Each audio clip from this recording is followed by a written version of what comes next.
Chapter 831 The Man of Destiny. Good evening, Melinda. You've had a hard journey. Arthur smiled and pulled out a chair for Melinda. Melinda's smoke shuttle has a distance limit. Even if a mark is set on the Orient, the farthest distance is only possible to reach West Berlin. Once this distance is exceeded, the smoke shuttle and the ghost carriage will need to cooperate. However, this speed is still beyond the imagination of ordinary people. The pride of the mysterious side often comes from this. However, fortunately, Melinda's pride is restrained. Otherwise, when she first met Arthur, the two sides would have a quarrel. Instead of being like this now, I brought you a midnight snack. Melinda handed the basket to Arthur. Arthur immediately took out the fried pork chops, grilled fish cakes, spicy fried lobster, and clay pot beef in the basket. While taking advantage of this opportunity, Melinda's eyes swept to the side. Ms. Anna, Melinda knew her. The two twin girls next to her, Melinda had never seen them before. Subconsciously, the lady frowned and thought of the twin daughters of the Marquis of West Berlin. Does this bad guy like this? No. Although this bad guy is bad, he is not perverted. It's just that, consecutive twins. Melinda thought in her heart, but there was no expression on her face. She watched Arthur quietly, as he laid out the food. Meanwhile, Ms. Anna led Miha and Iro into the cabin, giving them a separate space. Ms. Anna knew the importance of being alone. Some people get along with each other in a gentle way. Some are as fierce as thunder. And some are like thorns entangled with each other. Ms. Anna could not tell which one Arthur and Melinda were. However, Ms. Anna knew that no matter which one, they all need their own space. Click! When the hatch closed, there was a slight sound, like the bell on the ring was struck. Your leisure is beyond my expectation. Melinda spoke first. The lady had too many words in her heart, but when they came to her mouth, they became awkward. No. It is because of your arrival that I seem to be leisurely. Arthur, who sat back in his chair, smiled and shook his head. So I am important to you? Melinda was delighted and asked calmly. Of course. Every moment is important. Past, present, future. It's all like this. Arthur gave a positive answer. When such words come out of a psychic's mouth, I always feel that they are deceiving me. Melinda's joy in her heart could hardly be hidden, but the words on her mouth remained unchanged. You see, whenever I say something sincerely, people always doubt me because of my identity as a psychic. I really want to take you to see the world outside the mountains. You have been stuck here for long enough. You can relax for a while. Arthur still smiled. Melinda's heart trembled. Her emotions were surging. So much so that the lady had to take a deep breath to calm down. There are mountains outside the mountains. But the world is like a cage. There is also a bigger cage outside the mountains. Melinda whispered. Then let's continue to look at the world beyond. Besides, don't you think this is a kind of luck? Whenever we think we have reached the peak, there is a new world waiting for us. Isn't it happiness? Arthur smiled and pushed the beef clay pot soup in front of Melinda. But what if it is a curse? Melinda asked back. With you here, it is not. Arthur's eyes were firm. Melinda's palms trembled slightly. Immediately, the lady picked up the soup spoon. This is a cover-up. Then, he changed the subject. Only you would like such strong-flavored dishes. What's wrong with that? I don't feed on extreme emotions, nor do I use wailing as a condiment, nor do I bury babies under trees, waiting for the fruits to ripen. I just like food. Pure food. Nothing else. Arthur retorted. Melinda was a little surprised. It was the first time she saw Arthur so formal. The lady subconsciously wanted to ask, how can she compare with food? However, Melinda is a smart woman. She would never ask such questions at this time. She would only ask, those guys you are talking about, are they not human? Yes, not human. And, not only are they not human, they also claim to be superior to others. They are very similar to the traditional nobles we know. Arthur nodded. Melinda did not refute this. Because, this lady thought of the living tea that was popular at the time. These bastards deserve to die, Melinda said. Yeah, but unfortunately, most of the time, they live well, better than most people, even enviable. So many people will join them. Arthur sighed, full of helplessness. Are you ready to take action? Melinda asked. Arthur immediately shook his head. No. I'm not capable enough. I can't do that. If you want to accomplish something like that, need a destiny man. Arthur said a word that Melinda had never heard before. Immediately, the lady asked, Destiny man? What is that? Who knows? Maybe a hare. Arthur shrugged, then looked at the bright moon in the sky. The young psychic whispered, even if it is a hare, it is as heavy as Mount Tai. Because he must have inherited his will. What a weird guy. Seeing Arthur's expression, Melinda immediately curled her lips. This lady hated this kind of conversation that was out of her control. But Arthur really liked to see Melinda's true emotions due to various accidents. So, I need Nanlos to completely exempt me and my property from tax, as well as the ferocious tiger claw, dread wolf ear, and at least 3 items that belong to Master Hulk. As long as these conditions are met, I will help our Countess solve the old lion's trouble this time. Arthur made a condition, just as Arthur expected. Melinda's face was shocked, although Melinda had expected it before coming. But when she really heard Arthur say it himself, the shock in the lady's heart was still indescribable. You know, that's the old lion. Although old, but more terrifying than the old lion in the rumors. Can Arthur deal with it? Or, suddenly an idea appeared in Melinda's heart. The lady immediately looked at Arthur suspiciously. You are not going to make a quick buck and run away? Then, the lady's expression became very serious. She said, I want half. Chapter 832. It is rare to help someone in need, but it is common to add insult to injury. Melinda has seen too many people who appear in the name of helping in times of crisis, but actually come with the purpose of making money.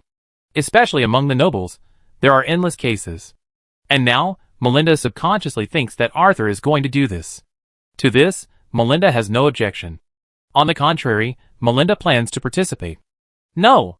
To cooperate with Arthur, to make a big profit from the Countess of Nanlos. As for the relationship with Countess Nanlos? Not really. It doesn't matter. As long as she can trick the guy into the game, her fleet can empty the Nanlos family in a very short time. As for the future?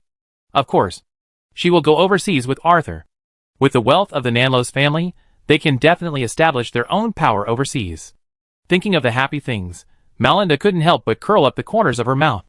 Arthur rolled his eyes. Arthur could totally guess what Melinda was thinking now. If it really came to that point, he would certainly do it, but it was not the case now. On the contrary, the situation was very good now. He, Arthur, would certainly not kill the goose to get the eggs. Countess Nanlos, that was a very energetic hen.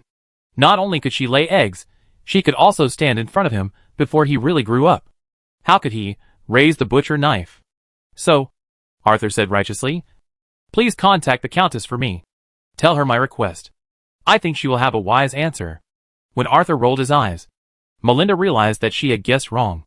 But when Arthur spoke so righteously, Melinda felt that she had not guessed wrong. Melinda, who knew Arthur very well in some aspects, was sure that Arthur must have bad intentions. However, Melinda did not reject Arthur's request. She was curious about how Arthur was going to deal with the old lion. The communication crystal flickered. 2 seconds later, the voice of the Countess came from inside. Melinda? The Countess was a little confused. Obviously, the Countess didn't understand why Melinda would contact her at this time. After all, she also assigned a task to Melinda. The Countess's mobilization of all forces was not just talk. It's me, the Countess. Arthur immediately revealed his identity. Speaking. The young Nanlos medium did not give the Countess any chance to respond, and immediately said, I need a completely safe space to talk. Arthur was not just talking. Before connecting with the Countess, Buchan and Woonie had already flown up, and Kaliki and Keely were even wandering on the Orient. As for under the river, there was even a giant snake Nidhogg. It can be said to be all-round protection from land, sea and air. And this is not the end. Warning oil lamp has been lit. Exorcism holy salt, evil repelling brick powder, boundary oil are also arranged. Arthur's vigilance can be said to have reached the extreme at this moment, because Arthur knows very well that this is his crucial game. Win, the road ahead will be smooth. Lose, that means failure at the last moment. Faced with such a situation, how can Arthur not be vigilant? Similarly, Countess Nanlos also showed corresponding respect. Please wait. The Countess believed that Arthur was not looking for her to chat at this time, and the one who could make Arthur come here must be the old lion. As it was about the old lion, the Countess would not be careless. Immediately, with her confidants, the Countess came to the secret room of the Earl's mansion. It was absolutely safe here, and would not be eavesdropped. And in order to make the whole security even better, The Countess also deployed her own thunder electric field. Any breath that is not familiar to her will be struck by lightning. Okay, Arthur. Countess Nanlos told Arthur. The voice was very steady, no different from what he remembered. But Arthur could still hear the expectation in the Countess's words. Faced with such expectations, how could Arthur let her down? Regarding the old lion, I have a suggestion. Not only can it solve the crisis in Nanlos, but it may also be possible to kill the old lion.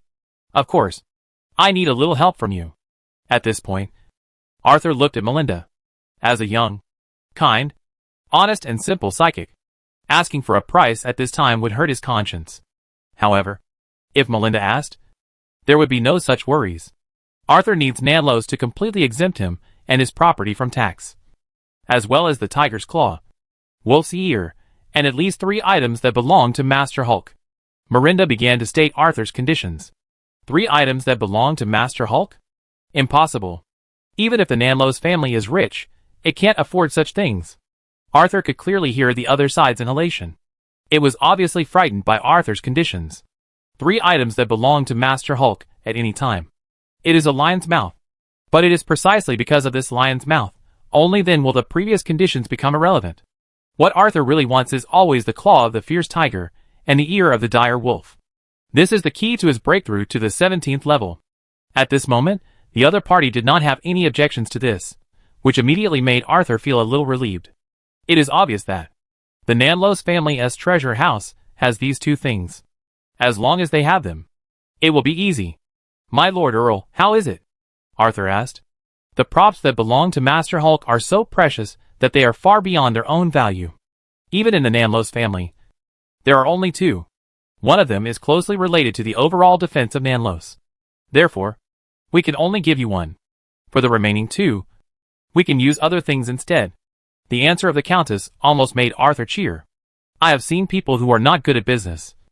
But this is the first time Arthur has seen someone who is so bad at business. It's not bargaining at all, but an equal replacement. This way of doing business, even if you have a mountain of gold and silver, you will lose everything. Should I say she is worthy of being the daughter of the old Earl? Arthur complained in his heart. However, Arthur knew better that the reason why the Countess was like this was because the old lion put too much pressure on her. The Countess should be only 1 step away from being a demigod. Right? Then, is the old lion a demigod? Or is he stronger? Arthur thought in his heart. He said quickly, Yes. I hope to copy the books of the Nanlos family. The more powerful you are, the more you understand the importance of knowledge. Arthur has no shortage of tools. He also has enough secret techniques. What Arthur lacks is the ladder to continue to move upward. No problem. All the books of the Nanlos family are open to you. Can you tell me now? The Countess of Nanlos agreed immediately. Arthur immediately laughed and said softly, No. Chapter 833. Crack. The strange crisp sound was mixed with the sound of heavy breathing.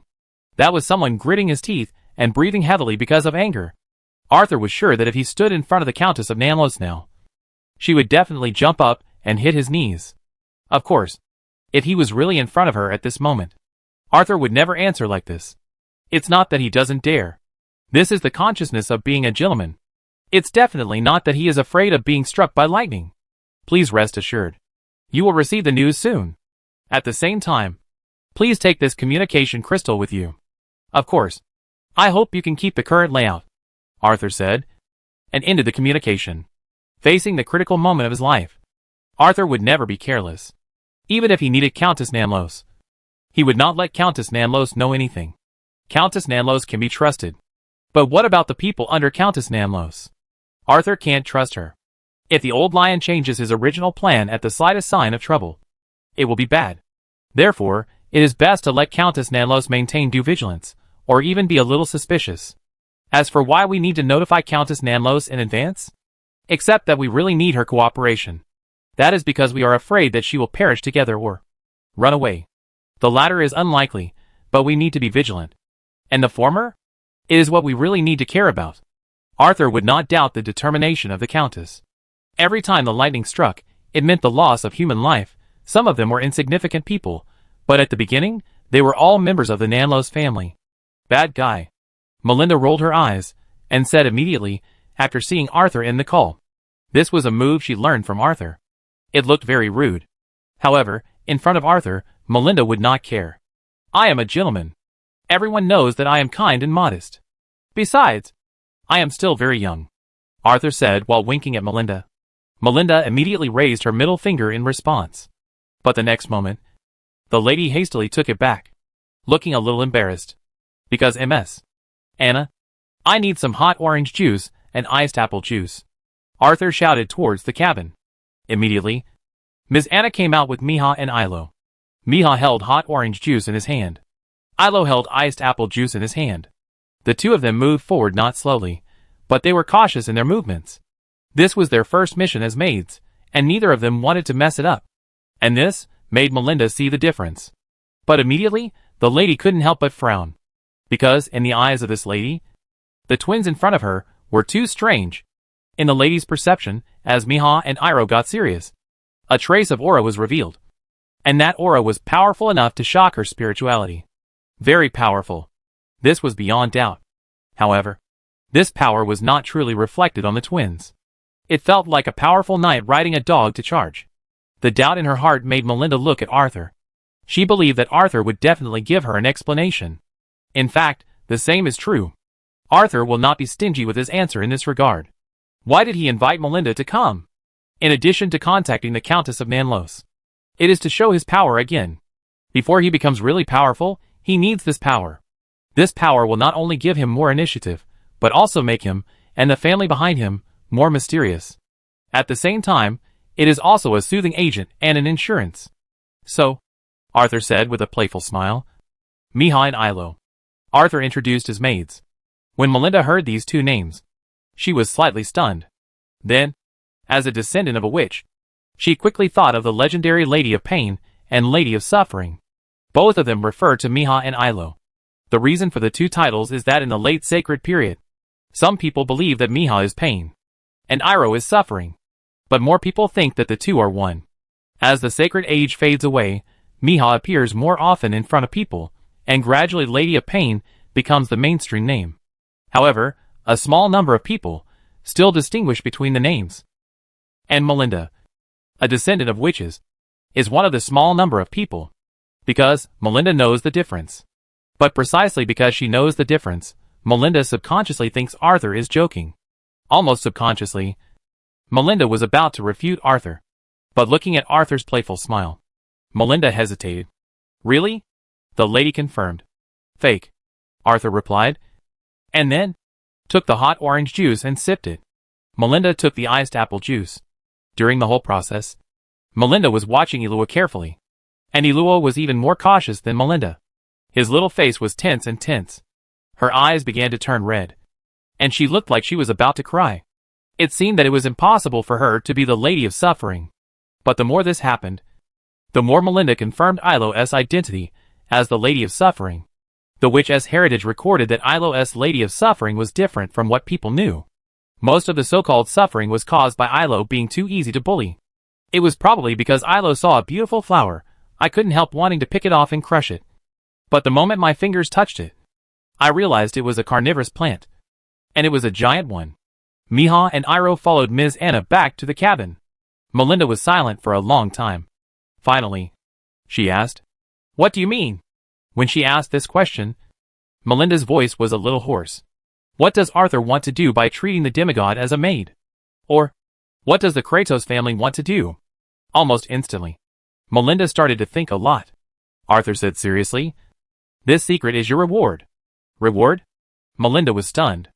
Arthur did not answer, but raised his glass to Nanlos. This action was obvious, and Melinda reacted in an instant.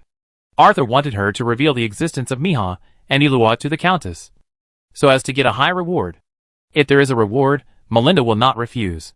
But, will it affect Arthur's plan to get rid of the old lion? That's right. The plan to get rid of the old lion. After a series of brainstorming, Melinda has already believed that the appearance of the old lion in South Los is part of Arthur's plan. As for the threat of the old lion, with Miha and Ilo's endorsement, Melinda has long ceased to care. On the contrary, the lady began to be eager to try. And this is what Arthur needs. With the influence of Melinda, the Countess would never do something like burning down South Los. And this is the first step. As for the second step, Arthur stood up and stretched out his hand to Melinda. Come on. Come with me to the late-night Salon of the Orient. There will be a lottery there. Chapter 834. Late at night, the banquet hall of the Orient was still brightly lit. Roasted chicken and roasted deer were the main dishes, mixed with various fresh fruits, and cream, honey, butter, black pepper, and other condiments, which were brought in like a stream of water. Of course, wine was indispensable. Before the salon began, barrels of beer were piled up like a pyramid. A pipe was connected to the highest barrel. Just put down the pipe, and the golden wine will flow out continuously. Under the light, it shines brightly. However, there is no music in the banquet hall. It is not because the performers are derelict in their duty, but because the young first mate conveyed Arthur's order. Tonight's banquet is a real banquet. It is just for celebration, not for anything else. Everyone can participate, including our performers and waiters. With such an order, after the performers finished warming up at the beginning, they all left the stage. At the beginning, the performers were still a little uncomfortable.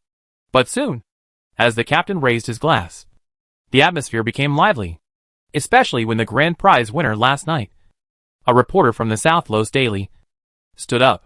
The Orient was destined to be extraordinary from the beginning of its journey, and we were fortunate to have the opportunity to watch the birth of a legend. The reporter's words resonated with everyone.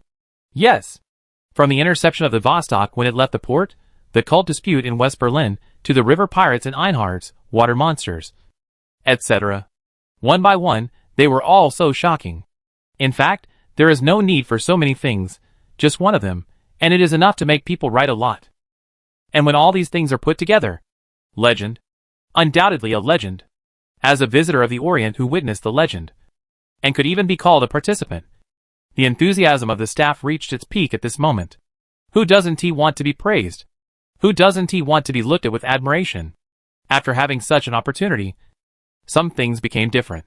Everyone toasted. Everyone talked enthusiastically. Even those wealthy people did not put on airs at this time. Even count their enthusiasm. Because they have a deeper understanding of Arthur's power, and they also know how to please Arthur. Where's the lottery tonight? A trumpeter in the band asked. It should be soon. Right. The lottery started before the end of the salon yesterday. I wonder who will be the luckiest tonight. The sailor next to him answered. Almost subconsciously, the sailor looked at the lucky winner last night, the reporter from the South Los Daily. Similarly, other people in the banquet hall also cast their eyes over. Under such a focused gaze, the reporter from the South Los Daily felt an unprecedented sense of satisfaction. He felt himself at the moment, and a feeling that his whole body was floating made him feel more favorable towards the Orient and Arthur. In future articles, I must praise the Orient and Mr. Kratos more. The reporter thought in his heart. His hands were not slow. He immediately raised his glass. I believe everyone will have good luck. This humble remark immediately won everyone's favor. They all started to raise their glasses again. Especially this reporter. Many people came to clink glasses and say words of blessing. He drank one glass after another. The reporter's steps began to become unsteady, but his spirits were high. The reporter swore that this was the happiest time of his life, the happiest time of his life before. I have never experienced it before. The reporter, who had always had a good impression of the Orient and Arthur, at this moment, completely became a supporter of the Orient and Arthur. When another barrel of wine was finished, Old Barry, wearing a captain's uniform, walked onto the stage. Good evening, everyone. Are you happy? Old Barry asked with a smile. Happy, everyone said in unison. Then a happier moment has arrived. Do you see the chairs around you?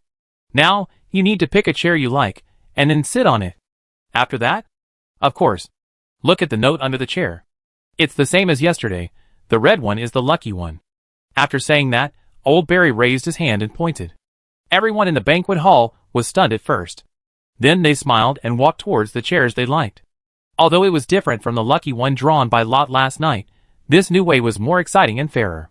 Even if they didn't say it explicitly, some people still complained in their hearts when they didn't draw the red paper. Drawing lots? Those who know it know it. It's really possible to cheat. And this kind of thing? It really depends on luck and speed. Many people have their eyes on the same chair. Isn't this just a competition of speed? There was a brief commotion in the banquet hall. But with the care of Old Barry and Albert, there was no commotion. Now, let's see who the lucky winner is.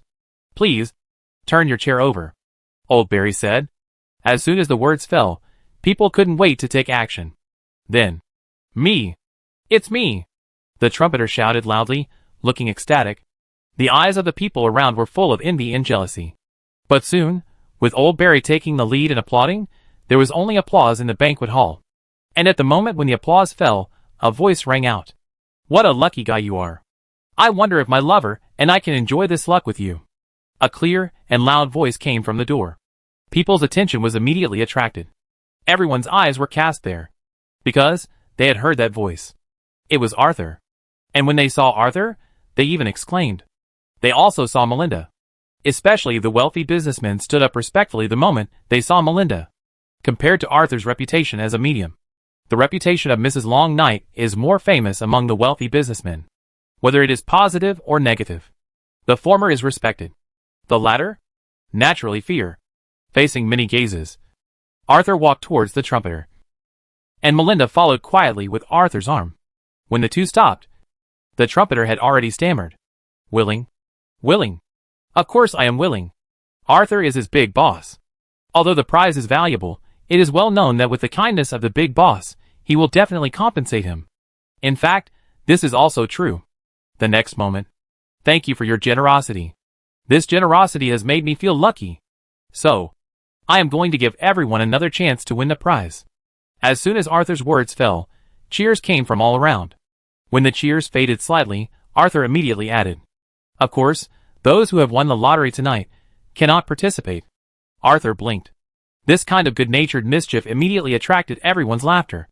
When Old Barry and Albert were preparing for the second lottery, Melinda asked Arthur in a very low voice, What are you doing? Arthur took control of the situation with his words after entering the banquet hall. Melinda was not surprised at this. What really surprised Melinda was why Arthur did this. She couldn't figure it out, but she was sure that Arthur would not do useless work. Faced with Melinda's curiosity, Arthur raised the corner of his mouth and said, Late. Chapter 835 Late Arrival. Arthur's presence and the second lottery brought the lively atmosphere of the salon on the Orient to a whole new level. Everyone was smiling. And in the laughter, time always passed quickly. The moon fell unconsciously. The sun had already risen. Arthur stood on the top deck and stretched. He had just returned. When he returned, more than half of the people in the banquet hall had fallen asleep. The remaining people who were not asleep, it was also holding on. And this is what Arthur wanted. He needed to make everything reasonable. The young psychic raised his hand. Immediately, old John walked out from the shadow of the observation deck. The boatswain of the Orient bowed to Arthur with great respect, and saluted.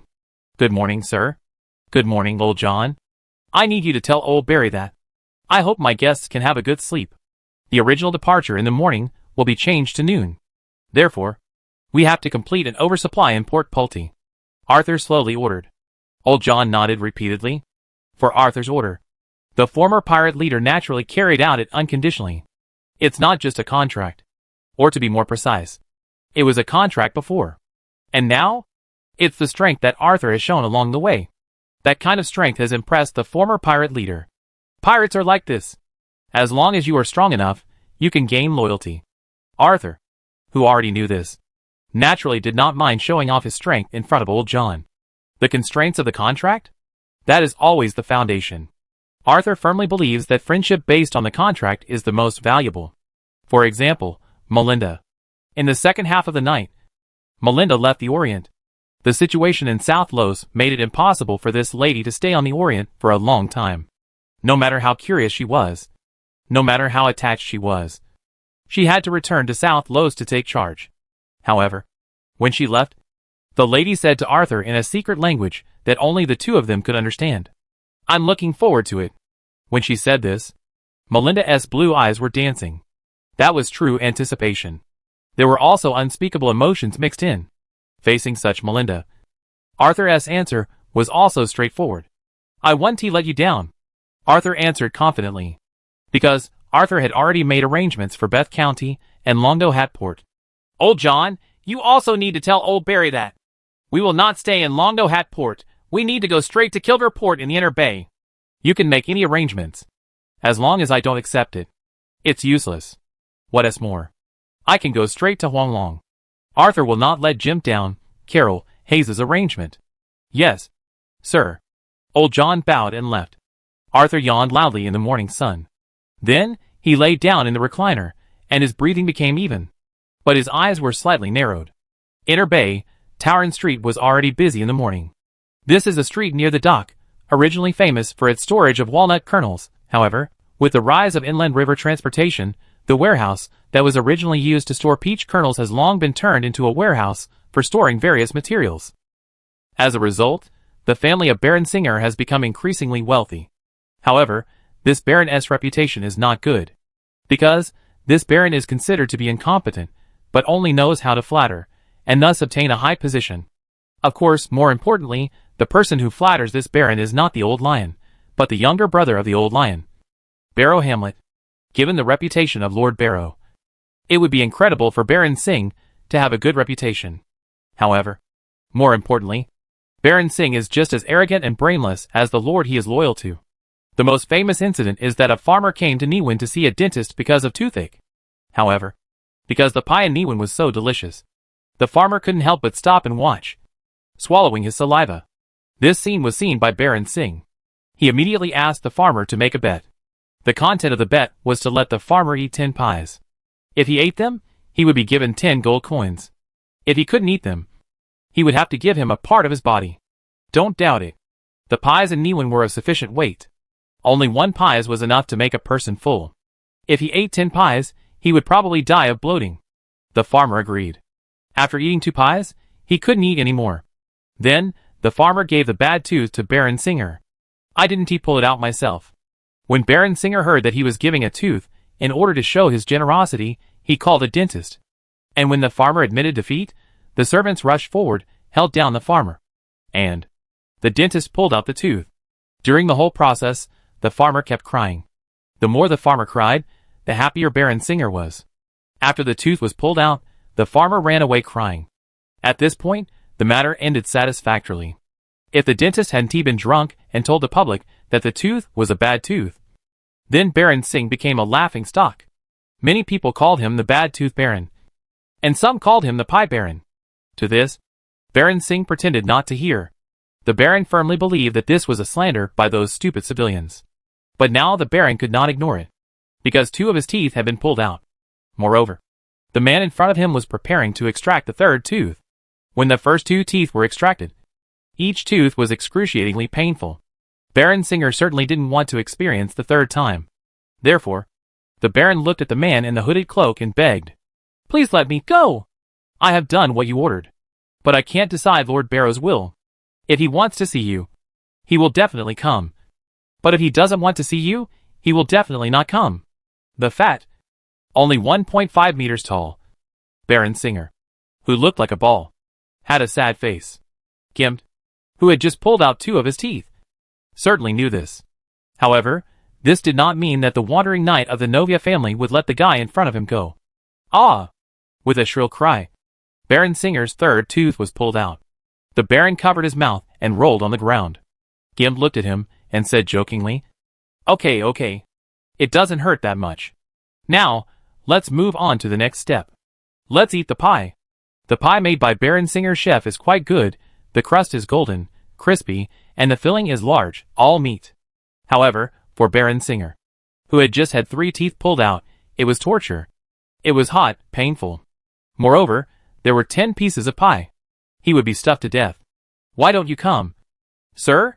While eating, Baron Singer lamented. And Gimp, who was watching everything in front of him with a smile, was secretly shocked in his heart. It is indeed like this. Chapter 836. Time passed by minute. Jimit's mouth curled up. From a very early time, this wandering knight had suspected Barrow Hamlet. Not only because Jimit never trusted people easily, but also because Jimit saw the shadow of people like them in Barrow Hamlet. That kind of hidden feeling, like the peeping of a poisonous snake in the bushes. He showed people with a smile. And the other party? Was stupid and arrogant. That look really resembled Carol. And if it was Carol, then his goal was achieved. Last night, he brought a group of stalkers to Baron Singh's mansion, and used Baron Singh's confidant as a messenger to spread the news that Mr. Barrow and Little Lion shared a lover. Jim believed that. That confidant was not a tight-lipped person, and certainly not a man of iron will. So, the news had been passed on. Tonight? No. Maybe by the afternoon, this news will be almost spread throughout the inner bay. Jim took a deep breath. His goal was achieved. Now, I have to run. If I don't run, I won't be able to leave. Baron Singer. I feel that we can have an in-depth conversation, and for this conversation, I think we can change rooms. Your study, the smell is a bit strong. Jim looked at Baron Singer's crotch. It was wet there. The smell was extremely pungent. Apparently, it wasn't just the little ones. Okay. Baron Singer nodded repeatedly. Without any hesitation, the Baron walked out. Although he was a little arrogant, so that the Baron looked a little stupid, but Singer was not a fool. He could hear that. There was a chance to survive here. Without hesitation, the Baron walked out. As for Lord Barrow? Let's survive first. If I can't survive now, there will be no future. At worst, I can give half of the Walnut Street property to that lord. Baron Singer thought to himself, and his pace began to speed up. Even though his thighs were slippery, it did not slow down the Baron's speed at all. Sir, we can go to my reception room, the Baron said. Compared to his study, this reception room is more private. Of course, there are no traps in it. The Baron simply didn't want to be seen in his embarrassing state. However, after he finished speaking, no one answered. Immediately, the Baron turned back quietly. When he found that there was no one behind him, the Baron opened his mouth and shouted, "Come!" After blurting out a word, the Baron's voice stopped abruptly. He thought of his predicament. Then, the Baron ran quickly to his bedroom. About 5 minutes later, "Someone come! Someone come! There's an assassin!" The long tone and sharp voice echoed in Baron Singer's mansion. At this time, Gimp had already run far away. However, he ran far away, but he didn't really escape. A man appeared in front of him. The other party was tall and slender, with a blank expression, with narrowed eyes, and his eyes flickered. What people cared about most was the long sword on his waist. This sword was more than half the length of other long swords. Although it was still in the sheath, it was chilling. The moment Jimmet saw the man, he stopped. The man walked slowly, as if taking a walk. Every step was neither fast nor slow. But every step made Jimmet's face look uglier. Because every step of the opponent blocked Jimmet's retreat route. And every step changed according to the subtle changes in Jimmet's body muscles. I'd been seen through. Jimmet sighed in his heart. At the same time, looking at the other party's young face, Jimmet also guessed the other party's identity. Joel Coleman. The other party's age. The sword is too conspicuous. As for Joel Coleman standing up for Barrow Hamlet, that's great. It's really great. Jimmet cheered in his heart. If it was confirmed before that Barrow Hamlet was not simple, then Jimmet now confirmed that this Barrow Hamlet had taken action. And it was a big action. Otherwise, the relationship between Joel Coleman and himself would never be exposed. As everyone knows, Joel Coleman was trained by the Golden Lion family. And a few people know that Joel Coleman is a stepping stone for the younger generation of the Golden Lion family. With such a premise, Joel Coleman is destined to only obey the orders of the Old Lion. But now, Barrow Hamlet appeared. This is simply incredible. It is impossible under normal circumstances. Unless, change your gaze, what is this guy going to do? Jim thought in his heart, but the smile on his face became more and more sincere.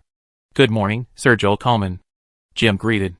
But Joel Coleman on the opposite side completely ignored him, just lowered his head and looked at the sword at his waist. The next moment, clang! The sword came out of the sheath. Then, cut towards Joel Coleman, the talent of the Novia family, or it could be said that it was bloodline, controlling metal. With Jim's strength, he could even move the anchor of a caravel with ease. Controlling a sword was even easier. But this sword stopped in midair. The tip of the long sword pointed directly at Joel Coleman's neck, but it could not move forward at all. You moved my sword. Joel Coleman spoke. His voice was hoarse and cold. Jim's hair stood on end. Without even thinking, Jimmet rushed to the side. Poof! Where Jimmet was standing originally, the stone floor was cut cleanly, and then, a trace of melting began to appear. It was like a red-hot knife cutting butter. Jimmet turned his head to check, and when he saw the scene, his pupils shrank. Enter the steps? No! Enter the steps to cut the stone slab, it's easy.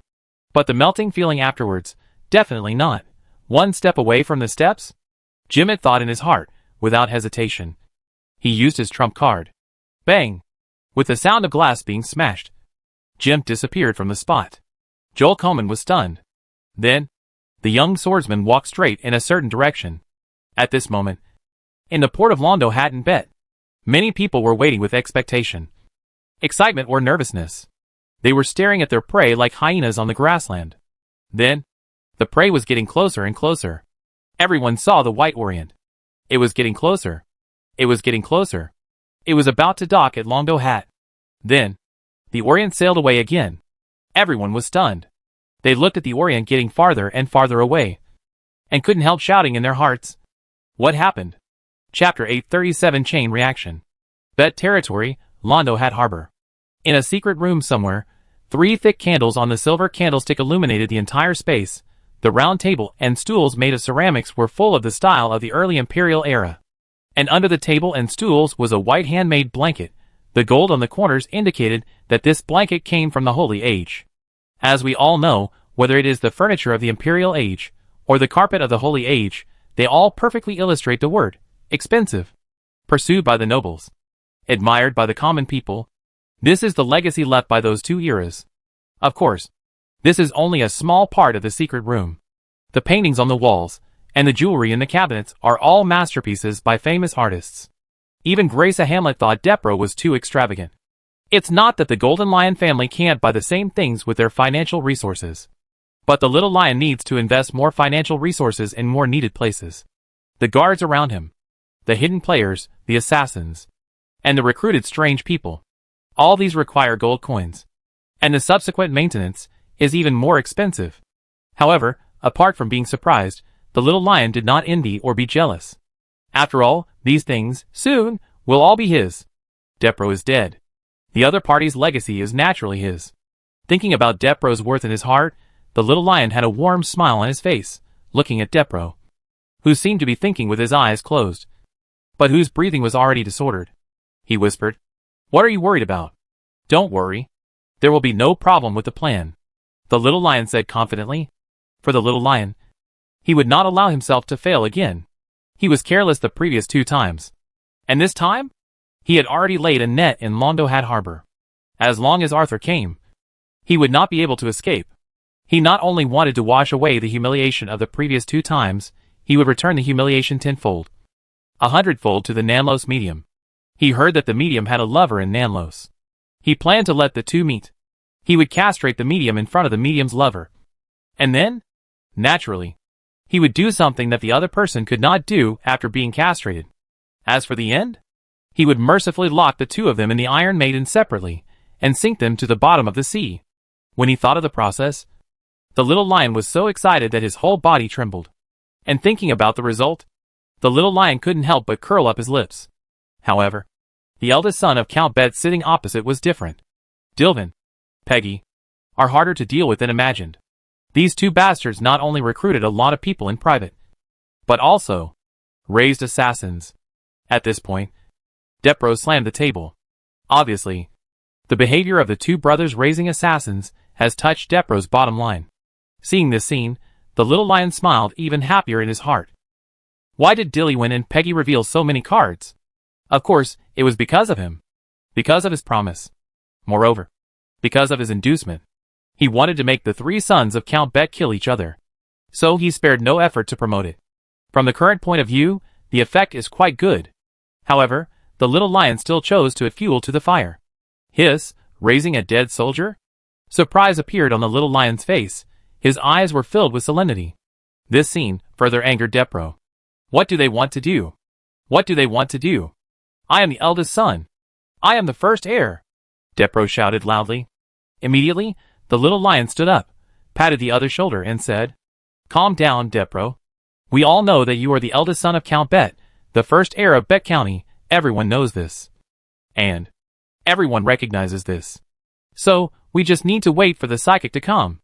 After that, everything will fall into place." The little lion comforted Depro. Undoubtedly, the little lion's comfort was extremely useful. Depro took a deep breath, sat down again, and began to wait patiently. The little lion watched all this with a smile. He felt it was very interesting. It was as interesting as training a dog when he was a child. No! It was much more interesting than training a dog. Time passed by minute by minute. The sun rose from the east, and soon reached the middle of the sky, and then began to set in the west. Why hasn't he come yet? Depro was anxious again. Last night, there was a party on the Orient, and it is normal to be late. Don't you allow people to have some comfort before they die? The little lion, who had already received the news, said with a smile. But, immediately, the little lion could not laugh anymore. Buzz! The communication crystal flickered. My lord, the Orient did not stop at the port of Londohat, and went straight to the inner bay. As soon as the communication crystal was connected, a hurried voice sounded inside. The little lion frowned. Depro jumped up. What? The eldest son of Count Bet exclaimed loudly, and his face changed continuously. The unexpected action of the Orient disrupted his deployment. No! He might fail. Especially Dilliwan, Peggy's secret assassins. This made him feel like a thorn in his throat.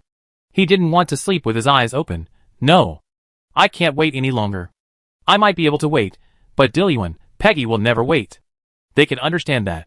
The assassins who are exposed will lose their greatest role, so they will take risks. I can't just sit there and wait for death, Depro thought, and walked out.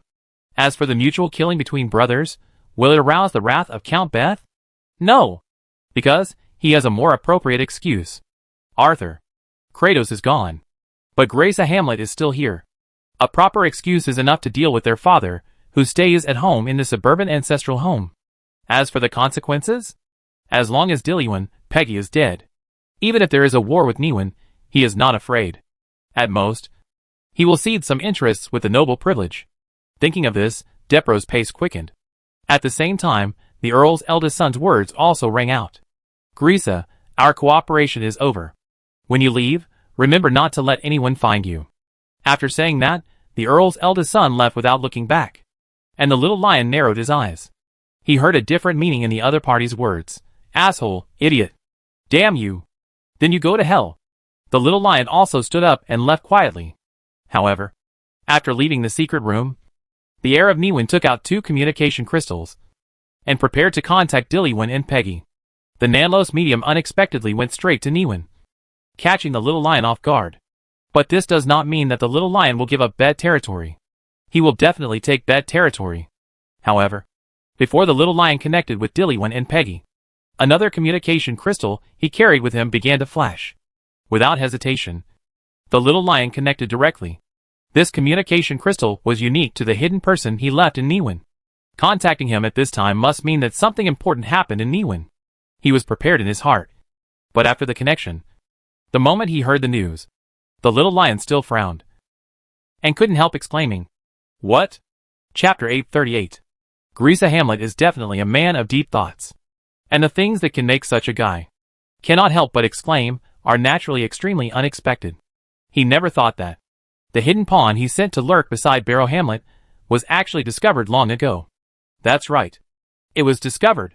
Although the news just now only stated that Jimmet, that bastard, held Singer, that fool, hostage and conveyed the news to Barrow Hamlet that they share a mistress.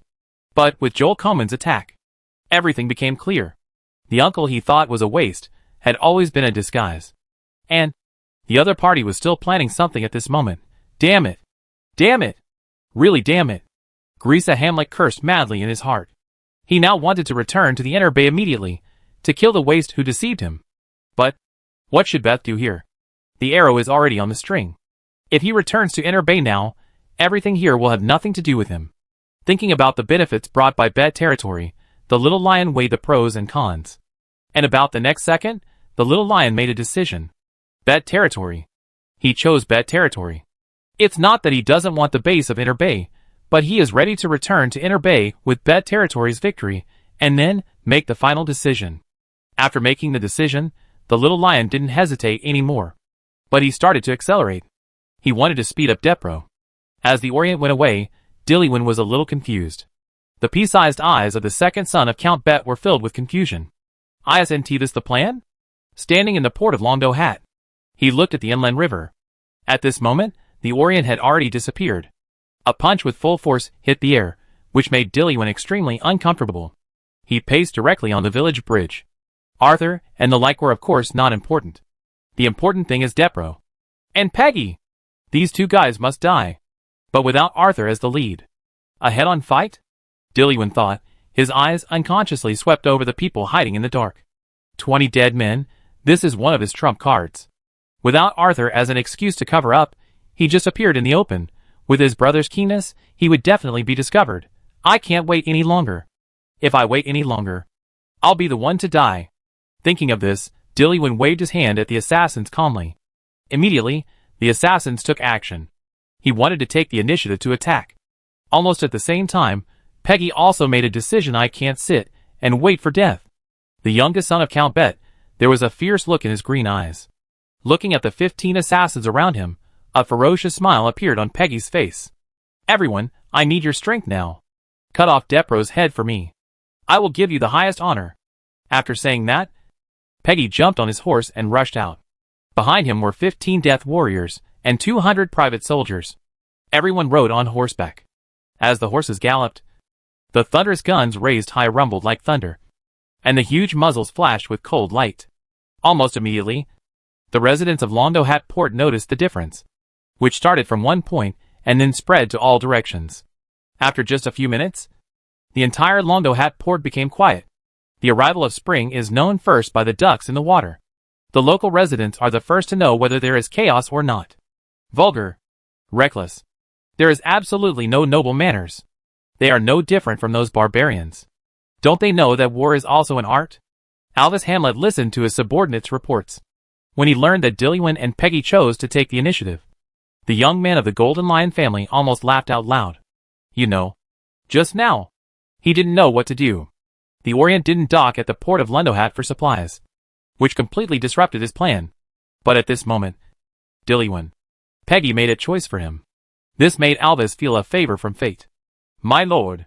Depro also attacked. The stalker who was trying to find out the news reported to Alvis. Overjoyed. Ha ha ha.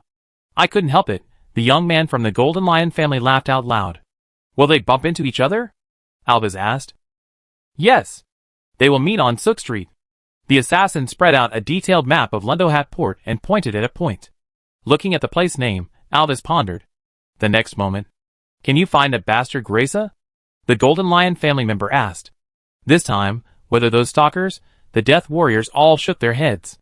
Compared to Depro, Dillywin and Peggy, these three guys who are as obvious as light bulbs, Graça is like a poisonous snake in the night. It is impossible to find. In this case, Alvis was not angry. As a member of the Golden Lion family, he knew very well how powerful Graça's talent was. His stalkers, although the Death Warriors were his father's trump cards, but if they could really lock on Graça, then the trump card is not a trump card, but a real trump card. Thinking of this, the young man of the Golden Lion family looked at the Death Warriors beside him. Come here. Two people. I need you to go to Sook Street.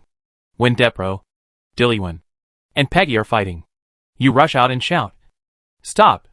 This is a conspiracy of Graça. Do you understand? There is no doubt that this is a mission to send yourself to death. However, for the Death Warriors, isn't it for this moment? Yes, sir. Two people walked out of the crowd of dead soldiers, saluted, and left quickly. Watching the two people leave, Alvis did not stop making arrangements. He knew very well why he came here this time. Kill Graça. This is the ultimate goal. But Depro, Dillywin, Peggy 3 rubbish. It is highly unlikely that they can kill Graça. So Count Bet must take action. It's just Count Bet. Alvis chewed on the name. The eyes of the young man of the Golden Lion family were solemn. In the aristocratic circle, there are many rumors about Count Bet. Not those gossips, but monster. In the rumors, Count Bet is a monster, and he didn't think he should get close to this monster. So, he quickly decided to let the death squad go. And, in order to make this mission more secure, Alvis sent out half of his soldiers. After doing all this, Alvis let out a long sigh. Now, just wait, Alvis said with a smile. However, the young man from the Golden Lion family did not notice at all that. A dark crow was standing on a branch outside the window, watching everything quietly. Chapter 839 Battle of Sook Street. Waiting is like storing water. When it accumulates more and more, only the heaviness remains. But charging is like releasing a flood. One command will make thousands of horses gallop. Depro, Dillywin, Peggy's teams met at the fork in Sook Street. Amid the continuous clatter of horses' hooves and the rustling of flags, the three brothers saw each other. Looking at the similar yet ferocious faces, No one would hesitate. All of them shouted, "Charge!" Woo! The horn sounded in the team. On the street in the most prosperous city in Bet territory, the three cavalrymen began to charge each other. Among the three, Depro undoubtedly had an absolute advantage. 500 private soldiers, all fully armed, with shining helmets and armor and sharp weapons. And Dillywin and Peggy together only had about 400 private soldiers. But more importantly, faced with such a disadvantage, Dillywin, however, Peggy still did not choose to cooperate. And they continued to attack each other. Bang, bang, bang. Peggy's cavalry aimed their high-raised thunder guns at Depro and Dillywin's men. Dense bullets covered both sides. Depro, who was still charging with his lance raised high, and Dillywin's cavalry fell off their horses. The seemingly solid armor was almost defenseless against the attack of gunpowder bullets. And even the body inside the armor was pierced. Blood brought red. The wailing announced death. And the neighing of the war horses was full of sorrow. They had no time to look for their fallen masters, and were surrounded by the cavalry behind them, and continued to charge. But what greeted them was still a round of gunpowder bullets. Bang, bang, bang. Peggy's cavalry was well trained. After the formation was changed, there was another round of volleys. Then came the next round. And under this continuous shooting, in almost just one encounter, Depro, Dillywin's private soldiers lost 1/3. Where did he get so many thunder guns? Depro roared. As one of the gunpowder weapons. The thunder gun has always been considered a groundbreaking work that changed the way cavalry attacked on the battlefield. Everyone wanted to equip their cavalry with thunder guns. But it was impossible. Thunder guns were expensive and took a long time to make. A brand new thunder gun could be exchanged for 20 fire guns. And this was the price in South Los. If you go to a more inland place, the exchange rate is 1:30 or even 150. Therefore, even as the heir of Lord Bet, Depro had no way to equip all his private soldiers with thunder guns. He only equipped 500 private soldiers with thunder guns, as elite soldiers. Dillywin was in a similar situation. The second son of Lord Bet cursed loudly. Asshole! Where did he get so much money? He must have colluded with river pirates. Dillywin stared fiercely at the complacent Peggy. Thank you for your help, Grisa. Although it cost a lot, but it was worth it. Seeing her two brothers lose their troops, Peggy immediately felt that it was worth it. Then, go on, kill them all, Peggy roared. This roar was indescribably refreshing. This roar represented Peggy's humiliation. As the third son of Count Bet, and the youngest member of the Bet family, Peggy could only get some things that her two brothers didn't want since she was a child. And when he got these things, he would be ridiculed by his two brothers. So, he had to fight for it. He had to take back the things that originally belonged to him. Bang, bang, bang. The thunder guns roared again on Sook Street. Even though Sook Street was wide enough for ordinary people, it was too narrow for the battlefield. The cavalrymen who were attacked had no way to dodge, and could only fall to the ground like wheat being cut. Dillywin regretted it very much at this time. He should have brought artillery. But in order to speed up, he did not bring artillery. Then, send the death squad. Dillywin looked behind him, raised his hand, and waved. Immediately, more than 20 death squads jumped onto the house, and rushed towards Peggy as if walking on flat ground. Their speed was like an arrow from a bow. Heh, Peggy sneered. Although his death squad was insufficient in number, his firearms were enough to make up for it. Fire! Peggy pointed at the death squads approaching. He issued the order. The nearby thunder gun knight pulled the trigger again. The rushing warriors immediately hung upside down on the eaves with one hand or rolled over to avoid the bullets, but 4 unlucky warriors still fell on the way of charging. But the remaining warriors were closer to Peggy. Go! Peggy waved her hand. Immediately, Peggy's warriors also went up to the roof. Almost the next moment, the two sides collided with each other. The battle of the warriors was not fancy at all. It was a life-or-death fight. Therefore, in an instant, the winner was decided. Both sides suffered losses. Except for one who was seriously injured, all the warriors on both sides died. Depro smiled when he saw this scene. Just now, Depro had raised his hand, but after seeing this scene, he put it down again. He thought that he didn't need to do anything at all. These two fools, they would destroy themselves completely. He wanted to be a bystander. He wanted to get the final benefit. In fact, it was true. Looking at the dead warriors of his two younger brothers, Depro laughed very happily. Since you are all dead, it is my turn. Depro thought so and did so. The arm was raised again and fell again. 30 warriors began their beheading operation. Moreover, 3 people with unusual auras walked out of the crowd. However, on the roof, those dead warriors who had already died, but he stood up again. This scene made Depro's face change greatly. Dead Poets Society. You are colluding with the people of the Dead Poets Society. The first heir of Bet territory yelled. But Dillian, Peggy didn't care. They just wanted to draw out all the cards hidden by Depro. The two looked at each other, and saw the answers they wanted in each other's eyes. This bastard has a deal with Grisa. Grisa is really a bastard. The secret technique of the two to manipulate corpses, of course. It was from the Dead Poets Society. And they were able to contact the Dead Poets Society because of Grisa's leadership. The two knew that they were being plotted against by Grisa. But at this moment, the two could not care about so much. Let us deal with Depro first. At this moment, the two reached a tacit understanding. The real battle, at this moment, began. The dead soldiers faced the dead soldiers of death. The mysterious side faced the mysterious side. And the cavalry on the battlefield? Silently, they became supporting roles.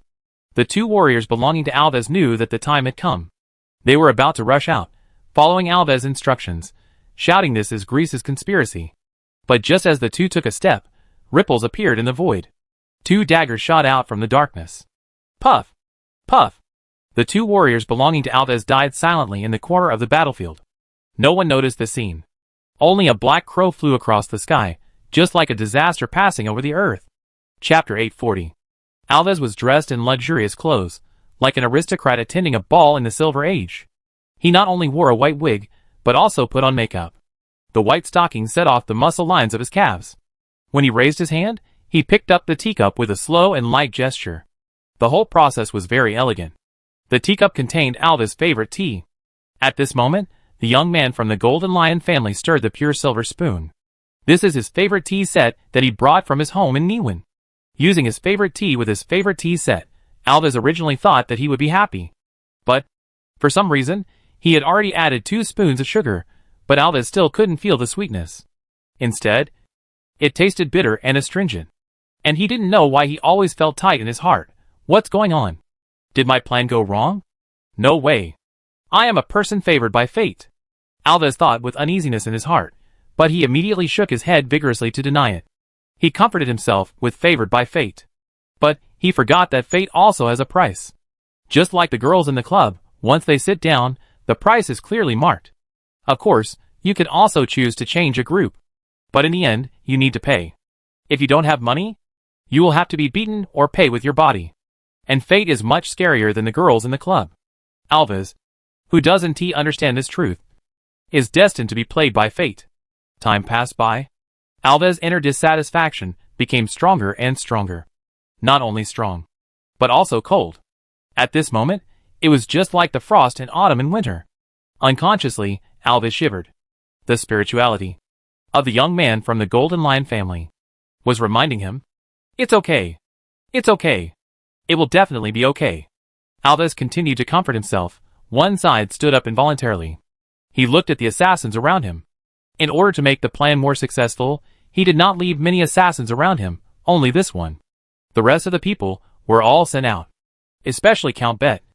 In order to be absolutely sure, he almost completely bet on his entire fortune. Otherwise, he was worried that his people would not be able to see the Count. But now he regretted it. An assassin make him feel insecure. Even at this time, one more person is good. You stay here and wait for news. Alves ordered the assassins. Then, the young man from the Golden Lion family was ready to temporarily leave this hidden safe house and enter another safe house to wait for news. However, the moment he opened the door of the secret room, the young man from the Golden Lion family was stunned. Because, Grasa Hamlet, standing outside the door.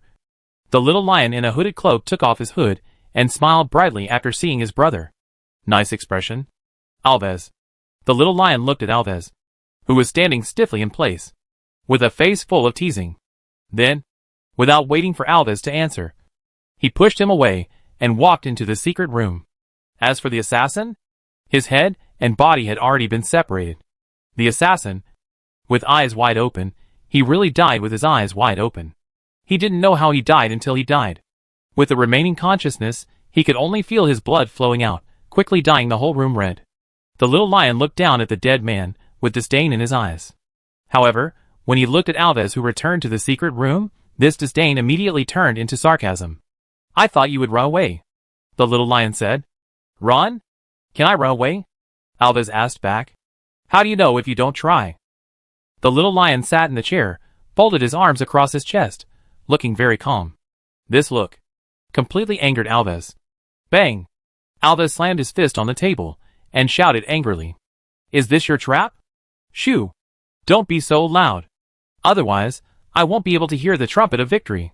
The little lion raised his right index finger to his mouth, signaling Alves to be quiet, but how could Alves be quiet? Alves didn't even go around the table, but directly leaned out and grabbed the little lion's collar. Then, a cold light flashed. Alves' palm and forearm fell off. Alves was stunned, and then he howled in pain. "Ah! How dare you!"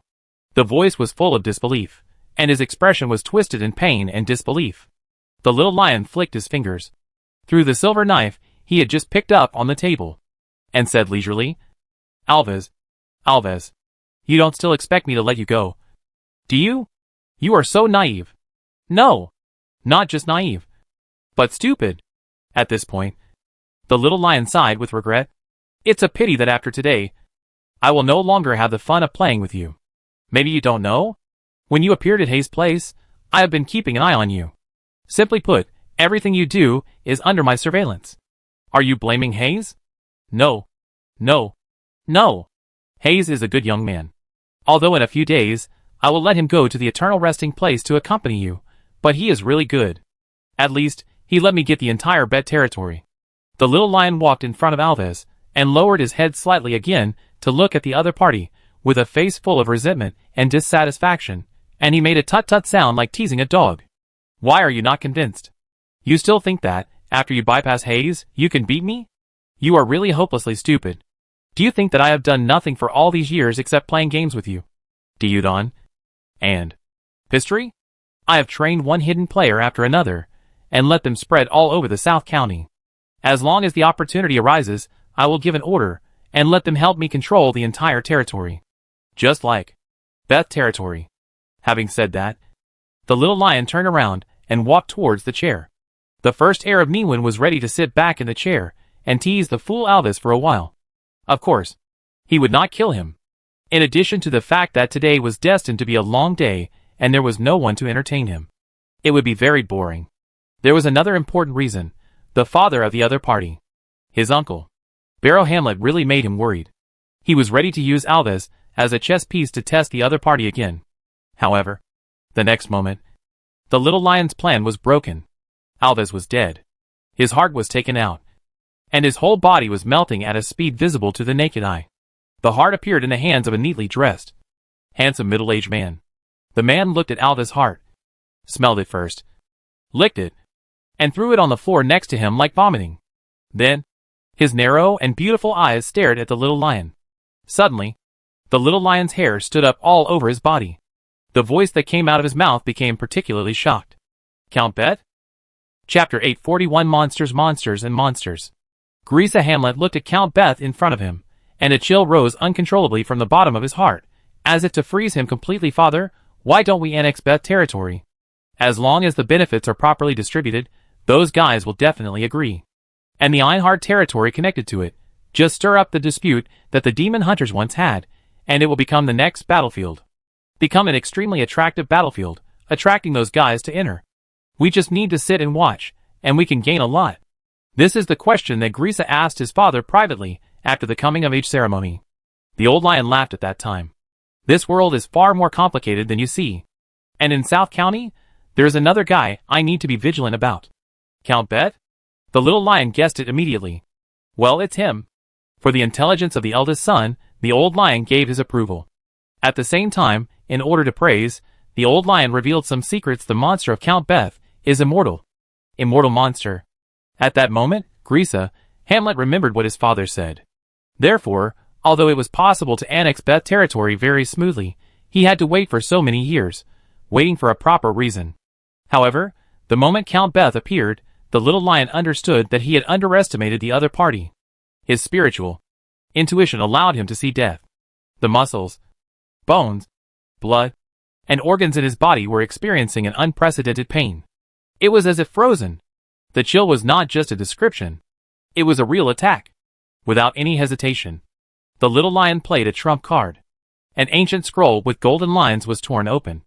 Suddenly, a warm white light filled the secret room. At this moment, a lady seemed to appear in the white light, looking at the suffering little lion. With a face full of pity, she stretched out her hand distressfully and stroked the little lion's head. Instantly, the coldness dissipated. The muscles, bones, blood, and organs that were frostbitten and necrotic by the coldness were not only directly restored, but also 3 times stronger than usual. Irina's compassion? Sure enough, the Golden Lion family obtained the treasure of the last church. The handsome middle-aged earl laughed with interest. Elena, the only female pope in the Holy Age. The female pope who lived in the Shadow Invasion period was a respectable lady, not only led the way against the Shadow, but also effectively contained the spread of the Shadow at the cost of her life. The female pope burned her own flesh and blood, soul and destiny, and contained the Shadow outside the land. Elena's glory. Everyone calls it that. And Elena's compassion? It is the important legacy left by this female pope to the church. There are 12 scrolls in total. It is said that as long as the death is not instantaneous, it can completely revive, and increase defense and recovery. Some people say that it is imprinted with the path of this female pope, and others say that, when the female pope discovered the specialness of Shadow, she was ready to sacrifice, and split her soul in advance. There are fragments of the pope's soul in it. Some people even maliciously speculate that the pope is preparing for resurrection.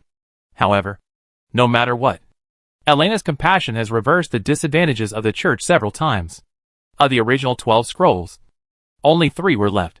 However, as the church was destroyed by the nobles, it disappeared. At this moment, when it reappeared, it was already in the hands of the little lion. Sure enough, your ancestors made a loophole in the original covenant. The Golden Lion family, what a disgusting family, Count Bet said slowly. And the little lion paid no attention to it. After the little lion completely recovered and became 3 times stronger, he did not launch an attack, but ran away. Ripples of space appeared behind the little lion. He jumped back directly. There is no doubt that he did not know why Count Bet appeared here. It is possible that the men he sent to intercept him made a mistake. It is also possible that this Count Bet discovered the clue. However, either way, he needs to leave. If he doesn't leave, he will really be looking for death. For an immortal monster, waiting for it to grow old is the best solution. As for fighting, the little lion hopes that the psychic of Nanlos will face the monster in front of him and test the other party's strength, but he definitely doesn't want to face the monster in front of him. The little lion accurately hides in the ripples behind him. Count Bet looks at this scene. He shook his head, then raised his right hand and snapped his fingers. Snap! The ripples that had just disappeared with the little lion's entry reappeared, still at the original position. The little lion took a step forward, and his face was full of astonishment. If the little lion's face was just shocked when he saw Count Bet before, it was full of disbelief at this time. His talent was restrained. No, it's not restraint. It's manipulation. At this moment, the little lion's scalp tingled, and he looked at Count Bet with horror in his eyes. Almost unconsciously, the little lion took a step back. Count Bet did not chase him, but took a step back like the little lion. The next moment after Count Bet left the spot, a small, scarlet light spot appeared under the feet of the handsome middle-aged Count. But immediately, the scarlet light spot began to spin, just like a whirlpool on a river. It quickly expanded and was full of fatal dangers. One after another, dry arms stretched out from the whirlpool. Blood dripped down, turning into more bloody spots. The spots immediately turned into a vortex, and more arms stretched out. The cycle seemed to be like this, not to mention the entire secret room. Even the port of Lendohat would be submerged, because this is the strongest secret technique of the Blood Duke, the Dead River. Even the Blood Marquis did not inherit it due to an accident. But now, it appeared in the little lion's hands again, even in the form of a scroll. But this was enough to make Count Bet exclaim in admiration. Deception, cunning, greed. You are worthy of being the heir of the Golden Lion family. You are worthy of being the model of nobility. The model of nobility is the honorific title of the Golden Lion family in the Silver Age. Although it has become unknown with the advent of the Pioneer Age, the nobles still honor it in the traditional way. Of course, the reason why this tradition is preserved is naturally because of the contempt and ridicule for the old lion who pioneered the pioneer age. All nobles missed the Silver Age. In that era, they were the real nobles. After the pioneer age, they were just nobles. Count Bet was different. When the Count praised, there was no contempt or ridicule, but a kind of admiration from the heart. After all, the little lion deserves it. From the moment he met him, the little lion planned everything. The fear is real. The pressure is also real. But even under fear and pressure, he was still able to make such a plan. Isn't it admirable? If he hadn't seen the overall situation, he would have been at a disadvantage just now. And now, Count Bet appeared behind the little lion. His hand passed through the little lion's back and pinched the heart full of vitality. Then, the middle-aged Earl frowned suddenly. Chapter 842. Count Bet has touched too many hearts. He is very familiar with the touch of the heart. Just like the heart of a little lion, strong and powerful. But, an unexpected secret technique is imprinted on the heart of the little lion. Puppet dance. In order to bring his puppet Pinocchio to life, the alchemist Geppetto created a unique secret technique after years of research. In theory, after this crazy alchemist was sent to the stake, this secret technique should have been completely lost. It seems that the Golden Lion family has obtained more heritage from the church than expected. Count Bet did not crush the heart that was so close to him, because the heart turned into wood. Not only the heart, the whole little lion turned into wood. Or to be more precise, a puppet. Click. Turning his waist, ignoring the original human body structure, the puppet-like little lion hugged Count Bet behind him, one after another. Wooden thorns emerged from the wooden arms and pierced into the body of Count Bet. Puff, puff, puff. Amid the sound of flesh being pierced, Count Bet's face had long since returned to calm.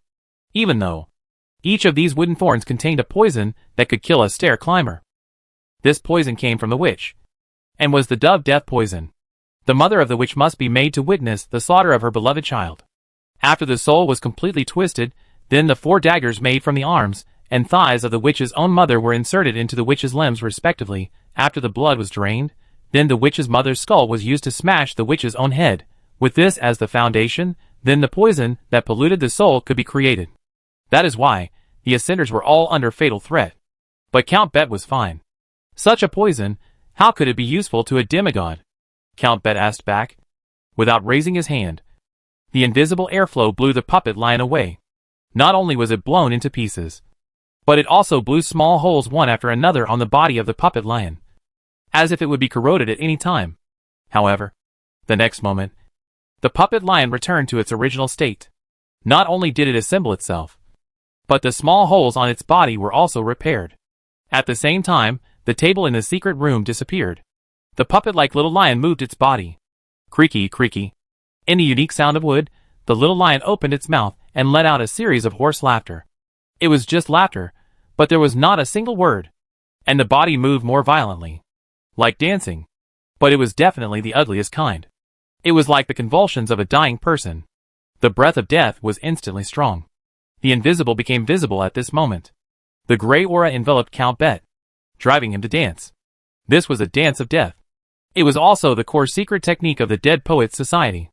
If it was performed together with the wail of the banshee, it would instantly create a death force field covering a kilometer. In this force field, even a demigod would perish. This was not a description, but a demigod really died in it. The first generation of the Lord of the Blood Flow, the existence who brought the entire school to the peak, an extremely brilliant one, died in it. Not because of the Dead Poets Society, but the Golden Lion family. Therefore, the blood flow was hostile to the Golden Lion family. Of course, that was a long time ago. Now, the Blood Shadow Thorn, who is recognized as the successor of the blood flow, is right beside the old lion. However, even without the wail of the banshee, its power is amazing. In the gray mist, Count Bet frowned again. It was a feeling of sacrifice. Finally, the Count raised his hand. The gray mist dissipated. There was a hint of white on the ends of Count Betty's hair. But soon, the white disappeared. Alva's heart also disappeared. Is this the secret of your immortality? The little lion spoke. When the puppet said it, it was hoarse and unpleasant. Filled with flesh and blood? That means immortality? It's so boring. I thought I would see some earth-shattering secret technique. But it turned out to be like this? Come on. I'll show you what true immortality is. The puppet-like little lion raised his arm while speaking. This time, no wooden thorns popped out of his arm. Instead, it turned into a gun barrel. The next moment, bang, bang, bang, bang. Continuous bullets shot out in the firelight. Don Green's core secret technique of mechanical gunpowder teaching, mechanical gunpowder transformation. But unlike normal mechanical gunpowder transformation, the puppet lion had lost its flesh and blood, and only a pile of wood remained. But this wooden body exerted a power far beyond imagination. The secret technique that was supposed to use flesh and blood as bullets, now used wood as bullets. Although it seemed that the puppet lion was still using the flesh and blood of its own body. But under normal circumstances, this kind of thing would never happen. So, distortion. The core secret technique of that psychic order. Distortion. Glancing at the wooden furniture and floor that were disappearing quickly around him, Count Bet was looking for the distortion point. Soon, he found a clue on the scalp of the little lion puppet. Under the hair that seemed to be made of some kind of silk thread, there were one after another picture complex language engraved, which eventually formed the secret technique distortion. Without hesitation, Count Bet took action. The middle-aged Earl passed through the hail of bullets from the little lion puppet. Ignoring the injuries on his body, he raised his hand and grabbed the lion's head. The lion didn't dodge. It even came closer. The secret technique of Don Green's mechanical gunpowder called mechanical gunpowder transformation is not just bullets, but also artillery and explosives. Boom! The puppet lion exploded. Using itself and all the wooden furniture in the secret room as a medium, it produced an explosion that was no weaker than the fourth-level step climber. The puppet lion was instantly reduced to ashes. Similarly, Count Bet also lost half of his body. But the little lion is not dead. The puppet little lion no longer exists. But the body that the little lion prepared in advance is still there. Almost at the moment when the puppet little lion died, his soul was pulled into the ring he carried with him, and the blood stored in it quickly surged, wrapping the ring of the little lion. In a breath, the little lion was reborn. Parasitic resurrection. The core secret of the Church of Pain. Count Beth, who recovered instantly, sighed softly. It was obvious that even the Count was amazed by the endless secrets of the little lion. However, this amazement was still full of superiority. The little lion felt it. However, the little lion ignored it. He just took out clothes from the ring while looking around the secret room that had returned to normal. Looking at the secret room without any traces of fighting, the little lion took a deep breath. Immortal monster? So that's it. You don't devour flesh and blood, but use the time of flesh and blood. You actually stole time. As he said, the little lion's eyes were filled with burning. Chapter 843. The burning in the little lion's eyes, filled with greed and cunning as if it were real. Greed is the most real desire from the heart. He has waited too long. He wanted to find out the secret of Count Bet's immortality. After hearing the news from his father, he had this idea. He, as a king, should be immortal. And as a king, he was waiting for the opportunity, while preparing himself. He didn't mind letting Arthur act as a pathfinder, and was also prepared to do it himself if it didn't work. So from the moment he met Earl Bet, everything was for the test of this moment. From the shock, disbelief, fear, and endless secret techniques in his emotions, they were all tests. Fortunately, he tested it out. Time.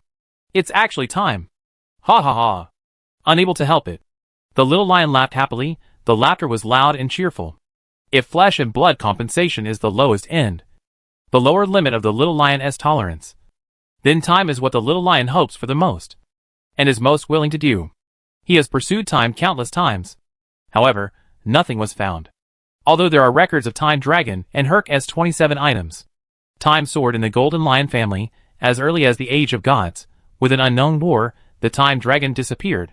As for the Time Sword, which is the first of Hulk's 27 tools, that is Hulk's personal sword. If you want to find this sword, you must first find the master, and then take it from him. This is almost impossible, even harder than finding the disappeared Time Dragon. After all, the master's whereabouts have always been erratic. His personality cannot be accurately described in words. Of course, his strength is called God. Therefore, the little lion had already set his sights on the Time Dragon. The Time Dragon disappeared. But it was a living Time Dragon. Dead? It is very likely to still exist. Even if he could get a scale or some blood, it would be good. But this is also very difficult. Even if he spent countless manpower and material resources, he only got a few words 10 years ago. Maybe in Beth territory. It's just a possibility. It's not accurate enough. Even, sometimes, there will be some bias. But in this direction, the little lion has been trying, and, secretly speculating, whether it is related to Count Bet. Now, it is finally proved. It is Count Bet. He didn't know whether Count Bet got the scales of the time dragon, or the blood, or some other more precious materials. He only knew that, now these are his. Take it. With a whisper. The burning sensation in the little lion's right eye turned into layers of pictures and words that were impossible to see clearly. Finally, these pictures and words became pitch black. This pitch black was not only in the little lion's right eye, but also made the entire secret room dark. When the layers of pictures and words appeared in the little lion's right eye, Count Bet's face showed surprise and panic for the first time. He even retreated backwards. The speed had long exceeded the cognition of ordinary people. But the black was faster. It seemed that as soon as it appeared, it enveloped the surroundings. Mr. Count Bet, have you heard of the Door of Thieves? There was a hint of pride in the little lion's voice. Of course I have heard of it. Door of Thieves. The thief Carmen made a prop with her own path as the anchor point, and integrated it into her right eye. The fearless thief integrated into her left eye is the key to the stairs of this thief and his upward journey. However, in the 160th year of the silver calendar, when this chivalrous thief was already 151 years old, because he was dissatisfied with the unbridled blood hunting of the relatives under the command of the Blood Marquis, this chivalrous thief went to the territory of the Blood Marquis. The result? This chivalrous thief lost. A rare loss. He almost lost his life in a tragic defeat. Not only was he seriously injured, but his right eye was also removed by the Blood Marquis and placed in the collection of the Blood Clan. What happened next? As the Blood Clan was slaughtered by the son of the Blood Marquis, everything disappeared without a trace. Until it appeared here again, Count Bet replied. The voice was clear, and the tone was calm. There was no panic at all. This surprised the little lion. Suddenly, a sense of uneasiness appeared in his heart. But Count Bet continued to speak. Sure enough, the Blood Clan's family annihilation case, it was done by the Golden Lion family. And your family must have noticed what happened that year, so they are angry and embarrassed. Right? Count Bet asked back. Oh, aren't you angry? We were all fooled. The little lion sneered, and then began to test Count Bet with a hint like saying camp. Of course. The Door of Thieves continued. Don't be like this. A loser is a loser. When facing the winner, I need to show my humility as a loser. Count Bet denied.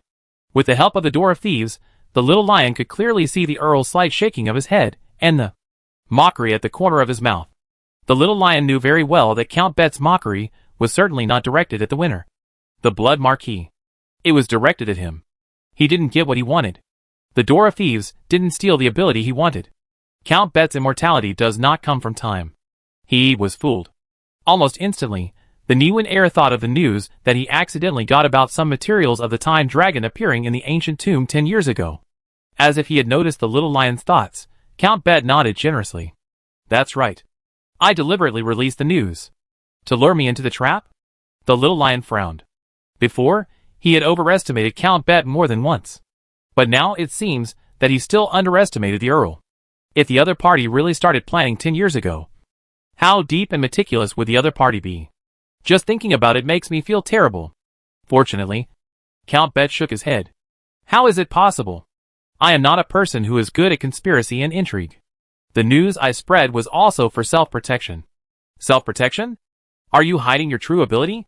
In an instant, the little lion guessed the purpose of Count Bet in front of him. You see, I like to talk to smart people, because it always saves me a lot of trouble. So, can you continue to be smart? After all, I didn't expect that the unexpected layout at that time would allow me to confirm the murderer of the Blood Clan. So, Grisa Hamlet, can you tell me the truth of that incident? As he said, Count Bet raised his hand and dug out the little lion's right eye. Chapter 844. Count Bet's eye-digging action came without warning. Suddenly, he appeared in front of the little lion, pulled the little lion's right eye completely out of the eye socket, and the two connected nerves and blood vessels were still trembling slightly.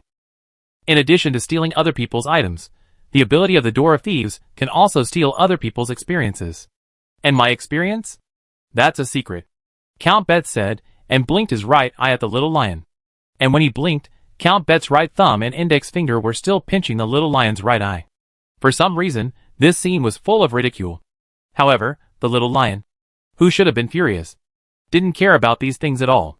Because the backlash, the price of using the Door of Thieves, and the backlash of losing the Door of Thieves came together.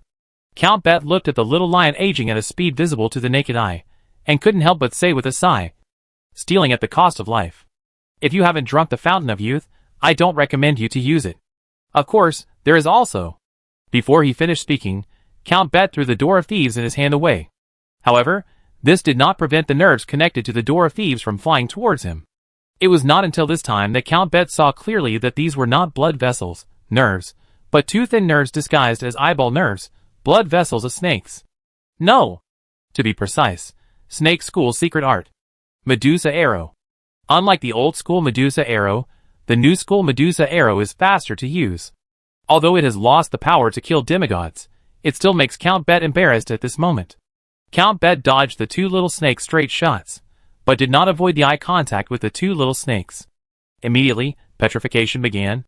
Starting from the eyes and triangular area of the head, the petrification spread rapidly. This scene made the little lion sneer. Such a precious item, do you think I would not be on guard? The old little lion looked at the petrified Count Bet. Without any hesitation, he raised his hand and slapped him. This slap did not hit Count Bet. Instead, it hit his forehead. Bang! The little lion's skull was shattered, and his brain burst. But he did not die in the true sense. Parasitic resurrection. This useful secret technique, the little lion had prepared more than once. And at the moment when the little lion's body fell to the ground and turned into blood, Count Bet's body also completely entered the state of petrification. However, these are all temporary. When parasitic resurrection is completed again, the little lion can come back to life, and Count Bet's immortality will only be temporarily petrified, and he will be free again soon. Both of them are in a moment of fake death. When they are resurrected, it must be another fierce battle. It was too short. No one cared. But this moment was enough for a crow to fly in and swallow the Door of Thieves into its stomach. It was at this moment that the little lion came back to life, and Count Bet regained his freedom. The two looked at the dark crow and shouted together, "Shut up!" For the little lion, the Door of Thieves was his most important trump card. No other. Many of his plans depend on the Door of Thieves to complete. If he loses the Door of Thieves, many of his plans will fail. For Count Bet, the Door of Thieves is his trophy. He also has many ideas about the Door of Thieves. For example, stealing the secret technique of the little lion in front of him. After seeing him, the little lion has already performed the core secret techniques of 7 schools. The rich heritage of the Golden Lion family can be seen. But more importantly, why can the little lion perform the core secrets of 7 schools that are completely different from each other? You should know that the rituals of these 7 schools cannot all be compatible with each other. Count Bet is very curious about such a secret. And he also has a strong desire. Of course, in addition to these, there are also the secrets about the Golden Lion family that the little lion knows. Count Bet is even more curious about the truth of that incident back then. After all, before the death of the Blood Marquis, he always thought that the other party was the winner. And apart from these, the little lion must know more secrets. In the eyes of Count Bet, the little lion at this moment is completely a treasure house, and the Door of Thieves is the key to open this treasure house. As for the cost of using the Door of Thieves, Count Bet asked himself if he could afford it. After all, he is immortal. Even if there are limitations. Compared with the immortal with its own limitations, it was more difficult to ask the little lion in person. Count Bet didn't believe he could pry open the little lion's mouth. He didn't believe anything the little lion said, especially the latter, which made Count Bet unable to lose the Door of Thieves. So, without hesitation, the two of them attacked at the same time. The little lion raised his hand, and his palm crossed the space and grabbed Fukin directly. Count Bet flicked his finger, and hit the little lion's palm, making the little lion's palm retreat in pain. The whole person pounced on Fukin. But immediately, Count Bet's ankle was caught by the little lion. The speed of the pounce paused. It was this pause that made Fukin spread his wings and fly again. The little lion saw this scene. Count Bet raised his hand again. A flying knife flew out of the little lion's hand, and the speed of infusion made the power of this flying knife comparable to that of a gunpowder bullet, and the sticky acid shot out from between Count Bet's fingers. Both of them were trying to stop Fukin from flying away. So, both of them controlled the force. But both of them overlooked one point. The force they controlled was their own, but they did not control the others. In short, whether it was Little Lion's flying knife, or Earl Bear's acid, they could easily kill Fukin, and leave the Door of Thieves intact. But when the attacks of the two were superimposed, Fukin was dead, and the Door of Thieves would also be damaged. In fact, the two reacted at the moment of attack. Not good. The two of them cried out in their hearts. But it was too late. The flying knife of the little lion, which was filled with speed, pierced through Fukin's body. The huge force even tore Fukin's body into pieces. The acid of Count Bet, which followed, completely dissolved Fukin's body and the Gate of Thieves. This scene stupefied the two of them. Then, there was anger. Unparalleled anger. "It's all your fault." The little lion and Count Bet glared at each other. Then, the little lion drew out a long sword. It stabbed directly at Count Bet. Count Bet dodged easily, and gathered more acid in his palm and pressed it on the little lion's face. SSSS. Amid the sound of acid corroding bones, the little lion's sword also pierced through Count Bet's body. But the two didn't care. The two fought like monsters, seemingly betting that the other would fall first. And the two didn't notice that Fukin's body had changed. It turned into a ball of death. This ball of pure death also tightly wrapped the Door of Thieves. Chapter 845.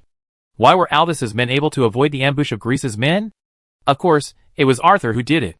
Arthur blocked some of the attacks, allowing one of Aldous' men to reach Count Bet smoothly. Then, the young Nanlos medium sent out his crows and dogs to wait quietly.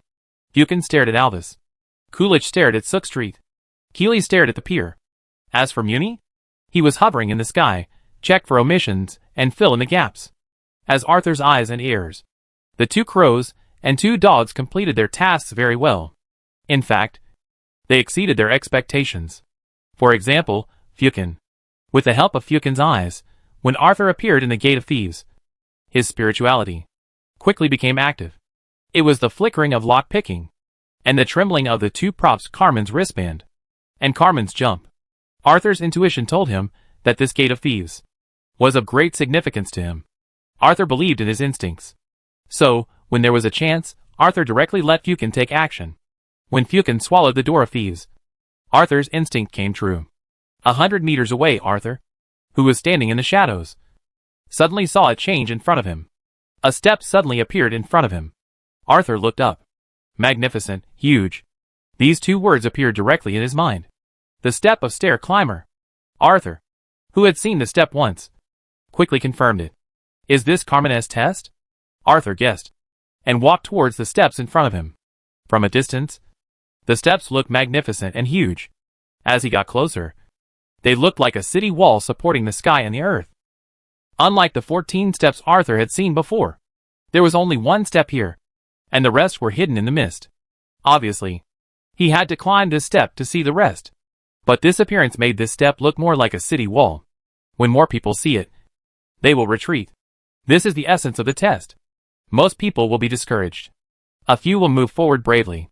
As for Arthur, neither the former nor the latter. Because, when Arthur saw this level, he always felt that something was wrong. Subconsciously, Arthur thought, Arthur is a guy who is good at thinking. His thinking is just to be lazy. But it is definitely not simple stupidity. It's like he spent more time and effort because of laziness. Or even several times the energy to make up for the stupidity of something that was originally easy. Arthur would never do that.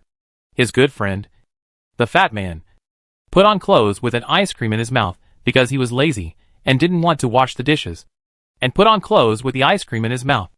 In the end, his teeth hurt because of the cold, and he spit out the ice cream, staining his clothes and the floor. Arthur still remembers the scene clearly. At this moment, Arthur is thinking about the life of Carmen Huntington. As his collection of books grew, Arthur specifically searched for the life story of this royal thief. The other party was not a righteous man in the true sense of the word. To be precise, the other party was both good and evil. Would such a guy test others' endurance, willpower, etc.? Willpower might. Endurance definitely wouldn't. Carmen Huntington liked smart guys, not guys who were as hardworking as old oxen. Otherwise, there would never be those crooked people among his disciples. Although he was called a chivalrous thief, his chivalry was mostly just that he disliked certain guys. In a biography written by Tu Fuyu, there is Carmen Huntington's oral account. A partner of justice? I am not a partner of justice. I am just a thief who is interested in it. With such words, Arthur narrowed his eyes slightly. A hoax. The step in front of him was a hoax. It was to trick him into climbing. As long as he climbed up, he would succeed and fail at the same time. If he succeeded, he would definitely be able to obtain the right to use part of the Gate of Thieves. If he failed, he would lose the real way to use the Gate of Thieves. Facing such a guy, the hero thief would definitely laugh, and this laughter would definitely be full of ridicule, mocking those blind, foolish and self-righteous guys. Thinking of this, Arthur turned and left. He wanted to find the real way out. However, after taking 2 steps, Arthur turned back again. The young Manlo's psychic didn't like Carmen Huntington, a guy who couldn't be defined by common sense, so he picked up a stone and wrote on this step, Arthur Kratos was here. After writing, Arthur felt that it was still a little bit lacking. Then, he untied his belt. Swish! Amid the sound of dripping water, Arthur looked very satisfied. Then, he pulled up his pants with satisfaction. This was the medium's counterattack. The force was not too strong, but it was full of flavor. I hope you like it, Arthur thought in his heart. Then, ha ha ha! A burst of laughter came. In the laughter, the illusion of a one-eyed old man appeared in Arthur's eyes. The other party had white hair and beard. Tall, he slapped his thigh while laughing. Even though he only had one eye left, he was extremely happy at the moment. Arthur Kratos? Boy, you passed the test. Saying this, the one-eyed old man disappeared. This level also disappeared. What appeared instead was a series of words. Name, thief's door right eye. Type, organ. Quality, myth. Secondary. Requirements, 1. Lock-picking, 2. Carmen's test. Attributes, 1. Stealing, 2. Transplantation, 3. Immortality. Note: Silver calendar year 89. 80-year-old grand thief Carmen successfully became an alchemist master, and truly became a member of the Step Up. In that era, the significance of the Step Up was extraordinary, and various camps sent invitations to this grand thief. Of course, the invitations were accompanied by various inducements. The alchemist master allowed this thief to become a Step Up without the help of the ladder. But the road to the 10th step was full of mystery and difficulties. Various forces used the road to the 10th step as a bargaining chip to lure this thief. Carmen Huntington ignored this. This thief believed that he could do it. He could cross the ladder, and naturally he could cross the road to the 10th step. However, the road to the stairs is more difficult than imagined. Even this gifted thief, after all his efforts, is stuck at the 4th step. For this reason, this thief begins to find another way. And the Door of Thieves is the crystallization of his wisdom and power. Of course, you need to really own it. The text pauses here. Then, more related attributes appear. When seeing these words, Arthur's eyes flash with surprise. Is this possible? Chapter 846. Arthur is not a person who makes a fuss. This was the case when he was in his hometown. After coming to the world in front of him, he was tempered by the profession of medium, and developed the instinct to show his emotions. However, when he saw the attributes of the Door of Thieves, Arthur still couldn't help but be surprised. Steal. Consume your own life to steal the other party's items, skills, experience, existence. Both parties need to make a spiritual judgment when one's own spirituality is greater than the other party. The judgment is passed, and the theft is successful. When the judgment is not passed, the target will be alerted. Transplantation. The door of theft can be transplanted at any location you think is suitable. Immortality. The door of theft has divinity. The transplanted person will gain a trace of immortality in the divinity over time, and stimulate his own bloodline. Note 1. When you have completely mastered the door of theft, steal the items consumed by the target. Skills. When you experience, the lifespan consumed will be greatly reduced. Note 2. When you completely master the door of stealing, you can steal the target's existence. When successful, the target will be replaced by you. The other party's existence will become yours. The memories of the other party's relatives and friends will also focus on you, but the other party will not disappear. When the other party and you appear at the same time, the memories of you of the people around you will be slightly deviated or confused. Note 3. When you successfully steal the target's existence, you will consume a lot of life. But when you become the other party, the life, items, skills, and experience of the other party will be inherited by you. Note 4. When inheriting the other party's items. If the items are already lost, they cannot be inherited. Note 5.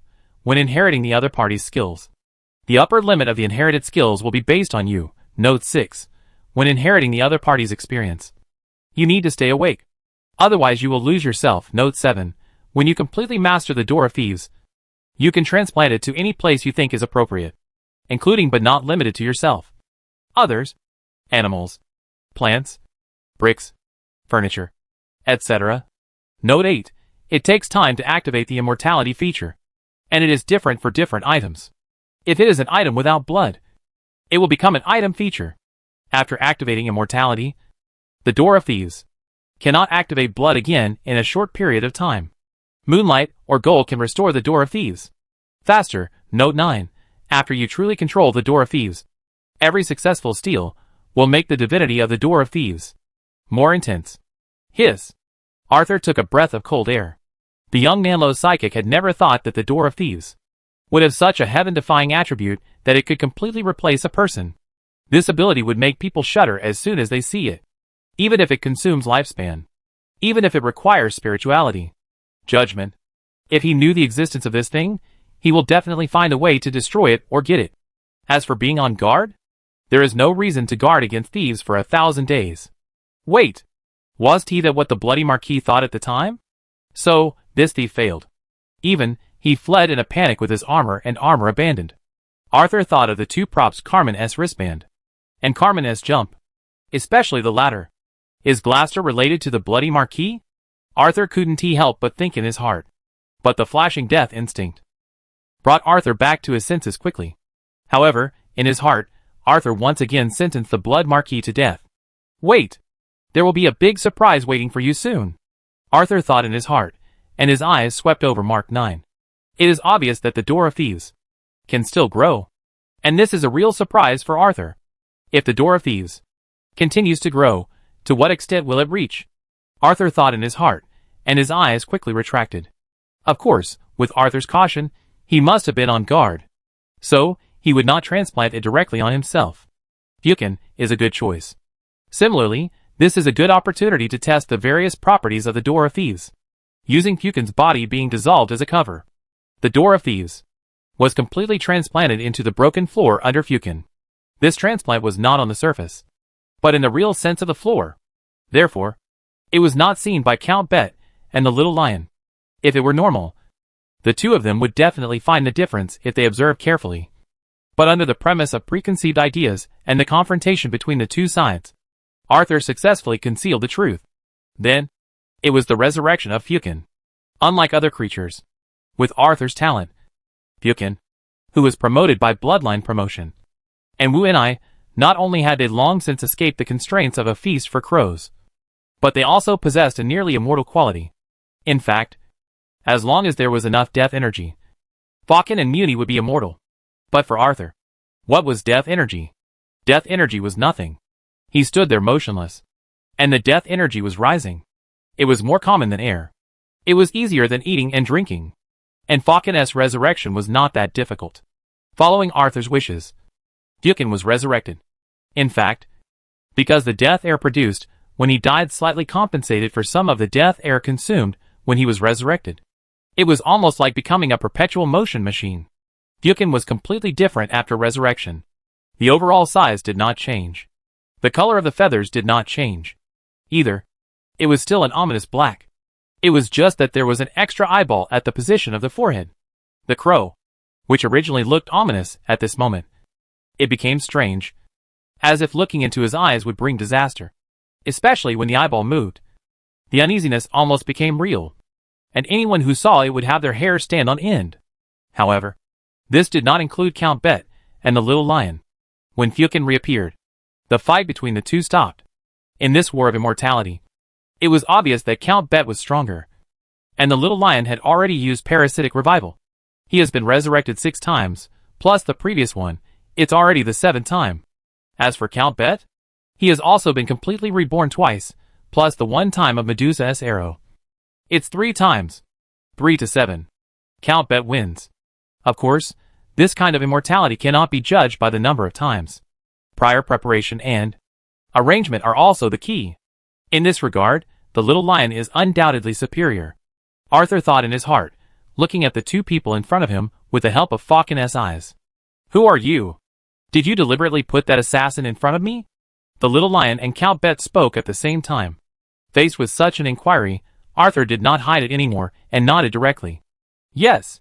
With a unique tone. Count Bet did not respond, but the little lion was furious. You?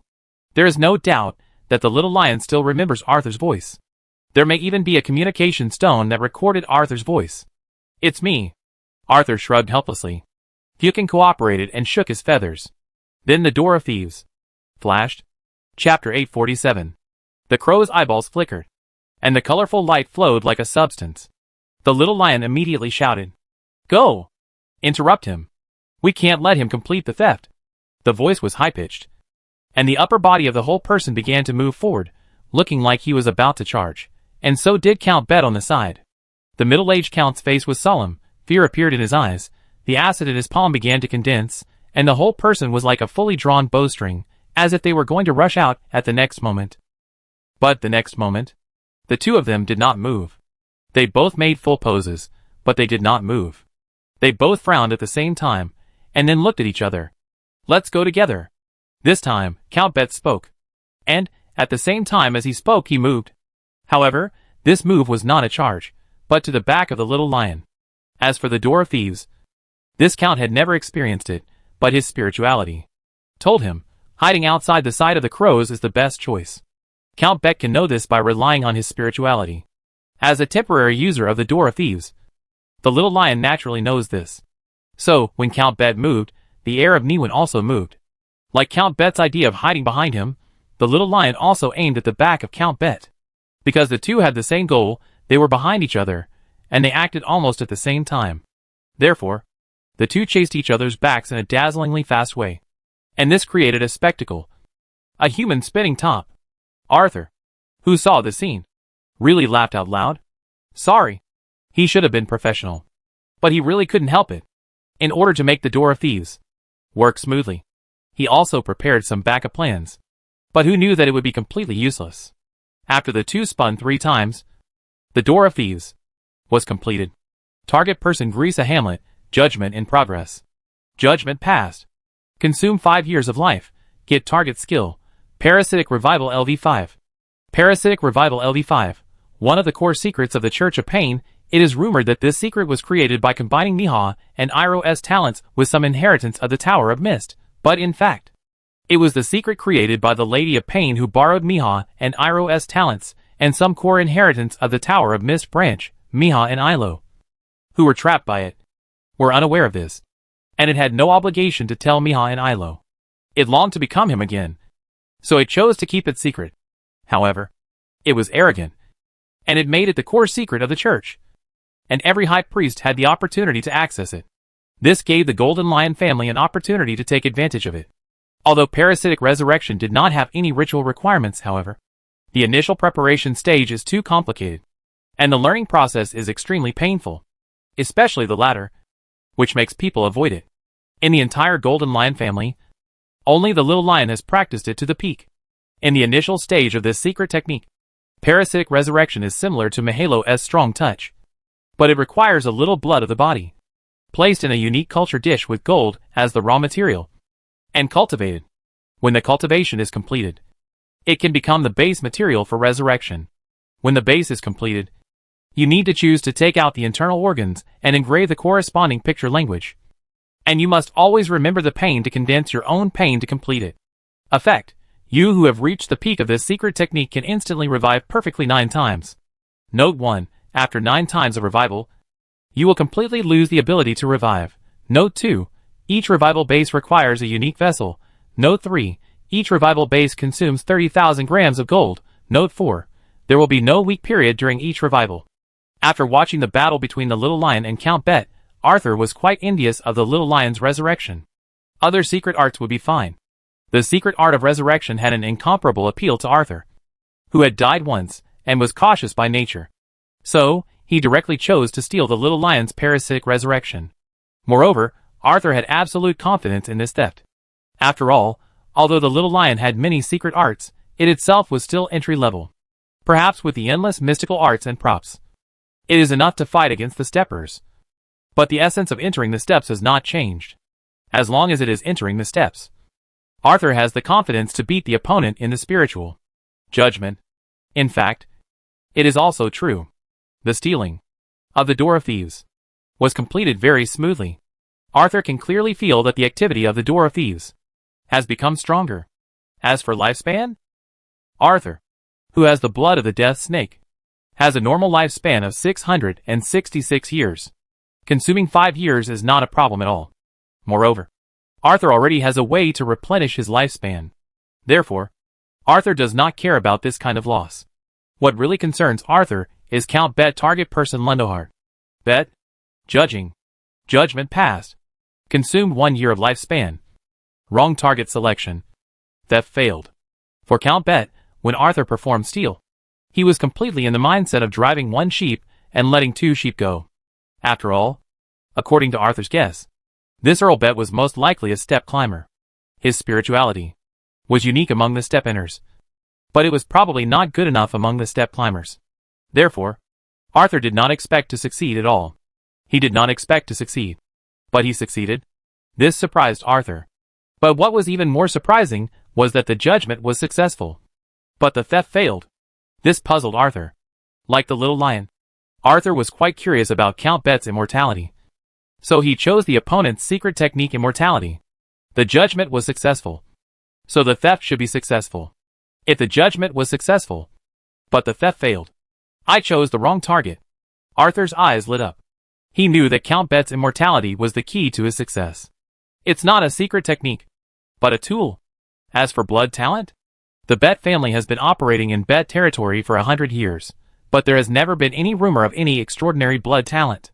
Arthur narrowed his eyes when he thought of this, and was ready to start stealing. Again. At the same time, he asked Fujin to look listless. The black crow was originally standing on the windowsill, but it staggered suddenly, even though it stood up quickly, but its breath was unstable. And the little lion, who was stolen, and fell into weakness due to parasitic revival, laughed loudly. Do you think the life consumed by the Door of Thieves is small? As he laughed, the little lion's eyes became cold. He said in a low voice, Now tell me, how much life do you have left? Chapter 848. The little lion really didn't expect Arthur to pass through the port of Launderhat without entering. Therefore, Arthur's counterattack was also beyond the little lion's expectations. Not to mention, Arthur let a crow rob the Gate of Thieves. All of this was beyond the little lion's expectations. However, it was different from ordinary people. Ordinary people would have panicked when encountering such a thing. But the little lion? He adjusted his strategy. He knew very well the temptation of Gate of Thieves. After someone got the Gate of Thieves, how could they not use it? Especially when facing a treasure trove like him. It is impossible to resist. This is human nature. Therefore, the little lion gained an opportunity for Arthur to use the Gate of Thieves. There is no doubt that the seemingly farce-like scene with Count Beth just now was intentional by the little lion. The little lion wants Arthur to grow old. The little lion wants Arthur to regret it. The little lion wants Arthur to understand that if you mess with him, you'll hit a brick wall. Therefore, at this time, the little lion began to attack with words. I have used the door of stealing 3 times. All of them are to steal other people's secrets. Depending on the other party's level of secret cultivation, it takes about 20 to 100 years. And what you stole is my parasitic resurrection, that I have cultivated to the extreme. So, you have consumed at least 100 years of life. You were 17 years old before. That is to say, you are now 117 years old. TSK. How terrible. You lost 100 years of life in an instant. You won't lose all your teeth, will you?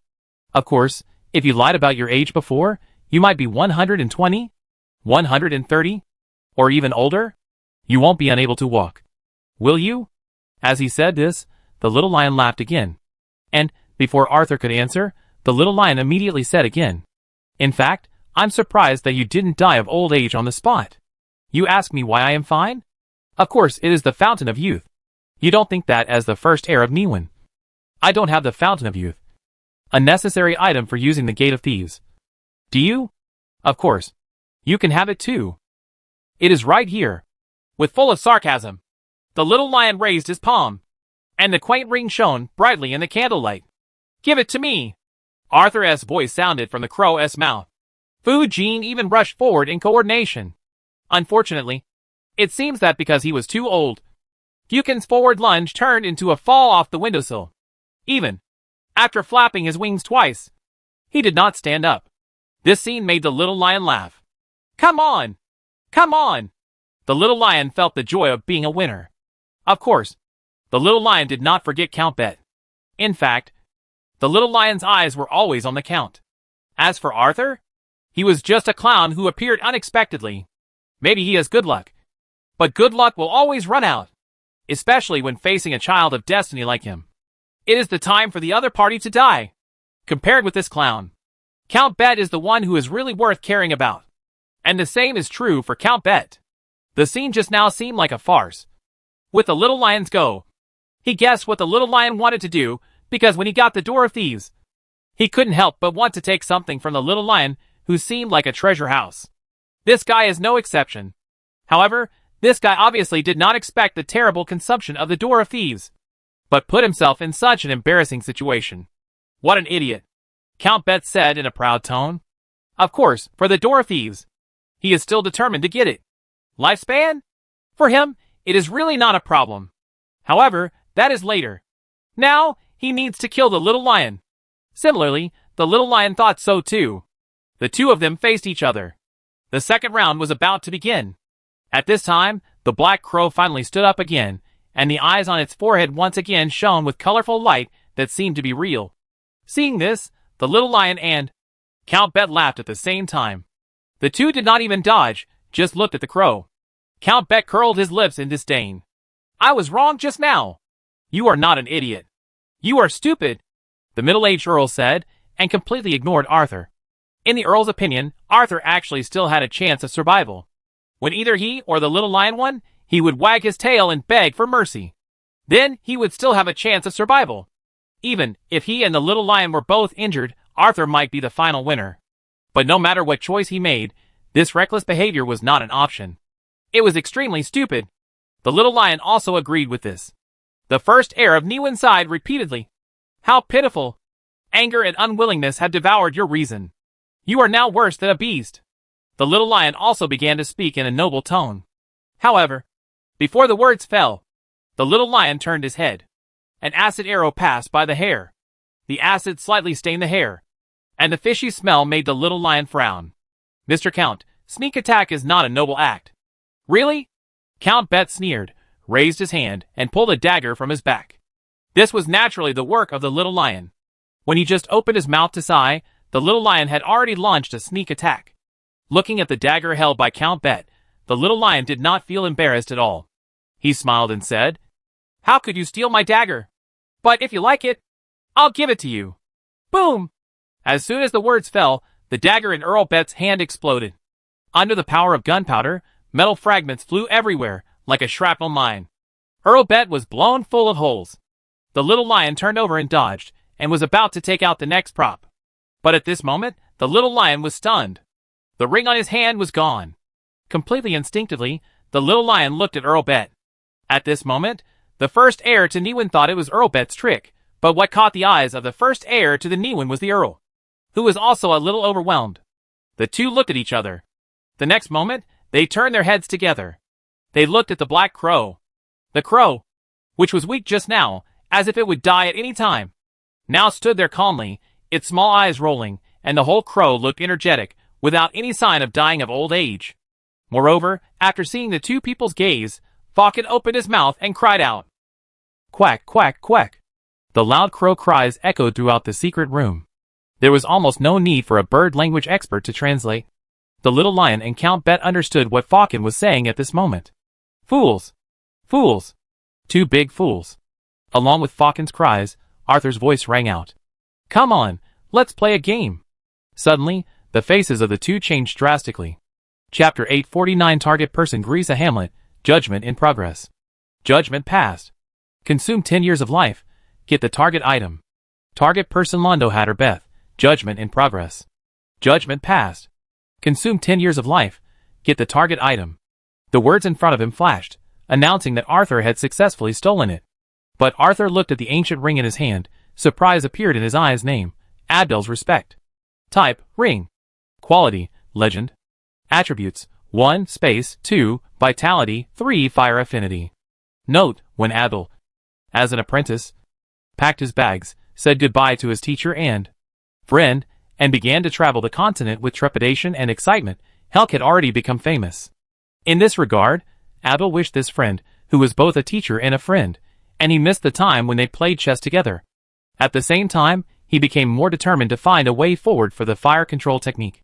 In the first year after he left, Abdel went to the warm south of the empire, where he saw a small fishing village called Nanlos, where it was peaceful and happy, and Abdel lived there for 6 weeks. In the second year, Abdel headed north of the empire. The cold wind and the bandits made him tougher. This journey lasted for 3 years. Abdel's fire control technique became more and more proficient, but he still hadn't found the direction, until he received a letter from Hulk. Why can't people turn into flames? A hint allowed Abdel to find the idea. He not only found the idea for the next step, he also found the idea for the next step. At the same time, his alchemy also broke through. In order to commemorate his good friend, Abdel made this ring, and engraved the words, "My friend, your intelligence is unmatched."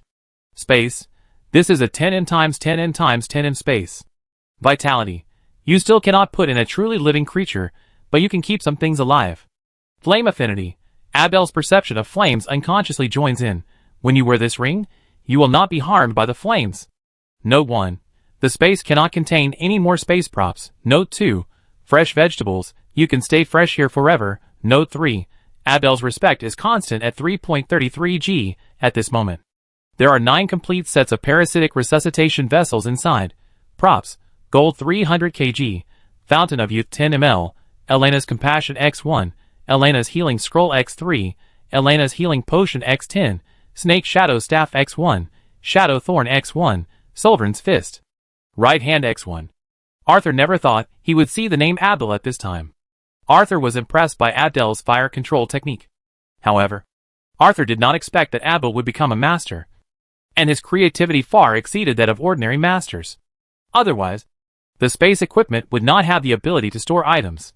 You know, Ms. Abel only used constant temperature to keep the drug active as much as possible. Not this kind of targeted method. For the full set of parasitic resuscitation utensils stored inside props, Arthur was not surprised. He had witnessed the revival of the little lion, and naturally guessed that there would be these things inside. Or, he had been going for these things. Otherwise, he would never have been able to get these things in such a short time. The 300 kilograms of gold inside made him even more excited about parasitic revival. After completing it in one step, there was still some left. And the 10 milliliters Fountain of Youth was a pleasant surprise. Arthur knew very well that his secret art distortion can be learned to improve his schedule.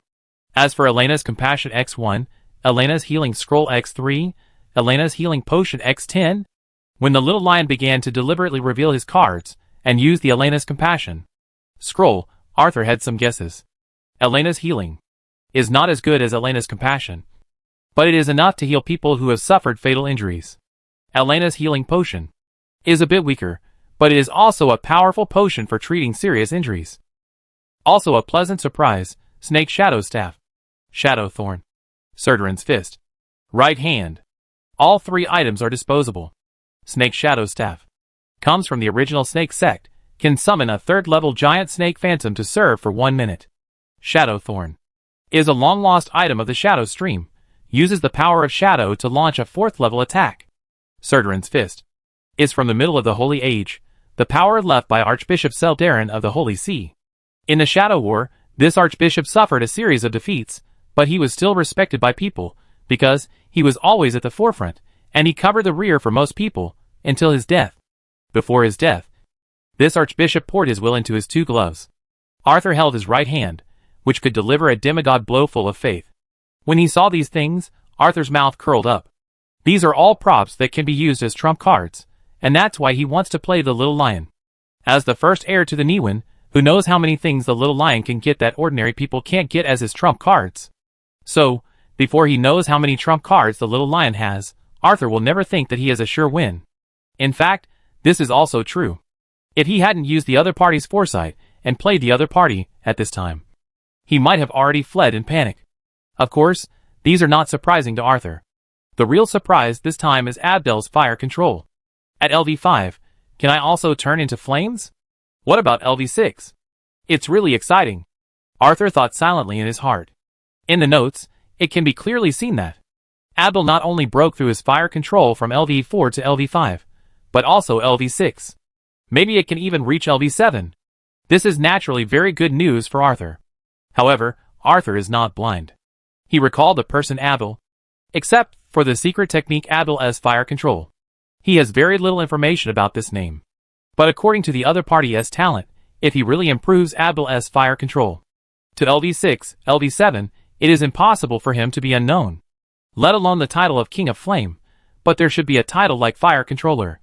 Right? But why not? Did something unexpected happen? Or Shadow War? Arthur thought, while looking at another item at hand. It was the item stolen from Count Bet. When he found out that Count Bet's immortality was not a secret technique, Arthur reacted quickly and realized that Count Bet should rely on the item. So, when he launched the second time, Arthur chose to steal the item. But for this item, Arthur's surprise became stronger. He even had a sense of surprise. Is there such a thing? Chapter 850. What surprised Arthur was a painting. To be precise, it was a painting with an oak frame, but the frame had a half-man-high broken portrait. The painting was of Earl Bet, just like the Earl Bet that Arthur saw at that moment. Of course, these are not the main points. The main point is name, Hallward's masterpiece, broken. Type, other items. Quality, 5. Attributes, 1, brand, 2, immortality. Note, Hallward is an unknown painter, but this painter has a persistence beyond the imagination of ordinary people. That is the persistence of beauty. He believes that the most beautiful things in the world should be recorded. Hallward's friend Lord Henry highly agrees with this. So, Lord Henry found a young man with amazing beauty for Hallward. The moment he saw this boy, Hallward decided to start painting. The painter took the paint prepared by his friend Lord Henry and walked into the country studios specially prepared for him by his friend. He began his most peak and last creation in his life. The painter didn't he know that his friend's paint had been mixed with a tube of Time Dragon's blood. What the painter didn't he know even more was that in that country studio, there were rituals and distortions. The painter thought he was painting the beautiful boy, but in the end, the person he painted was Lord Henry. The Lord wanted to achieve immortality through the other's brush. The Lord succeeded, but also failed. The plan was successful, but the Lord underestimated the painter's dedication to his work. At the last moment, the painter found something wrong. The painter could not destroy the ceremony, but he could destroy his own painting, even at the cost of death. The painter, the Lord are dead. The boy took the painting away from home, and buried the secret forever, until a tomb robber Beth passed by the boy's hometown and accidentally discovered the strange tomb. Brand, attach your own portrait to the masterpiece, you can also enjoy the gift of immortality. Immortality, time stays at that moment forever. Note 1. The masterpiece suffered irreversible damage at the beginning of its birth. Not only did it permanently lose some of its original abilities, but also created a curse. When the masterpiece is destroyed, the brander will suffer irreversible damage. When the masterpiece is completely destroyed, the brander will die permanently, including the dissipation of the soul. Note 2. When branding, must have professional painting, seal carving, rubbing skills. Note 3. The blood of the Time Dragon stopped the time of the masterpiece brander, thus gaining a power similar to immortality, but will also lose all potential, cannot continue to improve their own strength. Note 4. Masterpieces can be damaged by extraordinary power, but only the power of demigod level can truly destroy masterpieces. Arthur looked at Hallward's masterpiece. His eyes widened. For the first time, the young Nanlos medium admitted that he was young. There was actually a prop called Hallward's masterpiece. More importantly, this was a damaged prop, but even so, it had achieved immortality in a sense. If it was perfect, and not damaged, Arthur was a little afraid to imagine its power. Time Dragon? Arthur muttered to himself about the long-lost dragon. Then, with the help of Fukin's sight, he looked at Little Lion and Count Bait. Come on. Let's play a game. Arthur's tone was full of playfulness. Arthur did not hide this at all. When hearing these words, Little Lion and Count Bait both changed color. Little Lion felt Arthur's ill intentions. Count Bait's face was extremely ugly. His trump card was taken away. It was something related to his life. More importantly, the Earl confirmed that Arthur had mastered the origin of the thing. Master the origin. Naturally, he knew how to use it. When he thought of this, the Earl's breathing almost stopped. This was the first time he felt hardship. It was also the last time he felt freedom. There is no doubt that the Earl already knew what game Arthur was going to play. In fact, that's right. Earl bet, let's play a game to kill Grisa within 1 minute, how about it? The crow's mouth uttered words of disaster. Count Bet did not say a word, and he took action directly. Count Bet, whose life was in Arthur's hands, knew very well what he should do at this time. As for whether Arthur could really destroy the painting, Count Bet did not dare to bet. Therefore, Count Bet's offensive was far more powerful than before. The acid gushed out like a burst fire hydrant. Almost in an instant, the house no longer existed. The little lion in the house was corroded all over. It wasn't that the little lion didn't want to escape. It was that he couldn't escape. When he saw Count Bet before, he used his own ability to leave, but there was a ritual set up nearby targeting him, which made his ability ineffective. Now, there was also the three-eyed crow, and the Nanlos medium standing behind the crow. The little lion knew very well that he couldn't escape. So, I am the heir of Niwen. Grisa Hamlet. The one who killed me. Poof! The little lion shouted loudly. He wanted to announce the identity of the murderer. He was dead. But the Golden Lion family was still there. As long as the Golden Lion family was there, he would not have died in vain. His father would definitely avenge him. However, before the little lion finished speaking, his face was covered by Count Bet's acid. Under the strong acid corrosion, the little lion's face and mouth melted directly. Then, the whole body. In a moment, the little lion disappeared without a trace. Only a finger-sized crystal remained. Count Bet picked up the crystal and walked towards Fukin with a stern face and a slightly stiff body. Then, the Count knelt on one knee and presented the crystal with both hands. Name, key. Type, other items. Quality, hero. Attribute, open. Note, this is the comparison between the Little Lion and the 4 legendary battleships. The flagship built at great cost, he wanted to ride the lion to sail near the coast and go deep into the sea, but unfortunately, your unexpected encounter made him fail. Open, hold the key, approach the lion, you can open the lion. Arthur looked at the key with the help of Falcon's eyes. Then, the crow's eyes stared at Count Bet. The invisible pressure made the Count's cheek twitch slightly. But soon, the Count took a deep breath and shouted loudly. The one who killed Grisa Hamlet, Lundohard Bet. Chapter 851 Declaration of War. Count Bet's words echoed in the night sky. All the nearby streets heard it. Not only did they hear it, but they heard it clearly. People hiding in their homes looked at each other in bewilderment.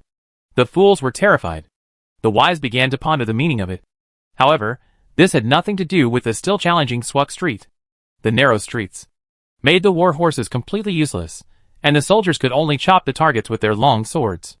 Every moment, someone fell. Every moment, there were wails, especially at the intersection of the 3 sides. It was like a meat grinder. Corpses piled up on the ground, and a stream of blood gathered. When a boot stepped on it, it immediately splashed scarlet blood. Huh? Huff. Depro was breathing heavily, but he continued to move forward. Dilliwan and Peggy on the opposite side shouted together. Kill! Depro. Dilliwan, the battle between the 3 Peggy brothers has completely entered a white-hot stage. After the initial fight, Dilliwan and Peggy have formed an alliance. The alliance between the two was a last resort. Depro showed strength far beyond imagination. The two had always thought that Depro was only at the level of the Great Arcana. But who knew that Depro had already touched the edge of entering the level? Looking at the hairless strange bird with a tumor on its head behind Depro, Dilliwan, Peggy clenched the sword in her hand and launched a new round of offensive. Even though he had touched the edge of the entry, Depro was not really entered after all. Under the attack of his 2 younger brothers, the Earl's eldest son's breathing became heavier. However, his skills were still agile. With a wrong step, the sword's stab was dodged. This scene made Peggy's teeth almost broken. He thought he was the most talented among the 3 brothers. But who knew that Depro was so hidden? Damn it! Peggy roared, no longer holding back the sword in his hand. He used his trump card, a sword technique that he had practiced for many years. This move was not the swift bird sword technique, commonly seen in South County, but a more rare, skillful, and vicious sword technique. Whoosh! A sword was thrust out, clearly aimed at Depro's throat.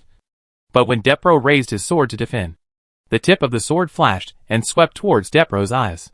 Depro, who had just finished raising his sword to defend, had no time to put away his sword to defend. He could only lean back to dodge, but this sword was still a feint. The long sword that swept across his eyes slashed directly down, aimed at his heart, and stabbed diagonally. Depro's sword was across his throat, and his upper body leaned back. This sword stabbed diagonally from top to bottom. A normal person could no longer dodge it. But Depro dodged it. No! To be precise, he dodged it by counterattacking. Depro raised his right leg and kicked the sword with his toes. This kick was launched with accumulated power. Once kicked, Peggy's sword would definitely fall out of her hand. But this kick again missed. Peggy used her ankle to twist her calf, thigh, and then caused her torso to rotate. And her arm, and the sword in her hand naturally rotated with it. Whoosh!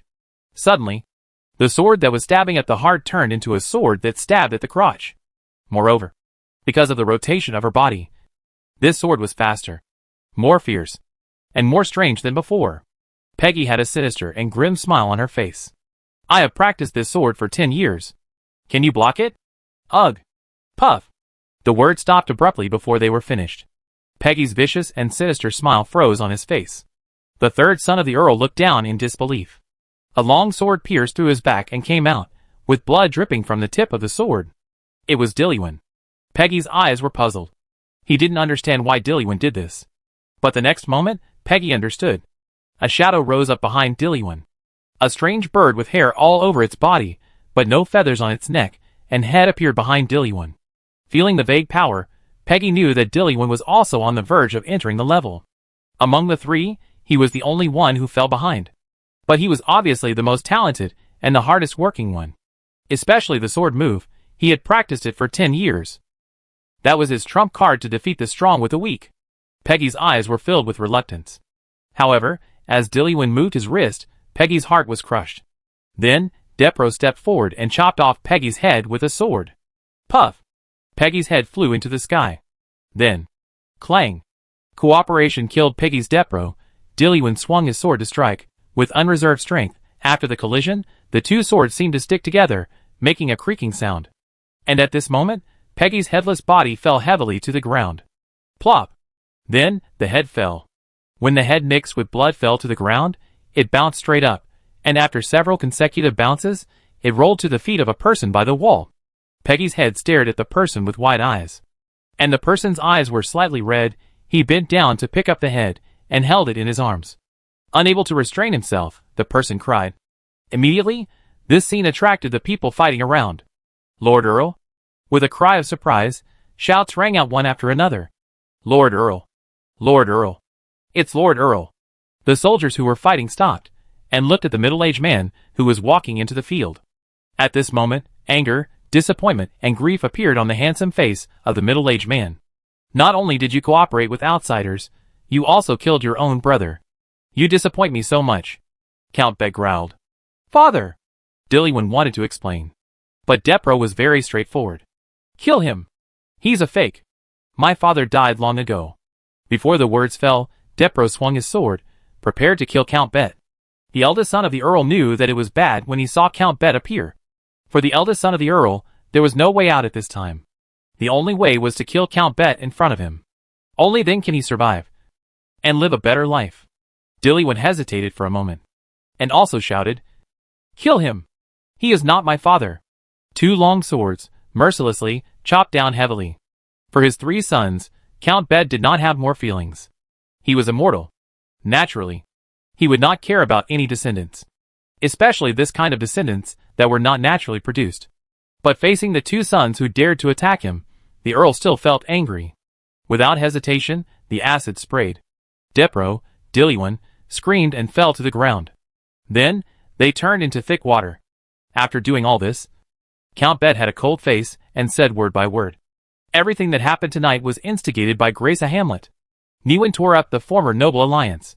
That old lion attacked me. Then, I will declare war on Newyn. Chapter 852 Mystic Ship.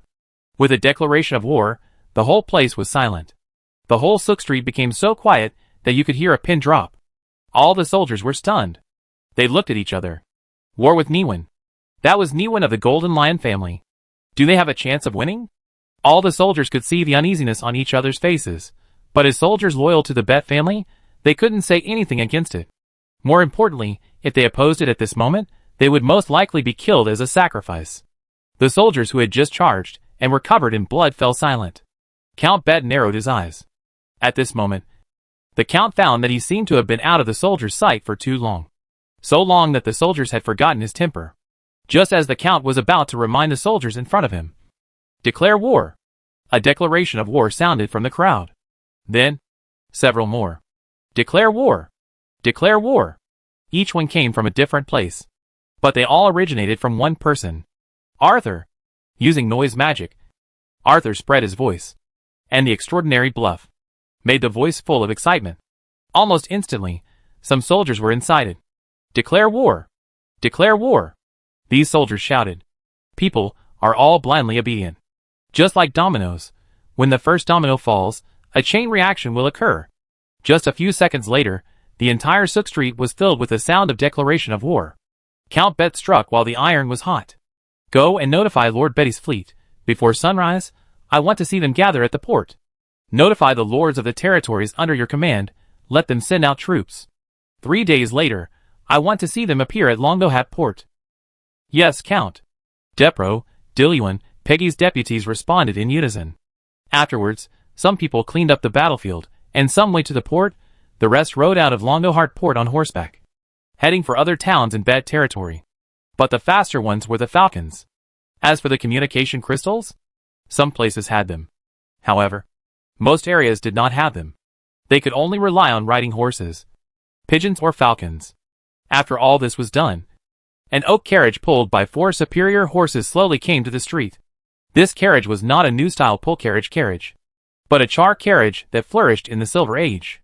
Its workmanship is complex and expensive, far exceeding that of a horse-drawn carriage. Often the cost of a carriage is the price of a villa, and it is therefore welcomed by the real nobles. The coachman waved the whip. Snap! After a crisp sound, the carriage went straight to Count Bet's mansion. Since war has been declared on Niwen, it is naturally impossible to return to the suburban manor. A team of soldiers followed behind in an orderly manner. Every soldier's face was excited. War is dangerous. But there are also opportunities in war. Especially for soldiers like them, it is the best opportunity to turn things around. When ambitions overwhelm uneasiness, everything becomes different. What's more, they have Count Bet. He is as great a figure as the old lion. At least, in the eyes of these soldiers.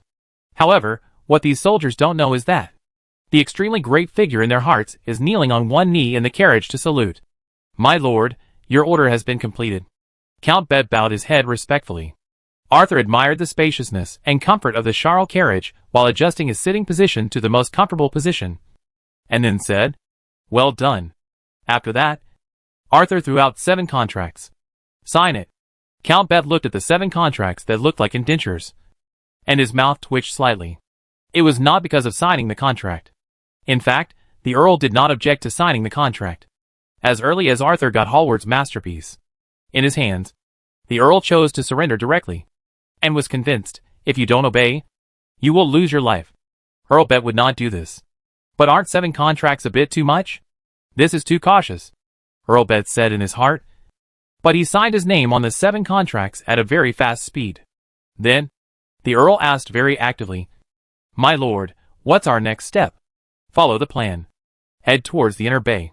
If anything happens, I'll contact you," Arthur said as he carefully checked the 7 contracts. With Hallward's masterpiece in hand, it's true that he has grasped the lifeblood of Count Bate, but since he came into contact with the special item Gate of Thieves, Arthur can no longer ensure that Hallward's masterpiece alone can guarantee Count Bate's loyalty. Who knows if Count Bate will have a backup plan? Therefore, it is necessary to bless him with a contract. This is good news for both him and the other party. After all, next, he will not have more time to deal with the other party. Looking at Arthur's cautious appearance, Count Bet couldn't help but sigh in his heart. He knew that it was probably better not to play with his little tricks. Otherwise, it would only backfire. Very good. Keep your current mentality. After Arthur put away the 7 contracts, he then pointed at Earl Bet with words. Then, ignoring Earl Bet's slightly changed expression, Arthur disappeared in a flash, leaving Earl Bet frowning in the carriage, looking troubled. I was careless. Earl Bet was quite surprised that his inner thoughts were seen through. He did not expect Arthur's eyes to be so sharp. Or rather, he was slow. Because of immortality, he became too slow. Fortunately, it's not too late to find out now. He still has a chance. He has a chance to change this slowness. He also has a chance to make up for the little mistake just now. He firmly believes that his own value will definitely make Arthur forgive him. As long as he doesn't make this mistake again in the future, he will definitely become Arthur's most capable subordinate. And now? The Earl suddenly thought of something. If this thing is done, I can not only make up for the little mistake just now, I can get more appreciation from you. Right?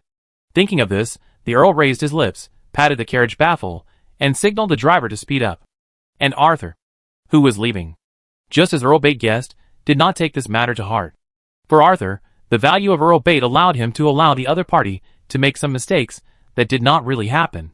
As for what really happened, then he was going to try to leave a mark on Hallward's masterpiece. With his extraordinary power, what will happen to Count Bet? Of course, nothing happened. Everything is fine. And now? Arthur stood on the shore and took out the key. He started it with a silent thought in his heart.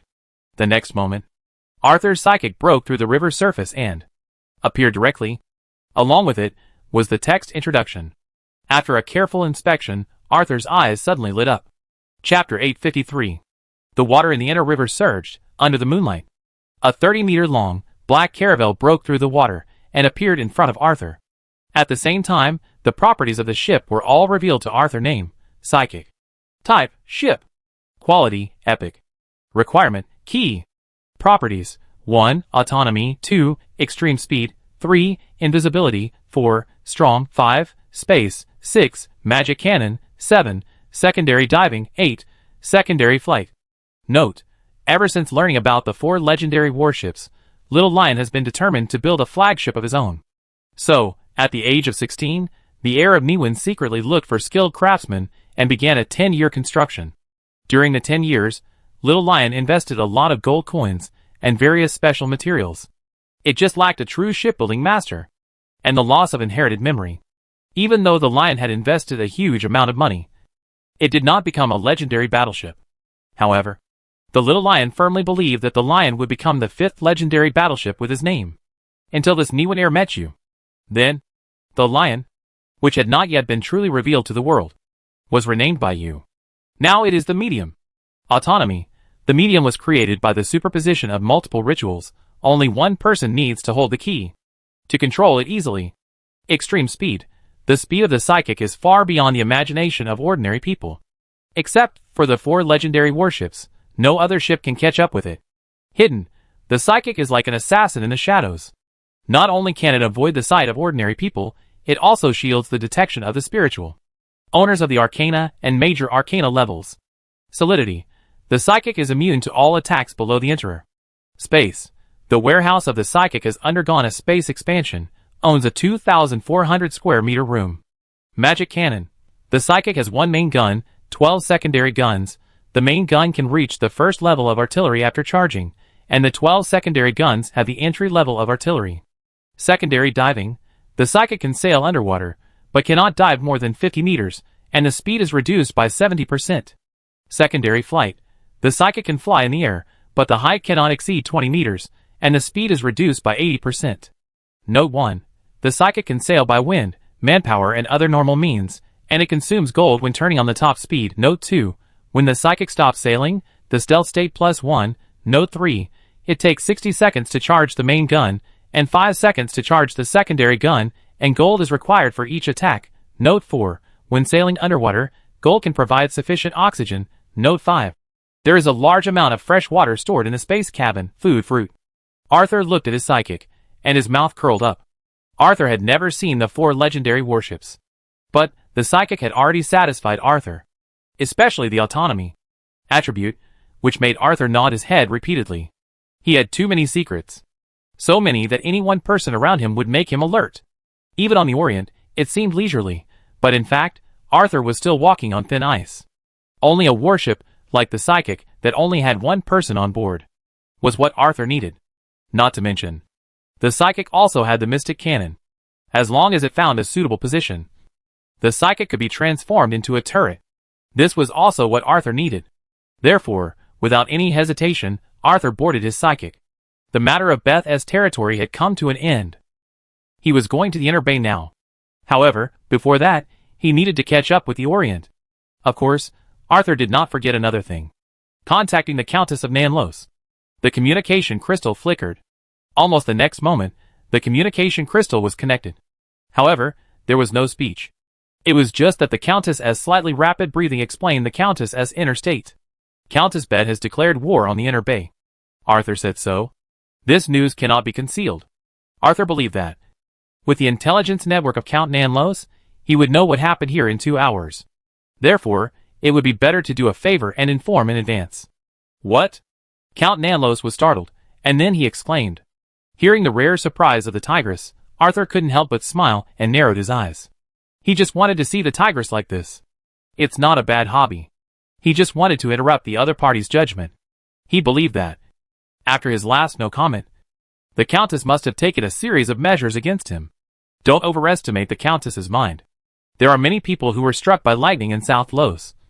And Arthur definitely doesn't want to be struck by lightning. Of course. More importantly, he needs the Countess's help. He hopes that the Countess will respond to Count Beth's declaration of war, and declare war on Niwen together. However, he would never say it on his own initiative. He believed that as long as Countess Nanlos did not do anything stupid, she would know what to do. And he? He was just a messenger. That's really good news. After a brief surprise, Countess Nanlos said so. Arthur almost laughed out loud at this pretending to be silent. Arthur could guarantee that Countess Nanlos was just talking nonsense, because she had not recovered from her surprise. As a young, kind, honest and simple psychic, Arthur would not be infected with such bad habits of the nobles. So he said directly, There is a better news. What news? Countess Nanlos asked immediately. In fact, at this time, Countess Nanlos was already shaking her short legs unconsciously. Lady Susan saw it and smiled. Julie, the swordsman, saw it and scratched her head. Guard Captain Kathy saw it and turned her head away. When Valerie, the hunter leader from the island, wanted to say something straightforwardly, Granny Cullen has dragged me to the kitchen to get some candy. Everyone knows the little habits of the man they serve. However, Countess Nanlos doesn't know. In fact, she thinks she has covered it up very well. Just like this moment, she still thinks she fits the role of Lord very well, not the calmness when facing a strong enemy, but the calmness when facing joy. Therefore, the Countess felt that the previous questioning was a bit anxious. Thank you, Arthur. Your merits are beyond doubt. I think the subsequent Southern Los Daily can report on you continuously. At the same time, you could own a good territory in Southern Los, to honor your merits. Of course, there is also your title. Lord cannot represent your identity. Baron. Baron is more suitable for you now. The Countess of Southern Los said. Chapter 854. Hearing the promise of Count Nanlos, Arthur couldn't help but laugh. It wasn't sarcasm. It was the kind of unexpected gain. Arthur glanced unconsciously, the XP tips that appeared this morning: Nanlos territory, West Berlin territory, Inez territory. The publicity of you by local newspapers in the 3 places began to form a chain effect. More civilians, rich businessmen, nobles who had never heard of your name knew you, and many of them began to recognize you. XP plus 2000. With the departure of the Red Knight and others, your influence in the river pirates was publicized by them, and more river pirates began to fear you. XP plus 2000. But with a small parish, the Inland River Church's enthusiasm for you reached its peak, and they regarded you as a miracle. XP plus 10,000. The fermentation in West Berlin continued, and the residents in West Berlin were still grateful to you. XP plus 5,000. Under the promotion of caring people, your name gradually became synonymous with disaster. XP plus 2,000. More people in South County heard your name. XP plus 1,000. The XP income is still considerable, but it is still a little short of the limit of level 17. Moreover, after only 1 day, the gratitude of the residents of West Berlin to him changed from increasing day by day to still grateful. The XP gained also dropped rapidly from 800 points to 5,000 points. This made Arthur sigh at people's forgetfulness of favors. On the contrary, it was the XP under fear and faith that made Arthur more concerned. Considering those river pirates, and the performance of the Inland River Church, Arthur was ready to dig deeper. Of course, that was later. Now, he needed to remind the people of Nanlos. And the report given by the Earl of Nanlos came at the right time. As for the promotion of the title and the territory, Arthur didn't care much about the former. In Arthur's opinion, it was just a false reputation. On the contrary, Arthur liked the land very much. Arthur, who had a certain bloodline, had an innate attachment to the land. He wanted to try to sow seeds in the soil, and then in the fall, to get the joy of a good harvest. Before, he didn't have such an opportunity. Now he has it. And Arthur has begun to imagine that picture in his mind. Of course, there will inevitably be some blind guys who will jump out. But as a young, honest, simple and kind psychic, he has always loved peace, and he will definitely not do anything excessive. He will just plant those guys who hinder him from farming. At most, he will plant the families of those guys together. After all, Arthur thinks he is very good at dealing with people. These guys have a complete family, so he has no worries, which is the best of both worlds. Unconsciously, Arthur's mouth was smiling. Although they were separated by the communication crystal, Countess Nanlos seemed to sense Arthur's joy. Immediately, the frequency of the shaking of the short legs became faster. For the Countess, Arthur's performance made her feel very satisfied. See, she is also a good lord who rewards and punishes clearly, isn't she? Thinking in her heart, the Countess could no longer hold back. Arthur, what is the better news you just mentioned? Earl Beth personally killed the little lion Grace Hamlet. Arthur did not hide it anymore. This news is closely related to the previous news. Knowing the previous news, this is also known naturally. This is no longer a coincidence. It is completely integrated. But how can Arthur, an outsider, know this? He is just a person who diligently collects information. After discovering that Earl Beth declared war on Niwen, he immediately began to look for the reason for the declaration of war. And then he found out that Count Bed had killed the little lion Grace Hamlet. Really? This time, Countess Nanlos jumped off the chair directly. Her eyes began to widen. The Countess really couldn't hide her surprise. Count Bed declared war on Niwen, and Count Bed killed the little lion Grace Hamlet, and then declared war on Niwen, but they were two different concepts. The former had the noble rules in place. There is still room for recovery. And the latter? That is an undying hatred. Especially under the premise that the old lion appeared in Nanlos. The latter's appearance made the Countess feel relieved. Declare war. Declare war on Niwen immediately. Then, observe the old lion. The tigress believes that the old lion will reveal his flaws when facing the death of his eldest son, the first heir, and even affect his spirituality. And at that time, it will be her chance. Of course, this must be true. Faced with this seemingly fake good news, Countess Nanlos anxiously waited for Arthur's answer. Of course, Countess. I think the news will spread soon. I hope you can prepare early, Arthur assured the Countess. Great. Countess Nanlos cheered, and she jumped up and down, the happy tigress, completely forgetting that there were still her subordinates around her. Until halfway through the jump, only then did she notice the other people in the study. Immediately, the Countess coughed a few times. Then, she jumped onto the stool without leaving any trace, and said in a serious tone, Arthur, is this the opportunity you mentioned before to solve the Southlos crisis, and even to kill the old lion? Very good, you did a good job. Our deal. Wait. Just when the Countess of Southlos was about to say deal done, Arthur spoke directly. The puzzled Countess of Nanlos uttered a single sound. My lord. Have you misunderstood something? How can such a small matter solve the crisis of Nanlos? As for killing the old lion? Where did you even mention it? Facing Arthur's series of questions, Countess of Nanlos was a little dazed. Even a little at a loss. She stared at the communication crystal in front of her and asked dryly, What is that? Please wait for good news. After saying that, Arthur ended the communication. The young Nanlos psychic could already imagine the tigress gritting her teeth after she realized what was happening. But this was what he needed. Arthur knew how to deal with this tigress, who had not really grown up. Especially when he wanted to gain enough benefits from the other party, Arthur could think of 3 feasible plans and 12 alternative plans in a blink of an eye. Put away the communication crystal, Arthur took out the key. Set sail. Arthur first shouted at the bow, then jumped onto the watchtower. Set sail. Another call, Arthur walked to the rudder, waved his hat, put his hand on the rudder, and said in a more steady voice, Set sail. When there were no outsiders, the free Arthur played many roles. Without Pendragon by his side, he was relieving himself in his own way. in the secret room of the Earl's mansion in Nanlos. The tigress, who was feared by everyone, stared at the communication crystal and puffed up her cheeks. The round and plump Countess of Nanlos pursed her lips. At the ends of her hair, a few sparks of electricity flashed. Crackling, crackling. Amid the unique sound of electricity, Lady Susan came over and said, "Sir, what do you think of Arthur?" Chapter 855. Since she severed her relationship with old Charlie, Mrs. Susan has always had a dream. She hoped to be Arthur's grandmother. And the moment she saw Arthur, her dream came true. Arthur really called her grandma. So, from that moment on, Mrs. Susan's dream changed. She hoped that Arthur would live a healthy, safe, rich life. Healthy, she was sure that Arthur's strength was enough to make Arthur's body extremely healthy. And safety? You need to consider carefully.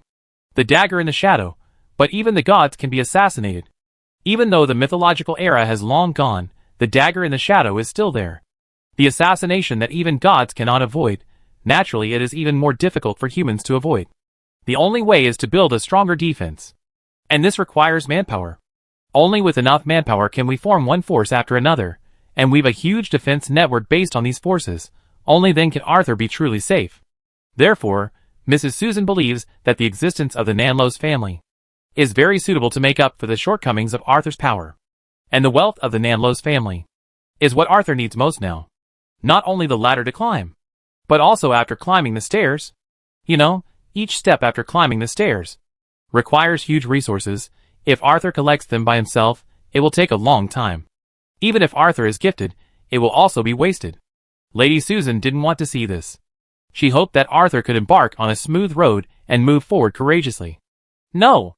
To be precise, she hoped that Arthur could soar into the sky and sit on the clouds. This was her most earnest wish as a grandmother. Therefore, this lady thought that Arthur's marriage to Earl Nanlos was an excellent choice. As for draining the Nanlos family, this lady believed that as long as Arthur sat on the clouds, the Nanlos family would definitely be richer than it is now, even grateful for her help. However, the appearance of Melinda caused the lady to temporarily put this idea aside. But now, the lady felt that she could bring it up again. The sudden attack of the old lion disrupted everything, including the arrangements of the Earl. Coincidentally, the appearance of Arthur gave the situation room for a turnaround. When it comes to gaining favor, the lady will naturally not give up.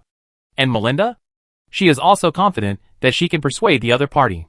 She was even confident that he could become one of her helpers. Arthur? Very good. The Countess, who had just been rescued by Arthur, was naturally in a very good mood. Facing Lady Susan's question, she answered with a smile. Arthur has a very good temper. And he is not a bad person. He has the calmness that other teenagers don't have. And he has the vigor that young people should have. Especially in the face of such sudden events. He showed an ability to respond that ordinary people don't have. If possible, I hope the Earl can invite Arthur to dinner. Lady Susan told the Countess what she had said to Arthur before in a different way. Unlike Arthur's refusal, the Countess agreed immediately. When he returns to South Los, I will hold a celebration party for him. There was no refusal, but this promise was full of formality. The dinner of the celebration party was not a dinner for two people. This was definitely not what Lady Susan wanted. Similarly, Lady Susan also understood that this was the Countess's euphemistic refusal. Lady Susan was not surprised by this. Perhaps the Countess was only 1.4 meters tall and looked like a child, but if the Countess was really a child, she would not be able to control Nanlos. Lady Susan, who understood this, never thought of hiding the Countess from the beginning to the end. Moreover, she was even more frank. Mr. Earl, as a sister, you don't want to lose to Melinda. Do you? After saying that, Lady Susan saw the Countess's eyebrows raised. The lady smiled in her heart, and immediately added, My Lord Count, you don't want Melinda to give birth to more children than you do. Do you? After saying that, Lady Susan saw that the Countess's eyebrows had been knitted together.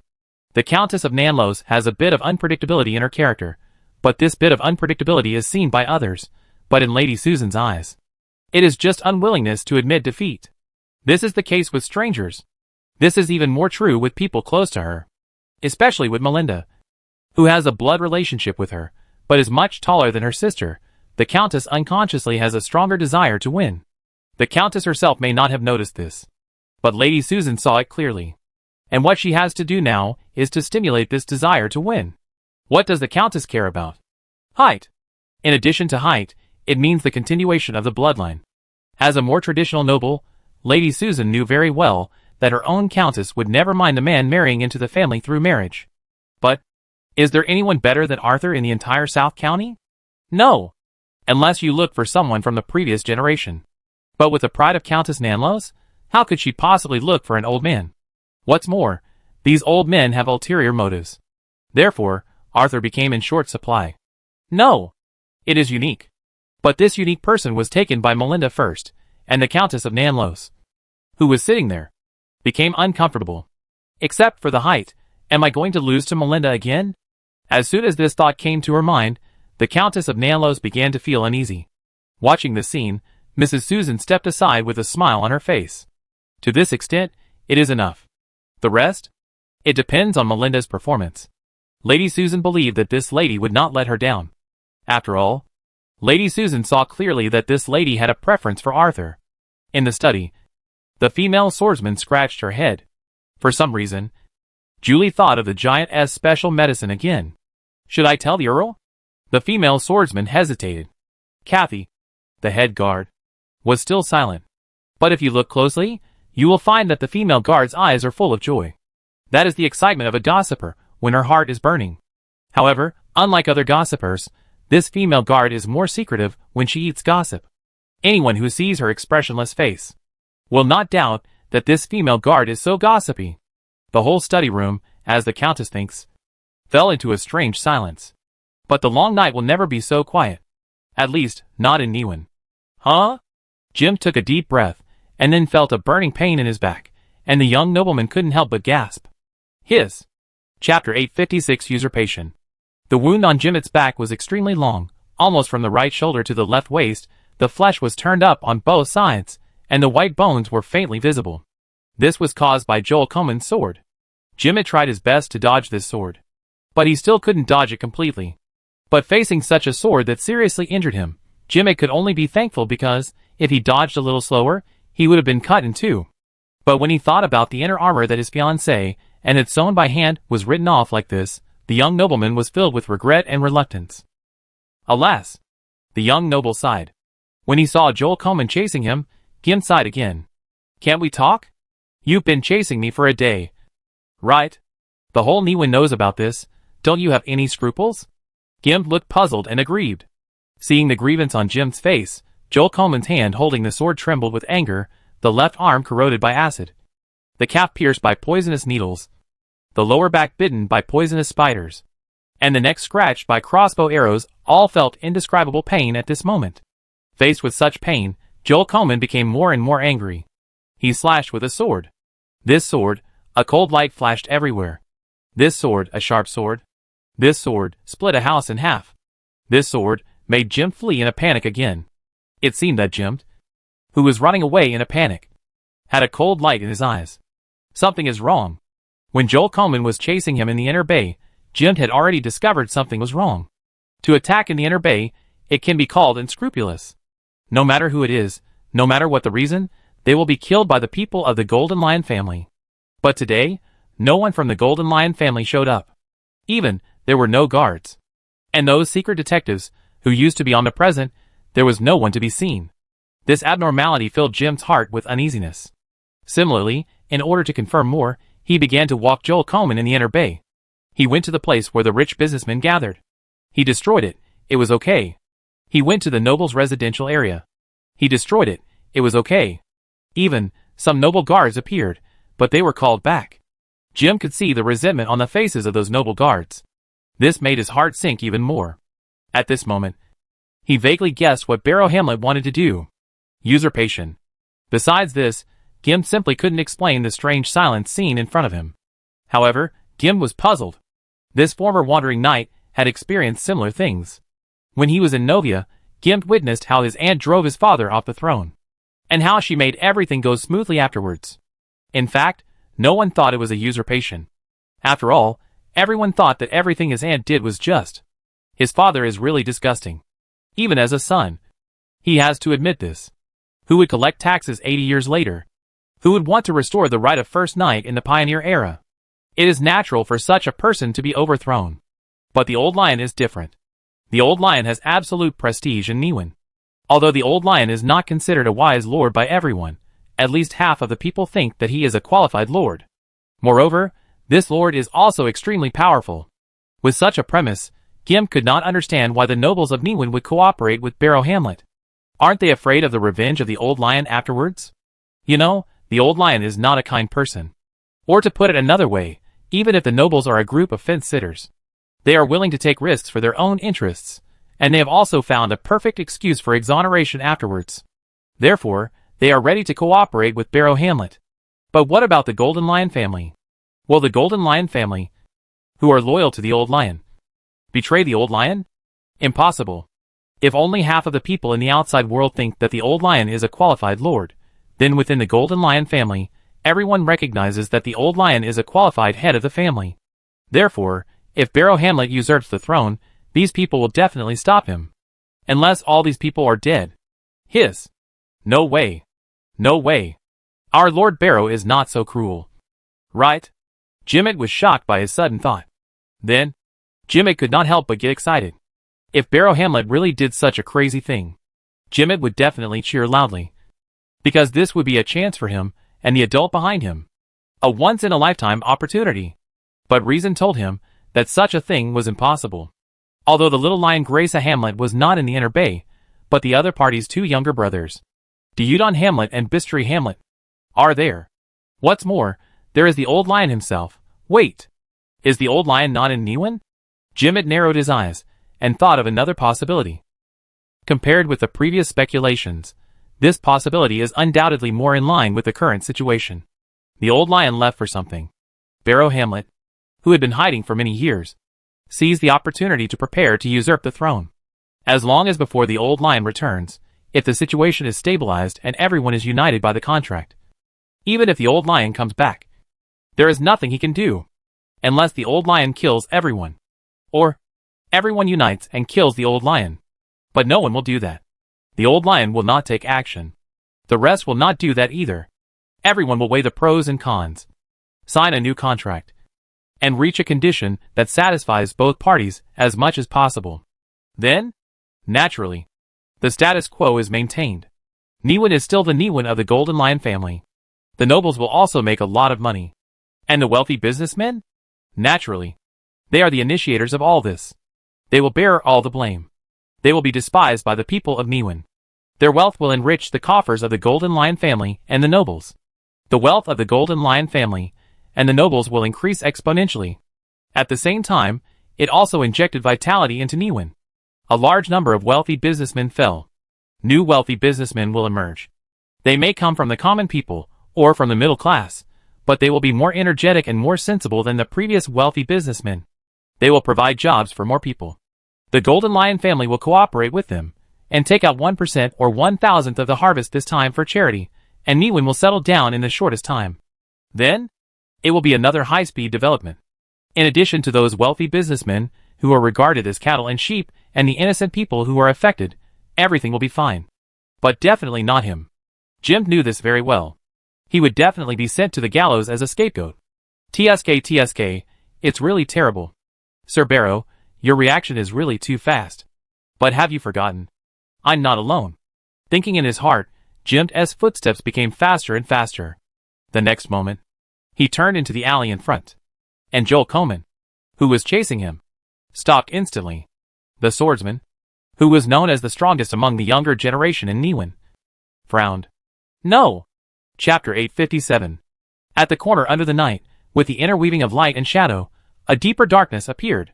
Cold, sharp, and deadly.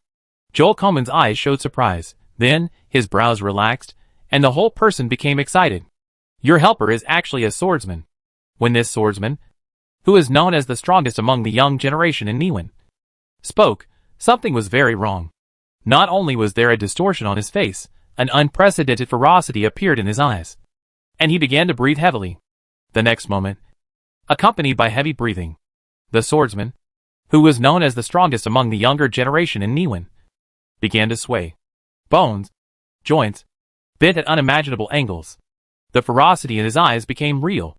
Finally, madness was born. Hee hee ha ha ha. Great, He turned out to be a swordsman. He muttered these words. Joel Coleman gently shook the sword in his hand, which was much longer than an ordinary long sword, and walked into the alley without any hesitation.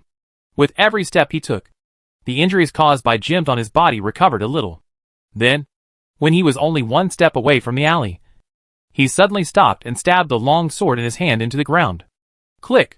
The metal blade cut the stone floor easily. The tip of the sword was immersed for 3 inches, which was enough for the long sword to stand. An invisible force field spread out. It was a rejection of the sword. It was also a kind of contempt for the sword. There was suppression in the rejection. There was disdain in the contempt. The fusion of various unique emotions became a kind of distortion. It was not the distortion of the vet psychic order, but a howl from the depths of one's own soul. The cry of a loser! In the alley, Carol curled his lips, full of contempt. He had such high expectations before he came. The result? That's it. A loser. Jim on the side didn't feel any difference. The young noble was just looking for Hayes. When he didn't find Hayes, immediately, the young noble breathed a sigh of relief. He didn't follow me, he must have taken action. Jim knew very well that. He could guess the changes in the inner bay, and Carol and Hayes, who he recognized, could also guess it. Especially after he took Joel Coleman. The bastard. Around the inner bay for most of the day, Carol, it would be abnormal if Hayes didn't take action. Jim could even imagine that Carol must have contacted those strangers on the dock. And Hayes? He should have kidnapped his fiancée. Then, use this as a bargaining chip to surrender to Lord Barrow Hamlet. Of course, this is obviously not enough. It's not that his, and is not valuable enough. It's that Lord Barrow Hamlet, who is making the usurpation move in front of him, will definitely have a big appetite. So, Deudon Hamlet, Pistory Hamlet, the second son of the old lion, the third son is the important bargaining chip. Coincidentally, Hayes has the ability to obtain this bargaining chip. Don't forget this guy's lover Manta. This lady is the hidden chess piece arranged by the old lion. As long as it is used well, the second son of the old lion, even if the third son finds something wrong and hides, will be pulled out and become the bargaining chip of Mr. Barrow Hamlet. Moreover, this is a necessary bargaining chip. Jim believes that even Barrow Hamlet, who is showing his ambition at this moment, will not give up adding an extra insurance for his life. Hayes has a high chance of success. If so, we seem to be able to get more. Jim almost instinctively thought of the treasures of the Golden Lion family. It is not an exaggeration to say that there are treasures from the last era in there. Especially the private vault of the old lion, its value must be beyond imagination. If it is added to the master's private treasury, it will surely make the master's strength even stronger. Right? The forces under his command must be developing more and more rapidly. It is definitely impossible to have any plans here at ordinary times. But now, faced with a rare opportunity, a crazy plan began to emerge in Jim's mind. However, that is all later. Jorkaman must be killed now. How about it? Jim asked Carol. Although he was reluctant to admit it, Jim knew that among the 3 of them, Carol was the strongest. He was second, and Hayes was third. Heh. Carol did not answer, but sneered. He had said it before. The cry of a loser. The guy who completely lost confidence, no longer believed in the sword in his hand, and began to choose other means to make up for himself. What else is he if not a loser? For such a guy, if he uses a sword, his sword will become dirty. Thinking of this, Carol sheathed his 2 swords. Click! The sound of the scabbards colliding was too familiar to Joel Coleman. Immediately, the swordsman who was known as the strongest among the younger generation in Niwen laughed out loud. A person who abides by the honor of a swordsman is too rare in the pioneer era. Okay. As a reward for you, I will let you see my real skills. As soon as the voice fell, Joel Coleman, who had already fully recovered, clapped his hands. Snap! With a crisp sound, the invisible force field began to gather around him. Layer after layer. After 10 layers of this defensive force field were stacked, Joel Coleman, full of a sense of security, strode into the alley. The 2 sides were only 1 step away. As Joel Coleman moved forward again, immediately, the swordsman who was known as the strongest among the younger generation in Niwen saw Carol. As for Jimt, a mouse that can only scurry around, has long been ignored by him. When I gave up the long sword, you also chose to give up the long sword. You are really a respectable opponent. However, even if you don't give up the long sword, what can you do facing me now? Your sword can't cut through my defense. Speaking of this, Joel Coleman's face showed an unprecedented pride. But Carol answered the question irrelevantly. You failed to attack the climber? Moreover, you failed to attack the step climber more than once. Therefore, your sword heart was broken, and you no longer believed in the sword in your hand. However, in order to cover up these things, in order to keep your title of the best young swordsman, you still carried the sword even if you chose this method that you would not normally look down upon. Moreover, you became more stubborn about your sword. Even more, you added some inexplicable rules. This is to show your love for the sword. The voice was flat, but unquestionable, as if he had seen it with his own eyes. Jim, who was standing by, narrowed his eyes when he heard it, not to mention Joel Coleman. Shut up, Joel Coleman said as he rushed towards Carol. But Carol dodged it easily. Even, Carol whispered in Joel Coleman's ear. Your sword doesn't want you anymore. Chapter 858. Carol's words were very soft, but they sounded like thunder in Joel Coleman's ears. Joel Coleman's body trembled. Even his spirituality began to tremble.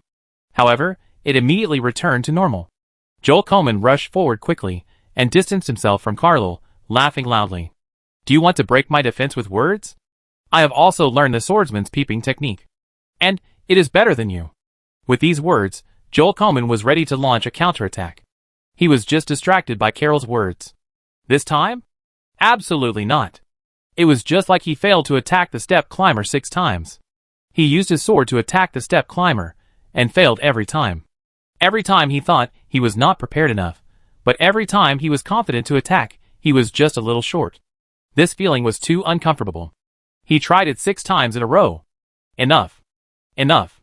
After the 6th failure, he gave up this path that was completely unsuitable for him. The adult was right. Maybe if you change a path, you will find a more suitable one for you. That's what he did. Then, he found that he was right. He was closer to climbing the stairs. Although he failed again, he was sure that he would become a stair climber next time. Just treat you as my last battle before climbing the stairs, Joel Coleman said slowly. But as soon as he said this, Joel Coleman found something wrong. Or to be more precise, Jim, the mouse, was standing in the distance and looking at him with pity. Pity? Joel Coleman was stunned. Then, he instinctively lowered his head. There was a scar on his chest. No. It is not accurate to say it is a scar. It should be said to be a red mark. The red mark is long and narrow, just like a scratch with a fingernail. But Joel Coleman's face turned pale. Heart. He has no heartbeat. His heart is gone. Subconsciously, Joel Coleman turned around and looked. Carol was raising his right hand to toss a bright red heart up and down. The young man's eyes were focused and sharp, staring at the picture and language on the wall connected to the heart. Then, disdain appeared in his eyes again, and disgust. It was the kind of disgust that comes from seeing something dirty. Just because I was praised, I thought I had a swordsmanship talent. Then, I gave up my sword because of the eyes of others. Huh. You deserve to die. As he said that, Carol looked at Joel Coleman, but he exerted force with his palm. Snap. The heart was shattered. My heart. Joel Coleman exclaimed in disbelief. Joel Coleman was sure that there was a slight disorder in his spirituality. At that moment, but it was only a moment that ordinary people would not care about at all. Can Carol seize this moment? Joel Coleman didn't believe it. That was something he, who had reached the pinnacle of swordsmanship, couldn't do. He couldn't do it, so why could Carol do it? Impossible. Joel Coleman denied it in his heart. But the facts would not change. Your heart? You don't deserve a heart, Carol said as he walked to the side, pulling Joel Coleman's long sword from the ground. At the moment when Carol's palm touched the long sword immediately began to hum. It was a pleasant hum. There was a sense of intimacy in the hum. It was as if he had seen someone who had been waiting for a long time. This scene made Joel Coleman fall to the ground. How is it possible? How is this possible? While mumbling, Joel Coleman's eyes widened, and he died with his eyes open. And Carol carefully sheathed the sword and placed it directly on his waist. The positions of the left and right long swords did not change, but the sword was placed a little lower than the left sword. This did not make Carol feel uncomfortable. When he was very young, Carol hoped that he could use 8 swords at the same time. For this reason, he practiced a lot. Although he failed in the end, he practiced the sword posture thoroughly. You guys are not going to climb the stairs, right? Gim frowned at the side. No. It's just that I have an advantage when facing this guy who has lost his sword heart. Carol explained. Jim didn't believe it. Sword heart? I think it's sword body. The sword body of the Ines family. I didn't expect you to awaken the bloodline talent of your family, Jim exclaimed. In response, Kaler didn't explain any more. It was difficult for him to say to someone who had never really practiced swordsmanship. He just practiced the basic swordsmanship to the extreme and then broke through, and then practiced to the extreme and broke through, and then practiced to the extreme and continued to break through to gain some unique abilities. Facing those sword holders, or the guy who thinks he is a sword holder, he can always easily see where the opponent's flaw is. Especially the latter. He can even see the opponent's death point. Even if he is not a sword holder, he can still see it vaguely. He calls this ability sword heart. It is completely different from the sword body. Glancing at the death point on Jim's body, compared to the clarity just now it is looming again. According to common sense, death has stayed away from Carol. They are safe now. Of course, not everything can be explained by common sense. For example, they're adults. On the adults, he can't see any point of death. It's not that there is no death. On the contrary, incomparable death gathers around his adults, as if the adult standing there represents death. However, the Lord is not death. Not death, but he commands death. Under the sense of contradiction is an unprecedented tyranny, which makes Carol feel a sense of belonging as if it is destiny. Carol is willing to pursue this tyranny, but before he achieves it, he sees the tyranny in Arthur that he can't imagine at all. So, Carol is willing to submit to Arthur. Of course, these things, Carol would not explain to Jim. He was not some idle young lady who would tell everything to a close friend. He would only ask questions that would be most helpful in solving the current situation. What should we do next? Of course, we should hide in a safe place and wait for Hayes to send us a signal, Jim said, with a smile on his face. The young noble had already thought of an absolutely safe place. Similarly, Carol had also thought of it. The two looked at each other and disappeared into the alley. However, they did not notice that a falcon flew over their heads. Chapter 859 Academy. At night, St. Joan of Arc College was silent. Although Niwen was not peaceful today, it had no impact on St. Joan of Arc College. In fact, even if Barrow Hamlet became the master of Niwen, St. Joan of Arc College would still be peaceful, and there would be no trouble at all. This special case was not because of the 2 study tours and celebrations held by St. Joan of Arc College every year. It is because of the appearance of the word holy that has only one meaning in the mysterious side: God. God appeared in the St. Joan of Arc Women's College. Many people think it is Ms. Joan of Arc, but more people think it should be someone else. But no matter the former or the latter, because of the unique dignity of the God, ordinary people like them can't remember who it is at all, and can only use the word holy instead. Because of this word holy, it is enough to make St. Joan of Arc College aloof from the world. And there is no mystery. Or, after the original mysteries were infiltrated, they were eliminated one by one. As for the new mysteries, it will also end like this. After all, the old lion attaches great importance to this place. However, this does not mean that the girls in the college do not yearn for mystery. On the contrary, these girls' yearning for mystery has reached a certain extreme.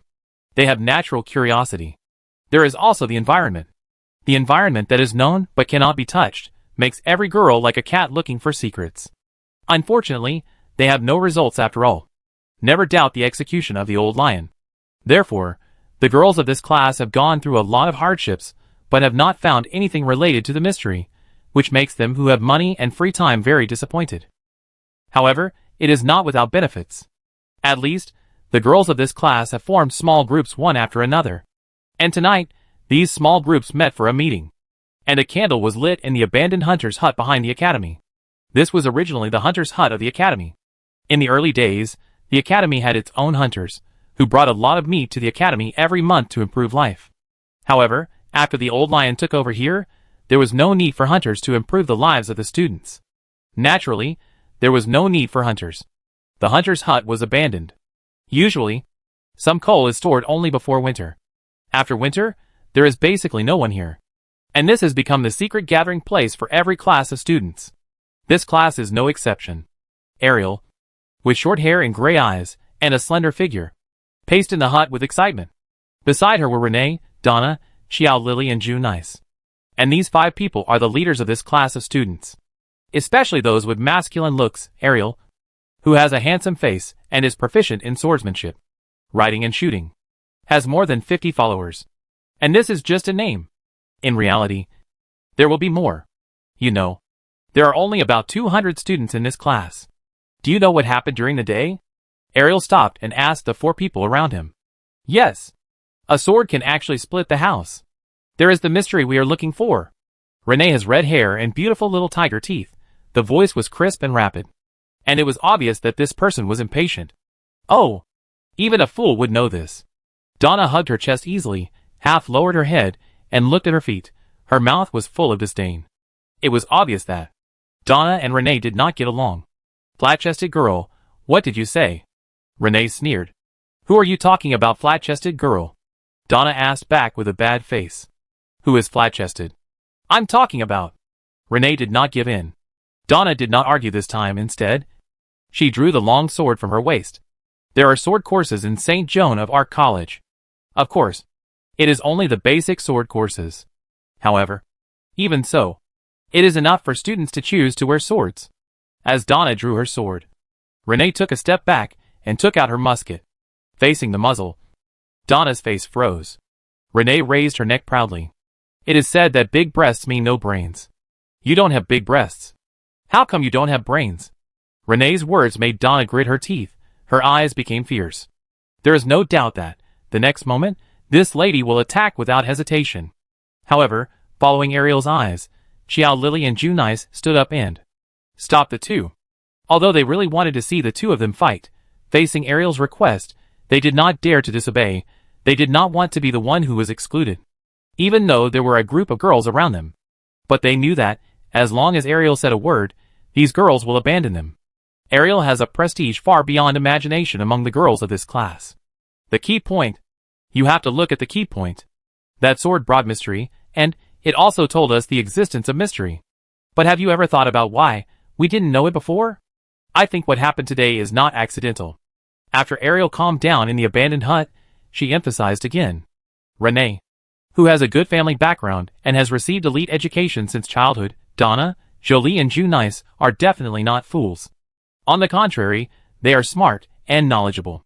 As soon as Ariel spoke, they grasped the key point. Ariel, you mean, someone will erase their memory? Jolie frowned. Even, there were some vertical lines on her high nose bridge. This girl with fair skin does not want to have her memory erased at all costs. But according to her speculation, her memory had been wiped more than once. Just as Ariel said, what happened today was definitely not accidental. After all, when they were yelling, the teachers were quite calm. Damn it! My memory was wiped? Did I forget the person I love so much? With a peerless face, a height of 1.85 meters, 8-pack abs, and a wealth that could rival a country. Is he alone in an unknown corner? Feeling sad? Junice, who was small, wearing a bunny ear hairpin and a pink nightgown, covered her chest with her hands, looking like she was about to break her heart. Immediately, Renee, Donna, and Xiao Lily all raised their middle fingers to Junice. Ariel sighed helplessly. Just as the girl was about to wake Junice up, she heard laughter. It was an uncontrollable laughter. It was laughter coming from outside the door. Who's there? Ariel whispered, then he drew his sword. The remaining 4 girls also looked at the door with vigilance, especially Junice, who looked the cutest. She calmly took out 2 round bombs from under her nightgown. Sorry, I didn't mean to do that. I just couldn't help it. With these words, a figure pushed open the door. And the moment they saw this figure, the 5 girls immediately became at a loss. Because, Teacher Jennifer. Chapter 860. When a person is still a student, there is always a natural fear of the teacher. Even Ariel, who is surrounded by people, is the same. Subconsciously, Ariel put away her sword. The same was true for the 4 people around her. Junice even stuck out her tongue, trying to hide the bomb quietly back in her nightgown. Junice, what are you holding in your hand? Jennifer put her hands on her waist. The dress, which was already slim at the waist, immediately became slimmer. Especially the bust reached a level that the girls present could not imagine. Donna saw it and couldn't help swallowing her saliva. Even Renee, who thought she had a great figure, looked at Jennifer, then looked at herself, and took a step back in silence. Xiao Lily was not abnormal. She just kept pressing her arms against her body, trying to keep herself from losing. and Junice ran to Jennifer's side. The arm holding the teacher began to shake. Teacher Jennifer. Teacher Jennifer. Please let me go this time. Okay? You are the best. Jennifer, the new history teacher. Different from the old-fashioned ones before. Jennifer is not only beautiful, but also very elegant in conversation, and more importantly, knowledgeable. Therefore, she has accumulated top popularity in the college in a short period of time. She is very loved by students. Similarly, Jennifer was also happy to be with the students. It was because of this kindness that Junice was emboldened. Otherwise, Junice would not dare to do this. Of course, Junice did not want to be expelled from school. Although she was loved by her parents and had a good family background, if she had the reputation of being expelled from school, she would be really finished. Most likely, she would marry a mediocre guy. Moreover, she would definitely be ugly. She, Junice, absolutely not. So Junice at this moment is not only brave, but also acting well. The big eyes are full of tears, and the tip of her nose is twitching with sobbing. Jennifer looked at her students, and couldn't help but cover her forehead. Okay. I'll let you go. You all go back quickly. Remember, this is only once. After saying that, Jennifer turned aside. The 5 students ran out immediately. However, Ariel, who was running at the end, could not help but turn her head, and quietly looked at Jennifer, who was standing there. Ariel always felt something was wrong. She couldn't tell what was wrong. It was just a feeling. Ariel was confused. But she kept walking. Soon, the 5 female students disappeared. Jennifer walked into the abandoned hunter's cabin and relit the candle. The candlelight flickered, and Jane walked out from the shadows. This woman with long brown hair, the lady with delicate features, looked at the place where she had just been, still had a lingering fear. It was a secret compartment. One person could get in, but it would definitely be uncomfortable. More importantly, you had to hold your breath and concentrate there. If Jennifer hadn't come, she didn't know if she could complete this eavesdropping mission. How is it? Jennifer looked at her friend worriedly. It's okay. Jane shook her head. She was very scared and uncomfortable just now. But Jennifer's appearance made her feel relieved and relieved. It's good that you're okay.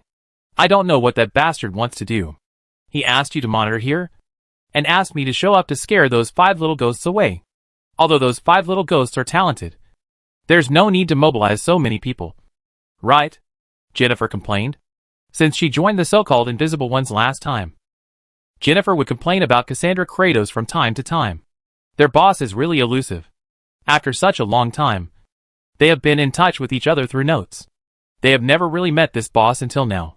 This makes Jennifer very uncomfortable. Of course, Jennifer only dares to talk about it in front of Jane. After all, Arthur has left a deep impression on Jennifer. As Arthur's aunt, Cassandra Kratos must be a more terrifying and cunning character. Jennifer didn't dare to offend the other party. So, when her friend Jane took out the uniform of the Invisible One from the secret compartment, Jennifer put it on, without saying a word. She appeared here to scare the 5 little ghosts away. But her mission was to wait. Wait for the 5 little ghosts, who were scared away. Simply put, whoever of the 5 little ghosts, who just left, will come back and become an apprentice of the Invisible One Foot. Jennifer wanted to complain about this. As an invisible person, she didn't get any benefits at all. Trainee? Most likely she was a panty washer. Or she could become a blood bag of the organization, and provide money to the invisible person continuously. The lady is not that kind of person. I can sense the lady has kindness, Jane said with certainty. Since that day, Jane has become a little different. She is still the same person, but her intuition has become unusually sharp. In this regard, Jennifer, who had experienced this several times, expressed her approval. But approval did not mean that Jennifer would be convinced. Those 5 little ghosts were just playing house. They thought they were great. But in reality, they were still little ghosts. So, the lady's plan failed. Madam, was their respectful title for Cassandra Kratos, and was approved by the lady, who also expressed her approval by drawing a smiley face at the end of the note. When I saw that smiley face, Jennifer almost tore up the note. They are all 1,000-year-old foxes. Why pretend to be cute little white rabbits? How shameless. Jennifer couldn't help but complain in her heart again. And Jane once again used her intuition to detect her friend's complaints about the lady, and immediately, she smiled and pulled Jennifer's hand, and stroked the back of her friend's hand, as a comfort. But the next moment, Jane withdrew her palm. Her face became serious. Then, she even pulled up her hood. The next moment, Jennifer heard the sound of footsteps. And there were more than one. Immediately, the lady also pulled up her hood. Outside the door. Ariel, do you really want to go in? Teacher Jennifer just let us go. Junice whispered. Coward, you can go home to your mother. Donna said coldly. The girl who had just experienced a blow regarded those older than her as passing targets. Heh, a flat-chested guy, it won't help even if you ask your mother. Right. By the way, if you become a mother, will your child be unable to tell the difference between front and back? Junice chuckled. Compared to her sharp tongue, Junice is definitely the best among the five. Even though she looks cute when she talks about people, her little mouth is really mean. Enough. A quarrel was interrupted by Ariel. The four looked at Ariel. At this time, Ariel was more serious than ever before. After looking around, she whispered, I've said it before. This is my personal behavior. If you are willing to follow me, I'm very grateful to you. If you don't want to, you still have a chance to leave. Renee, Donna, Xiao Lily and Junice immediately became cautious. Not only for Ariel's prestige, but also because they also felt something was wrong. Looking at the expressions of the four people, Ariel took a deep breath and felt a little relieved. Although she was very resolute when she spoke, but deep down, Ariel still hoped that someone could face the unknown with her. She felt that this would be the biggest change in her life. But she couldn't be sure whether it was an opportunity or a danger. Or both. The uneasiness in her heart made Ariel hesitate as she turned around and looked at the familiar wooden door in front of her. But immediately, the courage in her nature made Ariel grit her teeth and push the wooden door open. Creak. The wooden door made a harsh sound. Then, congratulations. You passed the test. Welcome to join the Invisible Ones. Chapter 861. The moonlight is bright, and the candlelight is yellowish. With the door as the boundary, dust is floating. Ariel, who was standing outside the door, had her gray eyes lit up at this moment. She knew that she had found what she had been looking for. And Renee, Donna, Jolie and Junice also breathed a sigh of relief. Just now, when Ariel proposed to return, they instinctively felt that they should return. Of course, it was not that no one objected. For example, Donna. This girl didn't think it was a good idea to go back after the teacher just let them off. You know, if they were expelled, their situation would not be much better than Junice. However, the moment Donna said this, she became lost. It seemed that she was about to miss something very important. Not only Donna, but also Renee, Xiao Lily, and Junice, who were shaken in their hearts, were the same. The abnormality between them surprised the four people. They exchanged glances. Finally, they all looked at Ariel. Unlike the four people, Ariel had already decided that she must go back. Ariel was a stubborn person. Once she had changed, she would not change. At this moment, it proved that Ariel was right. Teacher Jennifer? Junice asked tentatively. Although it sounded like that, but facing the history teacher with a white cloak and a hood covering her face, the girl still became uncertain. It's me. Jennifer did not hide her identity. She could not hide her identity at all. She appeared here to actively expose her identity to attract 5 girls to join. Although she still did not understand what the 5 girls in front of her were for. Even if they had talents. But not much. If it was that kind of obvious talent, they would have been included in some organizations, forces, and it would be impossible for them to appear in the St. Joan of Arc Girls College. Moreover, I am a bit old. The mysterious side does not despise age. On the contrary, the mysterious side respects the experience brought by years. The older you are, the more power you represent. But this is based on the mysterious side people who have been judged to be awakened since childhood. And those who change their ways? It is just the opposite. The older you are, the more mediocre you are. Whether it is learning the knowledge of the mysterious side, or mastering the secret arts, you need to focus. And the older you are, the more you work hard. The less you can concentrate. Even, you may have to work hard for 10 minutes, and then relax for 2 hours. Therefore, Jennifer is not optimistic about the 5 people. But she is not the boss. She is just a person who follows orders. Teacher Jennifer. What is the invisible one you just mentioned? Junice looked curious. Jennifer raised her palm. 5 students including Ariel came over immediately, but, the next moment, click! With a barely audible sound, a sharp blade popped out from Jennifer's wrist guard. The sudden cold light frightened the 5 girls, and made them retreat one after another, but immediately, the 5 girls gathered together excitedly. Looking at the 5 girls, who were excited and curiously staring at her hidden sword, Jennifer murmured in a pretentious manner, "Everything is false, everything is permitted. We are in the dark, but we pursue the light. We are the invisible ones." Jennifer blushed as she recited this sentence. She had no idea where her boss had found such embarrassing lines, and he actually asked her to recite them in public. Fortunately, she was wearing a hood. Otherwise, with the burning sensation on her cheeks, she would definitely be exposed. Jennifer was embarrassed. But Ariel and the other 5 were completely attracted by this passage. Everything is false.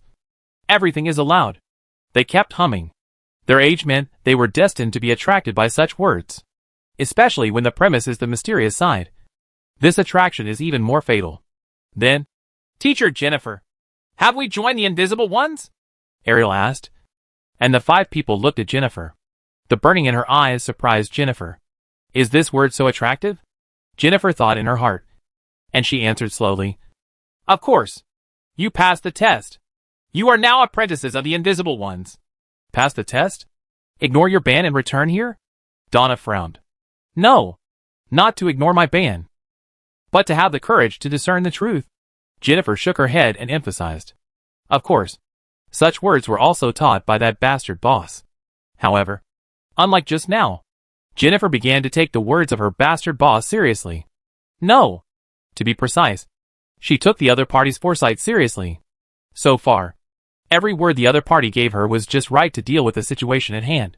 As if the other party had seen it in advance. Is this the medium bloodline? How terrifying, Jennifer muttered in her heart. And she was even more afraid of her boss. Moreover, the lady began to swear in her heart that she would never criticize her boss in public. Although they had never met, but the image of this boss in the lady's mind was not upright enough. Words like petty, sinister and vicious appeared in the lady's evaluation. Jane's intuition made her clearly feel her friend's thoughts. Jane couldn't help but take a step forward. She didn't say anything. She just walked forward. The tasks given to them by the lady were not just these, but also follow-up. As soon as Jane moved, Jennifer immediately followed. Ariel and the other 5 female students naturally followed. During this time, Junies couldn't help but be curious and asked, "Teacher Jennifer, if we didn't come back, would we have a second chance?" No. Any choice needs to bear the corresponding consequences. If you miss it, you miss it, Jennifer replied. Junies immediately looked at the 4 people around her with lingering fear, and then she looked at Ariel with more gratitude in her eyes. She knew very well that if it weren't for Ariel's suggestion, she would have missed the opportunity to change her life. The other 3 were the same. They were grateful to Ariel. And Ariel didn't react to the gratitude of the 4 people. She wanted to ask now, what would happen if she quit? Fortunately, reason suppressed this recklessness. Ariel didn't ask anything in the end, and followed Jennifer obediently, walking towards the school auditorium. At the same time, Jim and Carol appeared outside the wall of the St. Joan of Arc Women's College. That's right. The place where the 2 chose to hide temporarily was the St. Joan of Arc Women's College. It has the name of Saint. Plus, they are all girls. Unless the whole inner bay is in chaos. Otherwise, this is the safest place. However, the 2 just approached and had not really entered the college. And their steps paused. Chapter 862. Moonlight, White Robe.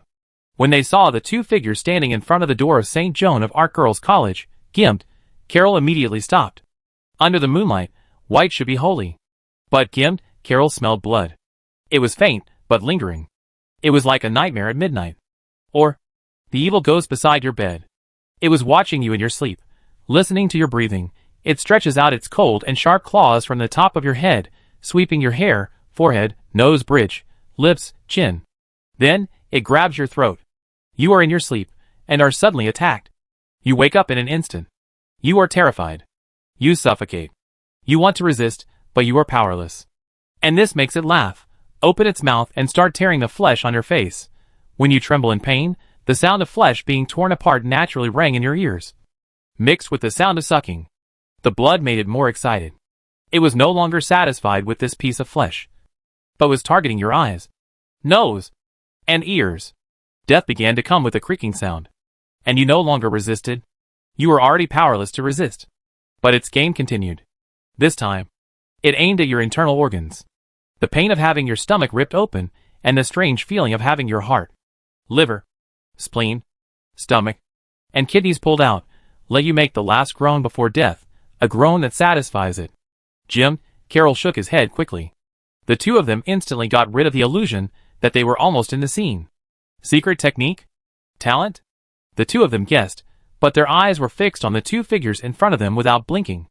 The road that should have been white, but in their eyes, it looked bloody, as if countless creatures were wailing, and the despair of the last moment of life was stained on the robe.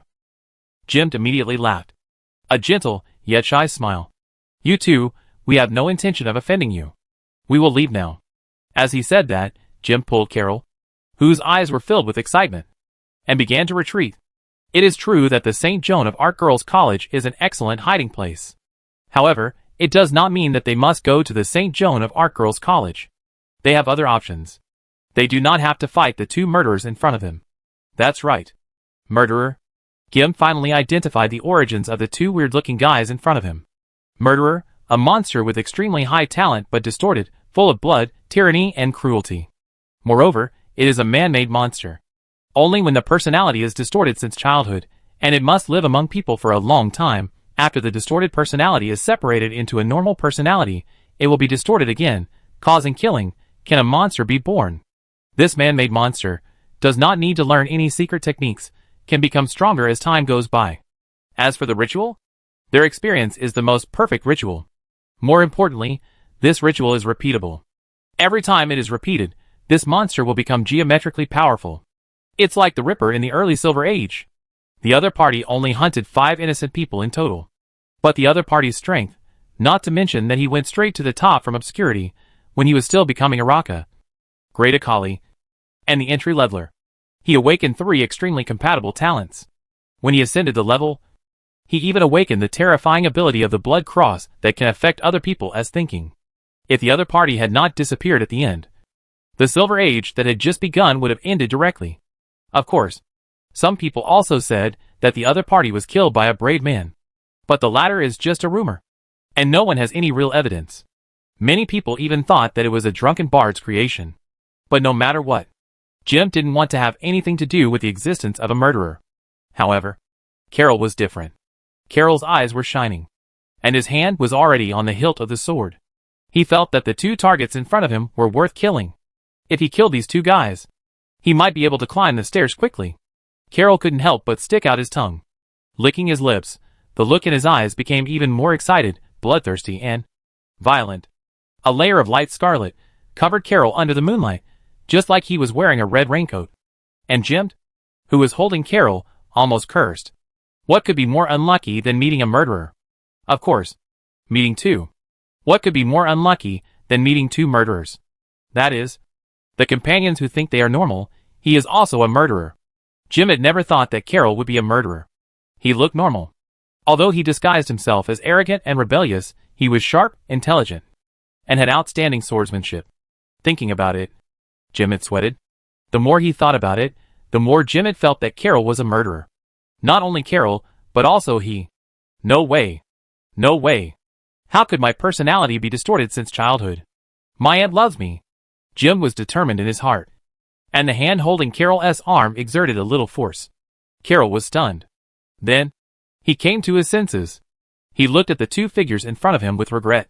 If it weren't for the adults, he would have killed these 2 guys. The 2 were treated like this.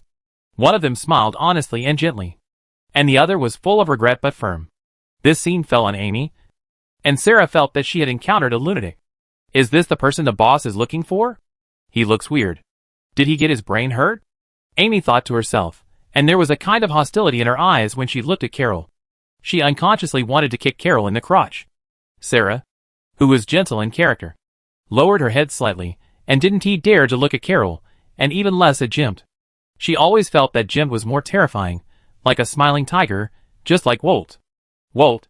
When she thought of this name, Sarah's breathing became heavier. She twisted her neck unnaturally, and her neck moved her body. Crack, crack. Amid the crisp sound of her joints, her eyes could not help but stare at Jimmet. She wanted to cut off Jimmet's limbs, take out his heart, and touch the warmth there. Jimmet noticed Sarah's gaze, secretly said in his heart, and the smile on his face was still maintained, but the two daggers hidden in the shadows were already aimed at Amy and Sarah. He always had no choice. However, Amy remained awake. She comforted her traumatized friend, whispering, "Don't forget what the boss told you." Hearing that lady, Sarah woke up immediately.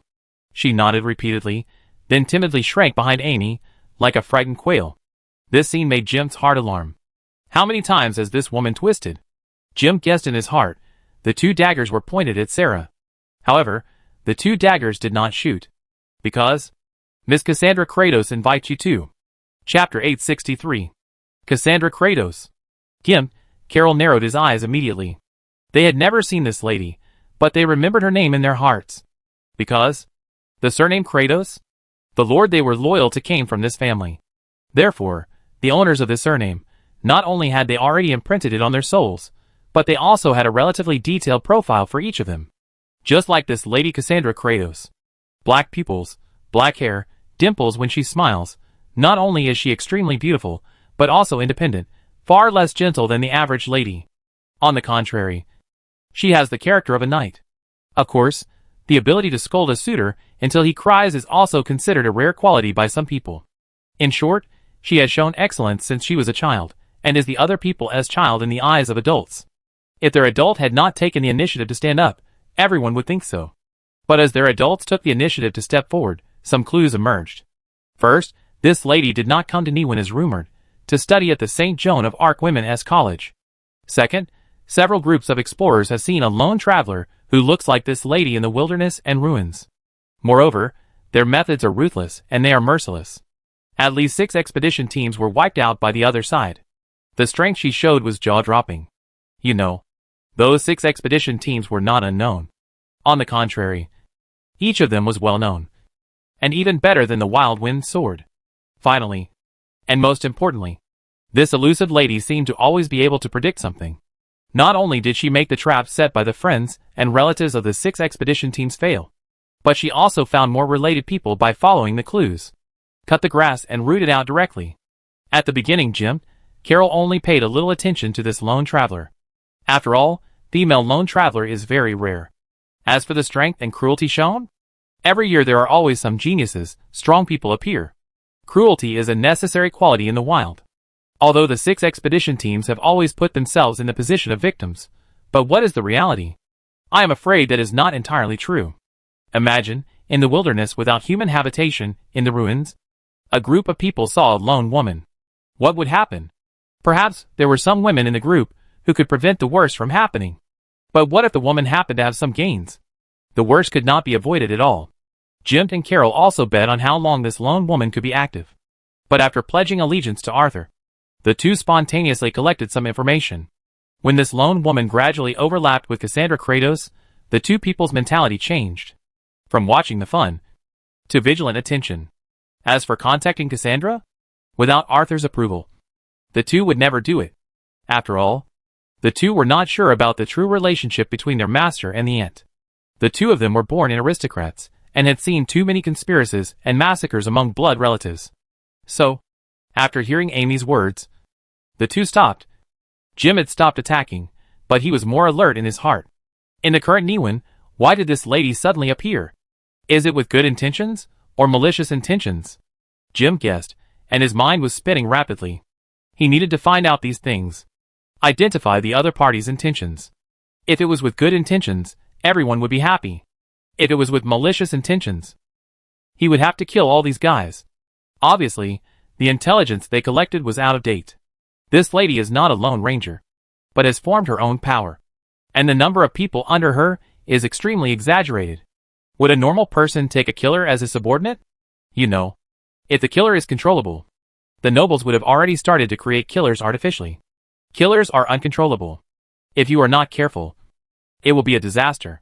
It is precisely because of this understanding that the nobles stopped the terrifying plan. Jim thought in his heart.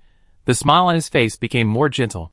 He took a step forward to block Carol, hiding Carol and Carol's sword in his shadow. Then he asked with a smile, "Evidence. Please show me the evidence. Otherwise, I can't believe you." Hearing this, Amy was stunned, because her boss only asked them to welcome the two here. As for more things and so-called evidence, they were not given. Subconsciously, Amy turned her head and looked at Sarah. Sarah also blinked, looking confused. The appearance of the two made Jimmit's smile fade. If you two don't have evidence to prove that you are here on behalf of Miss Cassandra Kratos, I will feel like I'm being fooled. Right? As he spoke, Jimmit's face darkened. Of course, Jimmit didn't doubt Amy and Sarah. In fact, Jimmit was 80% sure that Amy and Sarah came here because of that lady. He said this on purpose. Of course. He wanted to test the extent of the lady's power. Sending 2 killers to invite? It was unreasonable. What if the 2 killers went berserk? There must be a backup plan. And the person who brought this backup plan was the one who was really worth paying attention to. The other party not only represented the lady's current high-end combat power, but also represented the lady's style of doing things. It also represented the lady's attitude towards their master. The latter is particularly important. Kaler immediately guessed Jim's plan. The young noble pursed his lips, allowing his body to better fit into the shadow created by Jim, and began to tighten his grip on the hilt with both hands. Although he had a mediocre relationship with Marquis Inhas, he had also learned some sword skills of the Inhas family, especially the sword draw and slash. He was sure that as long as he drew his sword, he could instantly kill Amy or Sarah on the opposite side. Which one should I choose? Cowell's eyes began to turn cold. Amy and Sarah on the other side had their hair standing on end. The cold malice stimulated the nerves of the two ladies. Amy seemed to see the disgusting eyes of her stepfather and those bastards again. In just a moment, her muscles instinctively knotted and swelled, filling the loose robe. And Sarah laughed softly. Cut off your hands, cut off your legs, cut off your head, put them together into a potted plant, a beautiful potted plant, hee-hee-ha-ha. In the crazy laughter, the invisible wind began to condense. From nothing to something, and then became sharp. The two were on the verge of breaking out, and it seemed that a big battle was inevitable. But at this moment... Wait! Chapter 864. Anna was very conflicted. As a dog who licked Melinda's hand, she hated Arthur very much. By association, she also hated the people of Kratos' family. So, when she knew that the boss of the Invisible Ones was Cassandra Kratos, Anna's first thought was to quit, but immediately, this idea was dispelled by Anna. She didn't dare. Faced with the mysterious Cassandra Kratos, who had never really appeared, Anna didn't dare to propose to quit. She was afraid that she would quit as soon as she proposed. The next moment, the 4 guys received the first task from Cassandra, to kill the traitor. According to her guess, this is very likely. Can't quit. And hate the Kratos family. What should I do? Naturally. I will just mess around. Anna has been playing bad recently. Anyway, she is the only one in the security room. If she wasn't worried about being fired, she would have started smoking a pipe a long time ago, drinking wine. She whistled at the girls in the academy. It's great to be young. They are so fearless of the cold. Even though it's only spring, at a glance, they are all thighs. Such days make people forget their sorrows. Then, however, trouble came. The woman from Kratos' family gave her a separate order, and it was clearly written that, if she messed up, she would be killed. This is unique. Although she was just messing around, but she had also carefully investigated. Whether it was Jennifer, the slow-witted one, Jane, the crybaby who looked easy to bully, or Amy and Sarah, the 2 perverted lunatics. They just issued tasks. But there was no punishment. Why is there a punishment for her? Is it because she is easy to bully? Let me tell you. I just fall for it. Unconsciously, Anna began to imagine that after failing the mission, she would be hung high up. It looked like he was being whipped with a whip. If that were the case, it would be great. It's a pity that it turned out to be death. Pleasure and death, can't we have both?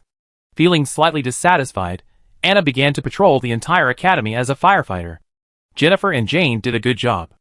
After all, facing 5 rookies, it was impossible to fail.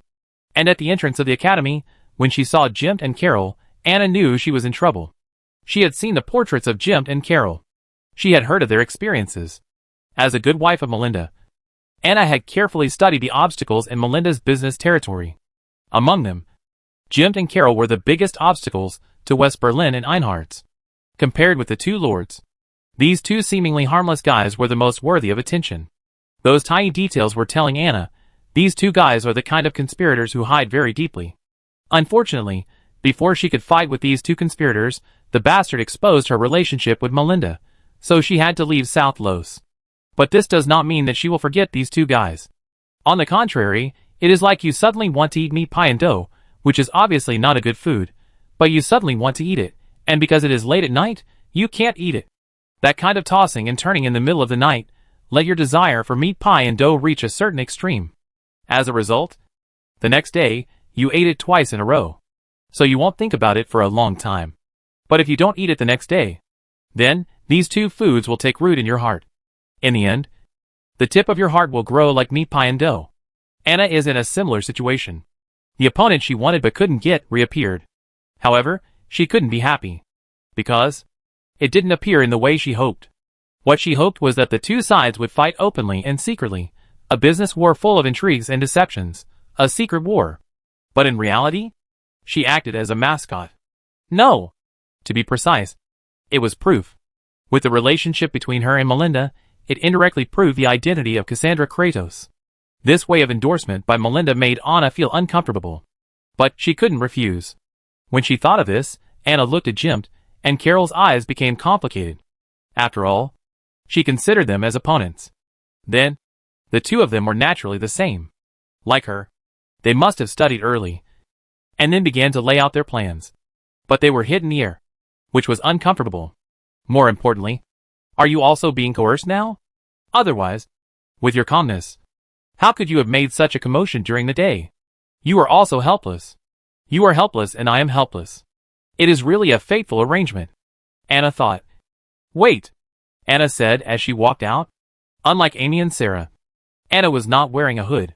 Jim and Locker saw Anna's appearance at a glance. In an instant, they recognized who it was.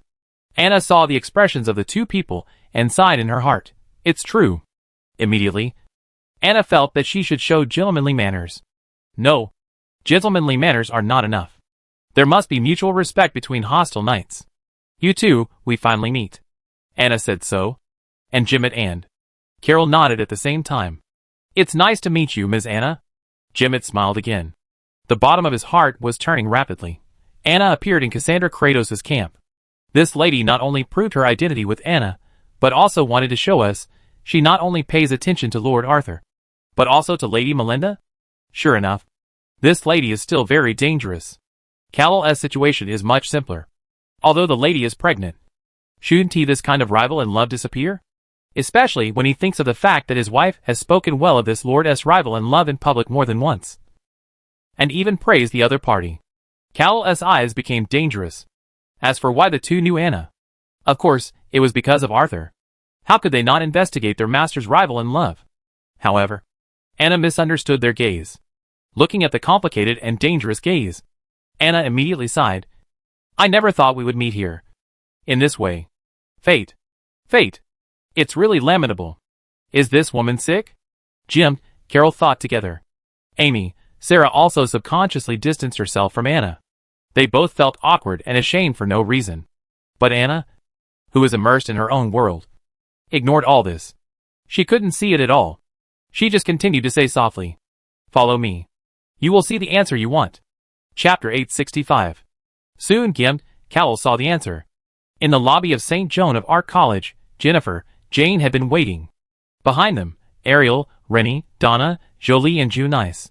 Very naturally Sarah, Amy walked to Jane, and the four of them nodded and greeted each other. And the four of them unanimously ignored Anna, who thought she was the leader of the five. Anna was not surprised by this. She was used to it. Moreover, Anna was attracted by Ariel, Renee, Donna, Xiao Lily and Junice as soon as she entered the lobby. As a security guard of the academy, Anna knew the influence of the five people in the academy and their identities. No! They were students of the academy. The lady's eyes flickered unconsciously. The next moment, she sighed. So that's how it is. Hearing this, Sarah, Amy, Jennifer, and Jane rolled their eyes. Why did the four of them ignore Anna? In addition to Anna's arrogance, narcissism, and special sexual orientation, it was because of this kind of mystification. It seems that the guy who knows everything but says nothing is simply anti-human. According to Sarah and Jennifer, such people should be sent to the stake. Amy thought it was okay, and thought they could sit down and talk in detail. If that doesn't work, cut off the opponent's limbs and throw them into the firewood pile. As for Jane, the weak Jane doesn't care about these. She just thinks that such people should not disturb her life. If she is disturbed, then let the blood out. Apply salt and let it dry. However, Anna's mysterious trick made Ariel, Renee, Donna, Xiao, Lily, and Junice respect the five girls, because they felt the mystery. The mystery in their understanding, shouldn't it be this tune? Unconsciously, the five little girls became excited. They looked at Anna with different eyes. Feeling the eyes of the five little girls, Anna almost raised her neck and put her hands on her hips. Look! Someone still understands her intelligence. Isn't it that the old lion left the inner bay, and those guys who have been hiding have emerged? Then, prepare to use some excuses to reshuffle the inner bay and harvest a wave of middle-class people, the wealth of the rich businessmen? What's so difficult about that? With her intelligence, she only needs one glance to wait. Anna, who was feeling smug in her heart, suddenly thought of something. She was doing all this at Cassandra's behest. So what role did Cassandra play in this? Or will Cassandra, who had anticipated everything, do nothing? She thought she was smart, but she was just a part of the other party's calculation. Damn Kratos family. Why are there always some annoying guys? Anna hates people who are smarter than her. She hates the bastard who stole her lover even more. Coincidentally, the Kratos family has both. Immediately, the lady began to curse with all kinds of dirty words in her heart. There was nothing elegant. It was based on the maternal relatives and traced back 8 generations. After entering the lobby, Jim, who quietly observed everything, Carol quickly confirmed 2 things. First, Miss Cassandra's organization, it is not as tight as imagined. Although there are many talented people, they are in a loose way. This is a good thing for them and their elders. If they fall out in the end, facing a loose organization, their casualties will be much smaller. Second, Ms. Cassandra is in control of the changes in the inner bay. The movement made by Barrow did not hide from this lady. Moreover, this lady has already made corresponding actions. Compared with them, 1 step faster. Why did they come to the St. Joan of Arc College? Besides safety, most of the students of the St. Joan of Arc College come from good families, and their families are all wealthy people in Newen. Their families are the targets of Barrow's harvest this time, and the key point to balance all parties. As for the St. Joan of Arc College, perhaps, the college was originally respected because of its holiness. But the respected ones are always ordinary people. The ruler of Newen is wary of this place. Therefore, the children of nobles who receive family education will not come here to study, but will only appear during the travel festival. At the same time, they vigorously promote the college and let the daughters of merchants come here to study. Moreover, during the travel festival, the aristocratic tradition will be displayed in the college. This is done to weaken the St. Joan of Arc Women's College. In particular, the old lion did a better job. He let the 2 young nobles show up at the travel festival. He fell in love with the 2 female students at first sight. Then, the encounter was packaged in the name of love, and people made a big fuss about it. That encounter bewitched the female students in the college and made them lose sight of the essence. More of them became love brains chasing love. After all, love is higher than life. They will all become heroes. It has nothing to do with money power. Even if what they want, it needs to be supported by money, it also needs to be protected by power. For these, Jim and Carol all regarded it as a joke after dinner. However, when Barrow Hamlet took action, the jokes of the past became the key points. They planned to contact the students here, and use the power of the students' families to completely disrupt Barrow. Merchants pursue profits. In addition, their lives are threatened. They believe that these merchants will burst out with unimaginable power. However, now someone has taken the lead. Unconsciously, Jim and Carol looked at each other. The 2 were considering how to deal with this scene. In other words, they were not sure whether their pledge of allegiance to Arthur had been known. At this time, you want to fish in troubled waters in the chaos of the inner bay? You who cannot achieve success in your original territory value this opportunity very much. So, you appeared here. Then, let's talk, Anna said. The lady had already reacted. She no longer cared whether she had become part of Cassandra's plan. She only cared about how much she could gain from the other party's plan. Only enough benefits could move her. It was not that Anna was greedy, but Anna believed that only by accumulating enough wealth could she get Melinda back. She thought so, and she did so. Jim, Carol laughed immediately. The not-so-smart woman in front of him seemed to have revealed something extraordinary. The other party did not seem to notice their oath of allegiance to the adults. Then, talk? No problem. Talk. The two answered in unison. Chapter 866 The Pretender.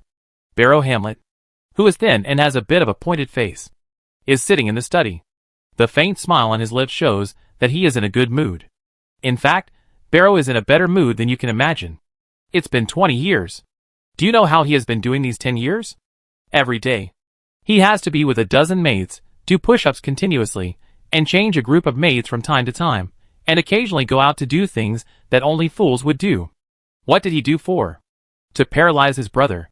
He did a good job. His brother thought he was a stupid brother. Although he would be laughed at least he was alive, right? He would not die unclearly like Dorn. Moreover, he had waited for a chance to turn things around. After 20 years, he finally got the chance for his brother to leave Inner Bay in a real sense. He knew what his brother was going to do. So, he started to act without hesitation. Because, die. You really deserve to die. The rest? I'll take care of it for you. Barrow Hamlet whispered to himself. In addition to the Golden Lion family, there are 7 noble families in Niwen that are dependent on the Golden Lion family. These guys did not refuse his proposal of extra income. Who would refuse a windfall? Even if it is for glory and justice on the surface, but he couldn't wait any longer.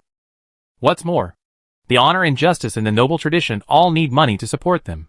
As for those knights who insisted, the knights may still have honor and justice. But the knights are loyal, and the loyalty of the knights makes the nobles more honor and justice. When he thought of the entanglement of some knights, Barrow almost laughed out loud. But soon, Barrow's eyes showed ferocity. The outside of the Golden Lion family was easy to deal with. On the contrary, it was the inside of the Golden Lion family that made him feel embarrassed. It was not a rejection. But the lion asked for a big mouth. These parasites not only wanted the largest share of this extra harvest, they also wanted more. For example, the position of Grand Duke. Damn it! How dare you covet my position? Then, I will let you know what death means. In his heart, Barrow had already sentenced these parasites to death. After he dealt with the matter in front of him, he killed all these bastards. Of course, there are also his brother's offspring. Don't worry about Grisa Hamlet. With Alvis Hamlet in Bethel, this disrespectful bastard is dead. What he cares about is Deudon Hamlet and Pestry Hamlet, his brother's second and youngest sons. He must keep these 2 boys in his hands. Although these 2 boys must die. At this stage, they are important bargaining chips. Thinking of this, Barrow said directly, "Where are Deudon Hamlet and Pester Hamlet?" "Sir, Deudon Hamlet disappeared before our people arrived, and Pester Hamlet fled to the dock area. Our people are searching for him." In the shadows, a voice sounded in fear. Anger surged from the bottom of his heart, and Barrow was about to curse at the waist. However, immediately, Barrow held back. He is now a man who is about to become a Grand Duke. He should be graceful. Immediately, this Lord Barrow chuckled. As expected of my brother's son, they react really quickly. Step up the search. I hope to receive good news before dawn. Yes, sir. And the reporter in the shadow was full of trepidation. Say. Barrow raised his eyebrows, and his bald scalp wrinkled with this action. Lord Joel Coman is dead. Barrow frowned. He was not sad about Joel Coman's death, but thought of his son Alvis. Barrow knew the purpose of this swordsman raised by his brother. A stepping stone? It is probably not for Grisa, but for Deudon or Bastrai. Because of this, although Grisa is known as the first heir, he is still nervous, and other forces in the Inner Bay are also very ambiguous.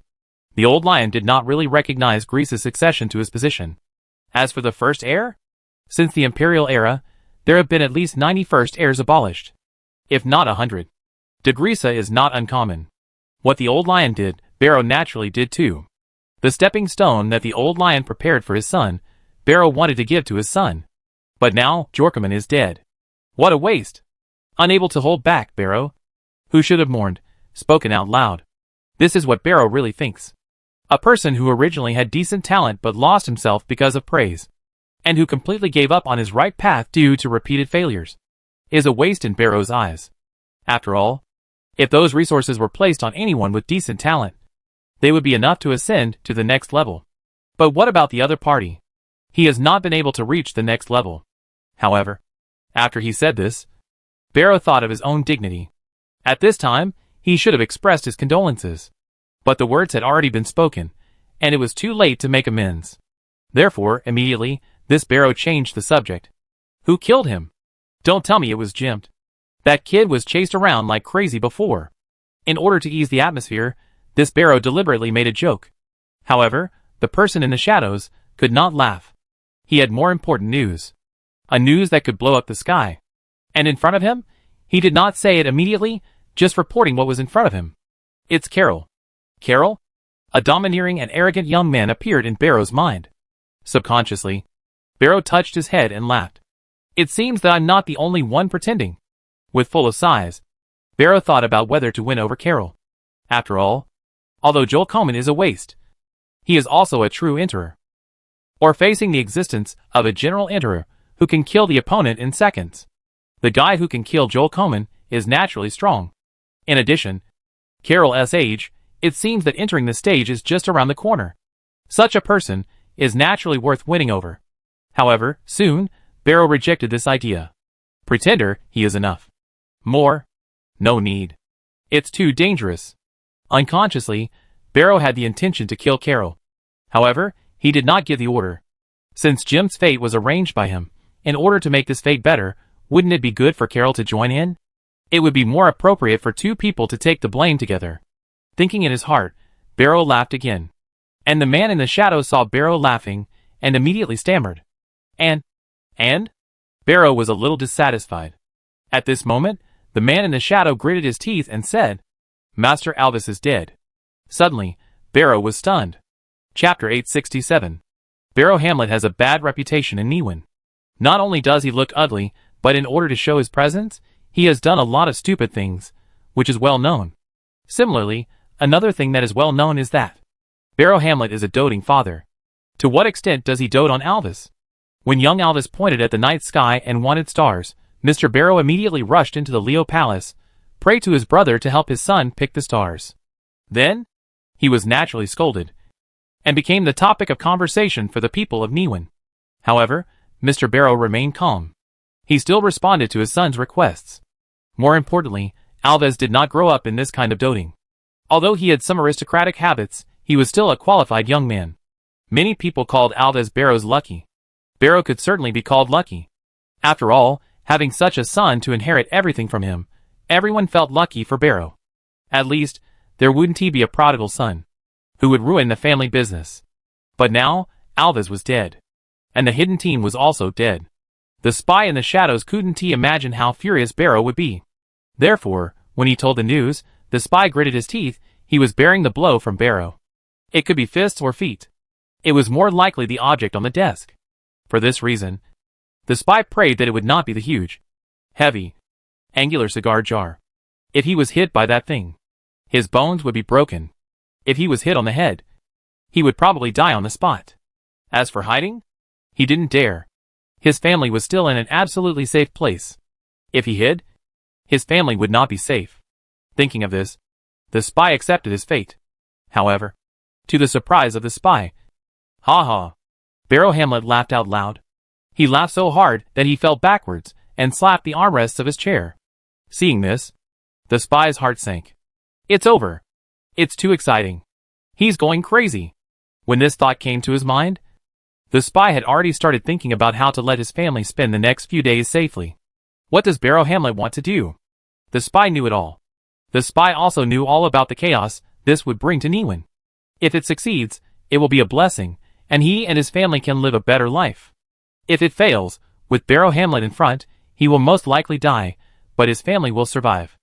That's enough. But a crazy Barrow Hamlet that will definitely not be able to withstand it. As accomplices, they will be thoroughly liquidated. He died. It doesn't matter. But his parents, wife, and children cannot die. Damn it. Damn it. Does this bastard still remember where he hid my family? Should I ask him tentatively? The spy's heart was turning, just as the spy was about to act, but hadn't acted yet.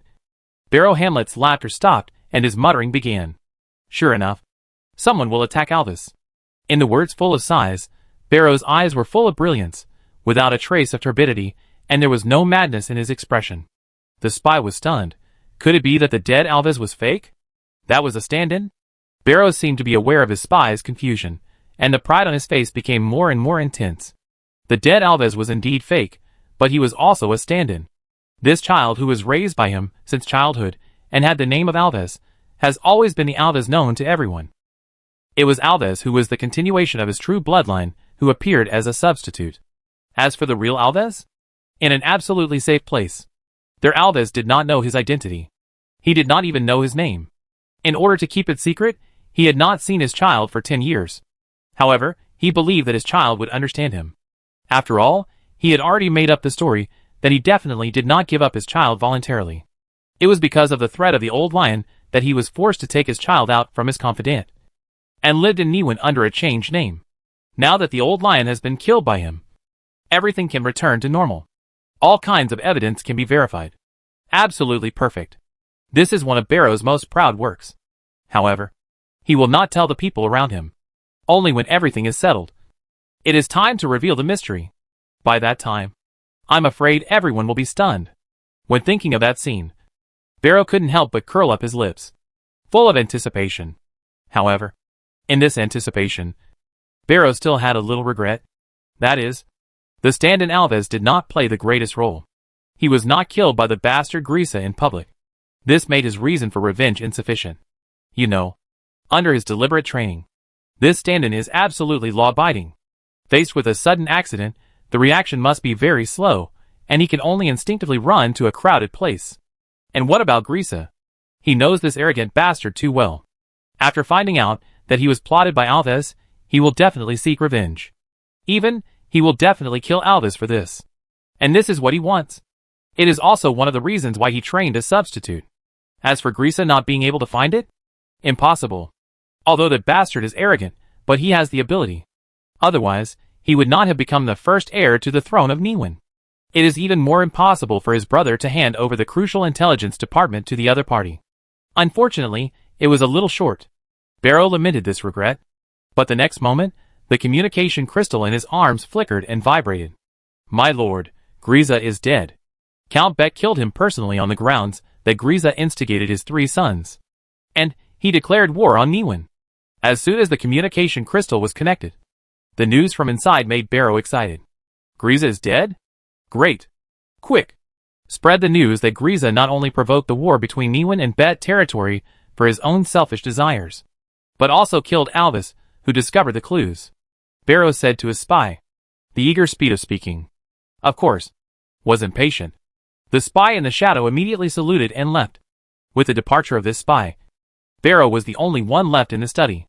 This pretender paced excitedly. But immediately, the 3 communication crystals in his arms vibrated together. Chapter 868. On the desk, 3 communication crystals were lined up. Sir, Ines declared war on the Inner Bay. Sir, Siberian declared war on the Inner Bay. Sir, Nanlos declared war on the Inner Bay. The voices from the 3 communication crystals sounded at the same time. The spies holding the 3 communication crystals were only slightly surprised, and reported to Barrow Hamlet according to their respective levels. The highest level, naturally, was Nanlos. Nanlos, located in the southernmost part of Nanjun, has always been a major concern for Niwen. This is true for the old lion. This is also true for Barrow. Grisa once assassinated Arthur Kratos, which made the female countess very angry and vowed to seek justice. Listening to the words of the spy in the crystal, Barrow almost laughed out loud. Barrow knew exactly what the female countess of Nanlos wanted to do. She just wanted to reduce the pressure on Nanlos. After all, his elder brother has already arrived there. Barrow certainly has no way of knowing the whereabouts of the old lion. But he knows what the old lion wants to do. Defeating the Countess of Nanlos head-on, and making the entire Nanlos family surrender. This is what the old lion wants to do. Then, there are West Berlin, Ihaz and Beth, the Riverside territories. The old lion wants to unify the South County. Everyone knows this. However, Barrow disagreed. He believed that he was the one who would unify Nanjun. As for the old lion, he was just a reckless man with courage but no strategy. Otherwise, why did he give up the God-given opportunity of the previous Earl of Nanlos? When he thought of the old Earl of Nanlos, Barrow secretly sighed at the unfairness of fate. That kind of good-for-nothing could become a lord. But he had to be inferior to others. It was really unfair. Fortunately, he got the opportunity. Rejoicing, Barrow continued to listen to the Marquis of West Berlin declared war on Niwen on the grounds that Grisa instigated the Nate cult in the territory to cause chaos and assassinated his ally Arthur Kratos. This Arthur again? Barrow frowned. As for the Nate cult? He knew something. Why didn't he deny Grisa's ability? The vast majority of the reason was the training of spies, secret police, and similar cults. Especially the latter. Grisa's shadow can be found in the cults in various territories. This made Barrow admire. As a pretender, a guy who has been hiding behind the scenes, he knew clearly how difficult it was to do this. At least, it was difficult for him to do it. Of course, it was not that he was not as good as Grisa, but that he did not have enough resources. If he had Grisa's resources, he would be confident that he could do better than Grisa. These were all understood, and Barrow did not care. What really surprised Lord Barrow was the name Arthur Kratos. This was not the first time Barrow had heard this name, but it was the first time he took it seriously. Arthur Kratos? Shouldn't he be the same character as Joel Coleman? The old lion trained Joel Coleman. The tigers trained Arthur Kratos. They were both used at critical moments. Wait! Isn't this a critical moment? A stepping stone is one use, but there are more than one use for a stepping stone. Barrow suddenly thought of something. And then, the words of the third crystal made him more certain of his guess. Inez declared war on the inner bay on the grounds that Grisa instigated the river pirates to kill his 2 sons and assassinate his best friend Arthur Kratos. Hearing this, Barrow confirmed his guess. Ha ha ha. My brother, you want to unify South County. And that tigress has the same idea as you. You set off for South Los. She? Send out the chess piece in her hand. However, whether it is you or she, both are losers in this game. The winner can only be me. Because I. Speaking of this, Barrow's voice stopped abruptly, but the pride on his face seemed to overflow. This layout is the layout that Barrow is most proud of. He is prouder than the real and fake Alves. Because this layout will send his brother to his death. As for the Countess of Nanlos, she is also among them. However, Arthur Kratos, the chess of Countess Nanlos, was somewhat beyond his expectations. In that case, I seem to be able to make some adjustments. Those bastards with big mouths like lions don't think of taking so many things from me for nothing. Barrow thought of the other members of the Golden Lion family, and immediately gnashed his teeth in hatred. After the call of the 3 communication crystals was ended, Lord Barrow took out a new communication crystal from his arms. Where is the Orient? We are heading towards the inner bay. If everything goes well, we will be able to reach the Kilder Harbor in the inner bay tomorrow morning. Very good. Keep an eye on this ship. I want to know all the movements of this ship at any time. With that, Barrow ended the communication again. Then, the gentleman opened the secret room in the study. He also had to prepare some things, just in case. More spies were watching the Orient. The closer they got to the inner bay, the more spies there are. This is recognized. However, the identity of these spies makes Dilback worried. They are not from the Old Lion. They are other, unknown people. But they feel very familiar. As one of the Old Lion's 7 golden main consultants, Dilback has been lurking in Nanlos for many years, and is a reporter and editor-in-chief of the Moon News. He dares to swear that these unknown people should be exactly the same as His Highness's spies. Even, maybe he was trained by an instructor. This made Dilback worried. The spy was keenly aware of something wrong in the inner bay. Without any hesitation, remembering His Highness's instructions to protect Arthur at all costs, the spy approached the Orient quietly. For this kind of stealth, Dilback was very proficient. He was confident that he could hide from those stalkers. As for the people on the Orient, he was also 90% sure. But when the spies just climbed onto the boat, the hair on his back stood up. And then a cold feeling made his whole body stiffen. Without hesitation, the spies raised their hands. He said that he had no ill intentions. In fact, he really had no ill intentions. He came for Arthur's safety. He also came for the future of the Golden Lion family. It seemed that he had sensed that he had no ill intentions. A meow sounded in the shadow of the deck. With a crisp meow, Pendragon walked out with a seemingly elegant step. Why does it look elegant? Because, with every step, Pendragon was shaking the fat on his belly. Yes, Pendragon. Dilback breathed a sigh of relief. Of course, he knew about the cats Arthur raised. But he didn't breathe out completely. A long and narrow kitchen knife was placed on his neck, and a gloomy voice sounded in his ears. Are you here to look for a birthday present? Chapter 869.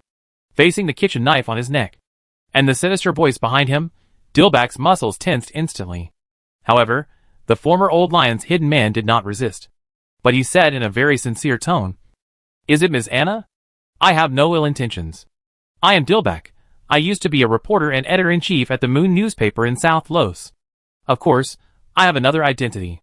No matter what it is, I have no intention of harming Lord Arthur. As one of the 7 golden-bearded consultants, Dilbach naturally has a judgment on where the kitchen knife came from.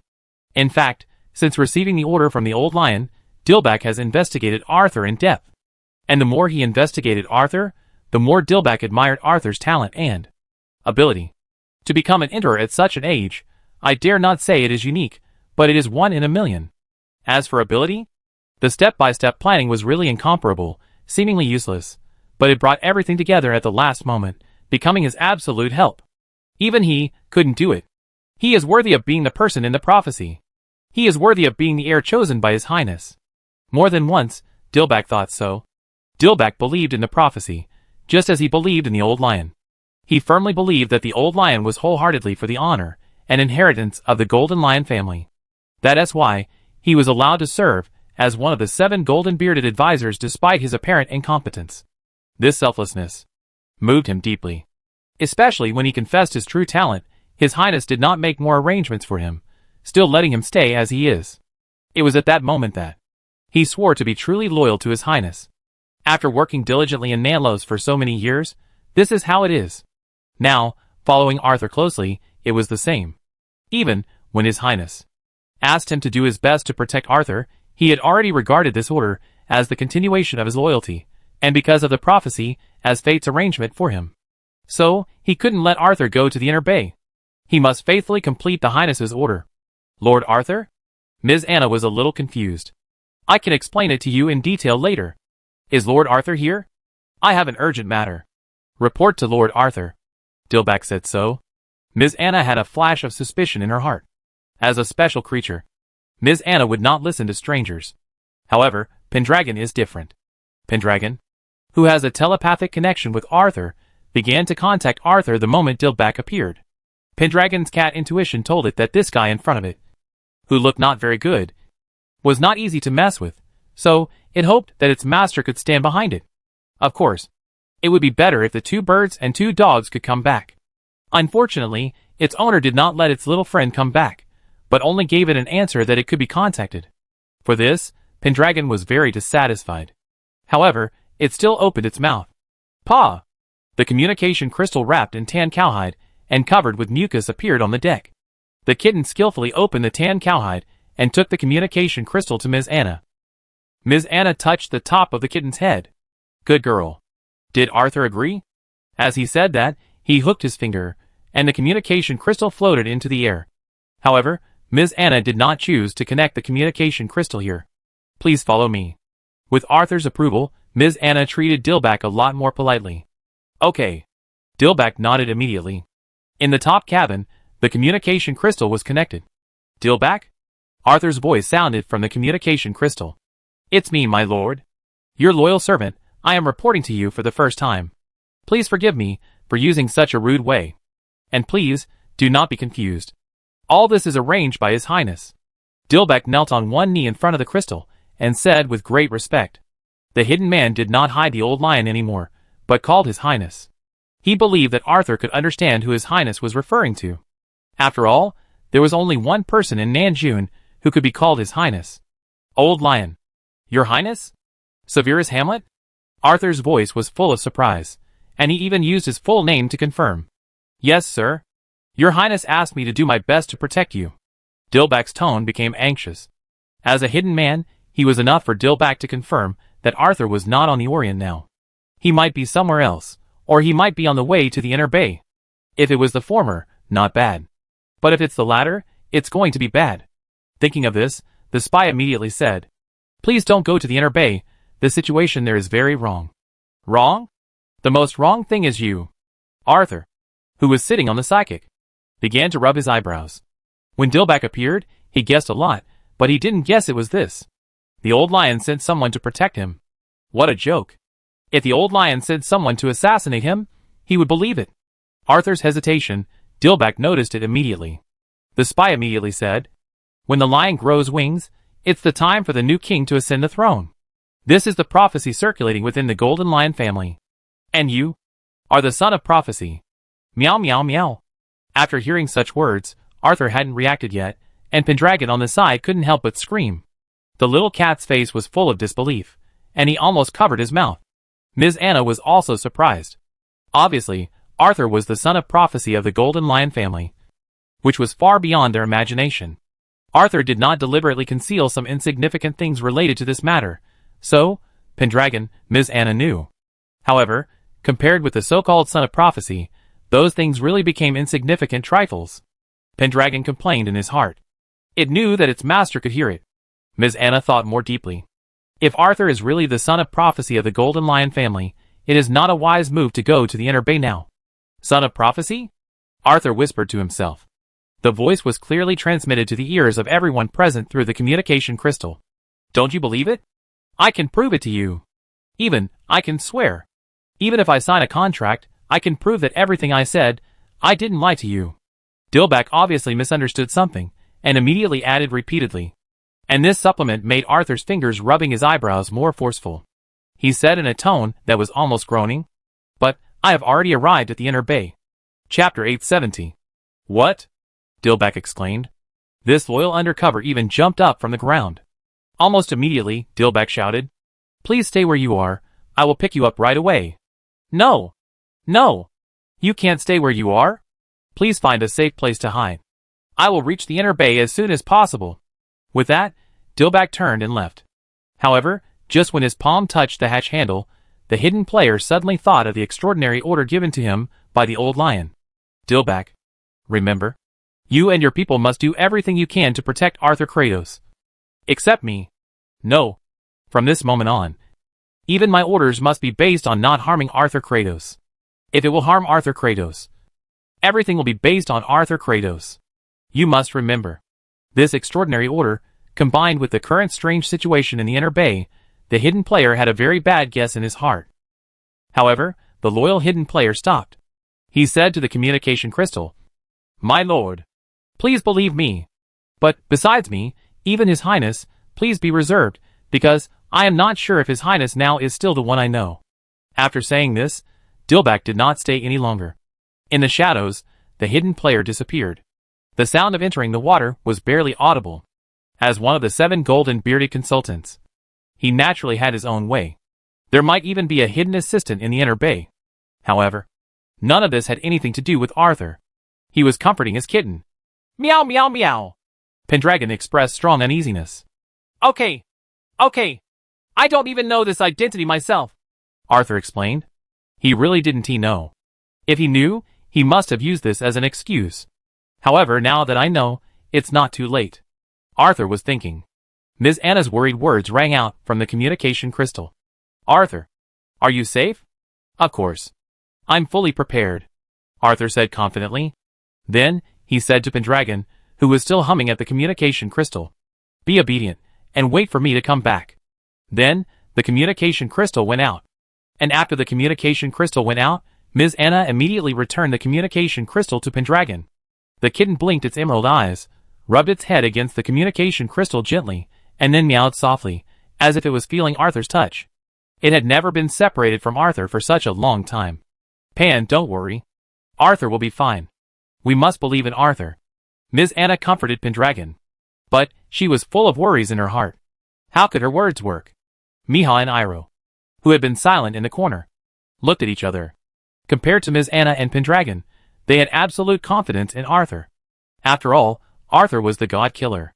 The God Killer would not fall in a battle between mortals. However, the twins did not say much. First, they were not very influential. Second, they were still learning to be maids. Third, they were still helping Arthur find those demigods. Wait, demigod? No! The orange cat that the little girl brought must not only be a demigod. However, it seems that we can talk to Pendragon. Maybe we can find the way forward. Thinking of this, Miha and Iroh looked at each other again. They planned to talk to Pendragon when Ms. Anna was not around. Otherwise, they would be criticized by Ms. Anna for talking too much. They don't talk too much. The medium, after finishing the conversation with the Orient, Arthur looked at another communication stone, facing the Child of Destiny. What do you think? The young medium asked Melinda in a teasing and playful tone, before connecting to the communication crystal of Pendragon. Arthur was talking to Melinda. It was not Arthur who took the initiative. It was Melinda who took the initiative. Because after West Berlin, Einhaz and Beth declared war on the Inner Bay, South Los also declared war on the Inner Bay. Facing this news, Arthur was a little confused at that time. West Berlin territory, Einhaz territory, and Beth territory declared war on Niwen, which was not surprising to Arthur. In fact, this was the result of Arthur's layout. However, South Los also declared war, which was far beyond Arthur's expectations. You know, South Los territory is fundamentally different from West Berlin territory, Einhaz territory, and Beth territory. Beth territory was coerced by him, and it was just a bluff. Einhaz territory was returning a favor. The West Berlin lord probably wants to fish in troubled waters. In short, the danger of these three families is far less than imagined. But South Los is different. You know, the old lion is now in South Los.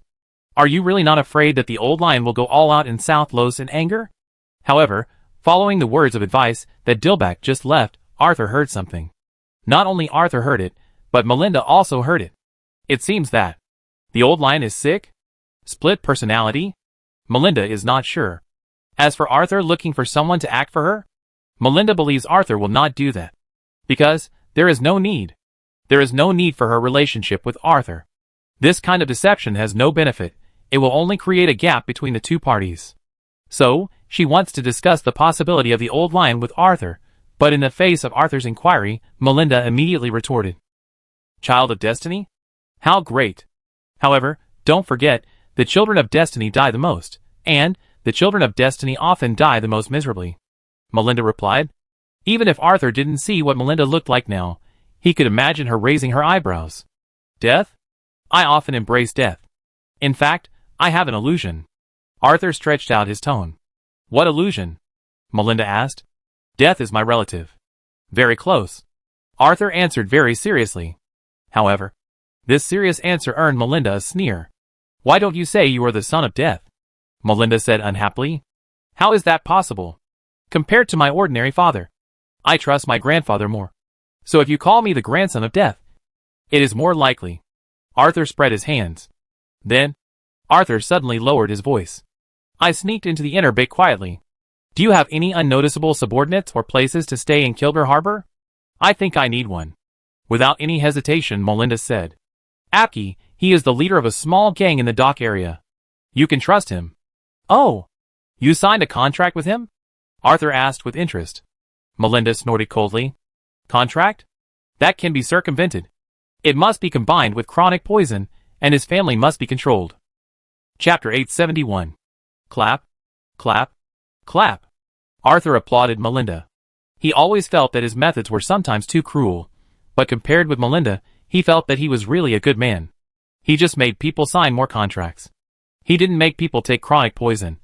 Did he? He didn't hold the other party's family in his hands. Did he? I am really kind. Arthur admired in his heart.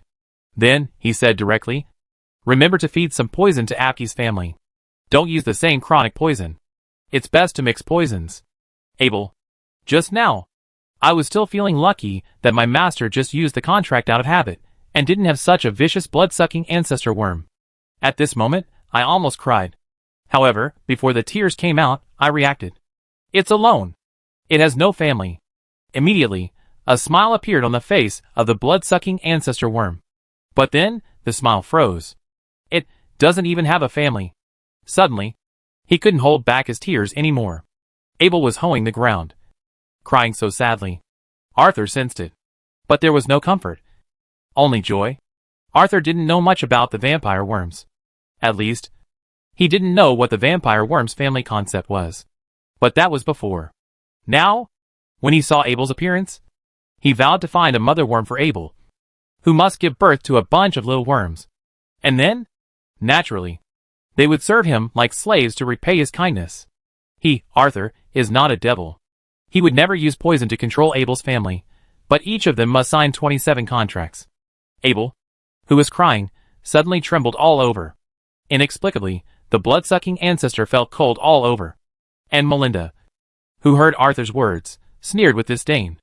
"Huh. No words are needed, let alone too much description." Arthur knew the answer. Melinda had obviously done so. He didn't need to remind her. "It's great to have you as my partner." Arthur quickly changed the subject after saying this. "Anything else? The danger level in the inner bay is far beyond my imagination. I think I need some extra help." Arthur asked with a smile. "No more. Do you think the secret police in the inner bay are good for nothings? EP is my biggest trump card hidden in the dock area of Port Kilgore. If it weren't for the complicated situation in the dock area, even EP couldn't hide," Melinda said unhappily. Arthur was still smiling and continued to ask. "Then you—" "No!" Melinda interrupted Arthur's obviously shameless thoughts, and then simply ended the communication. However, just when the communication ended, Melinda reacted immediately. "I was fooled. Arthur did it on purpose. Arthur couldn't be unaware of the situation at Kilgore Wharf in the inner bay. Arthur was just asking questions knowing the answer to anger her, so that she would end the call on her own initiative. Arthur didn't want to discuss the anomaly of the old lion. He didn't want to discuss the anomaly of the inner bay even more." Melinda came to her senses and narrowed her eyes. "Don't want to. Or can't." After thinking deeply for a moment, the lady didn't choose to contact Arthur again. She knew Arthur's character very well. Since Arthur didn't want to, he couldn't tell her. It's better to see what Arthur, the bastard, wants to do than to embarrass Arthur. Of course, she still had to curse. "You bastard. Just wait for me." While cursing, Ms. Melinda punched hard in the air. It seemed that Arthur, the bastard, was licking his face in front of her. After more than 10 punches, the lady finally calmed down. She thought about the current situation. Soon, the lady found a breakthrough. Old Lion. She could not participate in the inner bay. But it was not the case in South Los. Or to be more precise, her cousin, Countess Nan Los. "Edwin, prepare the carriage," the lady ordered. "Yes, sir." The strong coachman quickly prepared. When the carriage disappeared into the night, the psychic also approached Kilgore Harbor from the bottom of the river. At this moment, Arthur truly entered the inner bay. Although the psychic sneaked in from the bottom of the river, Kilgore Harbor is also an excellent deep-water port. But Arthur did not approach the dock area. He believed that the little lion would never set up his dock in the dock area where people would pay attention to him. It must be in a place that would not attract people's attention. That was the little lion's secret base. However, it was not safe there either. With the news of the little lion's death, there would definitely be a lot of guys with ulterior motives targeting that place. Maybe it would become a fish pond. Arthur liked fishing, but he didn't like being fished. So, Arthur stopped at a considerable distance from Kilgore Harbor. When he floated to a suitable position on the river's surface, Fukin and Wuni, who represented Arthur's eyes, flew into the night sky. Then came Kalichi and Keely. The crows were patrolling the surroundings. The hounds were looking for the target. The target was, of course, EP. Although in addition to the helper EP given by Melinda, he also had 2 additional helpers. Number 107, Clock Tower Street, Van Helsing. Number 13, Scarlet Lane, Miss Celine. The former was given by Miss Camille. The latter was given by Grandma Susan. But apart from the APKI given by Melinda, these 2 helpers were a bit conspicuous. Arthur didn't want to be noticed by others because of his search for help, especially the Celine mentioned by Grandma Susan. The kind of emphasis on help once, stay away after once reminded him that he always felt it would be troublesome. Therefore, it is better for Ape to be an ordinary person. At least, he will not cause any trouble. After Kaliki and Keely paddled ashore, they hid in the shadows and began to head towards the area where Ape was. As for Fukin and Wuni, they just arrived above the dock area and found something wrong. The group of people split into more than a dozen groups, holding torches and rushing around in the dock area. The gangs in the dock area that used to clamor in the past became quails at this time, and they dared not show their heads at all. In the shadows, there were a few secret policemen. However, these secret policemen were actually cooperating with this group of people. Immediately, Arthur became interested. It was not that Arthur was nosy, but Arthur found the person this group of people were looking for. Especially that person, with golden hair and golden eyes. The golden hair was obviously covered with potion, but it was not so easy to cover up the light golden eyes. Even the expensive pupil lenses would have clues. At least, in the eyes of Fujin and Mimi, it was the same as not wearing it. With the help of the crow's eyes, seeing the light golden eyes hidden under the pupil lenses, Arthur couldn't help but curl up his lips. Interesting. Chapter 872. It's safe here. A civilian took Bistri. Hamlet walked into a shed in the dock area. There was only the top of the head, and the wall connected to the ceiling. The remaining 3 sides, except for the pillars, were filled with straw. This straw was the treasure of the civilian in front of him. Even the bed was a quilt. Of course, there were fleas in it. Bistri was pulled in staggeringly, and the whole person was still in a daze. Now, the young son of the old lion could not believe that his uncle had actually started a rebellion. Of course, he could not believe that his best friend had actually betrayed him. Why? Biesterly really wanted to shout. As the young son of the old lion, Biesterly Hamlet had been among the common people for many years, and had a bad reputation among the nobles in the inner bay. The nobles thought that the young son of the old lion was corrupt, and had forgotten the honor of the nobility. Even, for a long time, the young lion of the old man was not seen in the salons of the Niwen nobles. The young lion of the old man did not care about this. He hated those endless banquets and salons. He hated the extremely fake courtesy that made people want to stab the other person to death. He liked sincerity and frankness. He liked his wife and children patiently waiting for her husband to come home after a busy day, and the family eating baked potatoes and bran black bread. There was no soup, there would be no seasoning, but it was warm, like the warmth of home. He liked it this way. So, he was willing to make friends with common people. Of course, he also concealed his identity. It was not that he did not want to be public, but because after he was bold once, the friend who used to talk to him became reserved when he saw him again. Such reservedness was not what friends should have. Therefore, he stayed away from that friend and started making new friends.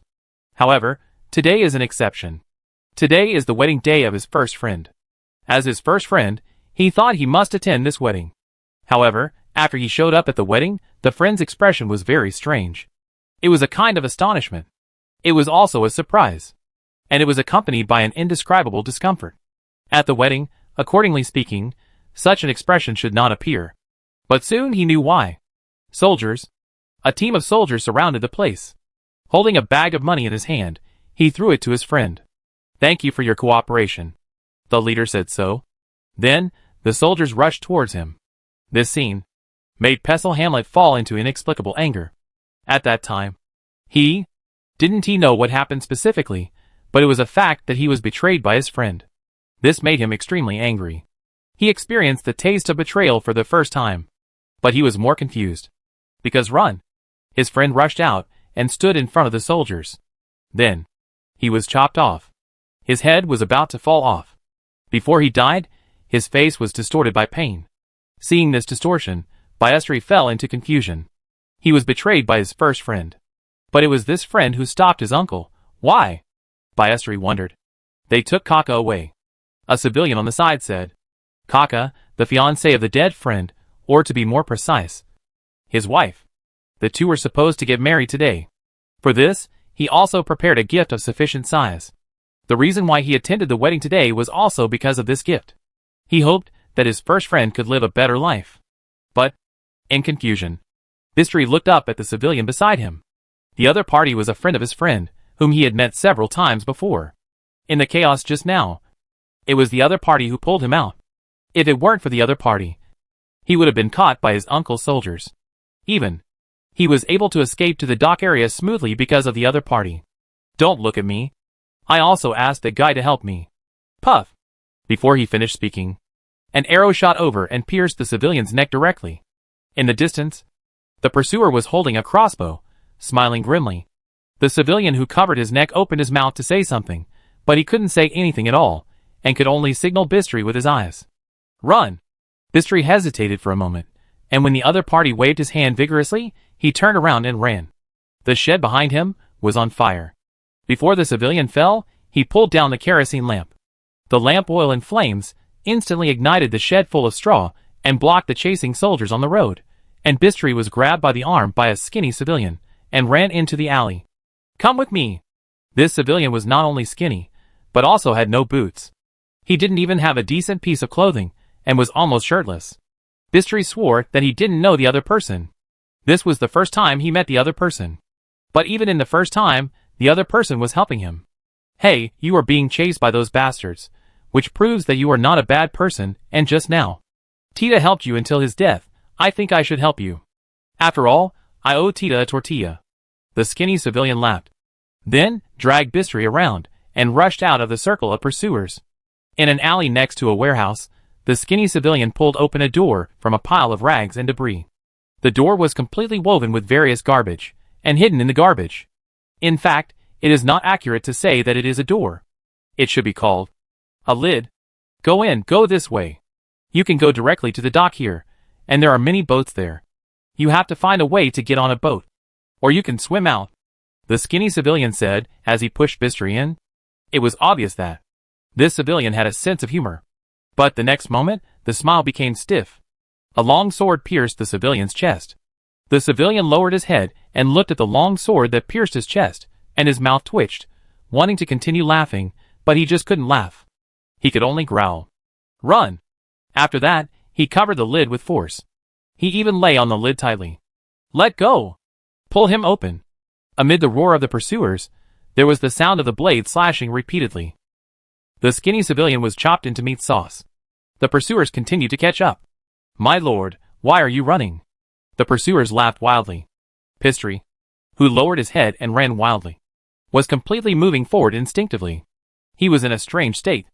Angry, confused, and at a loss. Watching Bistri crawl out, the pursuers laughed.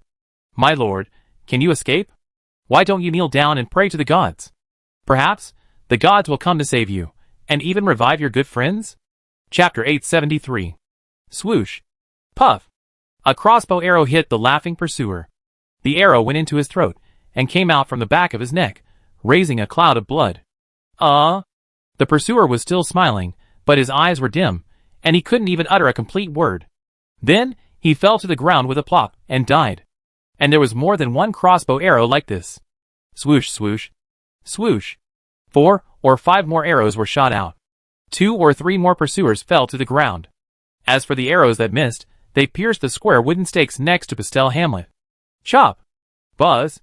The arrows still trembled, Pastel was stunned, and continued to crawl. And the arrows continued. Pastel didn't know where the arrows came from. He only knew that if he wanted to live, he had to leave quickly. Soon, the smell of the sea became strong. At the end of the passage, the door was opened. There stood a woman, holding a crossbow. This woman was thin, with rough and dark skin, and looked like a peasant woman who did heavy labor. But the crossbow in her hand made her look strange. Come here, the other party said in an imperative tone. After looking at the crossbow in the other party's hand, Bistri walked over obediently. The other party looked at Bistri, with a look of scrutiny in her eyes. Then, there was a strong sense of doubt. I'm Dell's boss. Dell, the first civilian friend of Beastly, just died at the wedding. When thinking of this friend, Beastly's eyes and face showed complexity. TSK. Aren't you wondering why he betrayed you? And then? Stop those pursuers? Didn't Tita just tell you that Kaka was caught? No. To be precise, I caught Kaka and gave it to Mr. Barrow. The woman sneered. Anger appeared in Bistri's pale golden eyes, and his fists clenched even tighter. What? Want to hit me? Or kill me? The woman sneered even more fiercely, and her smile was like a wolf on a winter night, staring at you, opening her mouth, and exhaling. Why? Bistri asked. His voice was trembling. The old lion cub was puzzled. The other party was obviously Dell's boss. Why did he do such a thing again? But, as soon as these words came out, the woman raised her crossbow, and the arrow was aimed directly at Bistri. And then it hit Bistri's throat. The cold touch made the old lion's young brain go blank instantly, and his muscles tensed up, and his palms trembled involuntarily. This look made the woman laugh out loud. Ha ha ha. That's it? That's it? She whispered continuously, like a question, and like she was talking to herself. The woman's subsequent words were like a string of cannonballs, beat up Bistri. I am Dell's boss. And Dell is my most outstanding subordinate. Tita and the monkey that just died are the same. I picked them all up. We were lingering in the dock area, doing some shameful things. One day, Dell suddenly told me that he found a big fat sheep. The kind of big fat sheep that you can tell is oozing with oil just by looking at it. He decided to test the other party. If there is no danger, he would tie up the big fat sheep. The plan went smoothly. The big fat sheep was not on guard at all. Or, he didn't know what it meant to be on guard. Dell didn't use his real ability at all, and he took care of the big fat sheep in a week. However, Dell hesitated at this time. Do you know what Dell said to me after he came back? The woman stared at Bistri and asked fiercely. When Bistri came back to his senses, his pale golden eyes showed a more terrifying look than the woman opposite him. That look was like a ferocious beast, looking to devour someone. What did you say? Bistri asked with clenched teeth. He said he quit. He said he wanted to quit. He said he couldn't do anything to his friends. The woman's voice gradually rose, and finally, it was like a howl. She questioned the old lion's cub. I raised him for 10 years. You've only been with him for a week. He betrayed me because of you. Not only him, but also that bastard Tita. That bastard actually considered you a friend. What friend of a friend? It's also a friend. What do they know? They are just like me. Street scums? Scums don't deserve friends. The woman howled and pulled the trigger. Whoosh! Puff! The arrow of the crossbow brushed past Bistri's neck and directly hit the pursuer who came out of the passage. The woman lowered the crossbow, stepped on it with her foot, and began to load the arrows, muttering to herself. Bastards are always bastards. Bystr stood there, looking at the woman. The fierceness in his eyes had long disappeared, replaced by doubt. Ha! Bastards are bastards. But bastards have their own rules. That bastard Barrow promised me not to hurt Dell. He broke his promise, so I'll make him pay the price. Get lost. I don't know who you are, I don't know what you did, but Barrow is upset when you run away. That's enough. The woman loaded her arrows and took out a gunpowder barrel from the side. Under the moonlight, the woman's eyes were filled with determination. The ferocious wolf in the winter night did not know how to retreat. She did not understand the wolf cub's friendship. She only knew that the wolf cub was dead. Then she had to avenge the wolf cub. Originally, she thought that she could fight for a piece of territory in the dock area with the wolf cub, so that the wolf cub and the younger wolf cubs would not have to starve or be bullied. However, the sudden appearance of the big fat sheep broke her plan. It also taught her wolf cub to bare its teeth at her. Of course she had to teach the wolf cub a lesson. But she was just teaching him a lesson. She didn't want the wolf cub to die. She pulled off her sleeves and wrapped them around the arrows, and then ignited them. She took a deep breath and kicked over the gunpowder barrel. Wheel, wheel. The gunpowder barrel rolled in. She pulled the trigger. Boom! The secret passage that belonged to her and the wolf cub was blown up to the sky, and along with it, there were a dozen pursuers in the passage, and they were directly shattered to pieces. And she herself? Have her head chopped off by a long sword. Unlike the soldier just now, the one who attacked was a mysterious person. The other party's wide robe covered his figure, his hood covered his face. He didn't even look at the woman, but just stared at Bistri, and said softly, Sir, how long are you going to play around? Do you think these people can stop me? Or, do you think your disguise can deceive my eyes? Looking at Bistri's poor disguise, the mysterious person almost laughed out loud. Then, the mysterious person reached out his hand and grabbed Bistri without hesitation. He was not on guard. As we all know, the youngster of the old lion is not talented. Although it is not a pure dud, it is almost the same. So what is there to worry about? Chapter 874. Under the moonlight, the blonde hair stained by the inferior potion had already turned into a half-gray flax color. Although the pupil lenses can be regarded as high-end products, they are not rare. Only those props with mystical functions will make people pay attention. Looking at Bistri in front of him, the mysterious person couldn't help but feel a strong contempt and an indescribable pleasure from the bottom of his heart. The old lion, that was an existence that he didn't even dare to look up to. But the other party's son, but he is a fool. In order to blend in with those useless civilians, he did not wear bodyguards, and even use some civilian items to disguise himself. This childish behavior made the mysterious person almost laugh out loud. Of course, what really made the mysterious person happy was that he could actually hunt down the cub of the old lion, and even, he could naturally hit the other party a few times. When he thought of this, the mysterious person was so excited that his whole body trembled. That feeling far exceeded the pleasure of ejaculation. How can physical pleasure compare to psychological satisfaction? Just like before, he saw a poor kitten, he picked it up directly, threw it hard on the ground, and then stomped on it hard. He will never forget that touch. That kind of throbbing in his heart, left him with endless aftertaste. And the Bistri in front of him? It's better than that kitten. A lion without fangs. That's great. Huff, huff. The mysterious person looked at the tender face of Bistri. His breathing began to become rapid, and his tongue licked his lips involuntarily. After his dry lips became a little moist, the night wind blew, the desire in his heart became more intense. The order from above was to capture Bistri alive. But if we chase him, something will happen. My heart was beating, the mysterious person seemed to see the desire rushing towards him like the sea. However, the next moment, the mysterious person finally shook his head. When the desire overwhelmed him, he completely woke up. Not rationality, but fear. The old lion was still alive. He was afraid of the other party. So, the mysterious person restrained himself, but his outstretched hand did not stop. Maybe he could not do any damage, but after pinching the face hard and shaking it twice, it's also a good experience. What will it feel like? I'm looking forward to it. The mysterious person thought to himself, and the outstretched hand began to tremble.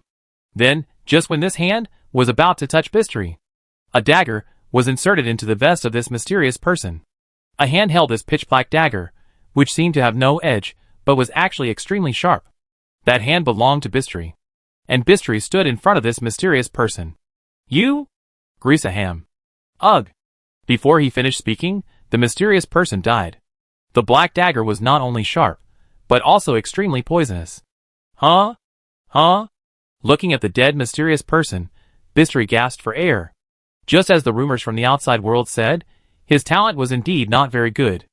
For something like this that Grisa could do easily, he not only needed to concentrate, but also exhausted his physical energy after using it once.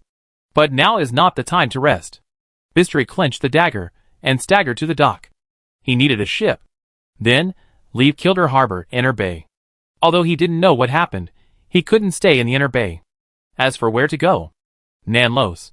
The relationship between there and the Inner Bay is not very good. But it is precisely because of the bad relationship that he wants to go there. Only there can withstand the pressure of the Inner Bay. Of course, that was the worst step. He would hide his identity in the early stage, because he needed to know what happened in the Inner Bay. Then, he would wait and see. If something really happened, something that could not be reversed, he would sail from South Los, whether to the offshore islands, or to North County, it would be an excellent choice. After making up his mind, Bistri began to move faster. However, the old lion cub began to hate himself very much. If he had some subordinates now, it wouldn't be so embarrassing. Right? Now he is not only blind, but also deaf. If it was Grace who was here, he would have already taken control of the situation. Right?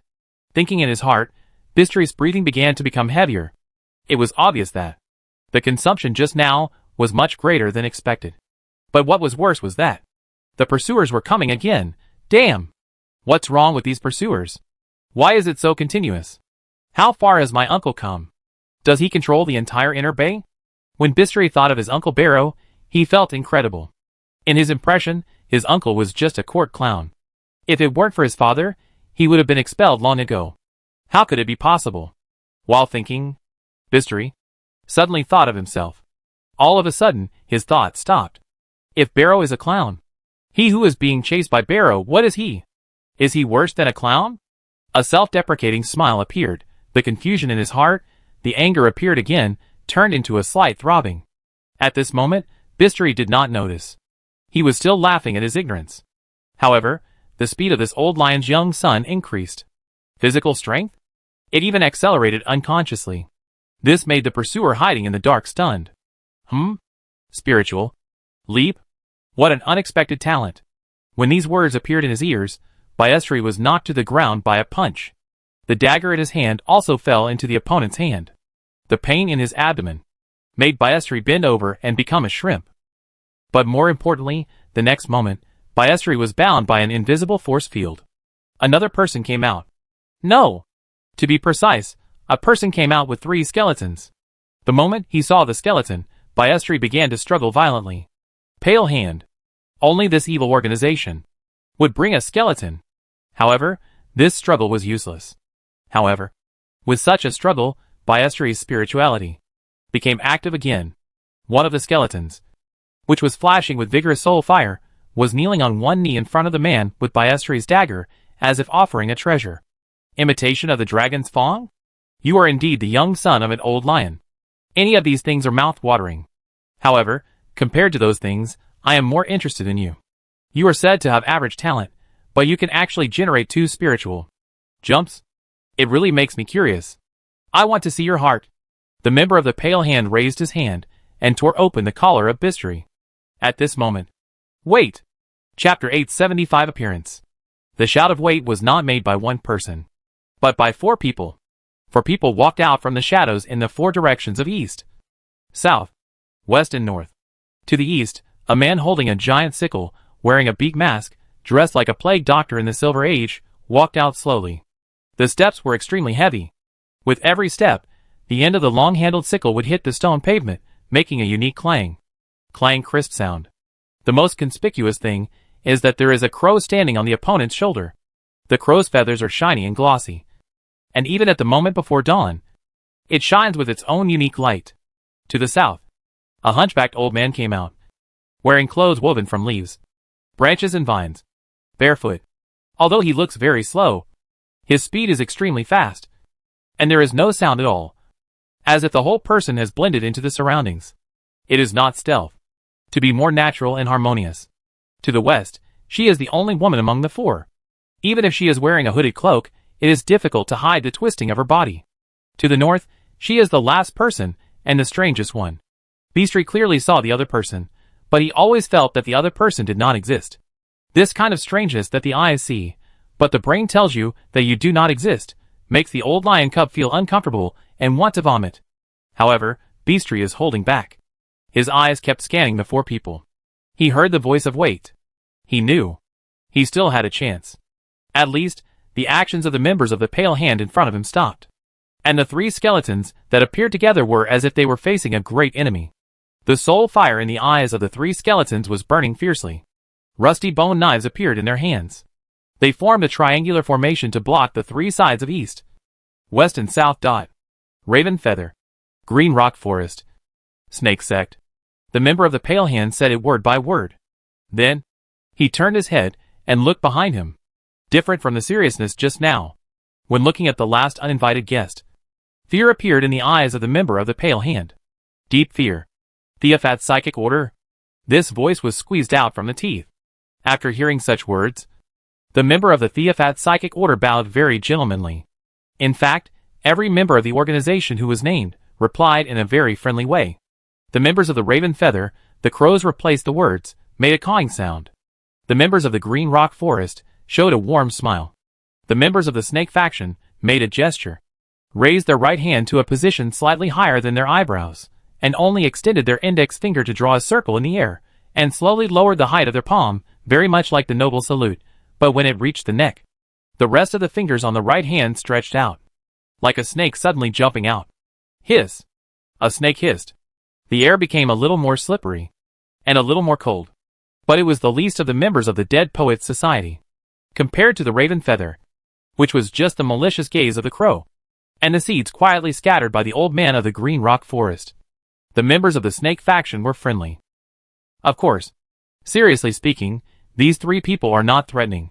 The real scary one is the bastard from the Theophat Psychic Order. Damn it! As his vision began to become cloudy, the member of the Pale Hand cursed in his heart. Of course, he knew the twist of the Theophat Psychic Order. He was also careful. However, he didn't expect to be tricked. Immediately, the member of the Pale Hand was about to close his eyes, prepared to change the way to see the uninvited guest in front of him. His hearing is quite good. Not only is it far superior to ordinary people, but he has also undergone unique training. It can completely replace the eyes. However, he thought about closing his eyes in his heart, but his eyes were open anyway. Close your eyes. The member of the Pale Hand gave the order, but his eyes were still open. The member of the Pale Hand was stunned. Then, he immediately listened with his ears. Immediately, he closed his eyes. This unique sense of distortion made the Pale Hand member's heart tremble. At this moment, there was a sudden movement under his feet. Crunch! Crunch! A vine broke through the obstruction of the hard stone floor and came out directly. The Pale Hand member instinctively jumped up to dodge. Then, the Pale Hand member squatted down. The vines instantly wrapped him tightly, and the spikes on them pierced into the body of the member of the pale hand fiercely, and began to inject poison violently. Suddenly, the hand of the member of the pale hand loosened. Immediately, Bistri regained a brief freedom. Just before the feet of the old lion cub were about to land, his collar was grabbed. It was the crow. At the same time, the member of the raven feather swung the sickle in his hand and slashed at the old man of the green rock forest. The woman from the snake sect was moving close to the ground, rushing towards the members of the Devat psychic order.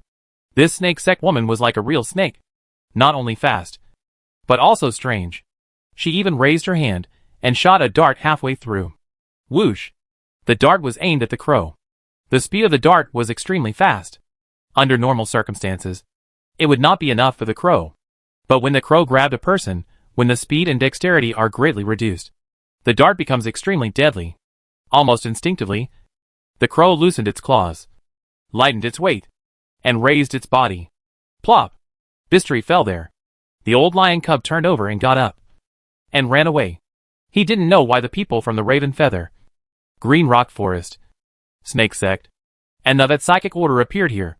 According to what he learned, these organizations, with the end of the 7 Years' War and the beginning of the Pioneer Era, should have been wiped out by his father. But he knew that the opportunity was rare. If he didn't run now, he would really be unable to escape. However, he had just taken a step when a vine wrapped around his ankle. Plop! The sudden pull caused the young son of the old lion to fall to the ground. But what made the young son of the old lion even more desperate was that the 3 skeletons appeared beside him at some point, surrounded him tightly. 3 bone knives were placed on his neck. Through the gaps between the skeletons, the member of the pale hand, who was entangled by vines, injected with poison, and should have died, was looking at him. The other party took off his hood, revealing a pale face. That face was like the face of a real dead person. The other party saw him, and gestured with his mouth. You can't run away. Chapter 876. Who? Bistri fell to the ground and gasped for air. He looked at the lip movements of the member of the pale hand, and felt angry. He was angry because of the other party's teasing. He was even more angry because of his own incompetence. The Raven Feather and the Green Rock Forest were fighting around, and every swing of the giant sickle would bring a strong sound of breaking through the air. And the old man of the Green Rock Forest was dodging calmly, throwing out a seed from time to time. The lady from the Snake Sect had trouble in the fight. The twist of the member of the Psychic Order of Theophat made the lady almost stab herself in the neck with a dagger, and then the fight here became one-sided. In this case, the members of the Psychic Order of Theophat naturally watched the whole scene. They also saw what happened to Bistri. Then, they laughed. It was the kind of undisguised laughter. Bistri lowered his head. He couldn't face such ridicule. Or, before such ridicule appeared, he had already lost all face. When the poison on the thorns of the vines invaded his body, the moment the old lion's young son felt paralyzed, he regretted it. He didn't know why he wasted his time like that. Even if he had low talent, wouldn't it be good to learn something? Or, under the arrangement of his father, wouldn't it be good to follow the routine? Facing death, the old lion's young son began to waver. This is normal. No one can ignore death. When a hero faces death, he will also be afraid. What's more? What about the old lion cub? A flower that grew up in a greenhouse? Regret, helplessness, anger intertwined. The old lion cub's spirituality became active again, and began to use a unique twisted posture, and was about to drag the old lion cub into the abyss. Everyone present sensed this. They sneered. It was a smile of indifferent observation and watching the fun. For the 5 people present, they only cared whether the old lion's young son was dead or not. As for the spiritual, twisted fool, madman, it was not important. In fact, they were quite happy to see the scene. A foolish, crazy old lion's young son was a humiliation to the old lion, and even more of a shame to the entire Golden Lion family. They just wanted to humiliate the old lion. They just wanted to make the entire Golden Lion family lose face. After all, they and the old lion, and the Golden Lion family have a real and irreconcilable hatred. They are all remnants of the 7 Years' War. They are all victims of the Pioneer Era. And now, they finally got their chance. They naturally want to seize this opportunity to take revenge. A playful look appeared in each of their eyes. They were looking forward to it. Then, whoosh! A crossbow arrow suddenly shot over. Snap! The vine was cut by the arrow. Bistri, who was already on the verge of madness, raised his head blankly. He saw the woman from before, the wounded woman who shot the arrow. The other party lowered her head and tried hard to load the second arrow. The faces of the 5 people present turned cold. The members of the Raven Feather whistled. Whoosh! The crow flew down from the sky. The woman dodged in embarrassment. Her body, which was already covered with scars, had 2 more terrible scars that were deep enough to see the bones. However, the arrow shot out. Whoosh! The crow dodged easily. The next moment, it was covered by a cloud of gray powder. Lime. The crow's eyes were burned. Crack! Crack! Amid the miserable cries, the members of the Raven's Feather were angry. He was about to abandon the old man of the Green Rock Forest and tear this ant-like woman to pieces, but he was entangled by the old man of the Green Rock Forest. The crows of the Raven's Feather were a rare fighting force for the other side. If the crow of the guy in front of him died, it would be a great thing for him. At least, the crow of the other party died. His crow would be useful. Thinking of this, the old man of the Green Rock Forest was full of jealousy. He had cultivated animals for his whole life, but he had never cultivated an animal to the secret level. However, the guy in front of him almost cultivated a crow to the secret level. This was really something he could not tolerate. Of course, this is not his problem. It is the secret technique of Raven's Feather. He just lacks some secret techniques. If he had them, he could do it. So, you must die. The old man from Green Rock Forest had a murderous intent in his eyes, and a vine suddenly emerged from his sleeve and stabbed at the member of Raven's Feather like a long sword. Feeling the murderous intent of his opponent, the member of Raven's Feather no longer paid attention to his crow's thoughts. The giant sickle in his hand blocked in front of him, blocking the opponent's attack. Clang! Whoosh! Whoosh! The crisp sound of metal was mixed with strange noises. When the vine sword touched the handle of the giant sickle, seeds shot out one by one and pierced into the bodies of the members of the Raven's Feather. Ah! The members of the Raven's Feather screamed, but the corners of the mouth of the members of the Green Rock Forest curled up. But immediately, the old man could no longer laugh. Cough, cough, cough. The violent coughing made the old man bend his waist even lower. The heart, liver, spleen, stomach, and kidneys all began to vibrate with such coughing. Blood was even coughed out. You? The old man glared at his opponent. The members of Raven's Feather laughed. Just a little trick. As he said that, the member of Raven's Feather pulled back. This time, the old man did not intercept. The two fell into a strange balance. And Bistri was there questioning the woman loudly. Why? Why did you save me? Because you are Dell's friend, the woman replied. Such an answer made Bistri silent. The old lion cub, who had just returned from the edge of madness, almost fell into madness again. He didn't understand the woman's thoughts. It was the other party who forced Dell to betray him. It was the other party who saved Dell after his death. And she saved him more than once. Why? Byaster asked again. This time, the woman was silent for a while, sneered and said, Because I'm not willing to give up. Speaking of this, the woman opened her arms. Poof! The angry crow with its eyes burned flew down directly, and grabbed the woman's face fiercely, and the woman's eyes were blinded immediately. But the woman did not scream. She grabbed the crow directly. Then, she opened her mouth and bit. She devoured the crow, as if she was biting Bistri. You ruined everything. Del Tia is dead. My sons are dead. I have nothing left. The woman bit and shed tears. Her voice became increasingly unclear, and her voice became erratic. But they want you to live. I think I should help them fulfill their last wish. But I hate you. Why should I help you? But I must help you. Ah! Later, the woman wailed and roared. Bistri was silent.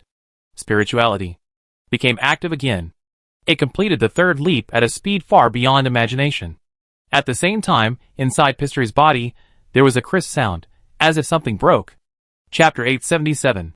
The sound was like the breaking of porcelain. But in Bistri's eyes, what he saw was the breaking of a seal. Based on Tufuyu. The seal was built with a giant dragon skeleton and a fairy eye. The breaking sound came from the purple fairy eye. The next moment, the fairy eye was covered with cracks. Then, pop! Another crisp sound. The entire fairy eye and the giant dragon skeleton were turned into powder. But these powders, they did not dissipate with the wind. They fell on the heart of Bistri one after another. And as the heart beat, they were pumped into the whole body in the form of blood, into the internal organs and every bone and muscle. Almost instantly, Bistry's physique and spirituality began to rise wildly. Arcana level. Major Arcana level. Entering the level. Above the entering level. Like a 3-step jump, Bistry achieved an achievement that others could never achieve in their lifetime. More importantly, the knowledge hidden in the fairy eyes was also absorbed by Bistry at this moment. Buzz. Under the strange pressure, the members of Raven Feathers, Green Rock Forest, Snake Sect, and the Vet Psychic Order were all stunned. The next moment, the 4 of them showed disbelief in their eyes. As for the Pale Hand, it turned around and ran away when Bistry broke through the entry. But run happily, die happily. Biastery's figure disappeared from the spot. When he reappeared, he was already blocking the way of the members of the Pale Hand. The members of the Pale Hand did not stop. They brushed past Biastery. It was not that the other party did not want to stop. It was not that Biastery let him go. It was that the other party was already dead. The imitation of the dragon's fang had already passed over the neck of the member of the Pale Hand at some point. Just like the dragon fang had returned to Bistry's hands at some point.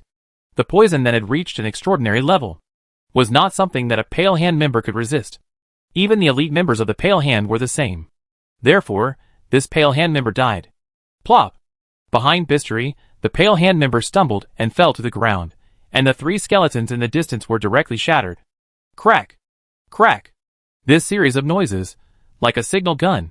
Biastery's figure began to flash continuously. Every time, the flash was the death of a person. The first to die were the members of the Raven Feathers. The opponent, who was trapped in place by the seeds of the Green Rock Forest members, did not even struggle, and was cut in the neck by the imitation dragon fang. The blood flew, and the seeds that were sucking the flesh and blood of the opponent to take root and sprout, it started to grow wildly immediately. In a breath, the emerald green vines completely devoured the opponent's flesh and blood. The remaining bones also became the final nutrients. The member of the Green Rock Forest raised his hand to control these vines. He wanted to use them as a medium to build a defense circle. However, as soon as he raised his hand, he started coughing violently again. Cough. Ugh. As soon as the cough appeared, he felt a pain in his neck. Subconsciously, he was about to cover his neck. But the blood had already spurted out. Puff! A blood mist, and a scream that stopped abruptly. It was not the member of the Green Rock Forest. It was the lady of the Snake Sect. The other person's neck was also cut open by Bistry. Next came the member of the Vet Psychic Order. The member of the Vet Psychic Order glanced around, trying to lock onto Bistry, but at this moment Bistry was too fast. No! It's not that the speed is too fast. It's shuttling. Shuttling through space. The member of the Vet Psychic Order, who couldn't lock onto Bistry, immediately changed his method. A layer of distortion force field began to appear with himself as the center. Compared to the lower cost lock, this large-scale distortion force field not only consumes more energy, but also has a slight backlash for him, who is not strong enough.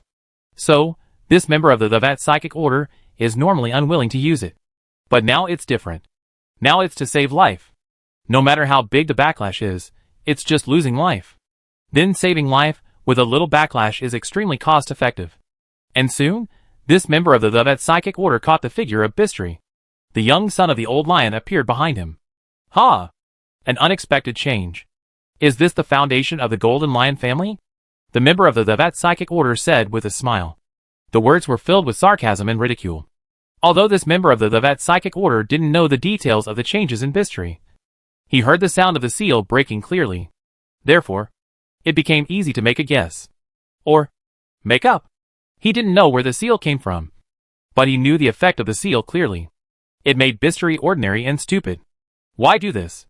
Of course, it's a fight for succession. It's obvious that the rumor Grisa and the second son of the old lion don't want to have another competitor. So they did this. As for why the old lion didn't stop it, look at the current Bistry. Just breaking the seal, he got such a big benefit. So why stop it? The old lion wanted it to be like this. The members of the Vet Psychic Order, who experienced the days after the 7 Years' War, really know this Grand Duke of Niwen too well. Being strong is only one side of the other side. Cruelty and ruthlessness are the other side. If he could choose his successor in such a simple way, the old lion would really be happy. Even, there might be some instigation by the old lion. However, these have nothing to do with him. He just wants to kill the other side. The death of an old lion's young son is nothing to the old lion. But if an old lion's young son who breaks through the seal dies, even an old lion would feel distressed. Right? Thinking of this, the member of the Tiafat psychic order in front of him immediately went all out. Suddenly, the distortion field no longer only distorted the five senses. At this moment, even the spirituality was distorted. Die! Feeling that Bistri had stopped, the member of the Tiafat psychic order immediately compressed the distortion field. This cross-level behavior caused the eyes, ears, mouth, and nose of the member of the Tiafat psychic order to begin to bleed. The original slight backlash became even stronger. However, the other party didn't care about these at all. The other party just wanted to smash Bistri to pieces. Then, the oppressive force appeared on this member of the Tiafat psychic order. This, Chapter 878 Fishing. Although he used a secret technique beyond his level, this member of the Tiafat psychic order was too familiar with the distortion field. Almost at the moment when the distortion field appeared on his body, this member of the Tiafat psychic order recognized it. At the same time, a ray of enlightenment appeared in his heart. Not only can I travel through space, but I can also attack with the secret technique of space transfer? Just by unlocking the seal, he can master such skills. What a terrifying talent! The member of the Tiafat psychic order was horrified. He had never seen such a terrifying talent. When this thought came to his mind, the member of the Tiafat psychic order was about to stop the distortion field. But it was too late. Bang! The member of the Tiafat psychic order was shattered. Under his own distorted force field, the opponent's body was completely destroyed. Flesh and blood flew everywhere. Ripples appeared in the space. Bistri appeared again. The old lion cub ignored all this and rushed directly to the woman in the distance. The woman was in a very bad condition. There were several deep scars on her body that could be seen to the bone, especially on her face. 2 scratches spread from the forehead to the chin, cheeks, and the flesh on the chin rolled to the sides. Especially the eyes, both eyeballs were completely torn apart. Other injuries were easy to deal with. Bistelli was sure he could find someone to help the woman in front of him recover. But Bistelli was not sure about blindness, rotten eyeballs, and even missing a lot of things. The old lion's young son raised his hand, and was about to support the staggering woman. Pa! The woman slapped the old lion's young son's palm away. The woman tried her best, and made her staggering body completely lose its center of gravity. He fell directly to the ground, and the wounds on his body gushed blood with a shock. Bistri hurried to support him again. The woman raised her hand, and pushed away the hand in front of her. I don't need your pity. I don't need your gratitude. You don't owe me anything. I have nothing to do with you. There was still hatred in the woman's words. But more of it was unwillingness. This unwillingness was like a rotten sugar orange, sweet and greasy mixed with bitterness and astringency. She couldn't take revenge. She couldn't take revenge either. Because her 2 sons didn't want her to do that. This pain made her heart full of resentment. She didn't want to see Bistri again. At this moment, the woman was extremely glad that she was blind. Oh, it's good to be blind. The woman laughed dryly. She felt that this was the comfort given to her by her 2 sons. She rubbed her body and climbed up, turned around and walked towards the dock area. The deep night covered the blood stains on the woman's body, wound. Soon, the night swallowed up the woman's figure. Only a few black crow feathers on the ground rose with the night wind. After a while, when the crow feathers also merged into the night, there was nothing left. All that was left was Bistri standing there in a daze. He thought he could help her. He thought he and she could put aside their past grudges. But that was just what he thought. The night wind blew slowly. The old lion's young son looked around. Bloody corpses and ruins. Scarlet and ruined. The picture formed by the 2 stimulates his spirituality. In the most direct way. Huff. Huff. The spirituality is about to start jumping again. However, Bistri tried his best to stop it. The more active the spirituality is, the clearer he is that. If he continues like this, he will definitely be dragged into the abyss of spiritual distortion. He will become a madman. Or become a fool. The most likely possibility is, first crazy, then stupid. Whether it is a fool or a madman, it is not what Bistri wants. So he stopped it all. Exhale, inhale. Exhale, inhale. The young son of the old lion used the secret technique of the golden lion family to adjust his state. In fact, the golden lion family has more than one way of meditation that can quickly adjust the current state, but no matter which one, you need to prepare the aromatherapy, candles in advance, and you need to be still. This is something that the current Bistri cannot do at all. The old lion cub adjusted his breathing, while running quickly towards the outside of Kildare Harbor. Kildare Harbor is extremely dangerous for him now. The danger comes from Dieudonne Hamlet, his brother. Dieudonne is much closer to him than his elder brother Grisa. At the moment the seal was broken, he was sure that the seal was cast by Dieudonne, that kind of spirituality. Guidance, there is no mistake. Is the scene in front of me? Did he create it? Is he going to kill his brother and father? Pistri couldn't help thinking in his heart. Although he didn't think Dieudonne could do it from the bottom of his heart. You know, Dieudonne has to face their terrifying brother, and their even more terrifying father. The former makes Pistri afraid. The latter? It's despair. No one understands the power of the old lion better than Pistri. It's just the excitement of emotion. It can kill hundreds of elite soldiers in an instant. The guards guarding the Leo Palace are all good fighters in the military camp. But so what? If his father is happy, a group of them will die. If his father is unhappy, another group of them will die. No guard can avoid the invisible blade. Except for Dilbeck. The other party is the only guard who has completed his 3-year term. And the only character who has risen to prominence. Pistri is very clear that this is a character deliberately released by his father. The purpose is to get more people to follow. Our strength is not only our own strength, but also political tactics. His father's words. Pistri still remembers them clearly.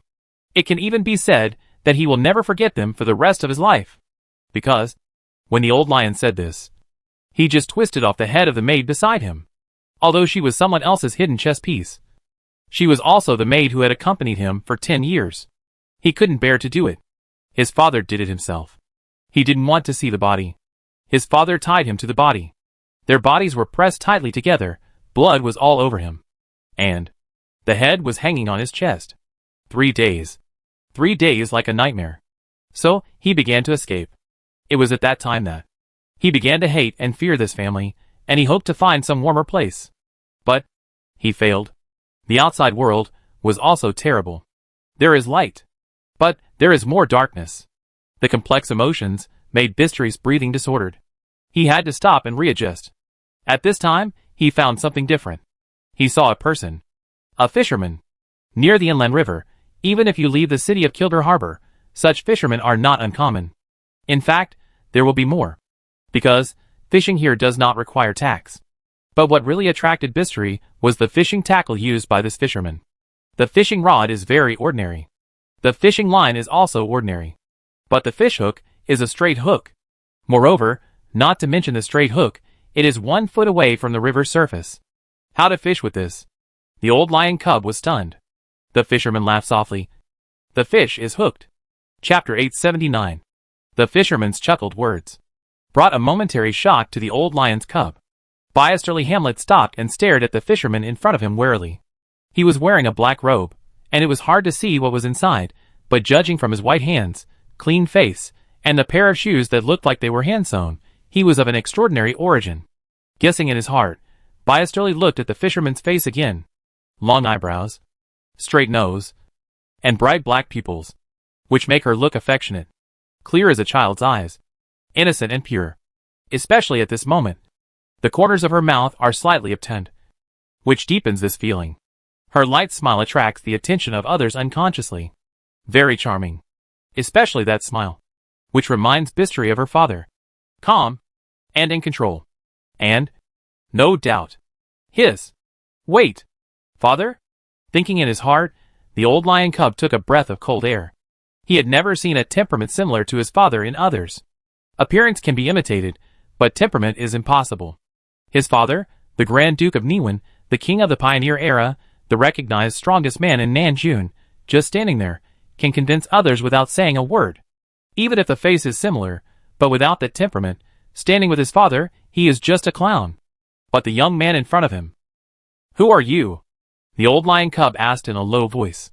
The young fisherman frowned, and looked at Petrelli with dissatisfaction, as if blaming Petrelli for disturbing him fishing. To this, the old lion cub was dismissive. Straight hook. 1 foot from the water surface. If he could catch a fish like this, he would eat the fish now. Thinking in his heart, the old lion cub's fingers had already touched the dragon's tooth. He was not going to attack. He just wanted to defend himself. He wanted to know more. Sorry. Silently speaking in his heart, the old lion cub was about to take action. But at this moment, splash! There was a sound on the water surface, and a fish weighing more than 10 kilograms just came out of the water, and ran straight towards the straight hook. The straight hook passed through the fish's mouth, and came out from the side of the fish's gills. As the fish struggled, the whole fish was tied tightly by the fishing line. The young fisherman smiled, and raised the rod to catch the fish. Moreover, he started to process his catch in front of the old lion cub. This is also possible? The old lion cub looked at the river, and then looked at the young fisherman, and was amazed in his heart. Then, the old lion cub was more and more sure that the young man in front of him was not a real fisherman, who is a qualified fisherman, who would just do it after catching a big fish. He would have to carry it to the market 7 or 8 times, and say to everyone he met, "How did you know I caught a fish?" As for why they went to the market, once they caught a big fish, the fisherman would get lost. Just go to where there are more people. Sure enough, they are coming for me. The old lion cub thought silently in his heart. His vigilance reached an unprecedented level. His muscles were even more tense, and then he swallowed his saliva. On the bonfire, a processed big fish was placed horizontally. As the seasoning was sprinkled, the tempting aroma began to waft. The old lion cub's stomach began to make a corresponding roar with such an aroma. Hungry! Hungry! You know, since the evening, Bistri had not eaten anything, and then he had experienced a series of thrilling chases and battles. Although with the spirituality, jumping, and the seal being unlocked, his strength began to triple. However, no matter how strong he is, he will be hungry. Even a demigod would not refuse the delicacies of the world. Not to mention a young man who was just about to touch the step. The old lion's young son swallowed his saliva. Then, he moved his feet. He wanted to stay away from the grilled fish. However, the young fisherman found a fan from somewhere, and began to fan vigorously. Whoosh! The fragrance came to his face, and the old lion cub couldn't help it. He touched his arms. The wallet had been lost in the previous chase and fight. Then, he looked at the ring on his left hand. It was not a secret item. It was just a decorative gold ring. Without hesitation, the young lion took off the gold ring and handed it to the young fisherman. Hello. Can I exchange it for a portion of fish? Not all of it. Just a portion will do. The young lion politely asked the young fisherman, as if he was afraid that the young fisherman would misunderstand him, and raised his hand to gesture. It was about the size of 2 fists. Compared to this gold ring, this little bit of fish meat was nothing. In fact, with this golden ring, you can exchange for dozens or even hundreds of such fish. However, at this time, the extremely hungry old lion cub could not care so much. He looked expectant, and waited anxiously for the answer. The young fisherman chuckled. I thought you would pull out the dagger hidden in your sleeve, and come to grab my fish directly. The young fisherman's words startled the old lion cub. He thought he was being covert enough, but he didn't expect to be seen through by the other party. Immediately, the old lion's cheeks turned red. No, please don't misunderstand me. I have no ill intentions. I just encountered some things that frightened me at the moment, so I did some extreme behaviors. Please believe me. I really have no ill intentions. Looking at the old lion's young boy explaining awkwardly, Arthur almost laughed out loud. It was the first time he saw such a noble who honestly abides by his duties. When in danger, he would not run away alone. When meeting a stranger, I will not bully the weak. Even if the stranger appears unexpectedly, when I want a grilled fish, I will still choose to buy it. How to say it? Clear. Arthur commented in his heart. The smile on his mouth became brighter. Of course, Arthur did not hate Clear. The clearer, the more he liked it. Anyway, he was as dirty as he was, and he would become clearer only if he poured more clean water. Of course, before the mud and sand sank to the bottom, he would become more dirty. However, that is temporary. Arthur believed so firmly. So, no need. I'll treat you, Arthur said, while putting away the Lannister spice jar. That kind of rich and tempting fragrance. Arthur's cooking skills can't make it. Aw! Thank you. The old lion cub thanked him repeatedly. But when Arthur pulled off a piece of fish, he took it with both hands. However, just when the old lion cub was about to put the fish into his mouth, Arthur suddenly lowered his voice and said, Aren't you afraid that I will poison you? Suddenly, the old lion cub opened his mouth and was stunned. Chapter 880. Words are always sharp. Especially the words of the medium, which make people uncomfortable, embarrassing, just like the old lion cub at this moment. Holding the fish, it is not right to put it down, nor to swallow it. Is the fish poisonous? Is it poisonous? Is it not? I watched him roast it, and I didn't see any poison. The old lion cub kept asking himself in his heart, and then, naturally fell into an unprecedented tangle. The whole person stared at Arthur blankly. Arthur smiled. Then he tore off a piece of fish meat, and put it directly into his mouth. Don't worry, it's not poisonous. Eat it. Well, it tastes good. Arthur commented on his own cooking skills. A person who doesn't want to be a good medium can't become a good chef. Relying on the Lannister spice jar, Arthur is worthy of being called an excellent chef. At least, the old lion's cub ate voraciously. When the old lion's cub had almost finished eating, Arthur then said quietly, "Aren't you afraid that I'll take the antidote in advance?" The old lion cub, who was sucking his fingers, was stunned. The young man stared at Arthur blankly, and his forehead began to sweat. Then, Arthur laughed again. "I'm just kidding you." As he said that, Arthur tore off a large piece of fish meat, and handed it to the old lion cub. The young man took it stupidly, watched Arthur continue to eat the fish meat, looked down at the fish meat, and the fragrance went straight into his nose. Unconsciously, the old lion's young nose twitched. What a nice smell. I've never eaten such a nice roasted fish before. What's the secret recipe? The old lion looked at Arthur, who seemed to be smiling, and then looked at the fish in his hand. He was troubled again. His stomach was growling.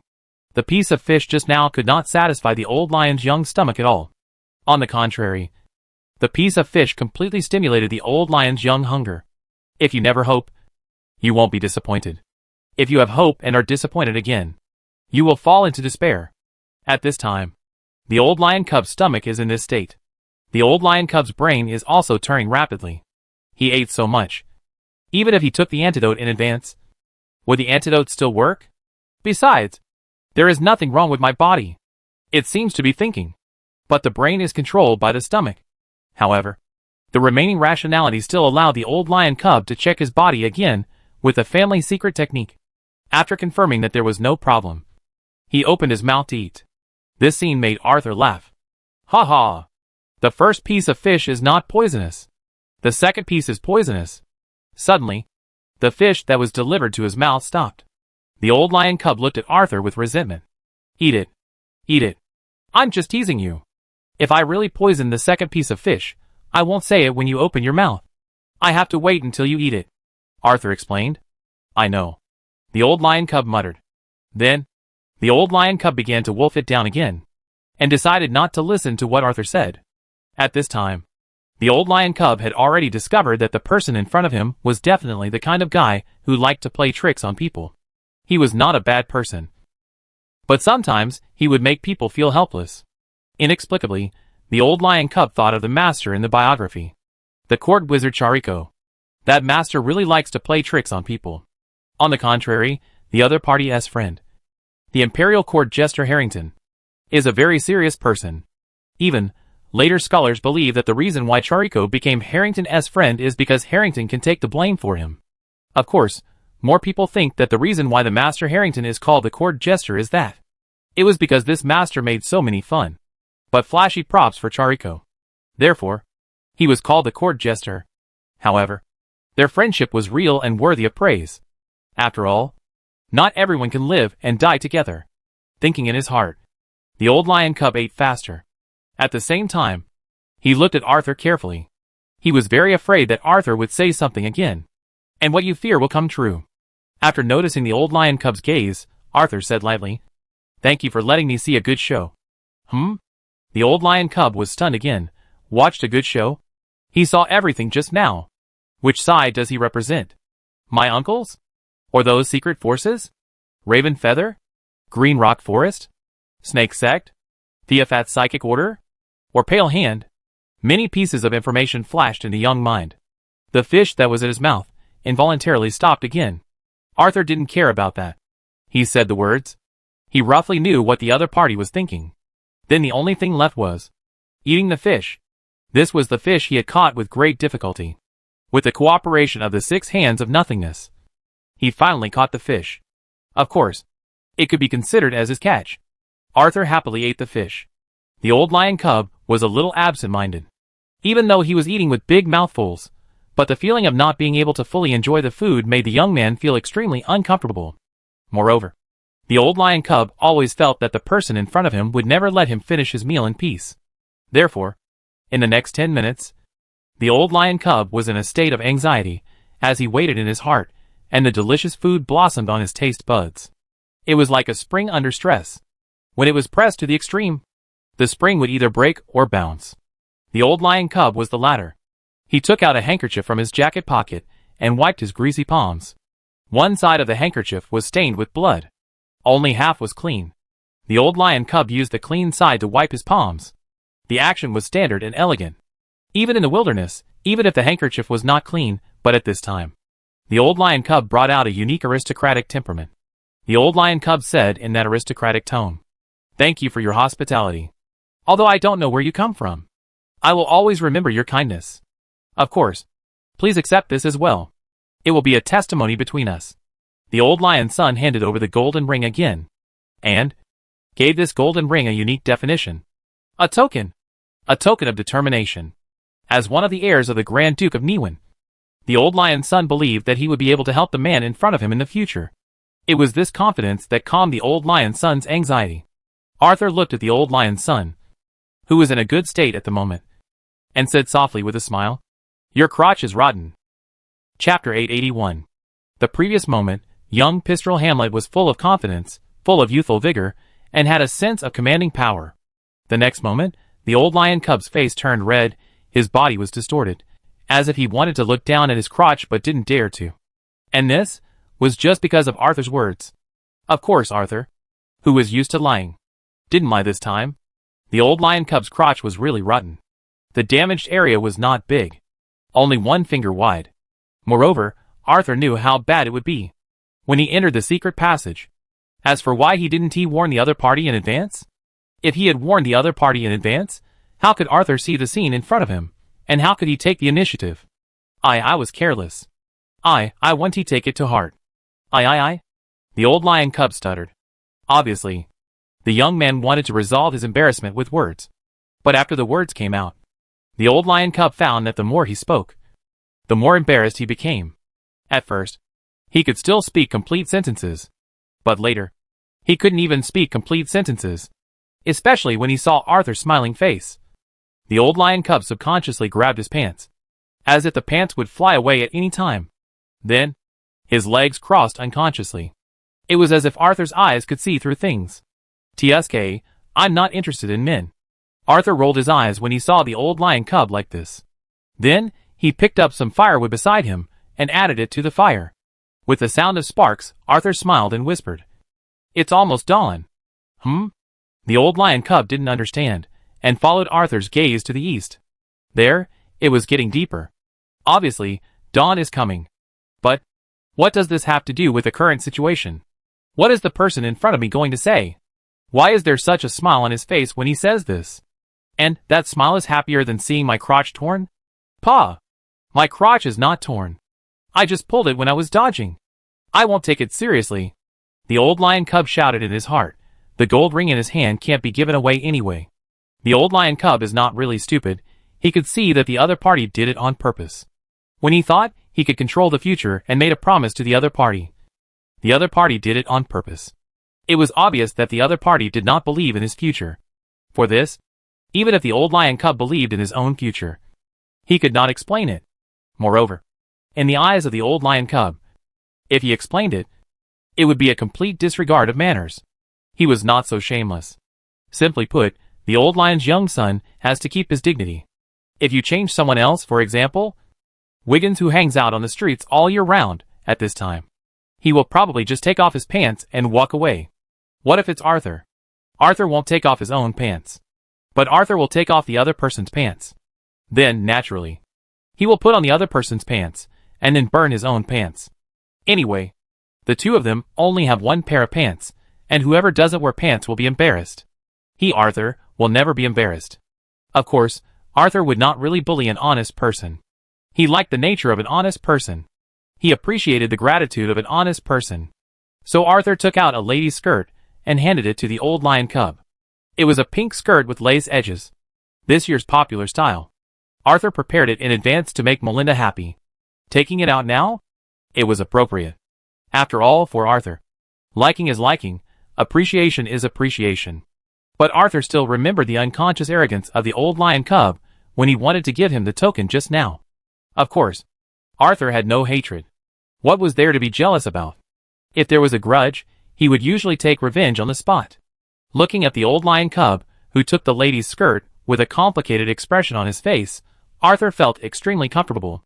This feeling of comfort was only a little bit worse than the XP value expected after dawn. The smile from the heart just now came from this expectation. Arthur knew very well that he would have an unprecedented harvest. Nanlos, West Berlin, Einhards, Betterland, Inner Bay, etc. It can be said that the entire South County was shaken. How many XP points will there be? Arthur guessed. His eyes were naturally fixed on the struggling old lion cub. At this moment, the old lion cub was caught in a life choice. Should he continue to wear the pants with a torn crotch? Or put on a lady's dress? If possible, the old lion cub did not want to choose either, but if he had to choose, he chose. Wrap the lady's dress around his waist. Do you really think I can wear women's clothes? Humph! I'm not that stupid. The old lion cub thought to himself, and a hint of pride appeared in his eyes when he looked at Arthur. Arthur was waiting for this pride. After the old lion cub tied the pink lace dress around his waist, the pride in his eyes reached a peak. Arthur spoke. I mean, you just tear off a piece of cloth to cover it. There is no need to tie the whole skirt around your waist. It will make you look like a pervert. Arthur slightly stretched out his tone before saying those two words. The old lion cub stood there as if struck by lightning. The smugness in his eyes just now had long since disappeared. The emotion brewing in his eyes was obviously about to cry. Silence. After a full 10 seconds of silence, the old lion cub silently untied his skirt and did not cover it up anymore. She just put the skirt aside. She followed Arthur's example and sat cross-legged in front of the campfire. What do you want? The old lion cub asked mechanically. It was obvious that the old lion cub had completely given up at this time. He no longer guessed what Arthur wanted to do. He would not test Arthur in the way he understood. He chose to be honest.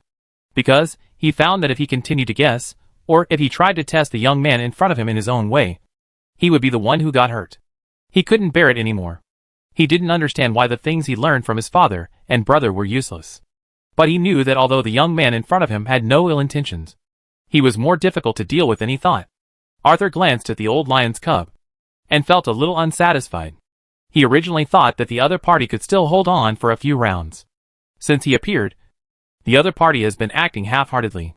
His acting skills are so poor that if he is not in a good mood, Arthur will definitely throw rotten eggs at him. Obviously, the old lion cub, who has experienced betrayal, has learned to protect himself. But it is not enough for Arthur. So, Arthur asked back. No. No. No. It's not what I want to do. It's you. Pistol Hamlet. Who should do it? Chapter 882. The old lion cub was not surprised that the young man in front of him knew his identity. The other party appeared here, must have known his identity to appear here. In fact, the other party's various actions were aimed at him. As for the ripped crotch, that was an accident. At this moment, hearing Arthur's words, the old lion cub still maintained the previous sitting posture, and his eyes and expression were still as dull as before. He said, There is no place for me in Port Kildare anymore. Even the entire Inner Bay is gone. I need to leave here. I should go to South Los. When speaking, the old lion cub tried not to show any expression on his face. He found that the inside of the young man in front of him was really beyond imagination. If you want to deceive the other party, it is really difficult. So, he does not intend to deceive the other party. He really wants to go to South Los. In his cognition, it is the safest place besides the Inner Bay. More importantly, he could go out to sea. Going out to sea was his real purpose. The sudden civil strife in the Inner Bay made the old lion's young son plan to stay away first. Well, a good choice. Nanlos is a very suitable place for you to die. Arthur nodded repeatedly. He looked like he agreed. If there were no words after that. What? The old lion's young son was shocked. The moment your seal was broken, you should have sensed who sealed your talent. And similarly, the other party also sensed it. Of course. More importantly, the other party had made arrangements long before. Arthur said with a smile. Relying on Fukin's eyes, Arthur could not hide anything on the dock. He not only saw the seal of the old lion's young son being unsealed, He also saw that with the seal of the old lion's young son being unsealed. In the depths of Kildare Harbor, the place called Lion Palace, a subtle death aura arose. If it weren't for Arthur's talent death breath, it would be impossible to detect this subtle death aura, let alone discern the unconcealable murderous aura in this subtle death aura. The answer is obvious. The guy who sealed the old lion's cub is in the Lion Palace. Of course, Arthur also knows who it is. However, it still needs to be confirmed. And this is not difficult. In fact, the next moment, the old lion cub began to mutter to himself. Diudon. Diudon. Speaking of this name, the old lion cub began to gnash his teeth. The old lion cub had never hated someone as much as he did now. His elder brother, Diudon Hamlet, was the first. It's not that he couldn't understand why Diudon did this. He just couldn't forgive Diudon for involving innocent people. The hidden knowledge in the LFI, the information was extremely huge. And in this huge amount of information, half of it was about his seal. Not only the rituals and sacrifices during preparation, but also the blood of hundreds of people needed to depict the ritual. And the blood of at least 3 people with blood relations was required. Naturally, the old lion's young son thought of the relatives who disappeared in the family. These people were all untalented. They lived cautiously under the protection of the family. His smile made these people ecstatic. He thought he could protect them. Until one day, they all disappeared. Unconsciously, the old lion cub clenched his fists. After confirming the name of the person in the Leo Palace, Arthur's eyes showed more smiles. Do you want revenge? He asked directly. The old lion cub nodded. Yeah. How could he not want revenge? If he didn't want revenge, there wouldn't be so much hatred. Then I'll help you, Arthur said. The old lion cub was stunned. This time, it was a real daze, not a disguise. However, immediately, the old lion cub reacted. What do I need to pay? There is no free lunch in the world. The old lion cub was still very vague about this truth before. But the incident of Dell made him alert and made him understand. Teach people with things, people learn it in an instant. Because, when you get beaten, it hurts, and only when it hurts can you remember. A lot. Including but not limited to the tax exemption for me and my fleet in the Inner Bay, there are enough rewards, and there must be a prosperous territory. Of course, there are also gold mining rights. By the way, you must sign a pardon for my future mistakes, Arthur said one by one. The old lion cub was numb to hear it. These things, is it something he can decide? Even his brother Grace can't decide. In the entire Inner Bay, except his father, no one can decide. Subconsciously, the old lion's young son wanted to refute. But, when the words came to his lips, the old lion's young son suddenly frowned. He thought of the riots in Inner Bay. Those abnormal phenomena were summarized as clues by him, and he began to sort them out in his mind. Finally, he came to the conclusion. My father is not in Inner Bay. Well, obviously. Arthur nodded. The old lion's young son frowned. How long has his father not left the Inner Bay? 10 years? 20 years? It's been a long time, so long that even he, as a son, can't remember it clearly. And now, his father has left the Inner Bay. It must be something extremely important to do, and the whole thing is very dangerous. It's so dangerous that even his father, it's estimated that he will die. Otherwise, the person in front of him could not have the tone of negotiating with the Lord of the Inner Bay. The other party thought that he could become the Lord of the Inner Bay. This recognition made the old lion cub very strange, and a little excited, and a little at a loss. You know, in the past, this kind of recognition was only enjoyed by Grisa. Thinking of his elder brother, the old lion cub narrowed his eyes. To be honest, the old lion cub was afraid of his elder brother. Every time they met, he dared not breathe. Even, avoid meeting as much as possible. And now, standing on the opposite side all of a sudden, the old lion cub began to feel uneasy. But the next moment, the old lion cub saw Arthur's half-smile. Suddenly, a roar sounded in his mind. Grisa won't? The old lion cub asked in disbelief. Dead. Arthur answered truthfully. This news will spread soon, there is no need to hide it. And the old lion cub stood up, he began to pace around the campfire. At this moment, the old lion's young brain was spinning rapidly. Gradually, there was a burning sensation in his heart. That was ambition. It was more of a wild hope. He hoped that guys like Dell would no longer be on the streets, and no longer rely on cheating for a living. He hoped that these guys could have enough food and clothing. He hoped that these guys could learn to read, learn to benefit, and have a happy family.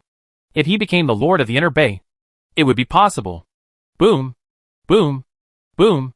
The old lion's young heart began to beat violently. Every beat reverberated in his ears. Every beat made him more resolute. The old lion took a deep breath. Why should I believe you? After saying that, he stared at Arthur. And Arthur smiled. He said, Because I am Arthur Kratos. Chapter 883. Arthur. Kratos. When hearing this name, Pistry, Hamlet was stunned and surprised, but soon he felt relieved. Yes. Of course it has to be you. Besides you, who else can grasp everything so accurately at such an age? The old lion's young son admired and sighed. He admired Arthur's strength. He sighed that Arthur looked younger than himself, but had such determination. Moreover, compared to the former, the latter made one of the heirs of the Grand Duke of Niwen particularly concerned. Especially after comparing it with himself, it was even more so. The old lion cub asked himself, even if he had experienced the Dell family, he could not make the same decision as Arthur. When you see a tiger, turning around and running away is not shameful, you will only lose your life. But when you see a tiger, you rush directly at it, even if you will lose your life, but it is very likely to die with dignity. If people are given a choice, even if the latter will die with dignity, the former is the choice of most people. Saying is always easier than doing. Before seeing a tiger, anyone can boast. But after seeing a tiger, most of those boastful guys can't stand steadily. The old lion cub knows this truth deeply. He always thinks he is brave. But facing the sudden accident just now, if it weren't for the aristocratic etiquette that made him poop clean before going out, he would really have to change his pants at this time. But Arthur is different. He knew that such an accident happened in Niwen, and the previous rules became a piece of waste paper, but he still dared to come. Even if it was greed, even if it was ambition. The old lion's young son admired him very much. Of course, admiration is admiration. You still have to have what you should have. He won't play games with a reckless man, that would make him burn himself. So, I have heard your name more than once. Your name, I am familiar with it. Your deeds, I admire you very much. But I need something more practical. The young old lion said very sincerely. These words are not difficult for the young old lion. After all, it is not a performance. It comes from the heart. Even if he is far away in Niwen, some things that happened in Nanlos recently, the young old lion is quite clear. That is, because of the opposition between Niwen and Nanlos, even though the old lion cub doesn't care about politics, he still pays considerable attention to Nanlos. Another reason is curiosity. He is quite curious about Arthur, who suddenly appeared in people's sight. This curiosity comes from the curiosity between peers. There is also a kind of envy. He envied Arthur's freedom and willfulness. These are what he doesn't have. However, the old lion cub will not confess these to Arthur. All of this is a secret. Arthur sat there, facing the sincere question from the young lion. He shouted directly, Sean! Bont! Two figures walked out of the shadows. The two great Arcana-level players from the Cat Cave saluted Arthur respectfully. After serving as messengers in Einhaz, the two members of the Cat Cave were sent to the inner bay by Arthur as outposts. However, it was different from what the two people knew. That outposts needed to gather information, arrange the enemy's arrangements, and other corresponding things before arranging corresponding strategies. Sean, Bont's outpost is very simple. Just come to the inner bay and inquire about the situation in Kildare Harbor. Moreover, this kind of inquiry is just superficial. For the two members of the Cat Cave, it is too easy. Even, the two of them are wondering if they are too bad and are excluded from the scope of action by Arthur. Under normal circumstances, this idea would never happen, but after witnessing the strength shown by Arthur, the two unconsciously felt inferior. The two who originally thought they were good, suddenly found that they were far behind. Some thoughts naturally emerged inevitably. The two who were full of confidence also became anxious. Therefore, when Arthur called, the two came not only faster, but also more respectful. Arthur was very satisfied with their appearance. Of course, Arthur did it on purpose. Compared with his other men, Sean, Bont was an outsider, although he had always acted in the name of Cat Hole. But the family knows their own business. He is just the new Cat Cave. The old Cat Cave is still there. In order to make the old Cat Cave better accommodate the new Cat Cave, he, Arthur, must make some arrangements. Otherwise, if the new Cat Cave and the old Cat Cave fight, it will make people outside laugh. And now is the first step. They are my trusted subordinates. In the future, they will follow you. Arthur introduced Sean Bonter. The two people in Maodong, who were extremely nervous, straightened their backs immediately. Then, Maodong and the two looked at the old lion cub. The identity of the old lion cub was known to them just now. Now, they were thinking about the purpose of Arthur sending them. Was it surveillance? Or surveillance? Similarly, the old lion cub thought so. The young man frowned, and a look of displeasure flashed across his face. They, although they are good, they are not enough, the young old lion said in a deep voice. The education this young man had received made him choose to remind Arthur in a very obscure way, and did not really make it clear. However, Arthur made it clear directly. I asked them to monitor you, so that we can cooperate better. Facing Arthur's smiling words, the young old lion was almost stunned. He swore that, compared with the most shameless guy he knew, he was a subjective gentleman. No. Yes, 3 times the gentleman, the old lion cub emphasized. Arthur looked at the shocked old lion cub and smiled. He liked this kind of shy partner. If he was honest, it was perfect. Uncontrollably, Arthur took a deep breath. When you look at me like this, I always feel like a dirty politician. Relax, we are friends. We are having a friendly conversation, isn't it? Arthur shrugged. You who can say this. It is enough to prove that you are many times more dirty than politicians. Believe me, your thick skin is the only one I have ever seen in my life. The old lion's young son raised his hand to cover his face. It's not embarrassment. It's embarrassment. Embarrassed for being fooled. The old lion's young son suddenly realized when he just said it. He fell into Arthur's rhythm again. Calm discussion. Not only did he become uncalm, but he also had a bit of inexplicable irritation. The old lion cub swore that he would never cooperate with Arthur again. Maybe this is the medium? Arthur said with a smile. Then, the young Nanlos medium whispered, I'll let you see someone. As he said that, a figure slowly walked out. Looking at the figure walking out, the old lion cub jumped up and exclaimed, It's you? Chapter 884. A man full of mature charm walked out of the shadows. The casually grown brown beard not only did not give him a sense of slovenliness, but on the contrary, made him look more mature. Of course, what people care about most is his temperament. Even if he didn't wear the white cloak. Even if he restrained the gray and dead air in his eyes. But that sense of dead silence still accompanies him. The moment he saw him, Sean, Bond thought he saw a living corpse. Almost instantly, the hairs of the two stood up. Just like a cat with its fur standing up. The two people in the cat cave could not help but enter a vigilant posture. And the reaction of the old lion's cub was even more exaggerated.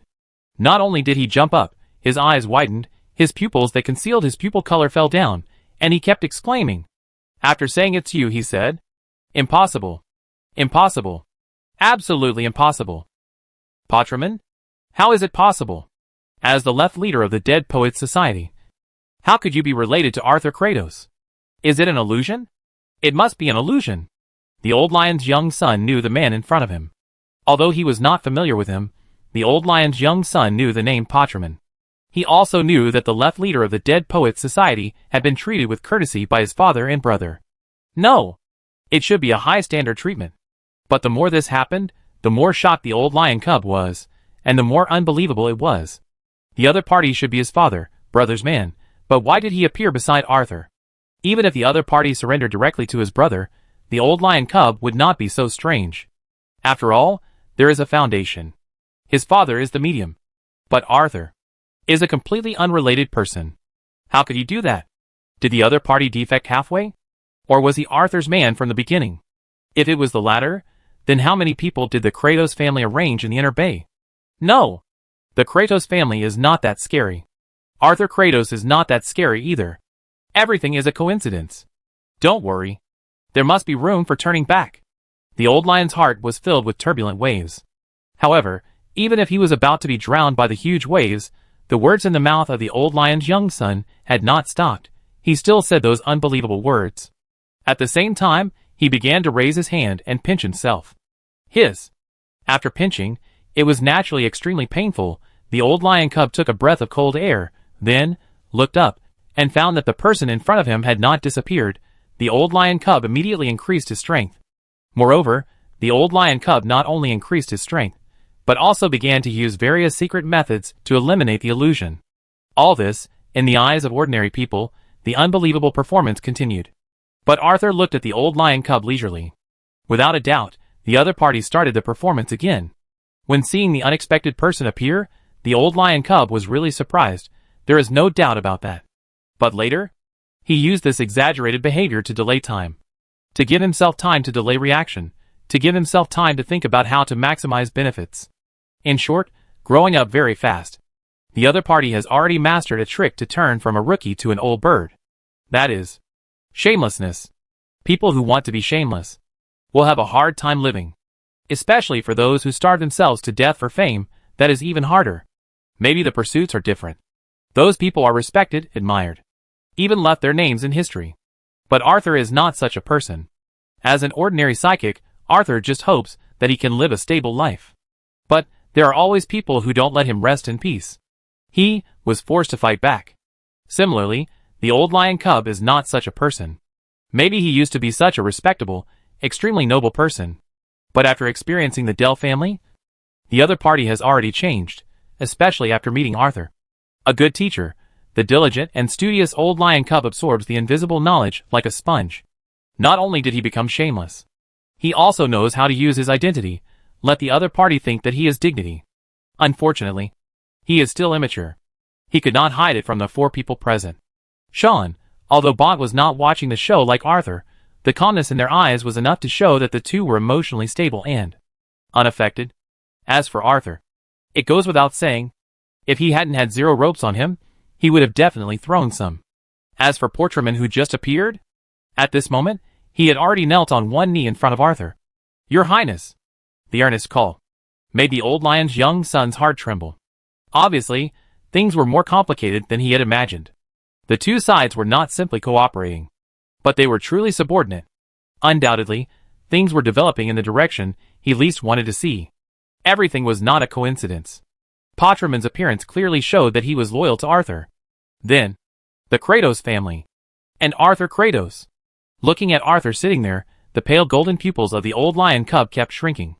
Before, he felt that Arthur looked like his father at a certain moment. And now, he looked very much like his father. They were both so calm. They were both so well planned. Far-reaching. Arthur felt the gaze of the old lion cub. But he didn't care. The situation in front of him was what he wanted. Just now. With the pale hand, Raven Feather, Green Rock Forest, the Snake Sect, and the Dovet Psychic Order appeared one by one. Arthur finally grasped what the old lion was going to do. Unification. Or to be more precise, unify South County. That's right, the old lion wanted to unify South County. Because of this, the old lion went to South Los alone, and left the Inner Bay in a real sense because the old lion knew very well that only in this way, the unstable factors of the entire Inner Bay would all emerge. Not just the people around him. There are also those hidden people.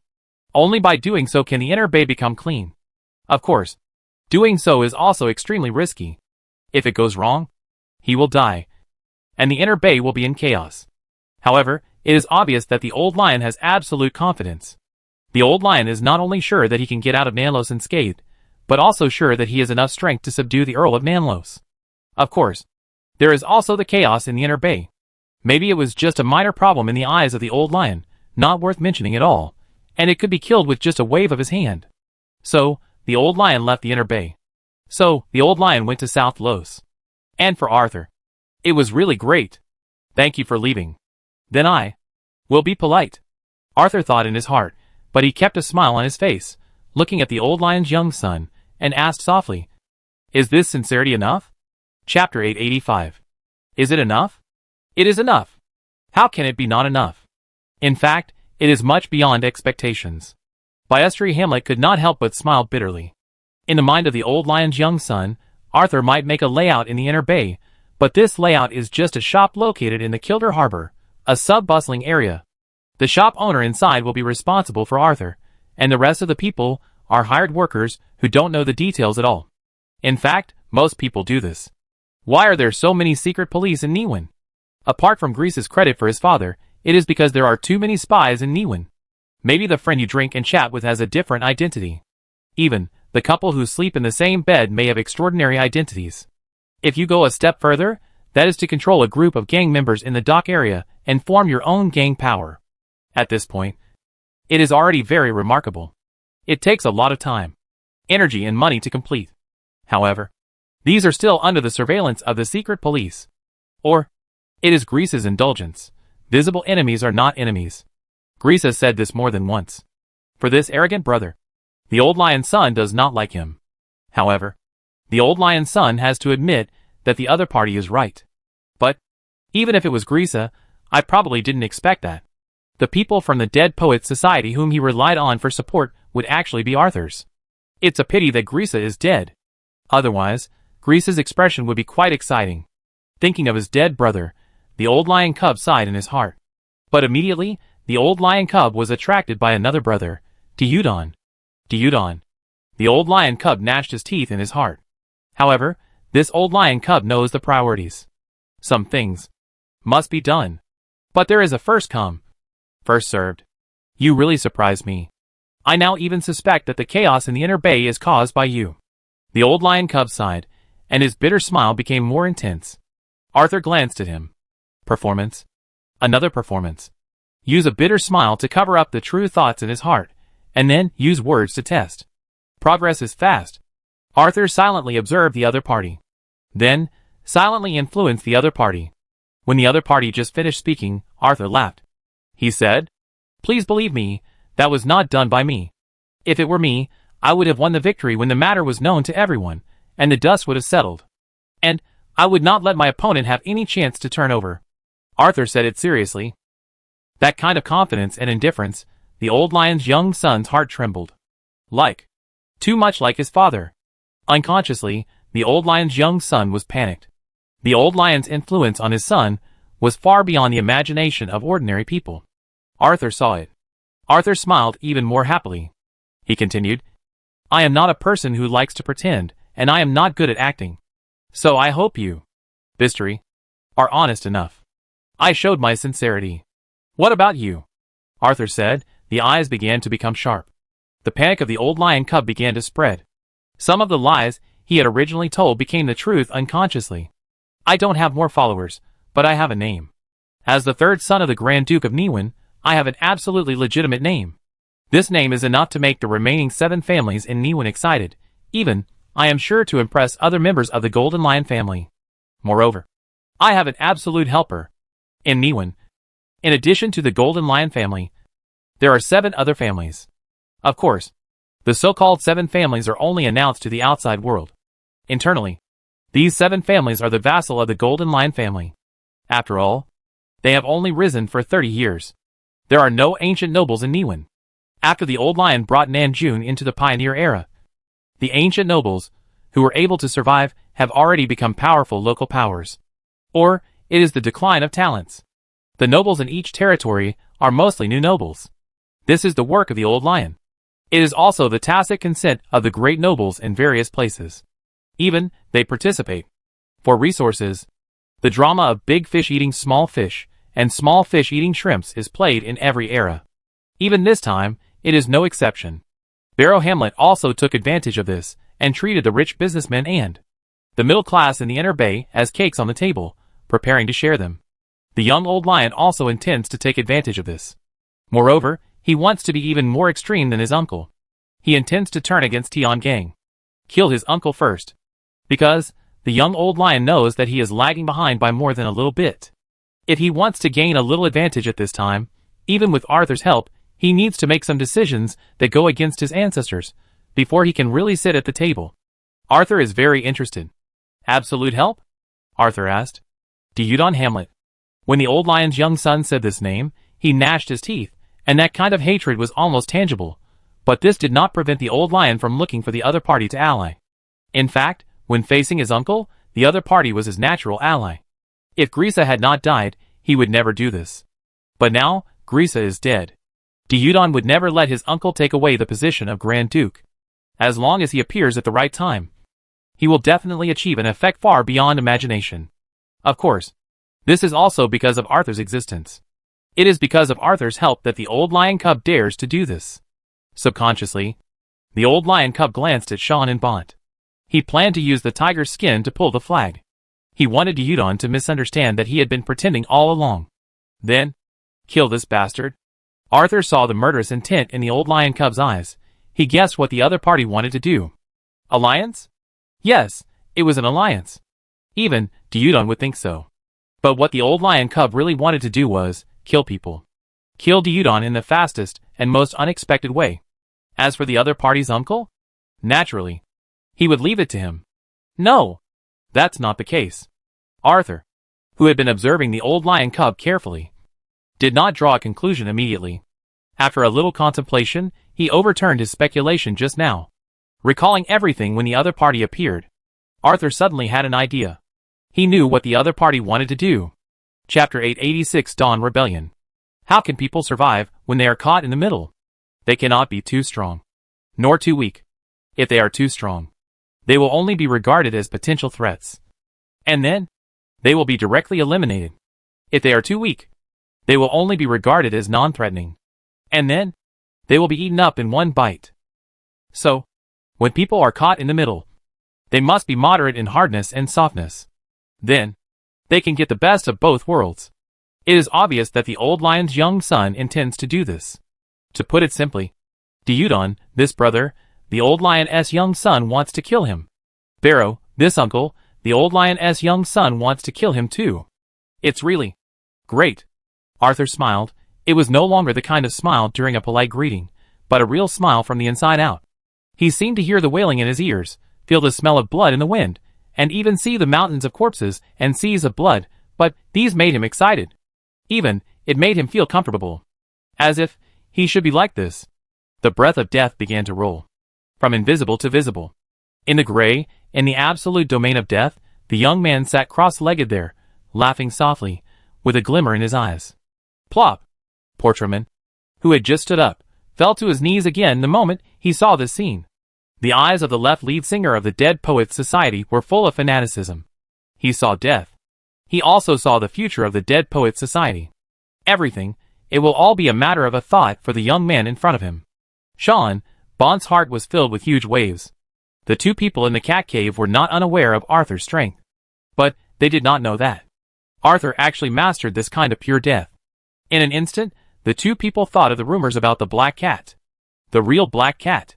But wasn't Arthur a fake? Why was he so pure? Was there any misunderstanding? Could it be that the cat cave had been playing a big game? The two people in the cat cave began to expand their imaginations. When the old lion cub saw Arthur's heart tremble again at this time, he was also slightly certain that he was not surprised that Arthur could guess what he was going to do. Since they met, Arthur has shown wisdom far beyond his. What he can think of, Arthur can think of naturally. But the death aura was unexpected. The old lion cub never thought that a person could be so like death. However, at this moment, the old lion cub was excited in his heart. Because he finally understood Arthur's purpose. Killing. Chaos. Then, death. What the other party pursued was death. A death piled up with mountains of corpses and seas of blood. No wonder the other party was called disaster. It turned out to be for death. Is this your path? What a terrible path! The old lion cub exclaimed. Arthur controlled the death energy, not letting the outside world discover the abnormality here. For other people, even the people in the Dead Poets Society, it is impossible to do this. But for Arthur, it is too simple. It is as simple as a father beating his son. After beating him, he can still shout with a clear conscience. Hold it back. If you cry again, I will beat you. As for why he did this, of course, it was because this play was performed for the old lion's cubs. People outside, it is not suitable for them to know too much. A more safe environment is needed. The next moment, the glowing contract appeared in front of the old lion cub. After reading it carefully and confirming that there was no bottom line that could not be touched, the old lion cub directly signed his name. Happy cooperation, Arthur said. Happy cooperation. The old lion cub bowed slightly. He was relieved in his heart. He was very worried that Arthur had just stretched out his hand to shake his hand. He didn't want to get close to death. Even if there was a contract, he didn't want to. This was a complete physical resistance. Because of this resistance, the old lion's young son left quickly. He took Sean and Bond with him. After there were no outsiders, Arthur simply restrained the death aura, which made Portraman, who was kneeling there, feel a little pity. As the left lead singer of the Dead Poets Society, he liked the strong death aura very much.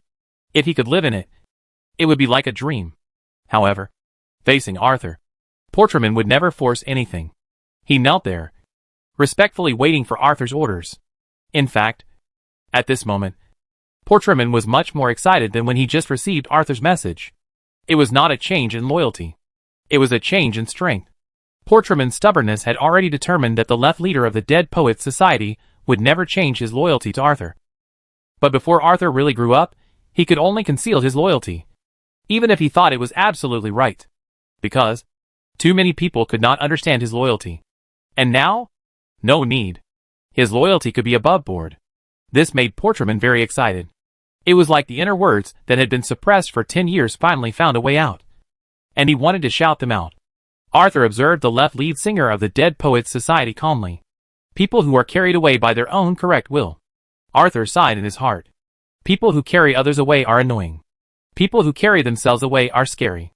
The former are simply malicious, just stay away from them, you can't avoid them, you can even kill them directly. But what about the latter? The latter cannot be avoided, Especially in most cases, such people will do things that hurt others under the pretext of I'm doing this for your own good. The most terrifying thing is that such a person will never think that he is wrong until he dies. Such a person will only think that he is a lonely martyr who is not understood by others. For such a person, Arthur always keeps a distance from him.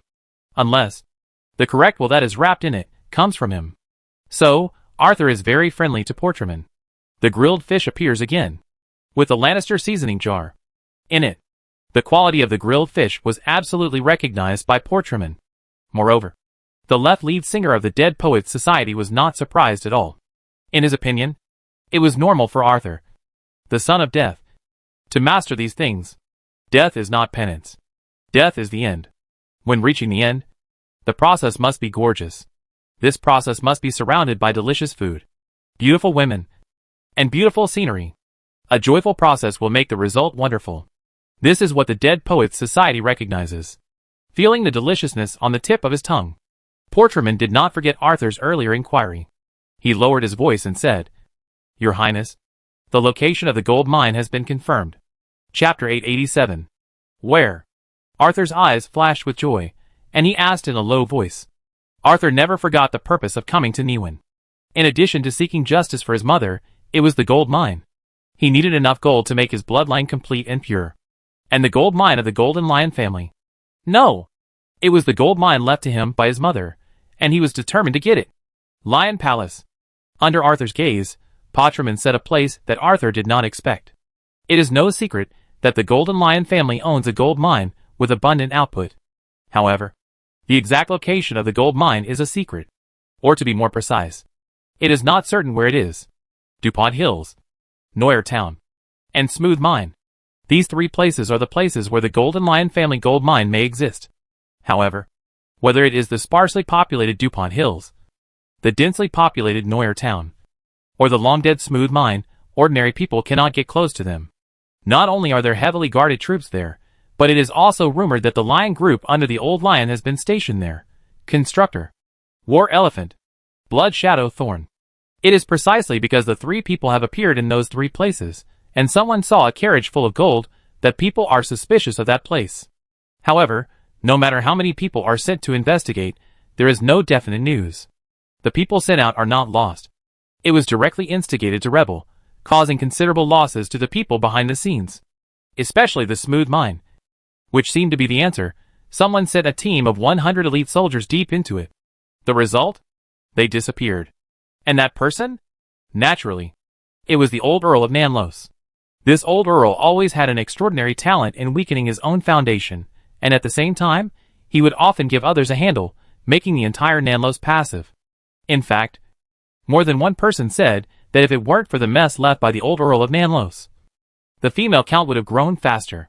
Maybe she would have already reached the legendary semi-god realm. And it was precisely because of the old Earl of Nanlos' attempt that the gold mine of the Golden Lion family was completely stained with more mystery. Just like a young woman wearing a veil in the wilderness late at night. When attracting a group of ignorant ruffians, it always scares away some really smart guys. The former was seduced by beauty. The latter saw a trap. It is very likely that there was a fully armed robber next to the young woman. Of course, this is not scary. What is really scary is that there are no fully armed robbers around, only the young woman, smiling at you. Her eyes are full of tenderness and affection. But her body is cold. Or, she took off her own skin. In short, after that incident, everyone began to restrain themselves. They thought that the old lion did it on purpose, deliberately luring them into a trap. Just like the young woman in the wilderness late at night. The young woman eats people. And the old lion also eats people. Among ordinary people, there is news that the gold mine is cursed.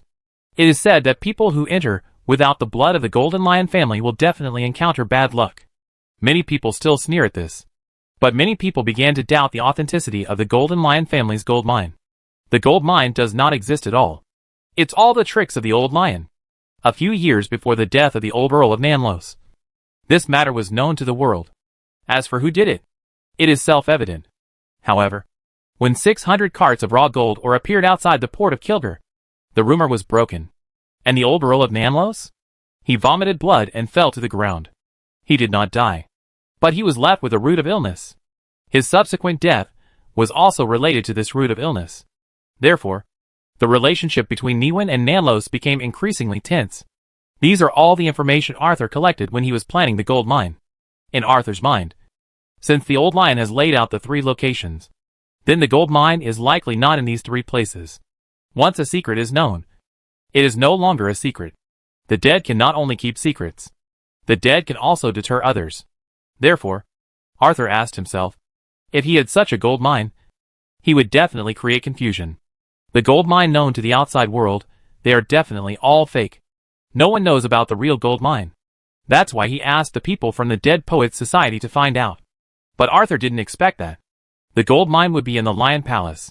No wonder the old lion expanded and renovated the Lion Palace 6 times in the more than 30 years after the end of the 7 Years' War, just to cover up the gold mine. Arthur sighed. Then, the young Nanlos medium sighed at the old lion's luck. The construction of the Leo Palace was before the 7 Years' War. At that time, the scale was just an ordinary manor. Even the original purpose, the old lion just wanted to build a noble club. However, as the old lion became famous in the 7 Years' War, the scale of the place expanded again and again, until at the end of the 7 Years' War, a gold mine was dug. This kind of luck made Arthur almost think he saw the child of destiny. Who is guarding there? Arthur continued to ask. The old lion left the inner bay. But there shouldn't be too many people accompanying him. In fact, there could only be one war elephant. And the remaining constructor and Blood Shadow Thorn must have one of them. It is precisely because of this that the inner bay was in such a mess that the 3 people who were the lion group did not show up. The constructor and Blood Shadow Thorn are both here. The Dead Poets Society has always been responsible for the outer guards. The 2 of them had all entered the gold mine a week ago and had not left again. Potraman answered with certainty, which made Arthur nod with satisfaction. Then, the young South Los medium touched his chin. Is Diudon Hamlet responsible for the construction of the Lion Palace? Arthur asked. Yes. The second son of the old lion has been in charge of these. Potraman nodded. The youngest son of the old lion is also in charge of the finances of the inner bay. Arthur asked again. It's just an assist, not really responsible. The Minister of Finance of Niwen is still one of the Golden Beard advisors. Potraman corrected. However, it's not important. Arthur has grasped the key point.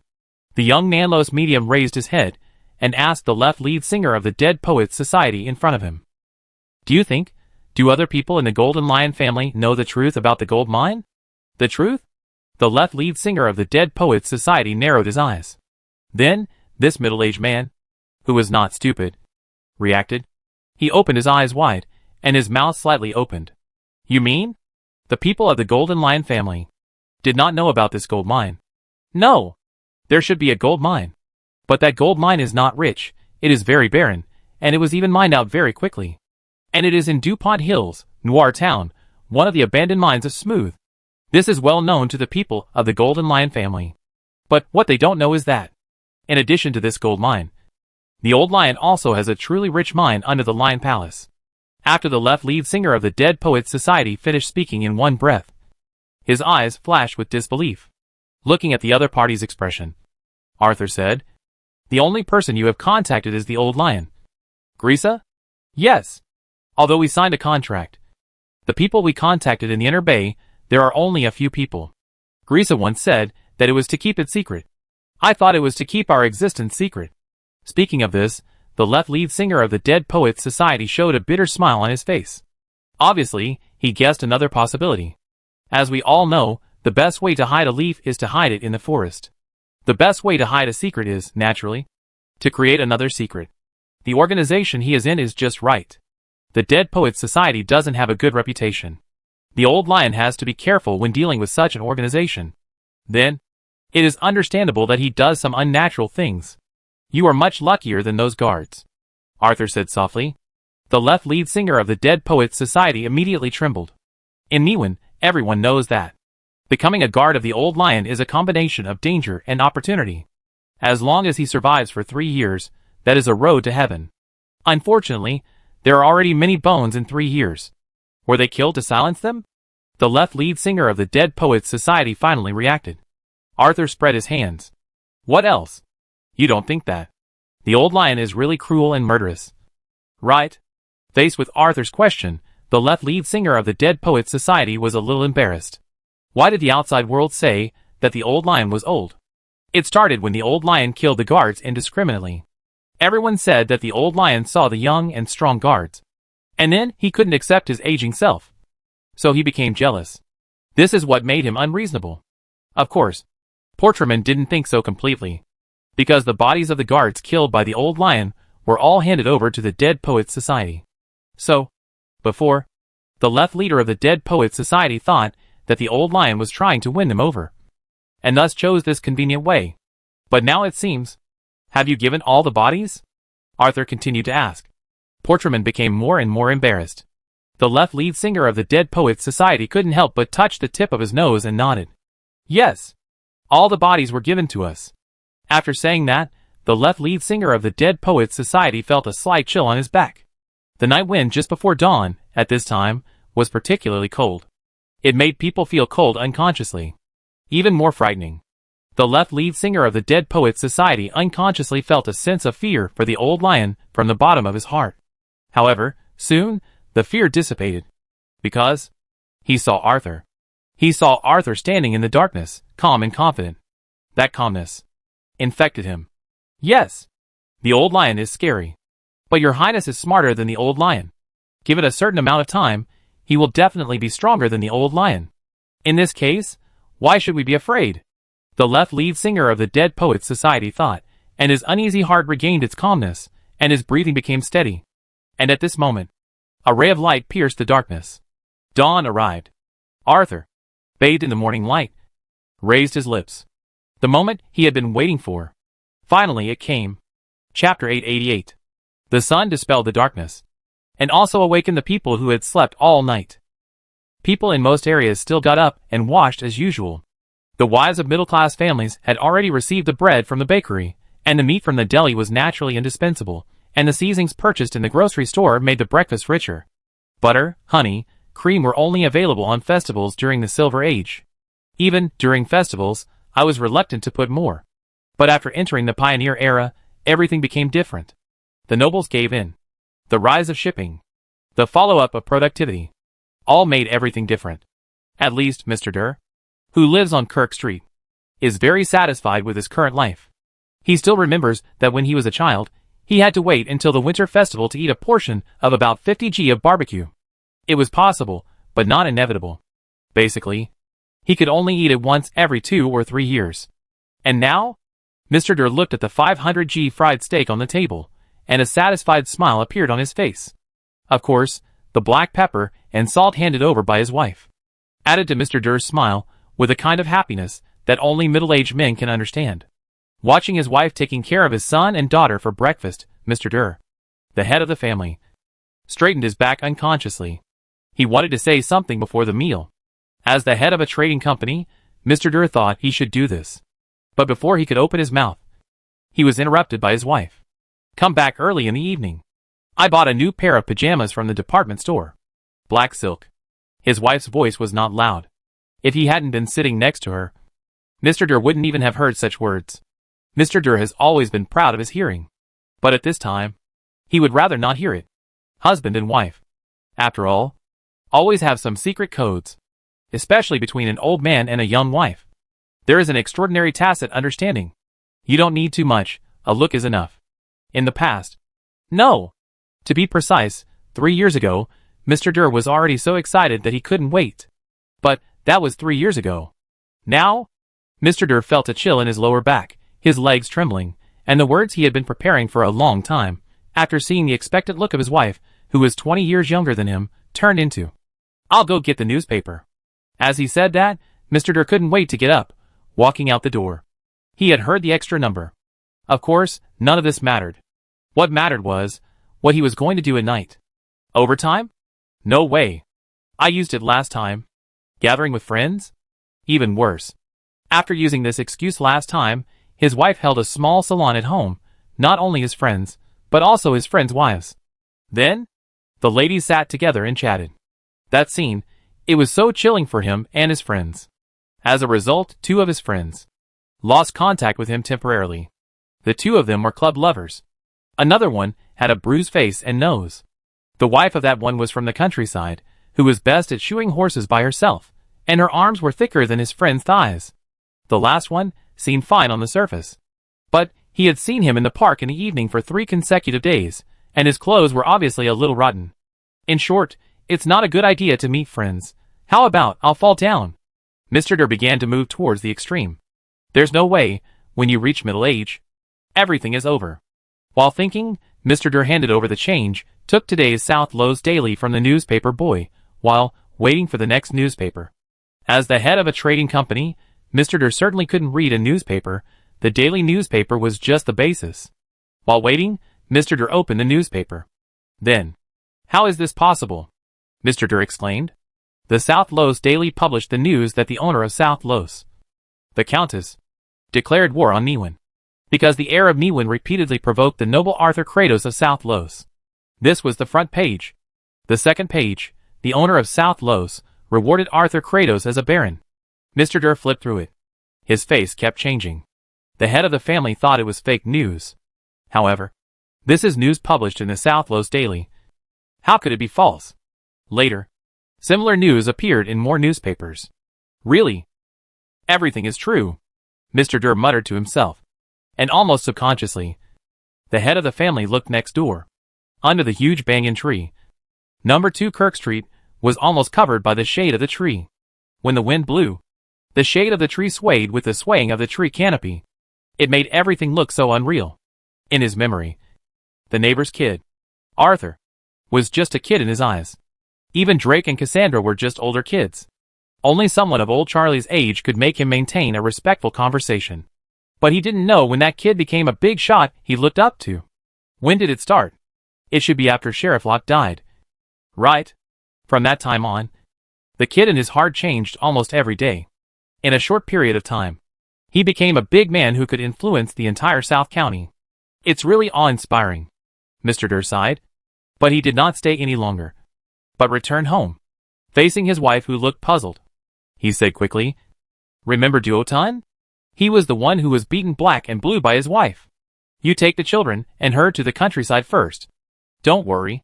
Duotan must be packing his wife's bag at this time." Mr. Durr said this, and rushed into the bathroom quickly. He took out the private money wrapped in brown paper from the ceiling of the bathroom. "Take it with you. It can save your life at a critical moment." After saying this, Mr. Durr rushed into the bedroom again. In the secret compartment of the bedroom, he took out 2 muskets. "Take it with you. It can save your life at a critical moment." After saying this, the head of the family went out to call a carriage. Mrs. Durr, whose thoughts were disrupted by the unexpected change, has not reacted yet. However, she believed in her husband. She knew her husband's vision, which far exceeded hers. Since he asked her to take the child away, there must be a reason. But her worries grew stronger. "Duel? You? I have to stay. I have to stay too. Things will get worse." On the contrary, staying at this time will bring unexpected surprises. The more dangerous it is, the more profitable it will be. Don't worry.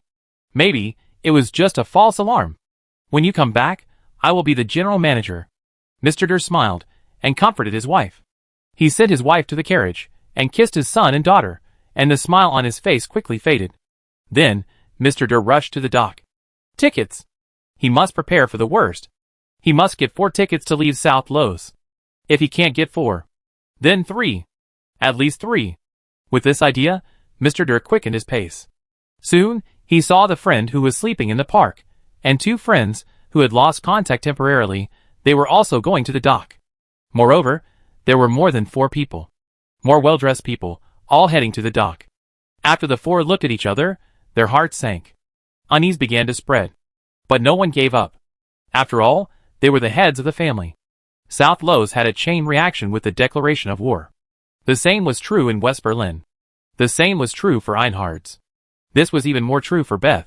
The smart middle class noticed something was wrong. The wealthy nobles began to seek a way out. The common people were confused. But no matter which class, they all remembered a name at this time: Arthur Kratos. It was like a whirlwind, blowing from the bottom of everyone's heart, and then spreading throughout the body. The numb feeling began to spread from the scalp. Everyone stared with wide eyes, looking at that name. At this moment, they had an indelible memory of this name. And this? Let Arthur have a rich harvest. South Lowes territory. West Berlin territory. Einhaz territory. Bet territory 4 places more or less because of you declared war on Niwen. Which shocked the whole South County. XP plus 10,000. Own a small parish. The enthusiasm of the Inner River Church for you reached its peak. They regarded you as a miracle. XP plus 10,000. From South Lowes to Niwen, along the way, with your deliberate propaganda and the close cooperation of other forces, your name gradually became synonymous with disaster, and with the declaration of war by the 4 places, your name of disaster was confirmed. XP plus 10,000. From this moment on, more people in Nanjun have heard your name. XP plus 3,000. 33,000 XP. An XP value that is enough to satisfy Arthur. You know, this is just the beginning, not the end. As the news spread and was confirmed, Arthur could fully imagine what his harvest would be like at that time. Especially when Beth led the army and other territories also sent troops. The XP at that time was completely an astronomical figure. Of course, in order to make this astronomical figure even more exaggerated, he also thought of some plans for the future. However, that was later. Now, Arthur looked at his total XP value. 109,000 XP. Enough. Enough XP for breaking through the limit and ascending the level. Not only enough, but also a lot more. Among the remaining base materials, Dragon Horn and Bear of Violent Bear are in place. As for Tiger Claw and Dread Wolf Ear, Arthur believed that the Countess was ready. However, Arthur did not contact the Countess immediately. The young Nanlos medium looked at Portraman. Portraman, can I trust you? Of course, Your Highness. Your will is the purpose of my life. The left lead singer of the Dead Poets Society said so. Arthur smiled and nodded. Then said, Then can you die? Chapter 889. Of course. Portraman answered without hesitation. The left lead singer of the Dead Poets Society looked at Arthur with a sharp gaze, and said word by word. Death is not the end. On the contrary, death is the beginning. It is the rebirth of everything. And the death led by you will definitely be my most perfect destination. Unlike the fear of others when facing death. When the old school members of the Dead Poets Society face death, that kind of calmness is absolutely shocking. And it is precisely because of this that the lords of various places will be alert. Death has always been a major means for them to rule the civilians in their territories. And many small tricks have been born out of this. But once the civilians are not afraid of death, that is an imbalance. That is a collapse. The imbalance of their power. The collapse of their rich life. Arthur is very clear about this.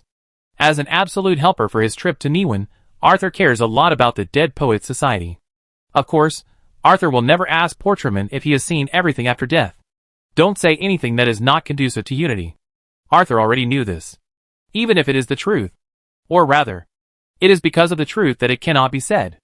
Arthur sat there, looking at Portraman kneeling in front of him, said softly, Your destiny is to fight to death under my command. Of course. The left lead singer of the Dead Poets Society was so excited that he was shaking. Isn't this what he wanted? Fight to death. Eternal life after death. All of this is what he has been looking forward to for a long time. Your Highness, when do we start? Portraman asked impatiently. Arthur smiled and shook his head. That will be a long time in the future. Now? It's just acting. We need to give the big shots in the Inner Bay a little shock.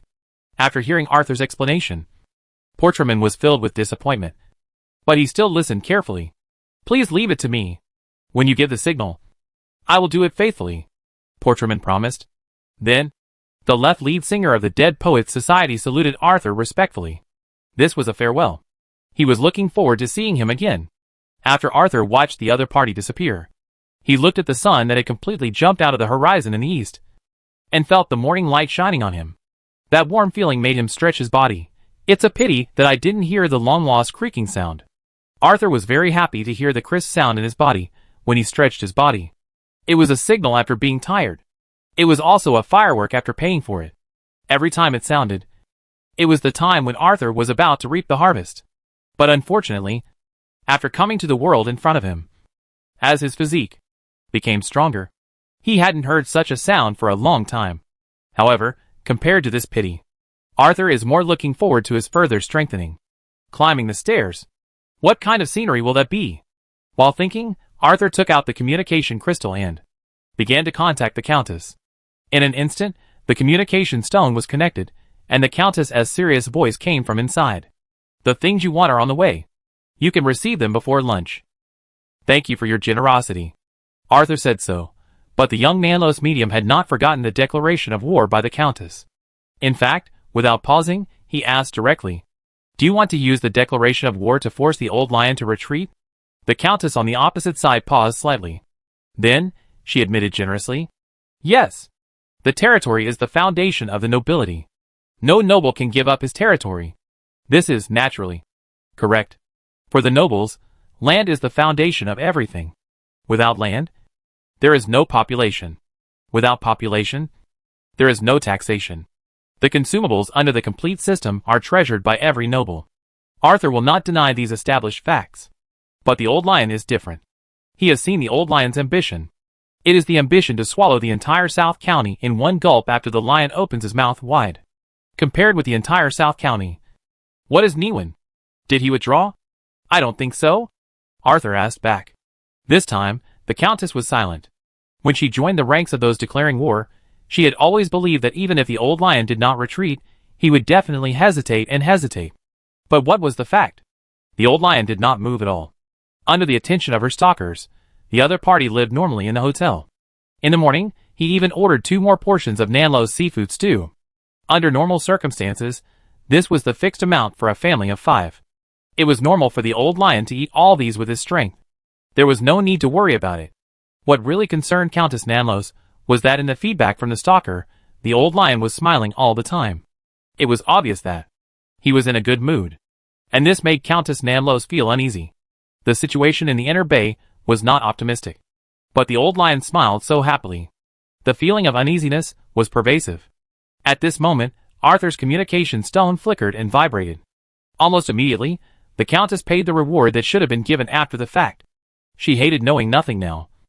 And she wanted to know more. Arthur certainly knew what the other party was thinking. However, Arthur would not give the Countess an answer, because the key point of this layout was time. He needed more time to complete his plan. So, it was the same at this moment. Facing the silence of the Countess of Nanlos, Arthur also remained silent. About 4 or 5 seconds later, the Countess spoke again. "No, he is fine." As Countess Nanlos spoke, her breathing became heavy. Even without seeing her, Arthur could guess that she must be frowning, unhappy, and maybe even clenching her fists. Be patient. Patience is the best quality. At the same time, it is also the key to success, Arthur said with a smile. Countess Nanlos on the opposite side breathed more quickly. Obviously, the Countess has reached the edge of an explosion. Arthur naturally couldn't let the other party really explode. He said, "Declare war. Declare war on the old lion." 3 days later, the outcome will be decided outside Nanlos. What? The Countess of Nanlos was stunned. You have declared war on Niwen in the name of Nanlos. So if you declare war on the old lion in your own name, isn't it normal? You don't want the world to think you are bluffing, right? Arthur's tone was even more shocked than Countess Nanlos's. What's normal? Also, I'm not bluffing, Countess Nanlos emphasized, but at this time, the more she emphasized, the more guilty she seemed. But for her own face, Countess Nanlos had to emphasize. Of course, also for the answer Arthur gave. And Arthur took a look at the communication crystal and hung up directly. Chapter 890. Esh Bonaparte Nanros. who claimed to be 1.45 meters tall, was unhappy. Her feet were no longer shaking. Her whole face was tense. And her fists? Of course, they were clenched. Arthur not only did not tell her about the subsequent layout, but also hung up her communication stone.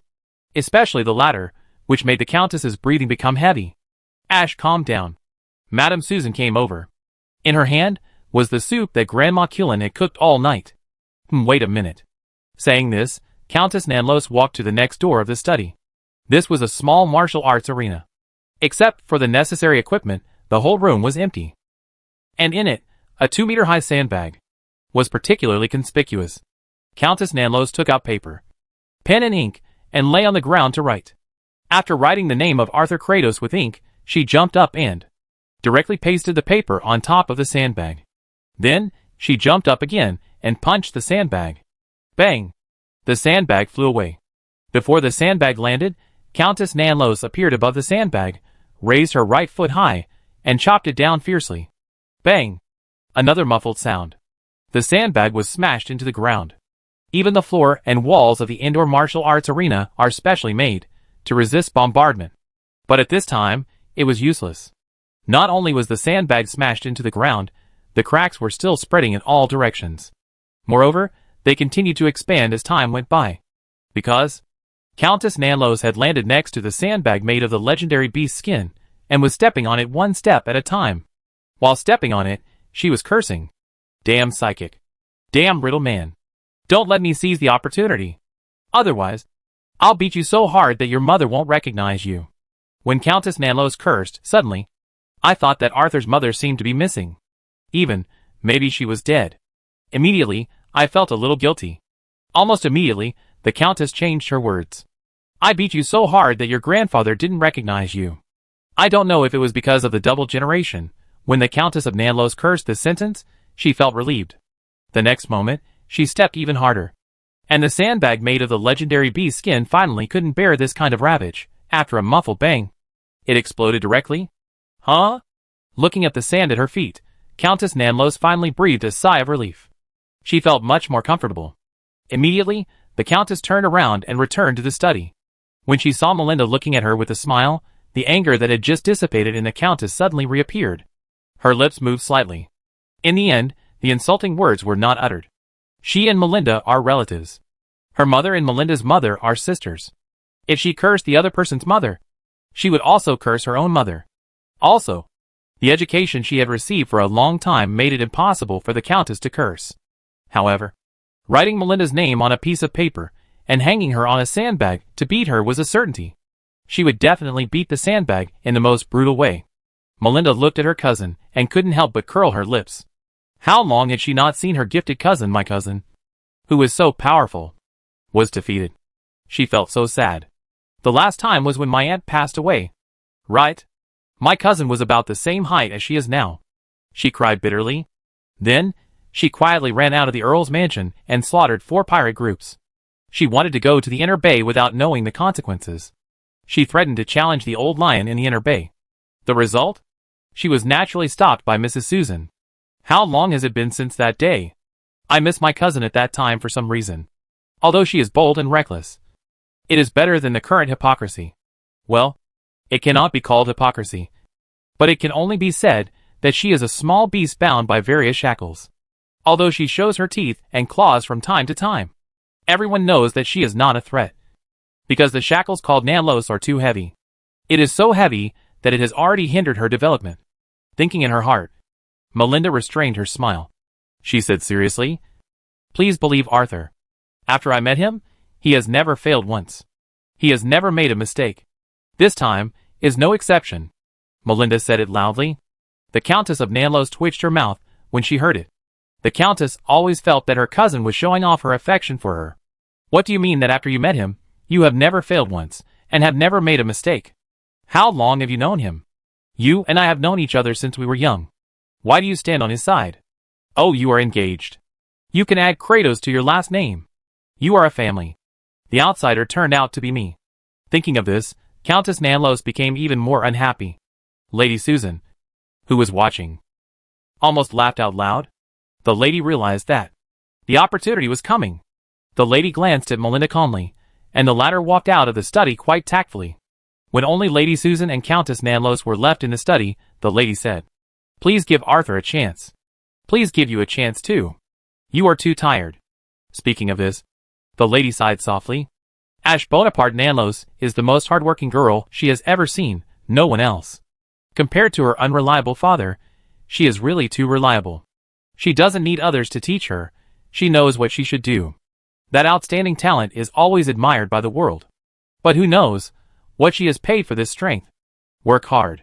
Even sleep was squeezed out. Practice the secrets over and over again. Familiarize yourself with the rituals over and over again. The current strength is completely at the cost of height. Mrs. Susan has confirmed that lack of sleep really affects height. Of course, this is not the point. The point is that she thinks Ashe can take a break. With Arthur around, Ashe can really take a break. It's not because of that bastard old Charlie she favors Arthur. But Arthur is really outstanding. She believes that with Arthur's ability, he can really govern South Los well. Even to a higher level. Ashe looked at Mrs. Susan. She looked at her teacher, advisor, and the lady who played the role of a mother at some times. But as soon as the words came out, Ashe didn't know how to continue. "Of course I know your concerns. But it's only 3 days. Can you even wait for 3 days?" Facing Mrs. Susan's words, Ashe frowned. Then he nodded. "Okay. I'll wait for him for 3 days." Seeing Ashe agreed, Mrs. Susan laughed. She was convinced that Arthur would not let her down. After all, old Charlie never let her down. H.U. Arthur, who had just entered the dock area of Kilgore Harbor, sneezed. He glanced at the figures hidden among the dock workers, rubbed his nose, and whispered to himself, "The wind is blowing." Chapter 891. In Nanjun, any large city, the most crowded place is always the dock area. From the moment before dawn to late at night, there are busy figures. Even, it is all night long. Kilgore Port in the Inner Bay is no exception. It can be said that, as the core of Nanjun, Kilgore Port has a prosperity comparable to that of South Los Cisport. It is precisely because of this that the confrontation between the two sides will intensify. The Golden Lion family believes that they are the core of Nanjun, it should be the first. And the Nanlos family? The old Earl thought that he was a man favored by fate, and it was natural for him to be the first. Then, after the end of the 7 Years' War, the tit-for-tat confrontation that lasted for 30 years began. Although after the death of the old Earl of Nanlos, Inner Bay once had the upper hand. But when the Countess of Nanlos grew up, it became a confrontation again. As for killing the Countess of Nanlos before she grew up, Arthur assured that the old lion had thought about it. Moreover, it was definitely more than once. However, the old lion was afraid of the Nanlos family's trump card. And the current move? It must be that there was a problem with the Nanlos family's trump card. This is what Arthur wanted to know. However, he was not in a hurry. He believed that as the cooperation between the two sides deepened, he would know what he should know. On the contrary, what Arthur cared about most now was the trump card of the Golden Lion family. It can be said that Arthur is now facing a formidable enemy. So he needs Pestle Hamlet to explore the way. No matter how strong the fortress is, it can be breached from the inside. Of course, it is not enough to rely on Pestle, the young son of the old lion. He needs to be more cautious. In other words, he needs the Inner Bay to be completely in chaos. Therefore, Portraman needs to appear. As we all know, when he was in South Los, the Dead Poets Society attacked him. A young, honest, simple and kind psychic. More than once. If he had the chance, how could he not retaliate? However, for safety reasons, it would not be him who would do the attack. It would be Descendant of Blood. At this moment, Arthur was very glad that he had this vest.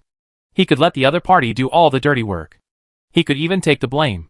Wearing the voice of concealment, Arthur, who had turned into a middle-aged man, walked while thinking about the loopholes in his plan. Descendant of Blood would kill the left lead singer of Dead Poets Society. And to create a riot.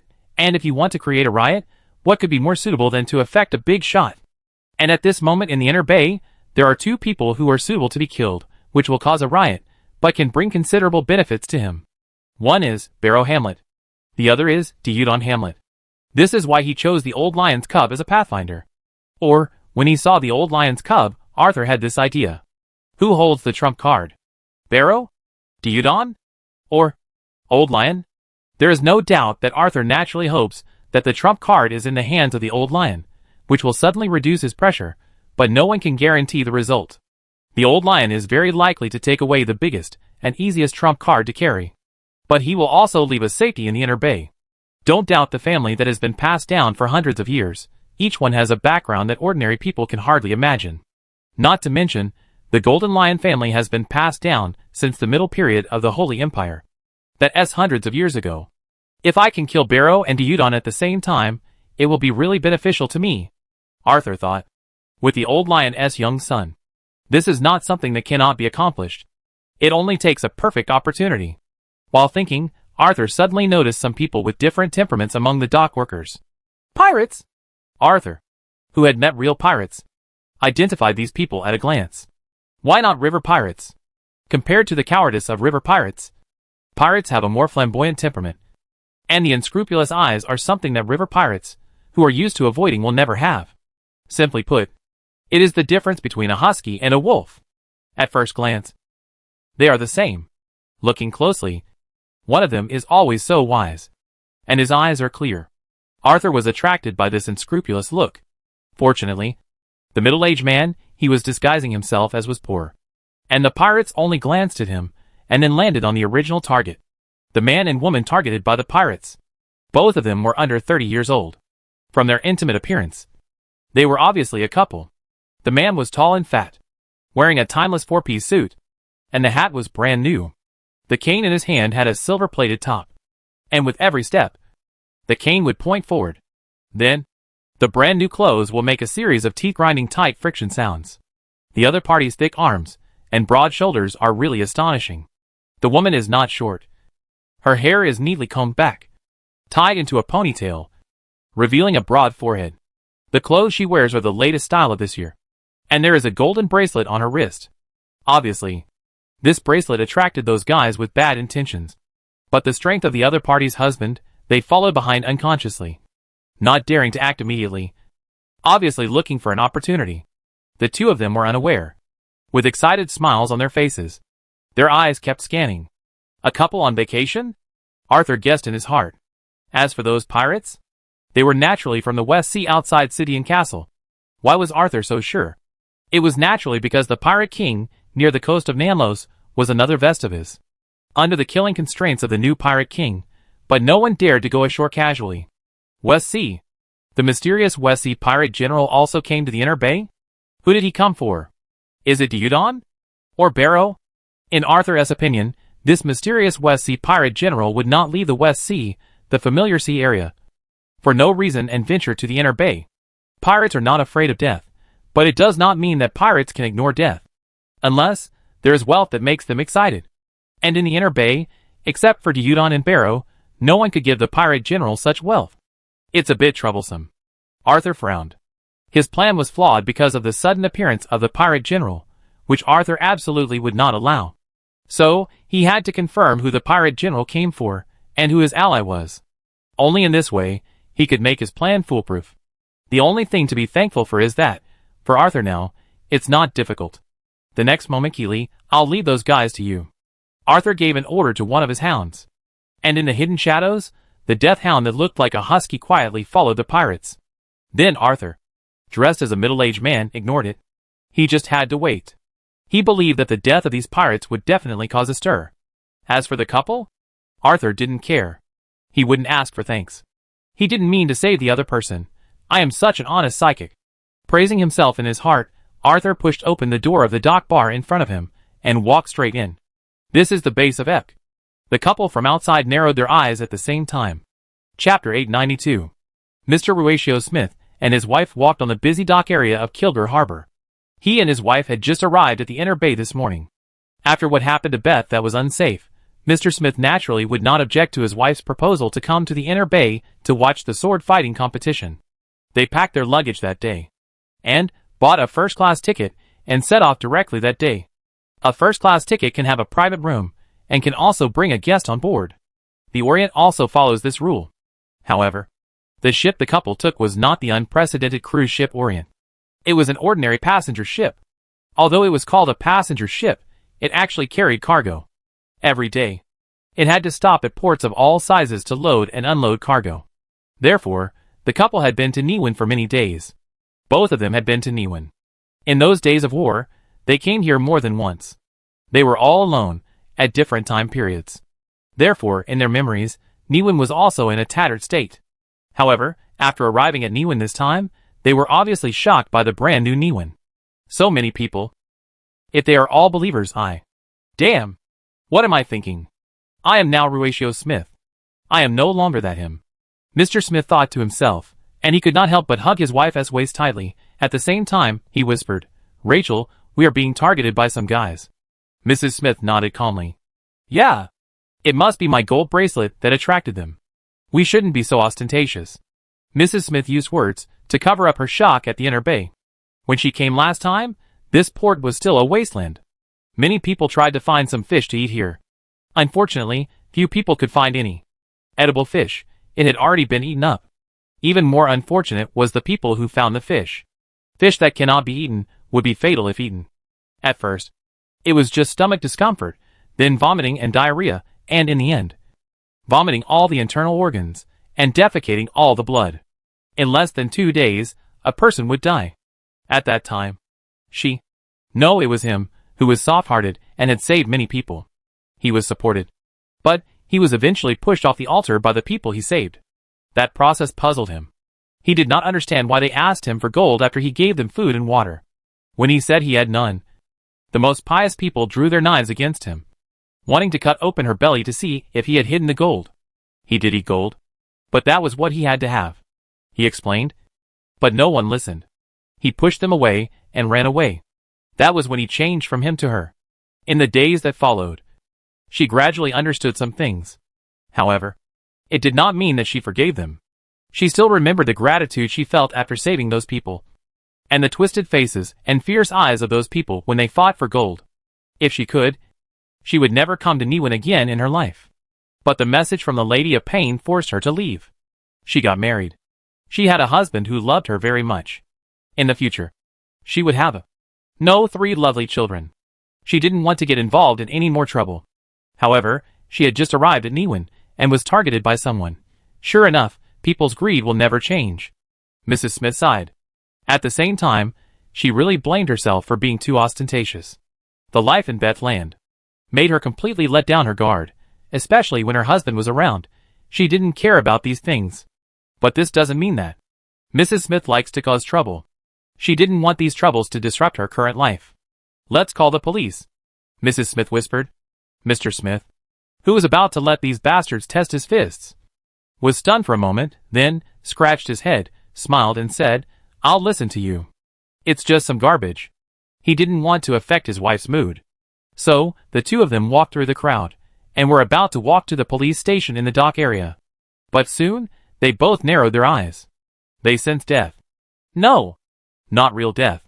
It was death hounds. But the two did not dare to be careless. Even if it was not death itself, but just the death hounds related to death, it was enough to make the two raise their vigilance to the highest level. The two did not forget the 7 Years' War. They would not forget the War of Gods after the 7 Years' War. Or the latter, that is what the two of them remember most vividly. However, "It's great to meet Ruatio, Rachel," they thought at the same time. Then, they began to think about how to solve the problem at hand. Soon, they had a standard solution. "Rachel, I don't think it's a good idea to go to the police station. We can't be sure whether these guys will confess in advance. If they do, we will be the ones in trouble," Mr. Smith said. Mrs. Smith nodded immediately. "What do you want?" "Let's find a secluded place. I'll get rid of these bastards first." Mr. Smith turned his head and smiled at his wife. It was no longer a simple smile, but he was eager to try. Mrs. Smith naturally understood her husband's punching power. Although there were 5 of them, but facing her husband, it was just a matter of one person hitting him. "Well, then I'll go to the hotel and wait for you," Mrs. Smith asked. "Let's go to the famous Stormin. The hotels in the dock area, after those guys showed up, have become unsafe. It might cost a little more, but your safety comes first. The police might be in cahoots with these bastards. The hotel people are more likely. Perhaps, the waiter or receptionist of the hotel is the hidden agent of these guys. Mr. Smith doesn't want his wife to be in any danger. As for the extra money, He will get every penny back from these bastards. Of course, the most important thing is the death hound. He must confirm the origin of the death hound. Otherwise it will be too dangerous. At the entrance of the dock area, Mr. Smith waved to stop a carriage. After kissing his wife goodbye, and watching his wife go away, Mr. Smith walked to the alley on the side. He listened to the footsteps behind him, and the corners of his mouth turned ferocious. Especially, that woman just now was good. That gold bracelet is good. Kill this man. Both the woman and the gold bracelet are ours. The 5 arrogant pirates immediately became unscrupulous when they saw Mr. Smith walking into a dead end. And Mr. Smith? Bang, bang, bang. One punch after another. The 5 pirates who were just arrogant had their heads chopped off. The 5 headless bodies fell heavily to the ground. But Mr. Smith did not feel at ease at all. He squinted his eyes, looking at the shadow, tentatively asked, "Let's talk." Chapter 893. Arthur never thought that he was a person with bad luck. Even after being hit by a dump truck in his hometown, Arthur still thought so. Being hit by a dump truck was because he was not careful enough, and it had nothing to do with luck. If he had bad luck, how could he live again as Arthur? So, Arthur firmly believed that he had good luck. No. Yes, excellent. Just like now, he just wanted to fish and create chaos. But who knows? There will be unexpected gains. Facing Mr. Smith's talk, Arthur adjusted his mentality quickly after a brief surprise. As a qualified psychic, Arthur really knows how to deal with the things in front of him. No need to be anxious. Instead, you have to wait patiently. Let the bullets fly for a while, it won't be bad. In fact, it is the same. In the next moment, Mr. Smith said very straightforwardly, "After that thing, we abide by the agreement. Death, you should not disturb my life anymore. I am only me now. Not you anymore. I have no interest in you." Mr. Smith, who was tall and strong, said these words calmly, but with the help of Gilly's vision, Arthur could see that Mr. Smith's new clothes had been stretched out, especially the shoulders and arms, and the clothes were so tight that they seemed to be torn apart. Obviously, this gentleman was far from being as calm as he appeared, especially with the blood and brain on the edge of his fist. It was more like a deterrent. And Arthur? In the face of such a situation, he just let Gilly come out of the shadows. The first time the invincible death hound was discovered, it made Arthur alert, but not nervous, because Mr. Smith did not find his crow in the inner bay. For safety reasons, Arthur's crow and hound acted at the same time. Obviously, Mr. Smith should have an unusual perception of death. It is very likely that he has suffered a loss, and then he has remembered death. Of course, what Arthur cares about most is that thing. Someone brought up that thing again. Arthur's curiosity has reached a certain peak. But he knows that you can't eat hot tofu in a hurry. So, he let Keely walk out of the shadows. First, he was discovered, there is no need to hide. Secondly, it is the attitude he represents as death, his attitude of being willing to talk about it. Since you are curious, then let us find out. Arthur has always been such a simple person. As for impersonating death, as a young, honest, simple and kind psychic, he did not impersonate anyone, it was just that the other party made a mistake. And Gilly, who was unable to speak, who conveyed the information for him, had no way to explain even if he wanted to, and could only let the other party misunderstand. Of course, as long as the opportunity is right, Arthur will definitely tell the other party the truth. It may be a few days later, or a few years later, but not now. Looking at Keely coming out, Mr. Smith breathed a sigh of relief. His tense muscles relaxed a lot. This is what Arthur wanted. He hoped that the other party would relax and not have a hostile heart. Only in this way can the other party tell more. Under Arthur's order, Keely. He looked at the headless bodies. This was naturally to make Mr. Smith misunderstand. And leave, Mr. Smith was fooled. Are they your people? Mr. Smith frowned. He began to reflect on himself. Did he live too comfortably with his wife, and even forget the basic common sense before? And came to a strange place, and killed without investigation. And he was sensing the death hound. Why didn't he think that these people were serving death? Perhaps death looked down on such servants. But with death's personality, he definitely wouldn't mind having more servants like this. Of course, none of this mattered. Things had already happened. What he needed to do now was to make amends. As for an apology, death didn't need an apology. What death needed was real benefits. Mr. Smith, who had worked with death for a while, was thinking fast. This gentleman has too many things to consider. The first is his wife. He must not let his wife get involved. The second is his future life. Try not to disrupt his current life. The last is himself. He should try to live as much as possible. After hesitating for a moment, Mr. Smith said, I swear in my own God's name that I will help Death. Well, I should help the owner of the death hound in front of me once. In the contract, the word death almost came out of his mouth. This would violate the contract of that thing. According to the priority of the contract, he would bear unnecessary losses.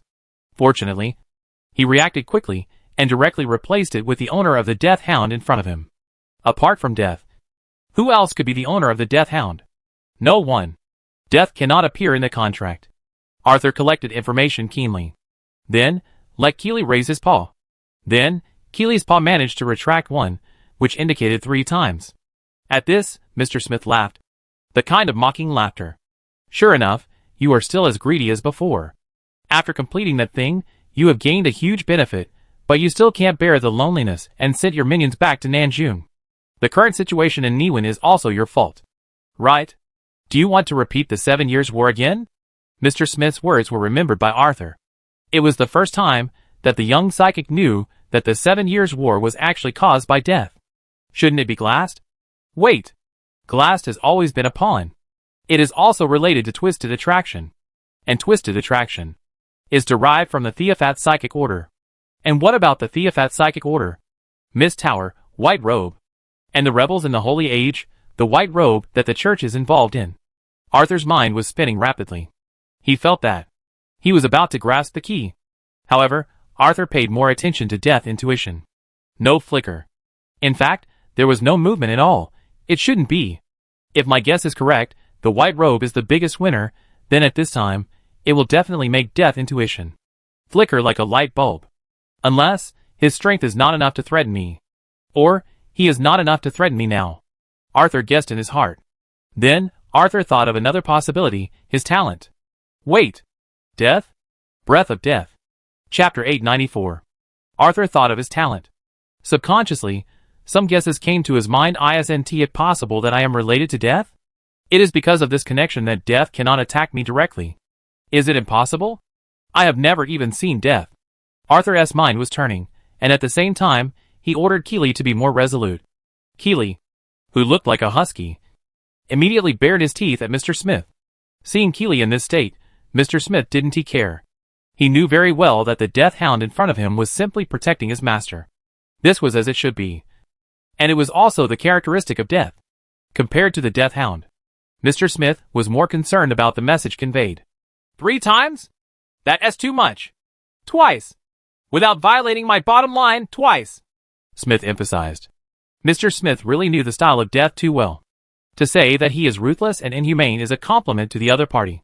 Those who do whatever it takes to achieve their goals are kind compared to Death. Death is a complete bastard. Moreover, this bastard is very strong. During the 7 Years' War, they were still pretty good. But after the 7 Years' War, he was no match at all. In fact, if there hadn't been an unexpected troublemaker, the other party had already achieved their original goal. And they who were deceived by the other party. No. At that time, it should be them. They had long been reduced to slaves like clowns. And now, they are also clowns. But, they are not slaves. Mr. Smith does not want to be a slave.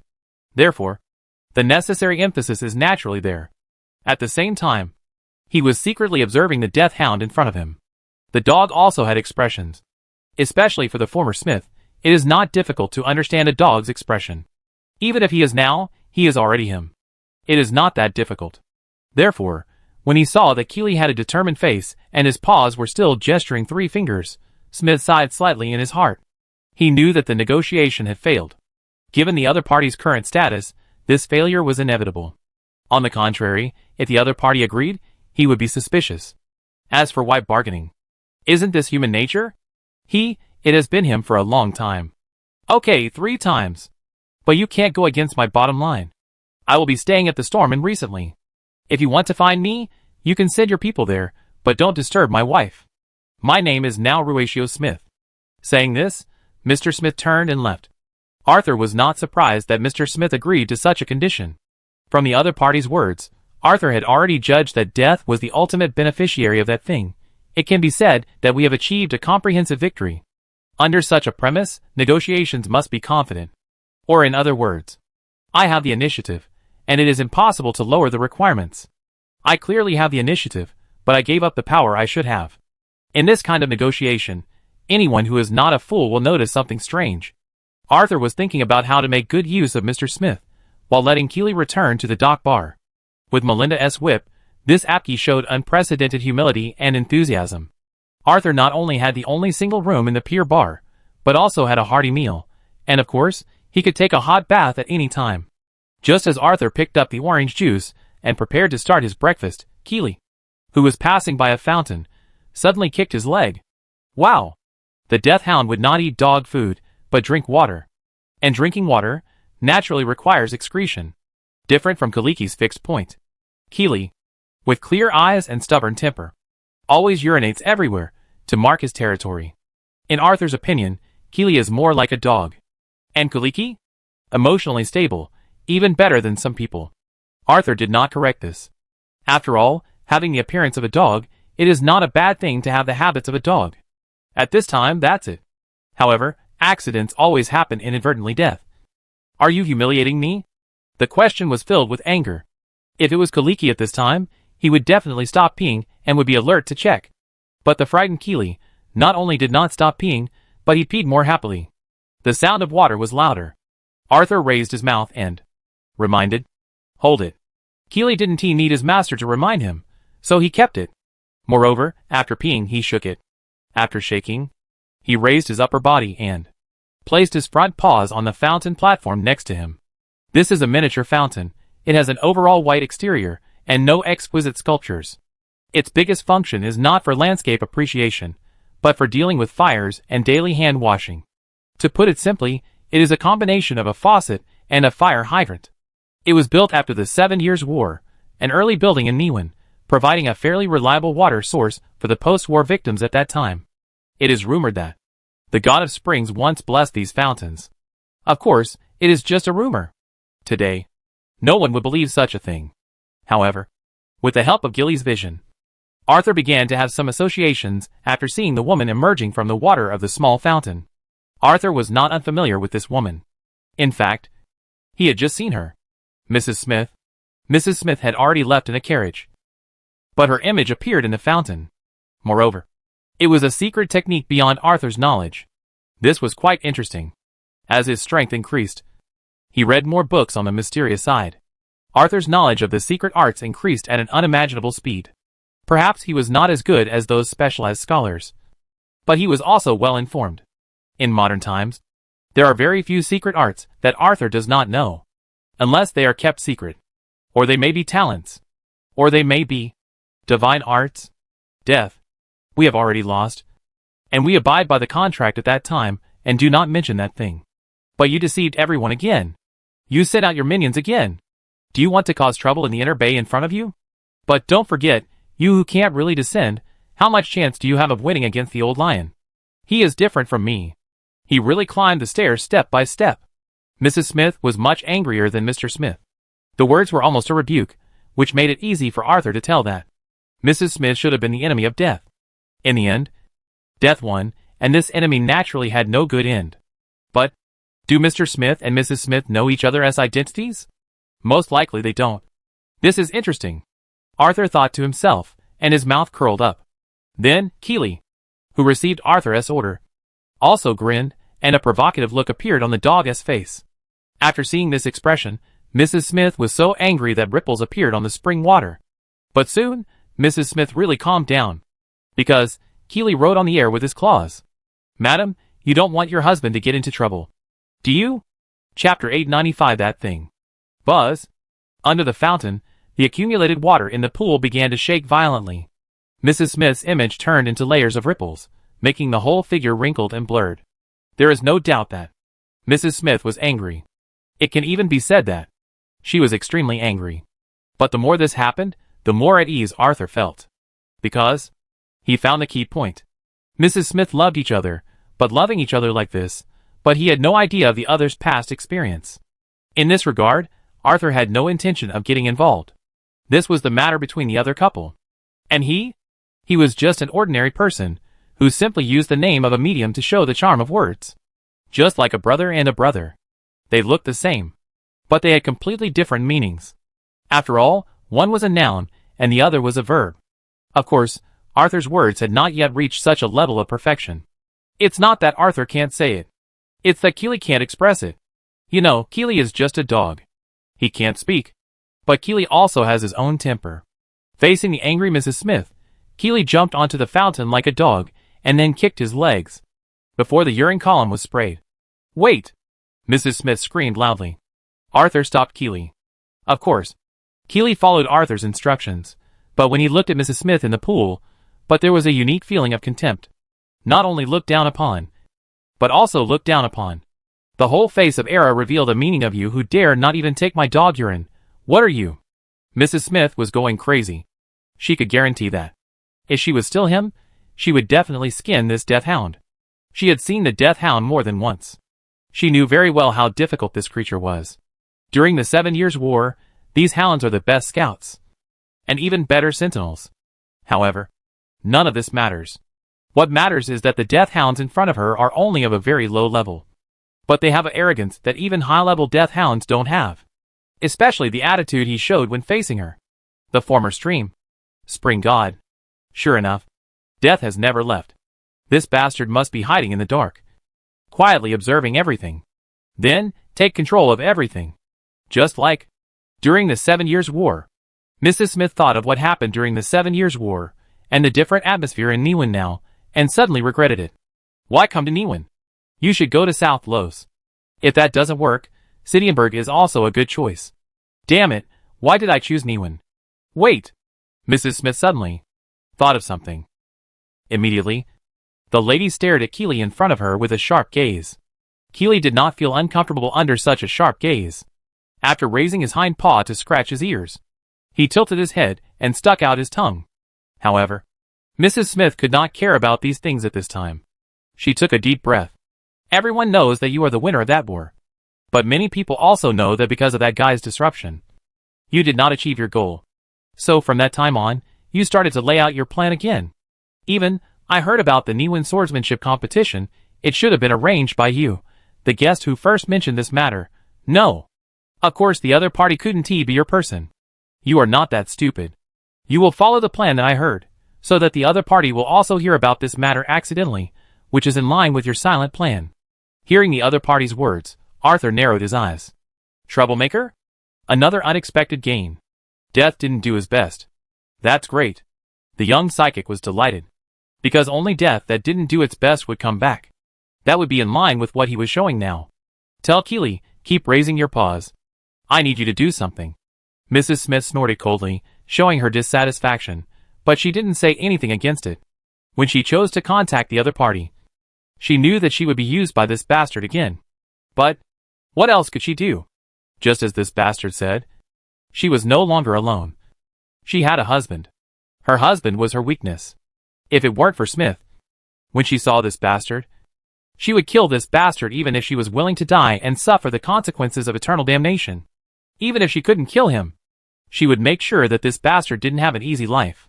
But after having Smith, she just hoped that the bastard would not notice her and her husband. Observing the lady's expression with the help of Keely's vision, Arthur nodded secretly with satisfaction. The other party loved her husband more than he thought. Of course, Mr. Smith was the same. Love is about running towards each other. If one party does not move, and the other party moves violently, that is not love. That is action. Although love can be used for action, people are not made of iron. There are always times when you are tired. When you are tired, the voices in your ears are 3 seconds is also very impressive, and is it okay? Or you can take medicine. The feeling is completely different, especially when you have taken medicine, and it still happens. Sadness always flows backwards like a river, isn't it? Arthur had no idea about these things. When he and the fat man were eating skewers, a gray-haired elder brother complained to another bald elder brother, overheard by accident. The elder brother shouted indignantly at the time. I have already worked overtime. What else does she want? Arthur clearly remembered the grievance and dissatisfaction on the elder brother's face. Just like Mrs. Smith in front of him. She also had similar grievances and dissatisfaction. However, Arthur would never be like that fat man, who was full of gossip and openly pricked up his ears to listen. He would order a skewer of grilled whole waste and give it to the elder brother. Then, pour another glass of wine for the eldest brother. Listen carefully. He pays more attention to details. Just like this time, before he asked Keely to raise his paw, he also asked Keely to show a proper disdain. 3 things. As husband and wife, you have 3 things, I have 3 things. Fair and reasonable. No. It should be called equally matched opponents, both are good husband and wife. Mrs. Smith reacted very quickly. When Keely raised his paw, and when the 3 paw tips were erected, I guessed what it meant. 3 things? Sure. But you can't go against my bottom line. Compared to Mr. Smith, Mrs. Smith did not bargain. However, the bottom line is the same. It can be said that they are worthy of being husband and wife. Arthur ordered and Gilly nodded his head, then began to arrange the first thing, to tell the blood descendant in full about that thing. Chapter 896. For that thing, Arthur is no longer just curious. With a deeper understanding, Arthur can be sure that that thing is related to a huge secret. And even the current situation in the world is formed because of that thing. And he has a hunch that that thing is also extremely important to him. So, if possible, Arthur must know about that thing. After all, this concerns his life. He is peace-loving and amiable. He hopes to live a life with cats and dogs, farming and drinking tea. However, there are always people who disturb him. Even some unexpected troubles will come to him. If you want to prevent such things, you can only use strong strength as a foundation. Then, plant those who trouble him in the ground.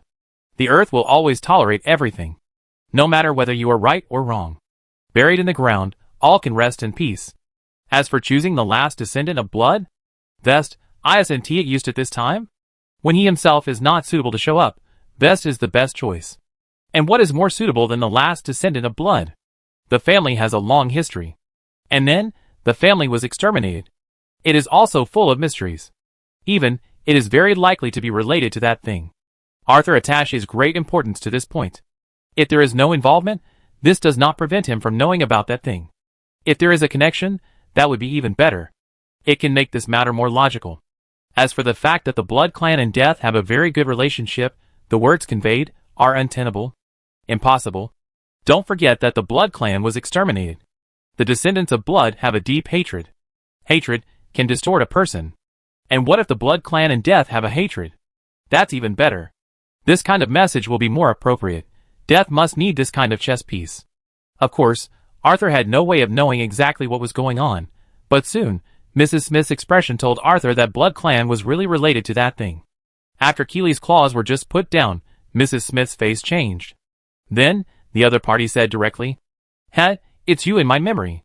Facing the former troublemaker, how could you let him go so easily? Even if his family has been destroyed, only one person is left, you have to root him out. No, according to your habit, you should instigate this blood descendant to raise the butcher knife against his elders. Mrs. Smith sneered. But, the lady did not refuse. She had no reason to refuse. From her point of view, whether it was death, or the blood marquis, both are bastards. If a war breaks out between the two, it would be great. Arthur's heartbeat quickened. The troublemaker is the blood marquis? Arthur really didn't expect this. Then, in the massacre of the blood clan, what role did death play? Arthur guessed in his heart. As for how Mrs. Smith should tell the blood clan, Arthur was not worried, since Mrs. Smith did not refuse.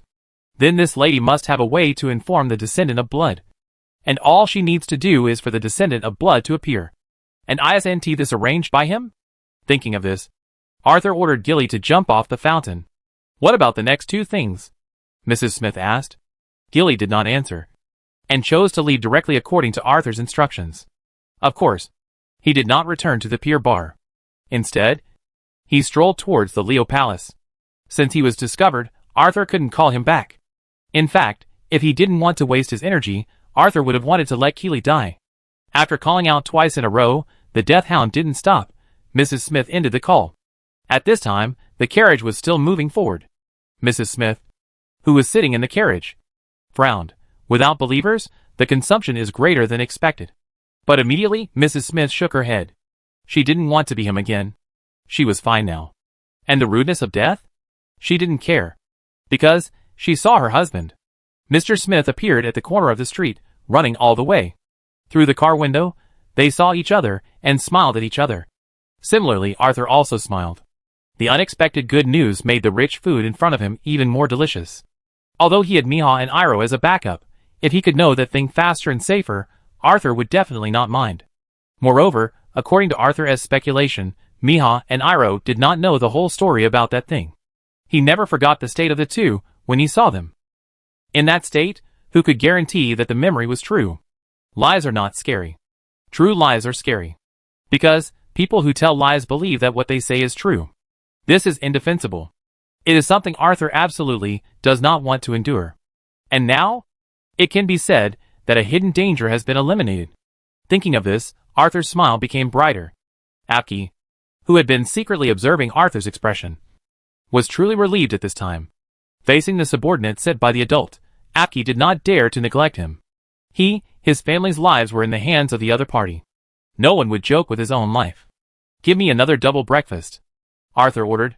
He looked like he liked the breakfast very much. This was not all a disguise. Arthur always had a preference for food. "Leave it to me," Apki said and walked out quickly. Arthur listened attentively, confirmed that the other party was really away, and quickly checked the single room again. Although Apki was introduced by Melinda, but Arthur had not failed to take all the precautions he should have. Melinda, within a certain range, he was willing to believe. But the people under Melinda? Arthur kept a critical eye. There were too many temptations. Who could guarantee loyalty? Once the chips reached a certain number, anything that was impossible would happen. Arthur sat back in his chair and took out the communication crystal from his arms. This was for contacting Jim, Carol. At the moment, the communication crystal was connected. The two people greeted each other. "Good morning, sir." "Good morning." From the sound, "You had a good time last night." Arthur regained his original voice and said with a smile, "Yes, sir. We have made an unexpected discovery."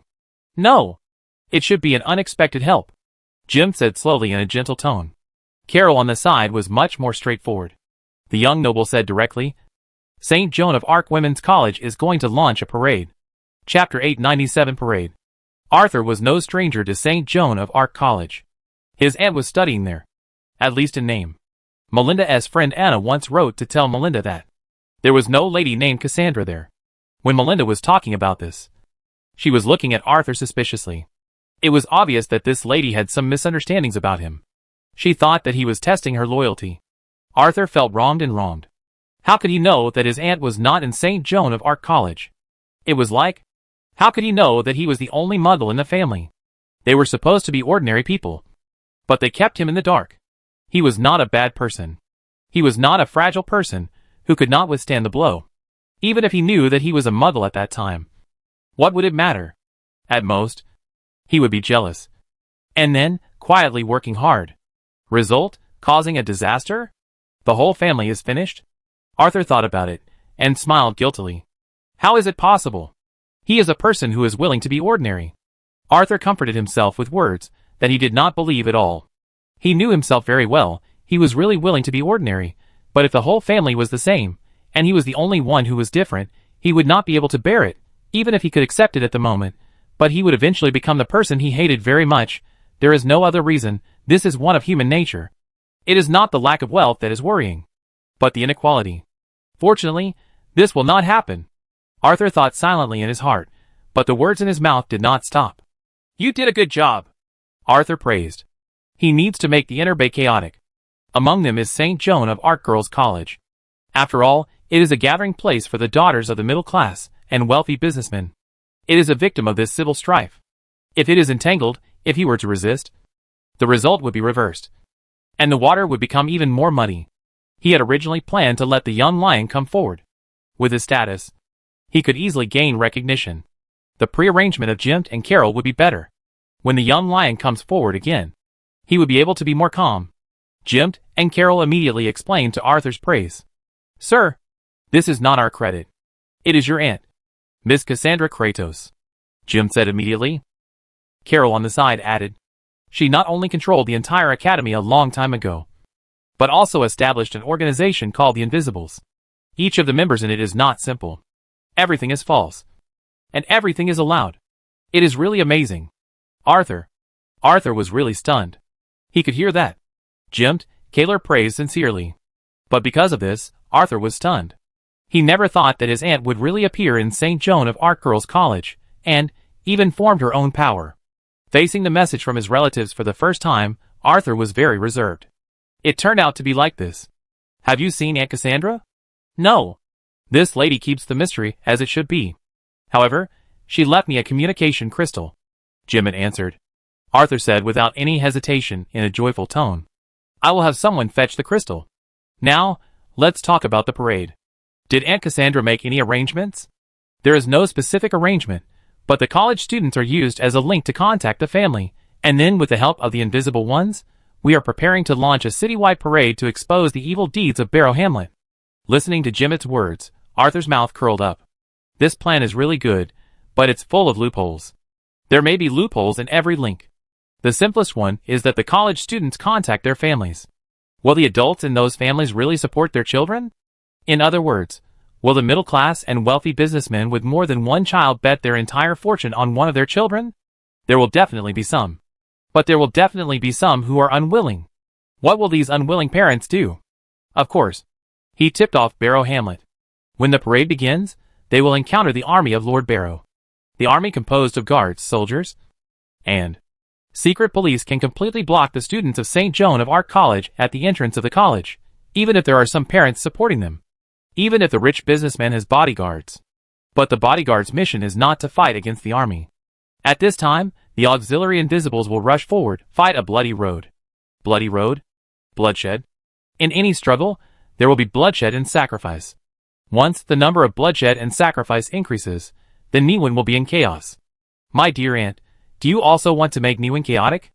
Then, as your nephew, I will naturally help you. Arthur took a deep breath and continued to ask. What time? Gather at 9:50 and set off at 10 o'clock. Jim reported the exact time. Very good. I will help you when the time comes. If you can contact my aunt, please tell her that when she needs me, I will definitely stand by her side. After saying that, Arthur took the initiative to end the call.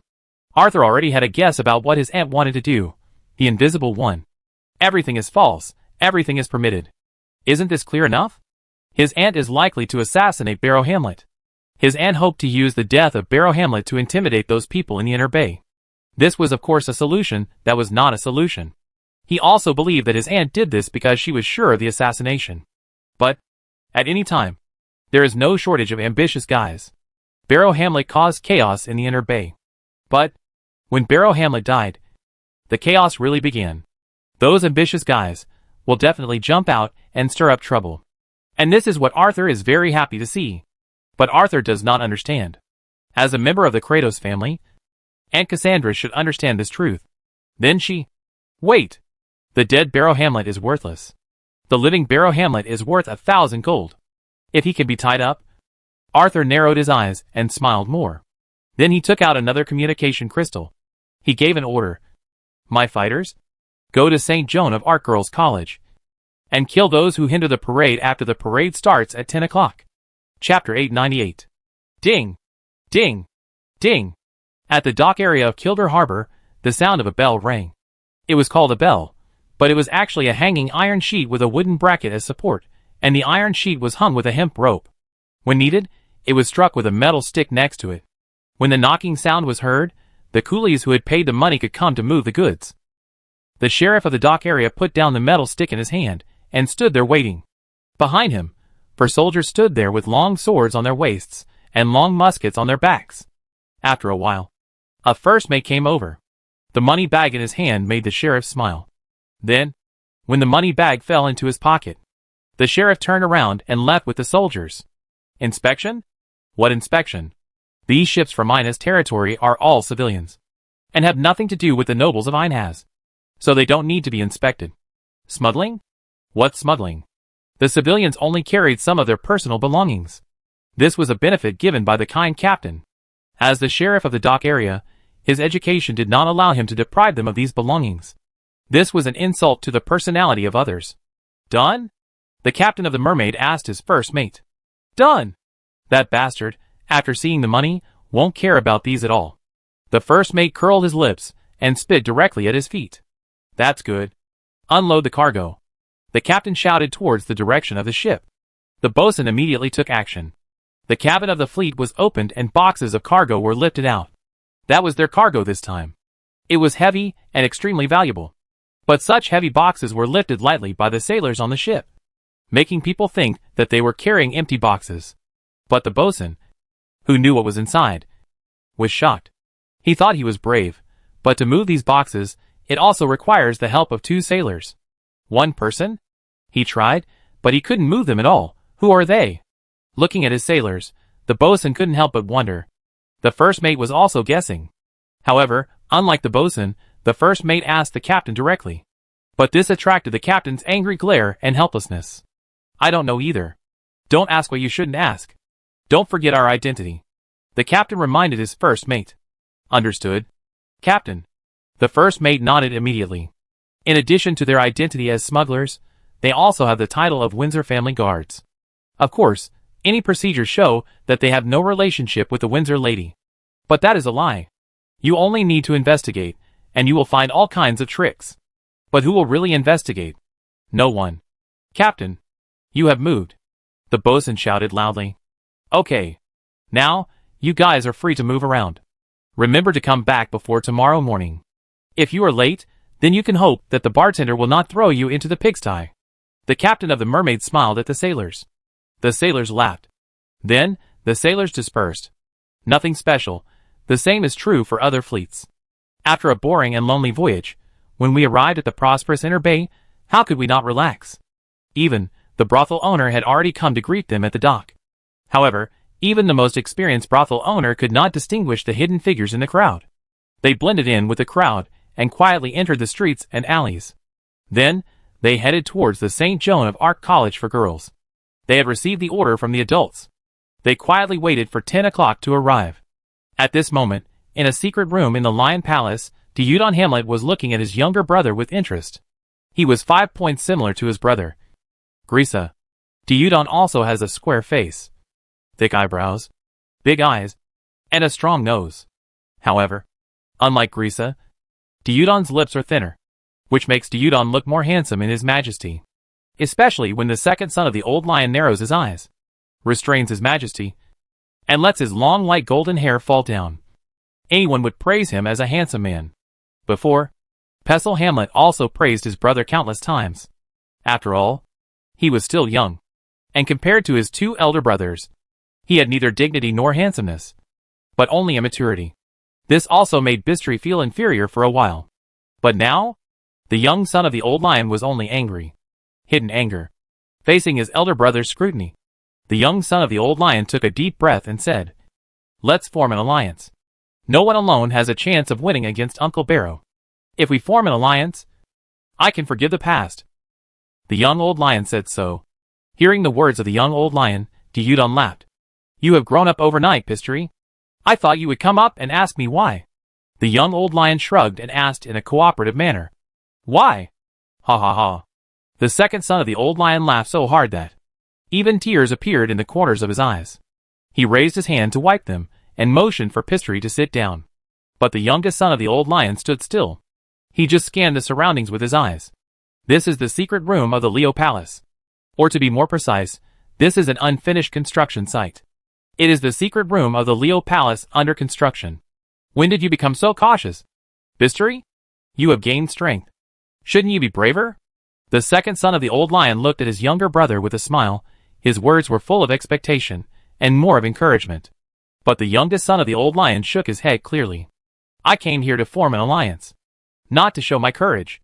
Of course if you, brother, are unwilling to form an alliance with me, I will have to show my courage." Hearing his younger brother's words, the old lion's second son became interested. He turned his head in his chair and looked at his younger brother for the first time. "Oh, how to show?"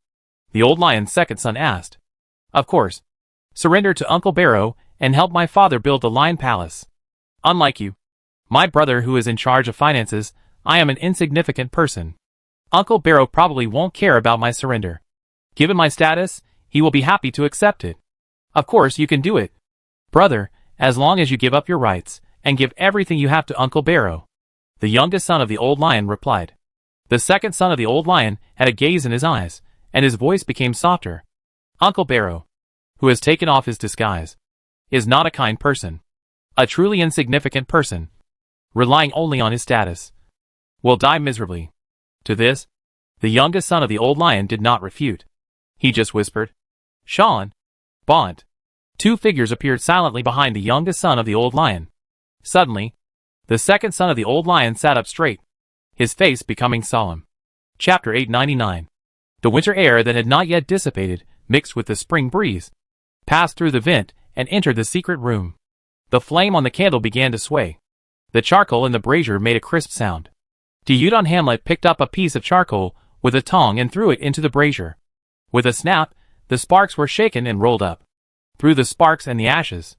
At this moment, in the eyes of Pestle Hamlet, his brother's face became blurred. But he did not have the fear and retreat of the past. Instead, he imitated the appearance of Arthur in his mind, showing a half-smile expression. He wanted to imitate his father, but the majesty of the old lion's young son, was filled with fear in his heart. He wanted to tremble as soon as he thought about it, and could not imitate it at all. Arthur was different. The old lion's young son's fear of Arthur had long turned into a kind of steadiness, with the signing of one contract after another. A kind of person above, the solidity of having a backer. Under this solidity, the confidence of the young son of the old lion reached a certain extreme. Just as if the force is mutual. The flames in the brazier, the sparks and ashes formed a curtain, which not only made it impossible for Bistri to see his brother's face clearly. Similarly, when Diyudon looked at his younger brother, he also felt blurry. Especially that confident smile, which made the second son of the old lion feel dazed when. Since when, Bistri also has his own power? The second son of the old lion glanced at Sean and Bont again. As the second son of the old lion, Diyudon certainly did not take these two great players of the major arcana level seriously. However, the second son of the old lion cared about the meaning behind this matter. In his eyes, Bistri has always been an idle and extremely naive guy. But such a guy actually raised a group of subordinates that he didn't even know about. Then, it was all disguised before. When he thought of this, the second son of the old lion began to get nervous. Because he was not sure how many subordinates his brother had. At least, it was impossible that there were only two in front of him. These two people should be the ones with quite good strength among this group of people.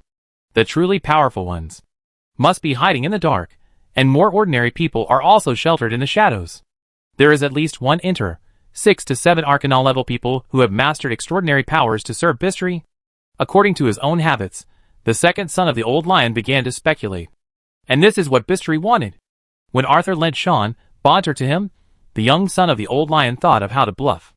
When the smoke and sparks fell, and he saw his brother's thoughtful face clearly, the young son of the old lion walked to the side, moved a chair to the opposite side of his brother, and sat down directly, staring at his brother without blinking, but his voice became gentle and indifferent. Originally, I planned to accumulate more strength. But our Uncle Barrow really caught us off guard. When Bistri said this, his eyes narrowed, his voice paused. Diyudon heard the anger in his brother's words. Immediately, the old lion's second son smiled.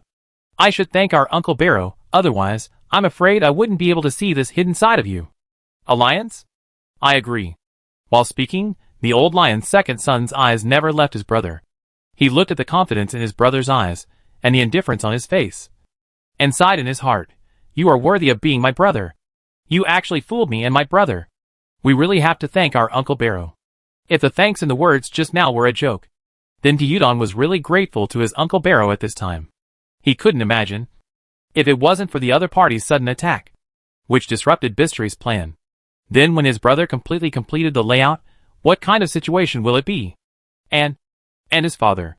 It was with his father's connivance that he completed the seal, and enjoyed the talent of a genius. Therefore, he only borrowed the talent of Bistri, and did not really obtain the talent of Bistri. This was his promise to his father. Because of this, he was able to complete the seal. At that time, he felt that this was his father's love for him. At that time, he only thought that he could become the real heir of Niwen.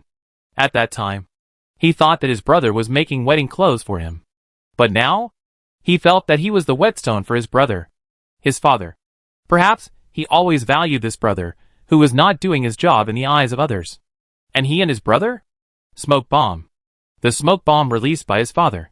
When he thought of this, Dodo's heart swelled, and his breathing became not smooth. Then, the second son of the old lion lowered his head. He was hiding the murderous intent in his eyes. It had come to this point. Of course he couldn't give up. Handing over everything he had to others? Impossible. Unless his father said such words himself. He would never give up. Wait! Father suddenly left Niwen this time. Wasn't it just to test the three of us? When this thought suddenly came to him, Gyudon's eyes lit up. The more he thought about it, the more possible it was. Moreover, his chances were increasing. Because Grisa was already dead. Father's attitude towards us was obviously fair, or the excellence of the three of us made it difficult for father to choose the heir. So he suddenly left Niwen. Let us compete on our own. Gyudon thought, and confirmed his previous guess. Blind worship of the old lion. Let the second son of the old lion believe that this is a test from his father. Otherwise, Barrow Hamlet? That is a poor guy who is firmly controlled by his father. For the current situation, what should we do? Gyudon, who had a guess in his heart, quickly calmed down. The second son of the old lion looked at his younger brother again. Pistry easily heard the temptation in his brother's words. In this regard, the young son of the old lion was not worried. Before coming, he had prepared. No! To be precise, Arthur had prepared everything for him. With a faint smile on his face, Pistry said softly, "A parade from St. Joan of Arc College against Uncle Barrow is about to begin." Gyudon's eyes flickered. The second son of the old lion quickly grasped the point. Then, he asked calmly, "When?" "Gather at 9:50. Set off at 10 o'clock. There is less than an hour left," Pistry replied. Chapter 900. When Sean brought the news, Arthur was preparing snacks. The tea cut from the tea bricks was roasted in the pot. When the unique aroma began to spread, the fresh milk on the side was poured directly into it. The snacks were baked biscuits and red velvet cakes, and some cashews. In the order of cashews, biscuits, and cakes, the three kinds of snacks were placed on the silver three-layer rack on the side. After adjusting the angle of the silver three-layer rack, Arthur nodded with satisfaction. If it were him, of course, he wouldn't have gone through so much trouble. However, in order to entertain Melinda, who brought him the 17th level base material, he naturally needed to pay attention. This was a matter of courtesy. Of course, it was also for the next step of the plan. Gyudon Hamlet had already joined the game. Arthur believed that Pestle Hamlet would do everything. However, Pestle alone was not enough. The parade still needed some arrangements. Simply put, Arthur is short of people. War Elephant followed the old lion to Nanlos. But Constructor and Blood Shadow Thorn are still there. The two people hiding in the dark will make Arthur feel uneasy. Moreover, if the two don't show up, what will happen to the gold mine? So he must let the two show up. There is no need to worry about Blood Shadow Thorn. Arthur has already made specific arrangements. But no. Therefore, Arthur needs to arrange a rival of equal strength for the Constructor. Melinda is naturally the most suitable candidate. Smart, powerful. Most importantly, the two have a deep friendship. After working together again and again, the relationship between the two has long been extraordinary. Of course, Arthur has not forgotten the most fundamental maintenance of interests. In this regard, Arthur is more confident. Niwen lacks everything, but it does not lack interests. Heart-thrilling. No! To be precise, it's the interest that makes one's heart surge. Huh? When the huge smoke ring appeared in the room, Arthur immediately stood up from the chair. The index finger of his right hand slid down from the height, like a band conductor, and his body slightly bowed. "Good morning, Melinda." At this moment, Arthur has restored his original face, and the voice is naturally his own. Melinda stepped out of the smoke ring. Her face was slightly pale, obviously. This kind of distance transmission is very costly for this lady. However, when she saw Arthur holding the long-handled curved bucket in his left hand, the corner of the lady's mouth curled up. "Good morning, Arthur." The lady responded and naturally sat in the seat Arthur had prepared for her in advance. Arthur poured out the freshly brewed milk tea with a smile on his face, and at the same time, introduced, "I brewed the tea. I almost asked Ep to buy it. Don't worry. The food has been checked. It's fine. It was bought by a middle-class businessman." As he spoke, Arthur cut a piece of red velvet cake and handed it to Melinda. Melinda, who was in need of food and rest, did not refuse. "I added more salted butter in it. The taste is more unique than the original fresh cream. Of course, the sweetness of the biscuits is doubled. Arthur picked up the biscuit clip and put the biscuits and cashews in it. Put it in front of Melinda. Seeing Arthur's attentive appearance, Melinda snorted softly. This surprised Arthur. According to his understanding of Melinda, the lady in front of him was not someone who would push for more, but someone who knew her limits. At this time, she should give him what Earl Nanlos promised. What happened? Arthur guessed in his heart, and the smile on his face became more sincere. Is there an accident? Are you hurt? Don't worry, I'm here for you, Arthur asked. Melinda shook her head. No. But there was a little surprise. Mrs. Susan hoped that my cousin would give you a chance. And my cousin didn't refute, Melinda said very seriously. At the same time, her eyes were fixed on Arthur. Of course, this was a lie. Her cousin didn't refute, but she didn't agree either. And she would wait 3 days before giving an answer. However, she would not tell Arthur these words. She wanted to see Arthur's attitude. Similarly, this was Mrs. Susan's attitude. Arthur? That child will not let you down. So, you should also let that child have a brighter future. This sentence is very correct. It is even very reasonable. However, Melinda still felt uncomfortable. She did not want anyone to share Arthur with her, even if that person was her cousin. But from her position, she couldn't really refuse. Others didn't know the real relationship between her and Arthur, but she knew it herself. She and Arthur were just partners. Everything that was said outside, whether it was lovers or children, was just smokescreen. Once her cousin got involved, the smokescreen really disappeared with the wind. When she realized this, Melinda felt uneasy and panicked. She didn't realize until this time that Arthur had merged into her life without her noticing. The cooperation between the two had already involved all aspects, not just interests. She felt at ease just by seeing Arthur. Sometimes, she found some of Arthur's childish behaviors very interesting. She didn't want her cousin to join in. So, she was ready to face her heart. Melinda, known as the Lady of the Long Night in South Los, was not a hesitant person. She could be so cruel as to kill hundreds of people in one night. Then, you can naturally face your own heart. Before, Melinda encouraged herself in this way. However, before she said anything, she began to feel uneasy. After she said it, her uneasiness reached the extreme. Even, her body became stiff.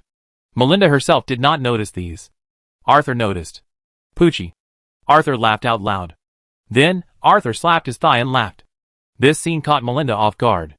This lady had thought of too many scenes. After agreeing, she and Arthur smiled at each other. After refusing, she kicked Arthur fiercely. However, she did not expect Arthur to laugh. She knew that it was the contrast between her current state and her usual state that made Arthur laugh. But she did not think she should accept such ridicule. So Melinda raised her leg and kicked Arthur's calf. Arthur did not dodge. Even, he remained sitting. He just bent down and stretched out his hand to hold Melinda's calf in his hand. Then, he placed it on his knee.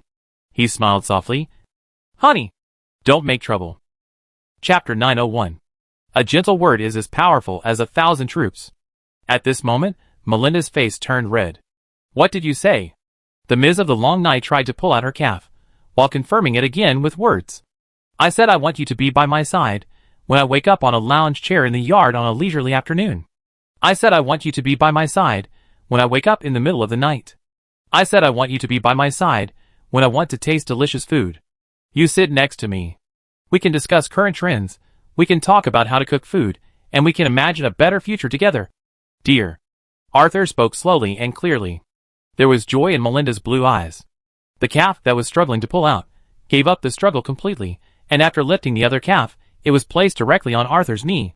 Yeah. Melinda nodded. The two looked at each other. There was nothing earth-shattering. There was no eternal love. It was just that at this moment, they both felt that the person in front of them was the right one. For Melinda, the cousins joining made her understand what she was thinking. As for Arthur, the young psychic would not admit that he had been planning for a long time. When they first met, Melinda's appearance, dress, and behavior patterns amazed him. Later, when they worked together, she showed great generosity. Arthur was even more impressed. He asked himself that he was too calculative. He was not as good as the other party. Then, it should be a habit. Just like just now, when he thought of Melinda coming. The light joy and the satisfaction when preparing tea were all unfamiliar. It was enough for him to understand. Of course, Arthur still would not admit it. The young psychic would only admit that he was doing it for the next cooperation. As a psychic, Arthur's whole body, the hardest talker. Isn't he? In the room, in the quiet atmosphere, the temperature began to rise. Or to be more precise, it was burning. Melinda's azure eyes were like a volcanic eruption under the glacier. Not only burning, but also surging. After Melinda confirmed her feelings and got Arthur's accurate answer, she had already become unscrupulous. If the place was not inappropriate, she would have pounced on him long ago. She always wanted to take the initiative. This time? Of course, it is no exception. Even though it was always ladies before. But it is not her fault. Who made her allergic to men other than Arthur? Her nose tip moved slightly, and Melinda closed the distance between the two of them, smelling Arthur's scent more clearly. Her blue eyes had already begun to stare at Arthur's lips. Then, cough, cough. Arthur coughed lightly, reminding Melinda. The young psychic pointed to the room he was in. Although it was very clean here, it can't be called shabby. But the young psychic always felt that something was missing. Missing. Sunshine. Under the witness of everyone, it was a scene that would be unforgettable for both of them. That's what the young psychic thought. He thought it should be more formal. So, the young psychic chose to keep it for the time being. It was definitely not because he was worried that if he stuck out his tongue, Melinda hadn't really adapted yet, and he would end up like imported food.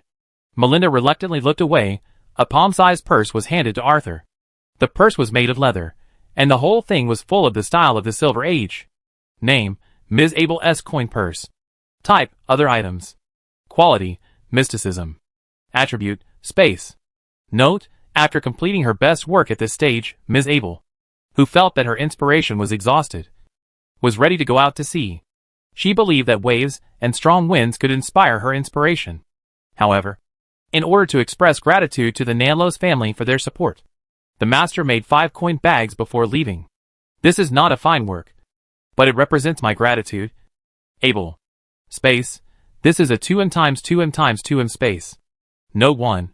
The space cannot contain space props. Note 2.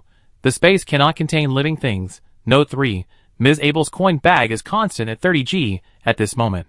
It contains 1 tiger claw, dire wolf ear X1, Don Quixote's faith X1. Name, Tiger Claw. Type, other items. Attribute, sharp. Note, this is the right front paw of an adult dire tiger. It was once an ornament bought by the old Earl of the Nanlos family at an auction. But it has an extraordinary sharpness. Even the fine gold armor can be cut easily.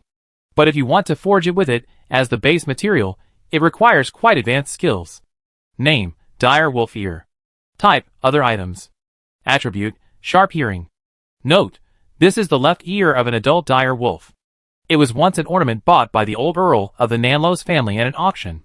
However, as long as a spiritual person wears it, even if he carries it with him, his hearing can be increased by 1 to 5 times. The acquisition of the last 2 17th level base materials made Arthur breathe a sigh of relief. Before the acquisition of these 2 base materials, Arthur was always worried. He was always worried that something would go wrong at a critical moment. Fortunately, there was no mistake. Then, Arthur looked at the work of Master Hulk. Name, Don Quixote's faith. Type, pendant. Quality, legend, 5. Attributes, 1, charge, 2, paranoia, 3, absurdity prohibited, 5. Requirement? Note, one of Hulk's 27 items. This is a special item that the old Count of Nanlos found in a windmill in his countryside. At that time, the old Count was ecstatic and thought he was favored by fate. He immediately tried it. And then, the old Earl rushed to the windmill. After that, the seriously injured old Earl lay in the family manor for half a year. This item was also put aside. But, it is really the work of Master Hulk. On the box containing the pendant, the word 13 is clearly marked. But Ms. Abel believes that this item has a secret. Rank 13. It is not its real ranking. Charge, after locking the target in the field of vision, rush towards the opponent in an unstoppable manner. The charging process will not be blocked by methods below level V. The charging speed also reaches level V. At the same time, when it reaches the opponent will suffer a level V impact damage, and the wearer will suffer a major arcana level reaction force. Paranoia. Inner thoughts will not be shaken by any external force. Absurdity is prohibited. Note 1. Charge. Paranoia can be used while wearing. Absurd needs are prohibited. Note 2. After the charge is started, it cannot be changed, and a large amount of gold is required to charge after completion, or it can only be fully restored after 3 full moons. Note 3. Hulk left a hint: Rainbow Island. Arthur looked at the hint, and his eyes narrowed immediately. Chapter 902. Arthur's narrowed eyes. Melinda noticed it immediately. What's wrong? Is there something wrong with the item being traded? The lady frowned. Not only because the transaction object was her Arthur, but also because the lady really hated the practice of playing tricks in the transaction stage. Of course, the confrontation before the transaction began, the lady quite liked it.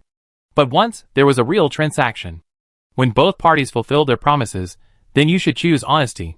This lady thought so, and did so. It is precisely because of this that the name of Lady of the Long Night, although stained with blood, also makes the merchants in Nanlos feel at ease. Trading goods? No problem. However, our Lord Earl obviously gave me a difficult problem.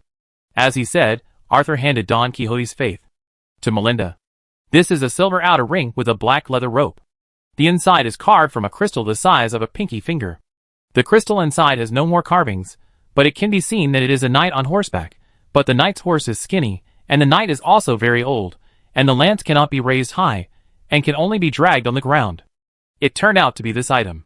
My cousin is still willing to part with it. Ha ha ha. Regarding the transaction between Count Nanlos and Arthur, Melinda naturally knew. But Melinda did not expect that her cousin would actually take out Don Quixote's faith, one of the 27 treasures of Hulk. In her mind, it should be an ordinary work. There are definitely many works named after Master Hulk, and there are many fine works among them. She is really an honest person. Arthur sighed. So, you must not choose the windmill as your target. As she said that, Melinda laughed again. Melinda knew about the feat of the old Earl. Because of this, Melinda really paid attention to this prop. Apart from being able to charge extremely fast, there seems to be nothing else. Each recharge costs a lot, or it takes 3 months. The former, her cousin is unwilling to bear.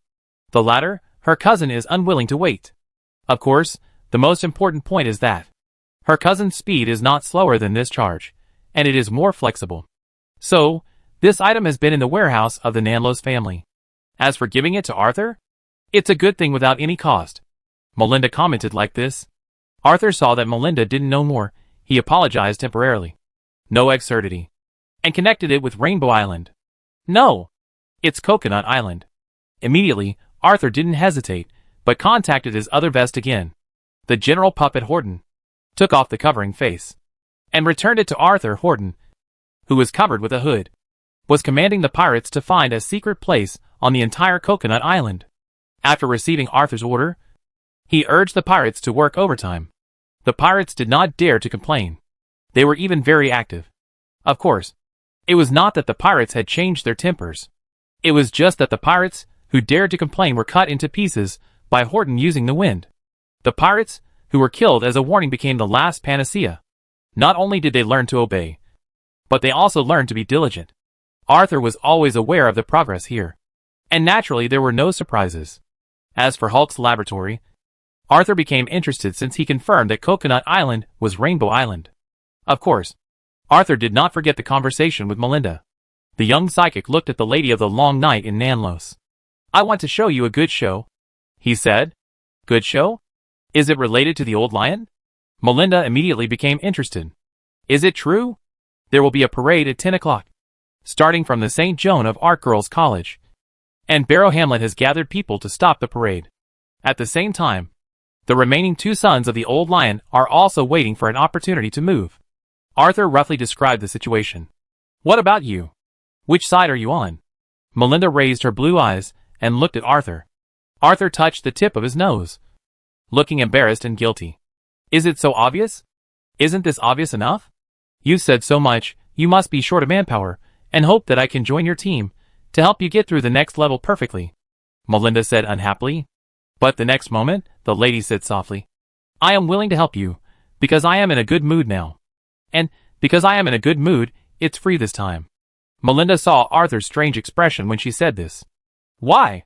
Isn't it good to be free? Melinda asked angrily. Free is good? Of course. Although some people say that free is the most expensive, but for people who want to be decent, for a psychic like me, shamelessness is a talent. So I like free. It's just... Arthur deliberately prolonged his tone. Just what? Melinda frowned. The lady found something wrong.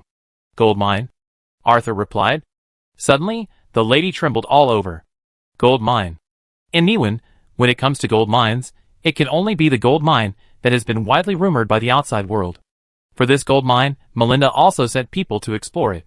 But, when the two groups of experts sent out did not have any news, Melinda simply chose to give up. She did not have enough manpower. More manpower needs to be placed in more needed places. As for the gold mine, Melinda once suspected that it was the old lion who was deliberately setting up a trap. However, following Arthur's words, Melinda confirmed that the gold mine was real. But what if it was real? Her words had already been spoken.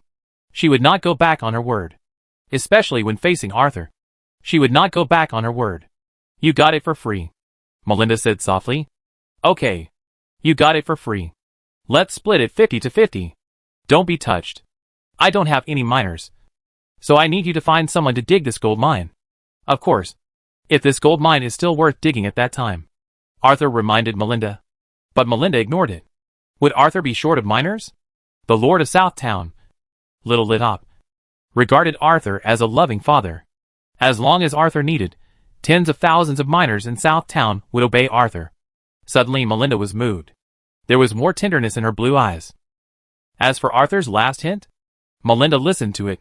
But at this time, is it still important? It's not important. Then what else is important? Of course, it was Arthur. Feeling that Melinda's eyes had changed again, Arthur, who began to scan him again, scratched his head. The young psychic had to force himself to stand up, pushed open the window, letting the cool wind blow in. His voice was 1 point of helplessness, 9 points of difficulty, and 9 points of patience. We'll have to fight soon. Chapter 903. Before 8 o'clock, St. Joan of Arc College was crowded with people. Not only students and parents, some middle-class people who heard the news also joined in by donating. Some donated 5, 10 taels. Some donated 30, 50 taels. They were usually timid and cowardly, but at this critical moment, they showed their courage. Courage cannot be measured by money. But the medical expenses of courage require money. Anna knew this very well. So, she asked Miss Dingle, the Dean of St. Joan of Arc Women's College, to cooperate. After communicating with her boss Cassandra, this lady became very cooperative. Not only did she come out to raise funds, but she was also sincere, really professional. Anna, standing behind this lady, sighed silently. As a security guard of the college, she had the responsibility to protect the dean of her college at this time. So, standing there didn't look out of place at all. She watched every donor arrive.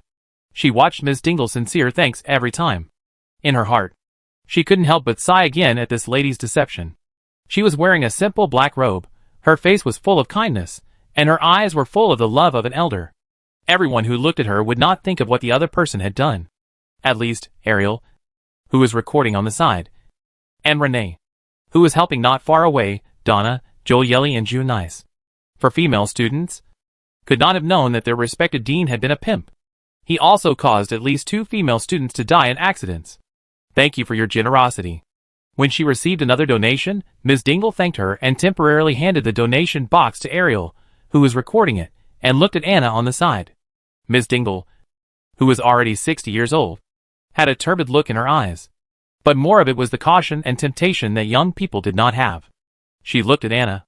Let's talk, the dean said. Okay. Anna agreed immediately. But she was grumbling in her heart. Before, their boss, Cassandra should have talked to the other party. Why talk again?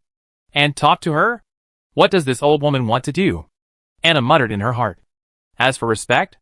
For Anna, what the other party did was not worthy of her respect at all. The two walked to a corner not far from the donation box. Am I the scapegoat? Dean Dingle asked. Of course not. There is no scapegoat in our action this time. We only have a righteous oath. Anna said righteously. Dean Dingle rubbed his eyes, and sighed slightly. Some things, as long as you live long enough, you can learn them without a teacher. I have been the dean of the St. Joan of Arc Women's College for 30 years. I compromised and backed off.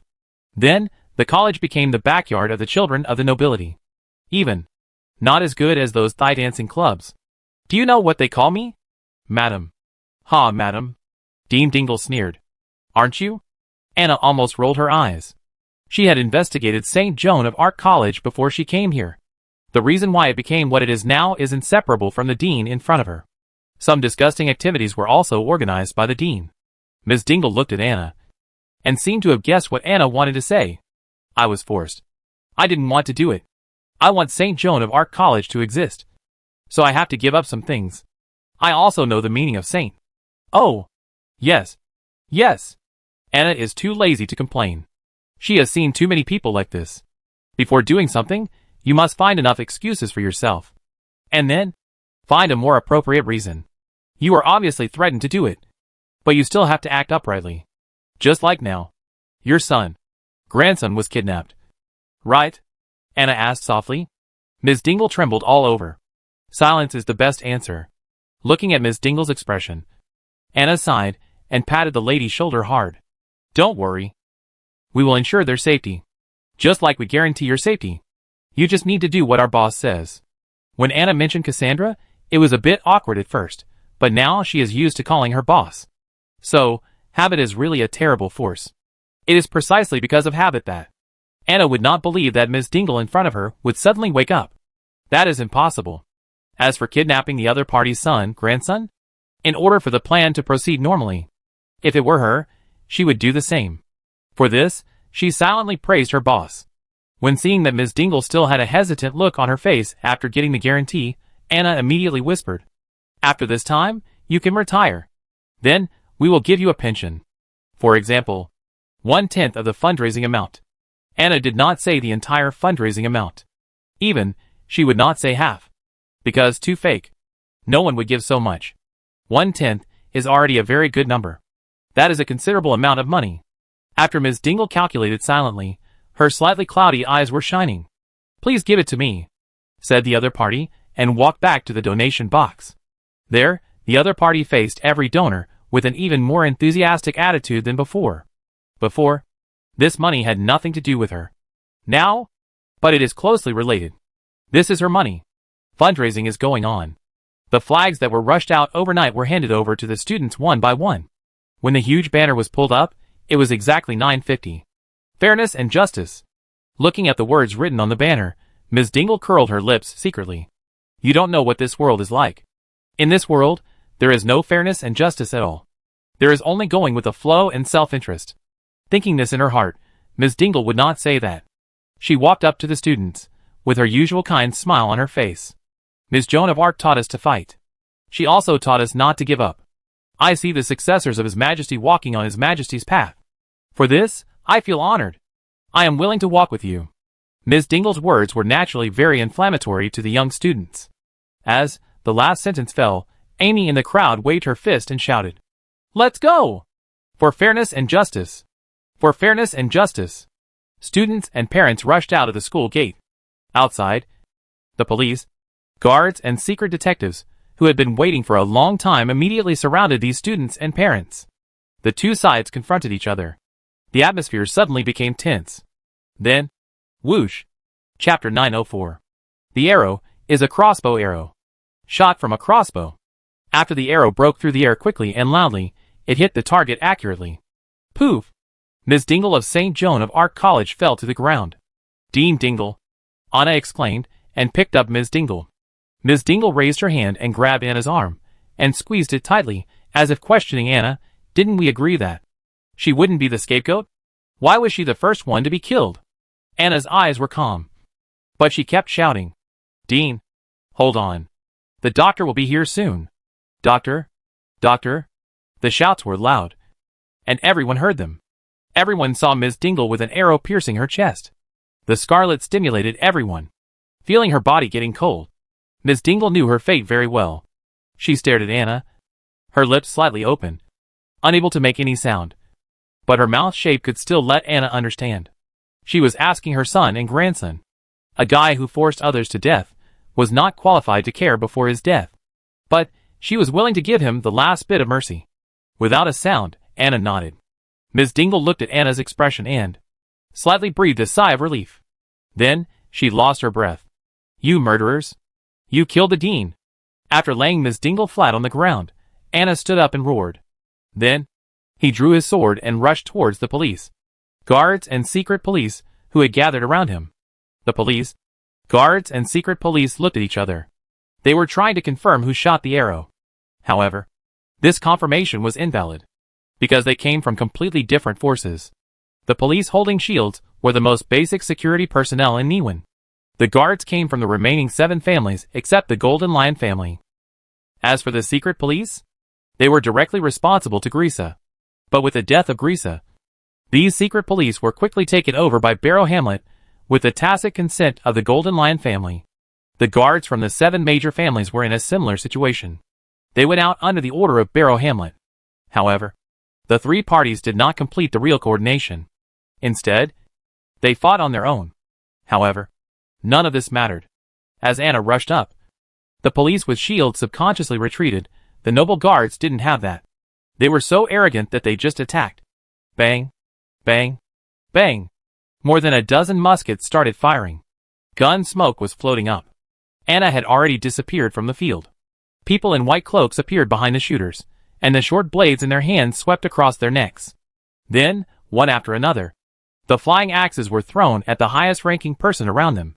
Puff, puff, puff. The sharp blades cut the flesh. The parade was plunged into blood and chaos as soon as it began. Clap, clap, clap. Sitting in a 2-story house, Gyudon Hamlet saw Anna's charge, and also saw the sudden appearance of the dozen people. Unable to resist, the second son of the old lion began to applaud. Of course, he had to applaud. Otherwise, he would be sorry for his brother's warriors. That's right. The warriors. Even though they were covered by hoods, the unique aura of the warriors was too familiar to the young son of the old lion. He had seen such a transformation more than once. But unfortunately, the success rate is extremely low. There are only a few people each time. Even if they accumulate for several years, there are only about 10 people. These people act as his guards. He is like this, and he believes that his brother is no exception. Obviously, his brother took out the family fortune. Of course, this old lion cub still has doubts. Are these the only dead men? Gyudon thought. But Pistry on the side smiled. I hope our uncle can handle it. As soon as these words fell, more than a dozen cloaked warriors rushed into the crowd and started killing the police, guards, and secret police. The difference in physical strength, plus the sudden attack, immediately put Barrow Hamlet's side at a disadvantage. There's more. More than I thought. How much did this guy hide? Gyudon frowned secretly, but said, since our uncle dared to do this, he must have made all the preparations. Look over there. Those guys are our uncle's support. The second son of the old lion looked at the back of Barrow Hamlet's side. There, a group of specially dressed guys appeared. There were not many people. About 10 people. But they were all mysterious people. However, before these mysterious people could really show their strength, they were caught by Sean, who had been waiting for a long time. Bod rushed in and killed them all. When the unique light of acid flashed, Sean's claw blade swept past. Before the coldness of frost appeared, Sean's figure had already appeared behind the opponent.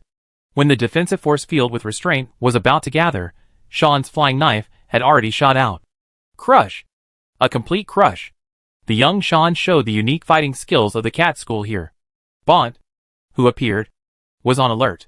A team of mysterious people belonging to Barrow was killed. But more mysterious people appeared nearby. They stared at Sean fiercely. They kept saying Tu Fuyu, and making gestures one after another. However, there was Bont. These attacks were blocked, and Sean was not hurt at all.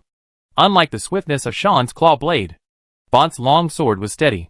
It was a way to pick away the fire arrows, the frost arrows, and the acid just right. Is this what you rely on? It's so vulnerable.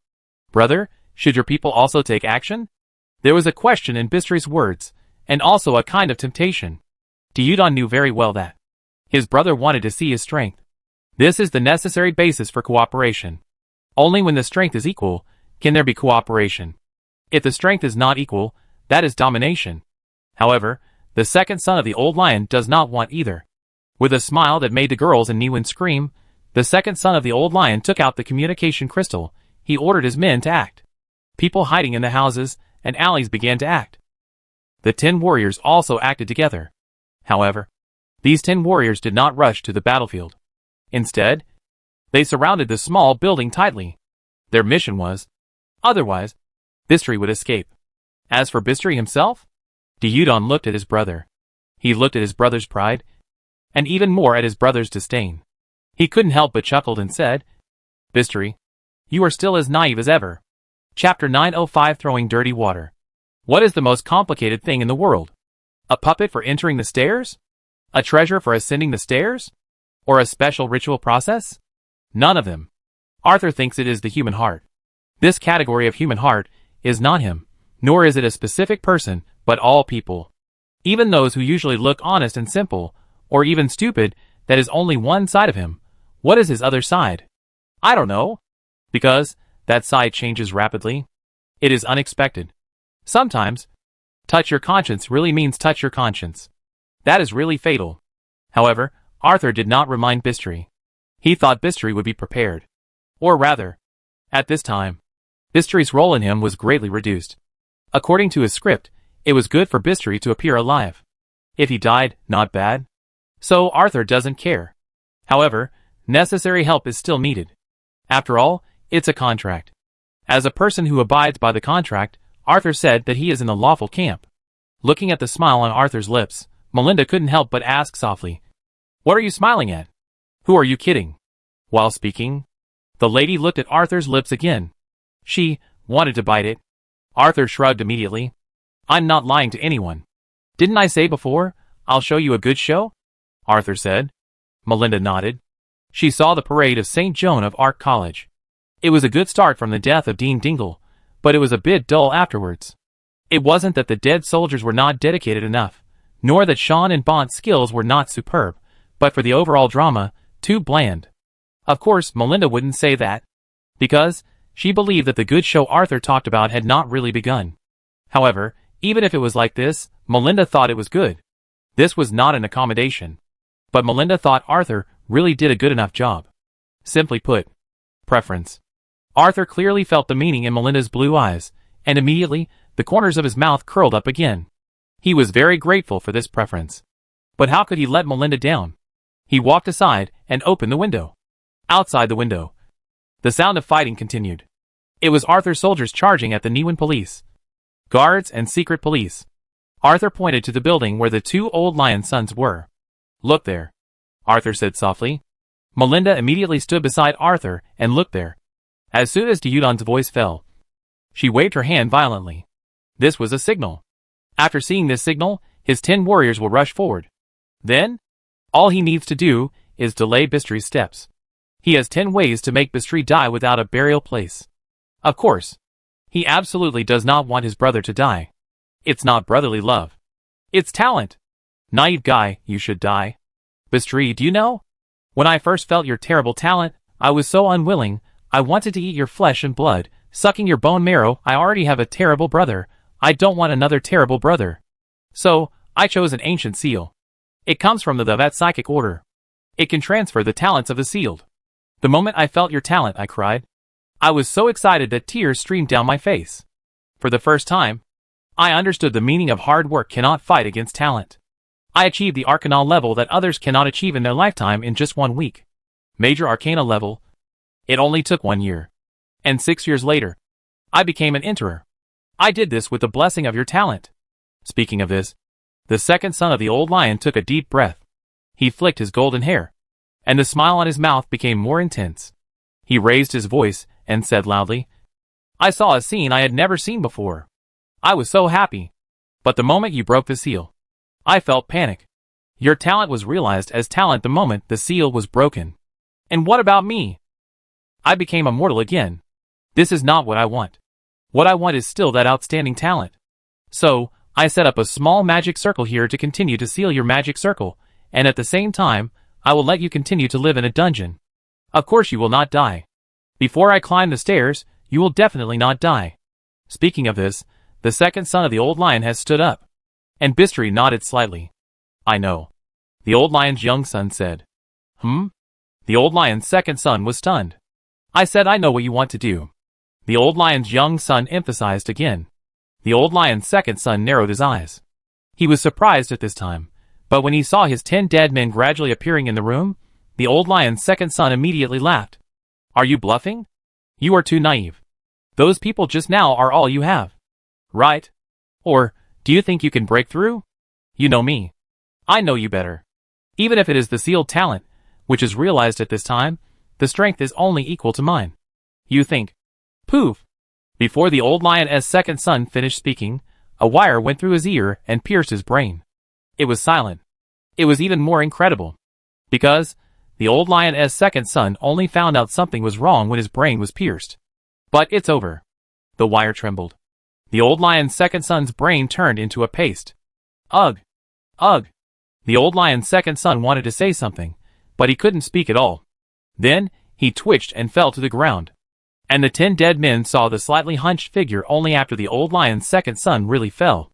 The other person had a rough face, dark, and a hunched figure, which made him the hardest laborer on the dock.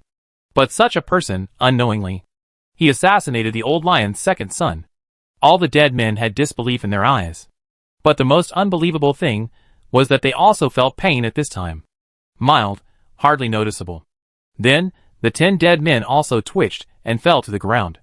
One by one, the spider silk thinner than a hair came out from the belly buttons of the 10 dead men, and returned to Acker's hands one after another. When Acker put away the spider silk, 10 complete human skins appeared in the room. Mystery took a deep breath. The young lion was frightened by this killing method. Or rather, it was an assassination method. Before, he was worried that something unexpected would happen. His brother had experienced the benefits of sealing him. That it was not easy to give up. It was like a tiger that had eaten a man, and would never let go of the fat meat that was delivered to its mouth. However, Sean, Bond assured him that it was okay. Their adults had arranged everything. Of course, Bistri believed it. He even had a little expectation. He was ready to mock his brother's ignorance. However, at this time, Bistri no longer had the slightest mocking heart, and only fear.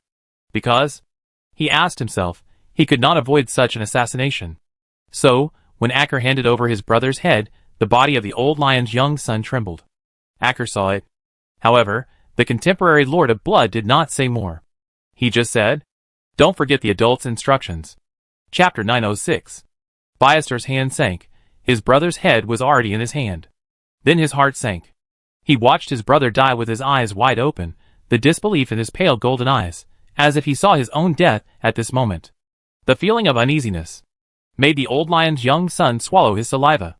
But this did not make him feel comfortable. On the contrary, the dry throat made the old lion's young son feel even more uncomfortable. Subconsciously, the old lion cub looked at Acker. Then, there was no one, except for the headless corpse and 10 human skins on the ground. There was only him. There was no one alive. Woo! The warm breeze of the morning light blew in. But it made the old lion cub shiver. The fear could no longer be suppressed. A real spread began. The moment the middle-aged man who looked like a coolie was firmly remembered by the old lion cub, some thoughts that should not have been there completely dissipated. Bistri did not want to die. Especially to die in such an unclear way. He had his own dream. He absolutely could not die like this. Bistri carefully avoided his brother's headless body, then, and avoided the 10 human skins. These could have been destroyed, but the assassin left them. Bistri knew there must be something fishy here. His partner must have other purposes. But this has nothing to do with him. He just needs to complete it according to the established plan. Thinking of this, the steps of the old lion's young son became more determined. The next moment, he rushed out holding his brother's head. Barrow Hamlet got up early. There is a good show to watch today. The guys from St. Joan of Arc Girls College are going to launch a parade. When he heard the news, Barrow almost laughed out loud. Fool, stupid in other words. The reason why Mr. Barrow gave the credit to these students and their parents was not only because it gave him a better excuse to reap their wealth, but also because the people who tipped him off were also students and parents of St. Joan of Arc College. Interesting. So interesting. They didn't think that I would let them go if they tipped off. Right? Barrow looked at his hidden man. Dit. As a capable spy under Barrow, Dit was invited to have breakfast with Barrow. But if possible, Dirt would rather not have such an opportunity. He found that after launching the coup, please let him shamelessly choose the word coup, because he really didn't know how to describe the situation in front of him. Before the coup, Barrow, to whom he was loyal, was a person who knew how to disguise himself.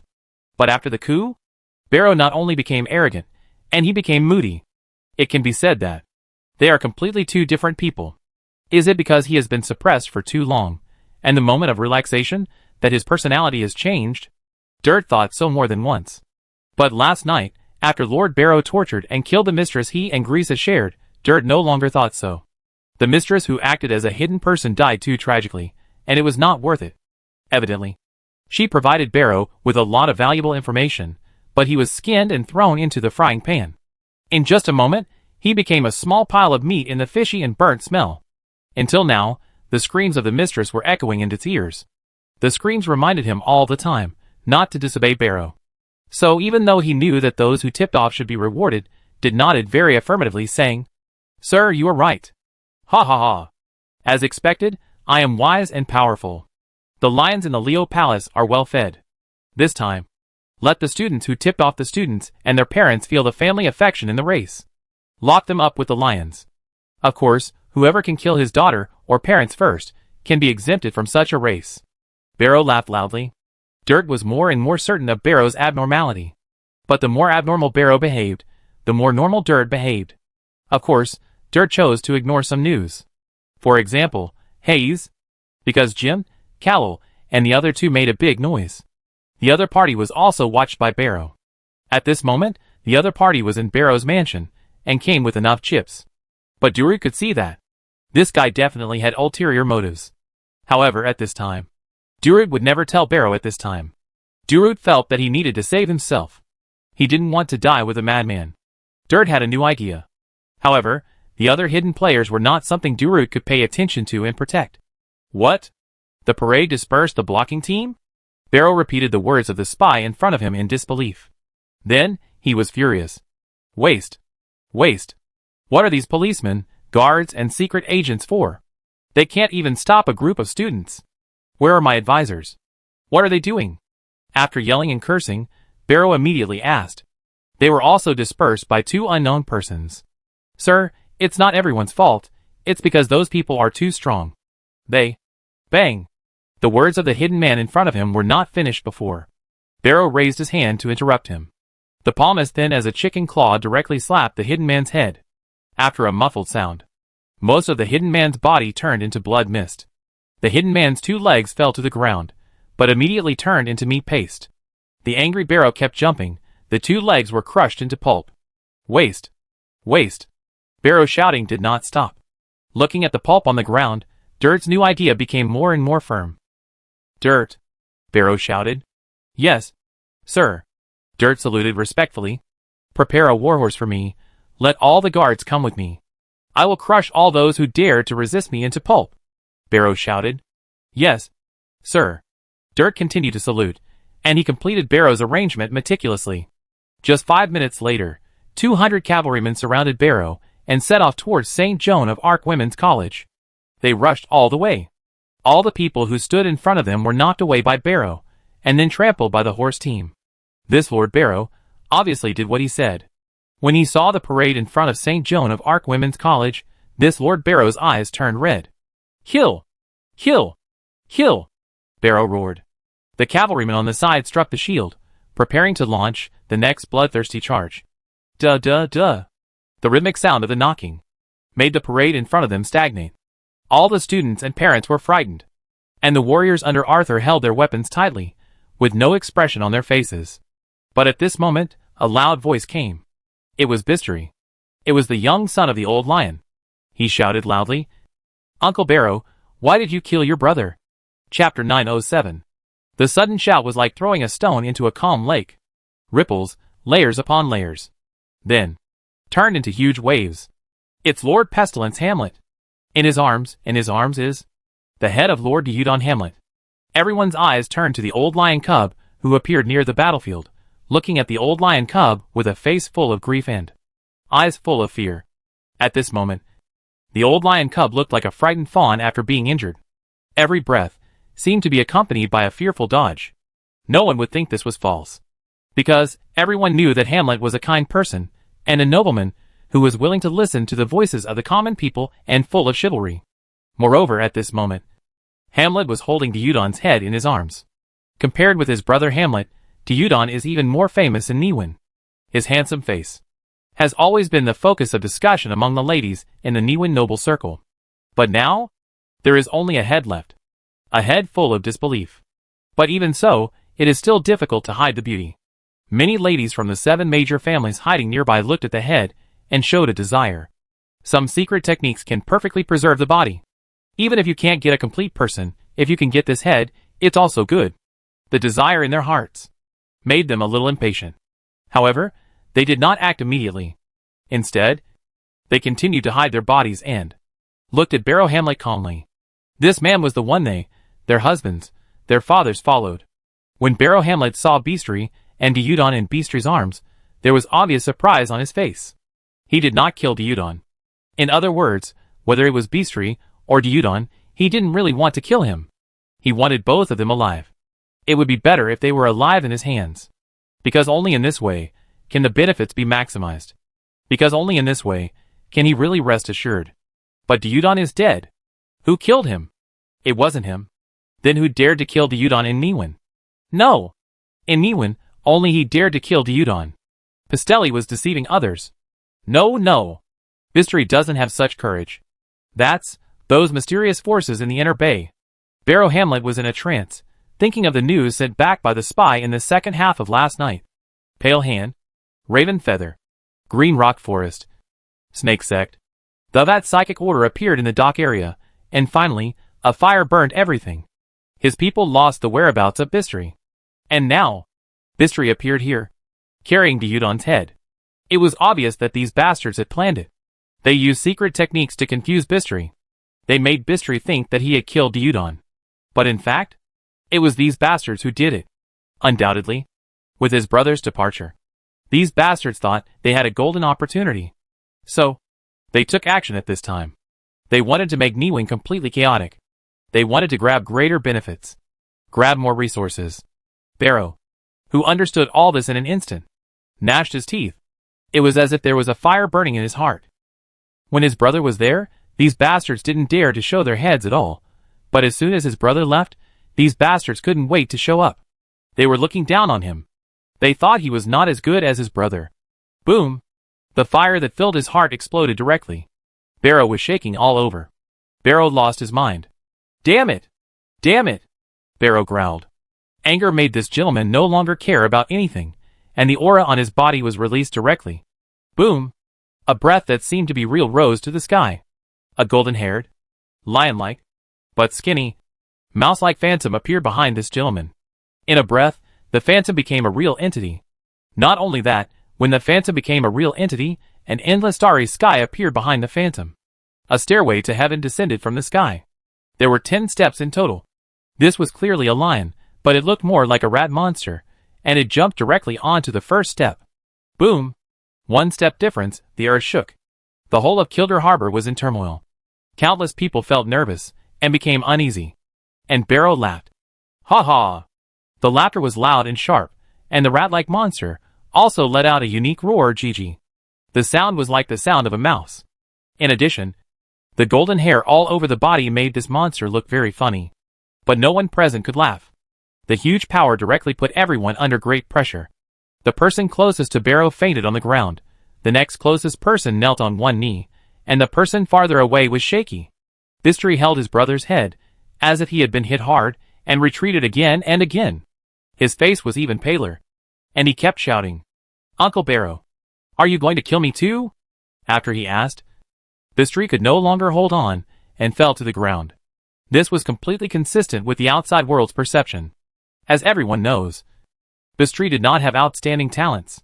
Maybe he was a little stronger than the average person. But he was just stronger than the average person. Compared with the real strong, there was a huge gap.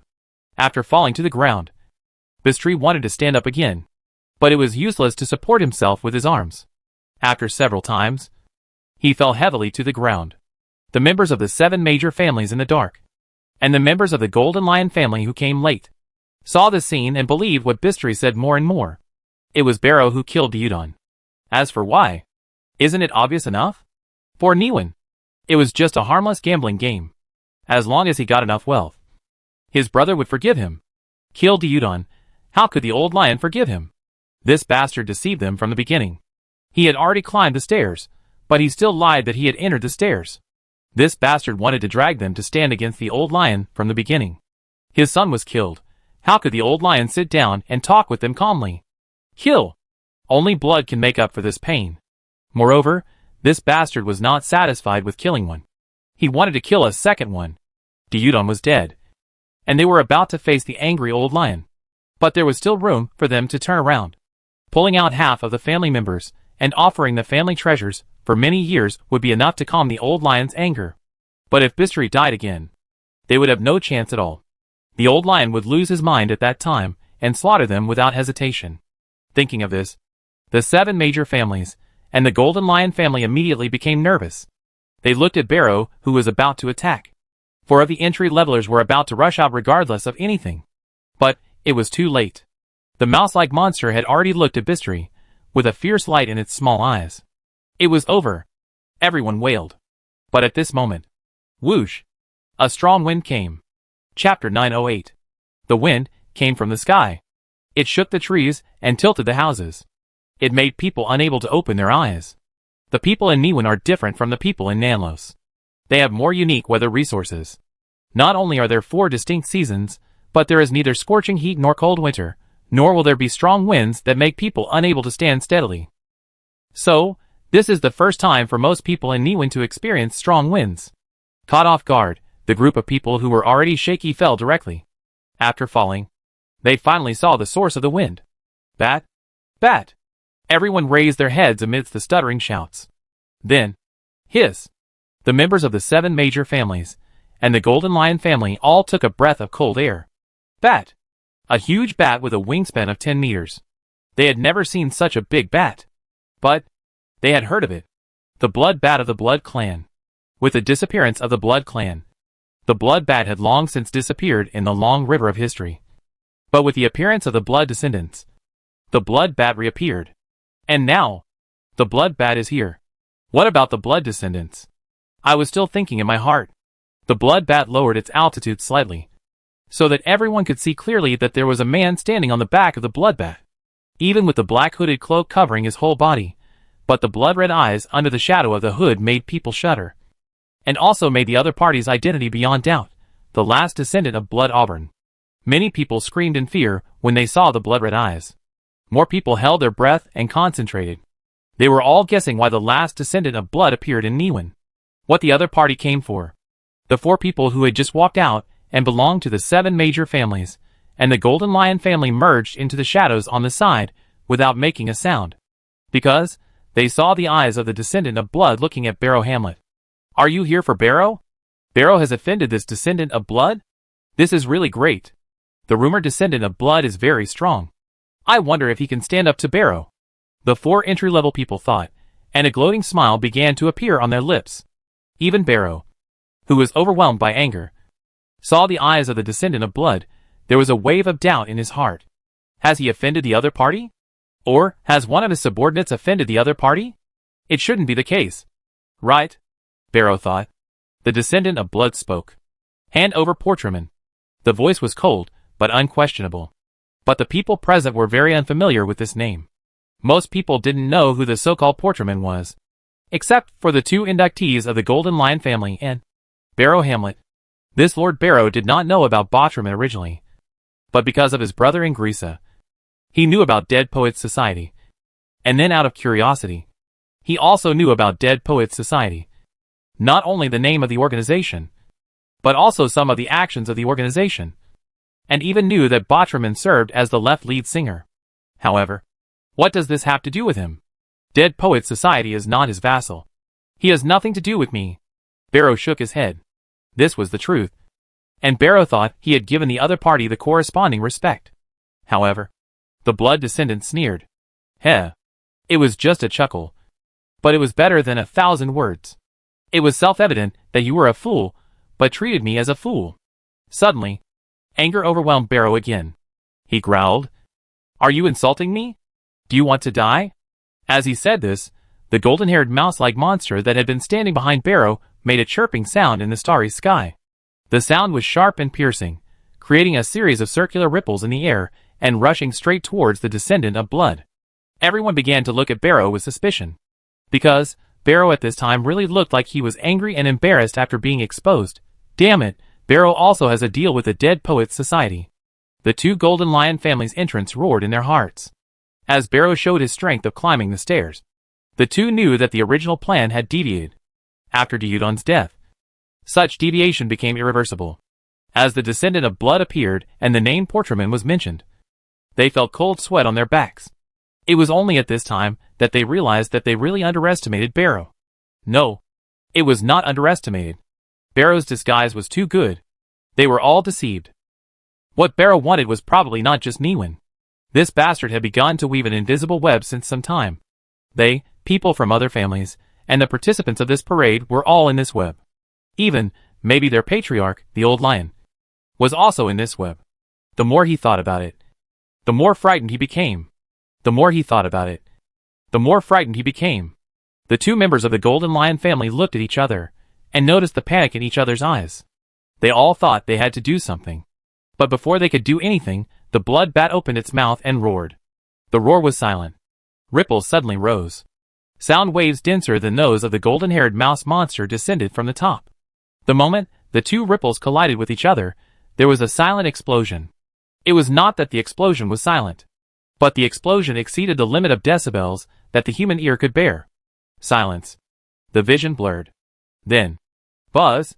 In the long hum, the vision gradually became clearer, and then, scarlet. The bloody red that filled the vision came from the scarlet of the blood descendants. Under the blood color, in the increasingly deep starry sky, the stairs went down from top to bottom, and a scarlet figure was standing on the first step. Although it was only one step difference, it was a world of difference. The pressure that belonged to the Blood Clan predator made everyone present tremble. Climb the stairs. The descendant of blood is also a climber. Everyone present felt their scalps tingling. They never thought they would see two climbers in one day. Barrow Hamlet is a climber, which is unexpected. The descendant of blood is a climber, which is even more unexpected. This unexpected unexpectedness made everyone present speechless, and their hearts became even more confused. They didn't know what to do. Barrow Hamlet also looked at the descendant of blood in surprise. However, Mr. Barrow was furious and was ready to fight with the descendant of blood. He wanted to use the blood of the other party to appease his anger. But at this moment, the descendant of blood on the bat's back looked towards the street. A cold voice sounded. "I found you." Chapter 909. Barrow Hamlet was stunned. Anger made him irrational. Even, it affected his spiritual perception, but Barrow Hamlet's eyes were not blind. He saw, as the blood descendant spoke, a figure jumped out of the house beside the road, and then jumped into the house next to it, and did not stop, but continued to flee. It was obvious that the other party intended to rely on this method of jumping through the house and ridges to hinder the blood descendant. Really? Barrow Hamlet blinked. Subconsciously, Barrow was about to catch this Portraman. But the descendant of blood took the initiative. The chill was everywhere. Almost instantly, the temperature of the nearby streets dropped to -30 degrees. Crack! Crack! The sound of ice crystals condensing filled everyone's ears. The ice crystals began to spread rapidly behind Portraman, like a blue and white giant python. Not only was it ferocious and terrifying, but it was also moving at a very fast speed. However, most people had no time to watch this scene. Everyone was trembling, rubbing their hands, and stamping their feet. But these people did not include the 4 entrants from the 7 major families, and the Golden Lion family. Because the first house that Portraman rushed into was the house where the 2 entrants from the Golden Lion family were. Facing Portraman's sudden appearance, the 2 were stunned. Then, he was about to attack. But Portraman was faster. A pleasant humming sound appeared in the ears of the 2. Unconsciously, the 2 were in a trance. At this moment, the 2 seemed to see an endless wilderness. A mighty lion running wildly in the wilderness. That was themselves. It should have been the position of the old lion. At this time, they became themselves. A moment of joy filled their hearts. Even though they knew it was fake, the 2 also wanted to stay a little longer. Even if it was just for a second, it would be fine. With such thoughts, the 2 unconsciously fell into depravity. However, the tension brought by their spirituality made them sober up quickly. Death chant. The 2 were still frightened. Almost. Just almost. Fortunately, it was gone. The 2's happiness was frozen at this moment. When the frost of the stairs spread, the bodies of the 2 enterers' thoughts, even souls, were frozen at this moment. One level difference. A world of difference. Following closely behind were two entrants from the 7 major families. These two were in the house across the street. For Portraman, this distance was just a moment. And the death chant in his mouth did not stop. Like the two entrants from the Golden Lion family, these two were pulled into the death illusion in an instant. Even though they were prepared, the result did not change. As both of them were entrants, the ancient heritage of the Dead Poets Society was clearly revealed at this moment. Although they were nobles, they were new nobles in the pioneer era. There was no real heritage in their family. Even with the reward from the old lion, and the tireless search for mystery for 30 years, their foundation was too poor. The initial ceremony, there were flaws. The advanced ceremony, there are also incomplete ones. To be able to enter the ranks, you have to spend resources without spending any money, and your own talent is quite good as a prerequisite. However, these mysterious people who are superficial in rituals are just big-sized big AK level players in Portraman's eyes. Of course, in addition to this, it's that Portraman knows too well what these two people want. It's just like the two people who entered the ranks of the Golden Lion family want to replace the old lion. These two people are the same. At the same time, the two men also hope to be free. To this, Portraman sneered. The contract signed has already marked the price. Want to regret? Pay with your life. The left leader of the Dead Poets Society hummed death as he passed by the two men. Compared with the two entrants of the Golden Lion family, the two men who were on guard made it easier for him. This was also the reason why he chose to raid the two entrants of the Golden Lion family first. Crunch! Crunch! The ice crystal python chased after him. Two of the entrants from the 7 major families turned into ice sculptures in an instant. And Portraman's escape continued. Of course, the route was planned long ago. In addition to the 4 entrants from the 7 major families and the Golden Lion family, the rest were the leaders of the 7 major families. The Golden Lion family, the prestigious people, and some people with good potential. Before, Portraman had marked these guys who came to establish merit. Now, it's time to harvest. Of course. Crunch! Crunch! The ice crystal python kept shuttling back and forth. It was like the sickle wielded by the god of death. The 7 major families and members of the Golden Lion family died one after another. If possible, Portraman didn't mind bringing more death to these guys, but Barrow Hamlet still shouted loudly. Stop! Barrow Hamlet saw the deaths of those people from the 7 major families and the Golden Lion family. Although he wished that all these bastards who took advantage of the fire would die, but if they all died at this moment, he would be left alone. Facing his brother, he had no way out. He was going to fight against his brother, but he was not looking for death. Barrow Hamlet thought so. But immediately, anger appeared again. Why should I think so? Do I think I am not as good as my brother? Impossible. Impossible. After Lord Barrow shouted, he just stood there in a daze. At this time, Portraman looked at Lord Barrow as if he had a sudden inspiration, and shouted with all his strength. Lord Barrow, save me! He shouted, but it stopped abruptly. A hand was inserted from the vest, and protruded from the chest. The beating heart was grabbed by that hand. Then, the hand suddenly squeezed hard. Snap! The heart turned into meat paste. Portraman kicked his eyes, and his legs lost strength. He was about to kneel down, but was stabbed by the descendant of blood, who held him in front of him and asked him word by word. When you set up the trap for that gentleman in Nanlos, did you think of today? I will take your body to see that gentleman. You will let me repay that gentleman a favor. After saying that, the descendant of blood jumped onto the bat's back with Portraman's body. Then, the descendant of blood planned to leave. For the self-willed descendant of blood, after the work was done, he naturally needed to leave. As for the damage to the inner bay, what did it have to do with him? He was just trying to hunt down Portraman. Portraman was wrong. Not him. The descendant of blood. However, it was obvious that Barrow Hamlet could not accept all this. Seeing the descendant of blood jumping on the back of the bloodbat, he growled, Get down! Chapter 910. A low roar, accompanied by the chirping sound of the golden-haired monster rat. Ripples like waves went towards the low-flying bloodbat. With scarlet flashing in its eyes, Bloodbat opened its mouth and launched an ultrasonic attack. Just like before, after the two collided, there was silence. Then, boom! In the explosion, the force field fragments flew everywhere. Instantly, large areas of houses, ice crystals collapsed. In the flying smoke and dust, the scattered ice crystals were quickly submerged. But the next moment, the ice crystals began to float up. No! To be precise, they were heading towards a certain point in the sky. The smoke and dust dissipated. The giant bat spread its wings. A lone and proud figure stood in the air.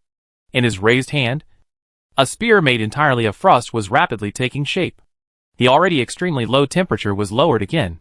Then, snow! The entire Kildare harbor in the inner bay was snowing. From fine snowflakes to heavy snow.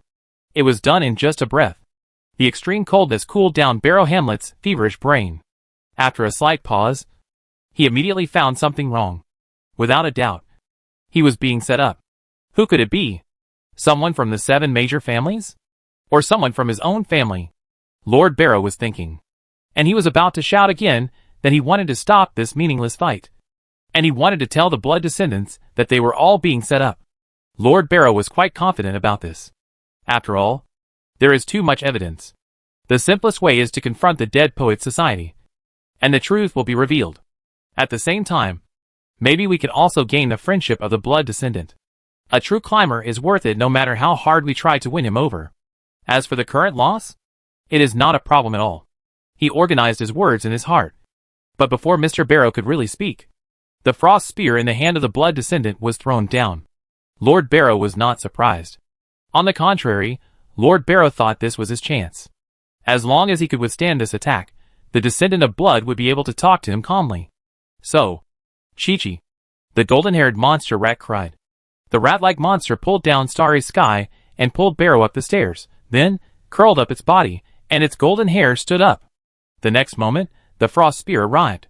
Boom! The earth trembled. The huge impact force caused the golden-haired monster rat to retreat with Barrow. But the golden-haired monster rat stopped. It was not that the power was reduced. It was that the frost burst. The layers of frost power were not wasted at all piled on the golden-haired monster rat, and then it froze. The steps were frozen.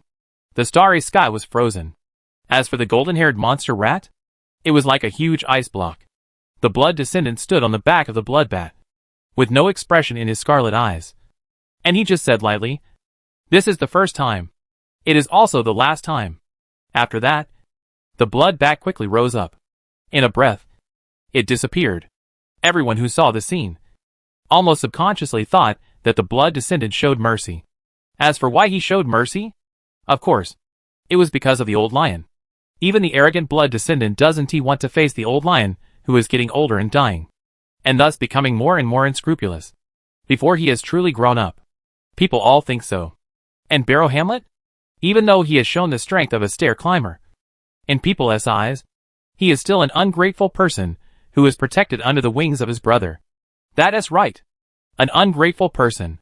Many people recall the scene just now, colluding with the Dead Poets Society, murdering Gyudon, and wanting to attack this tree. All these things, are they not ungrateful? Crack, crack. Bang.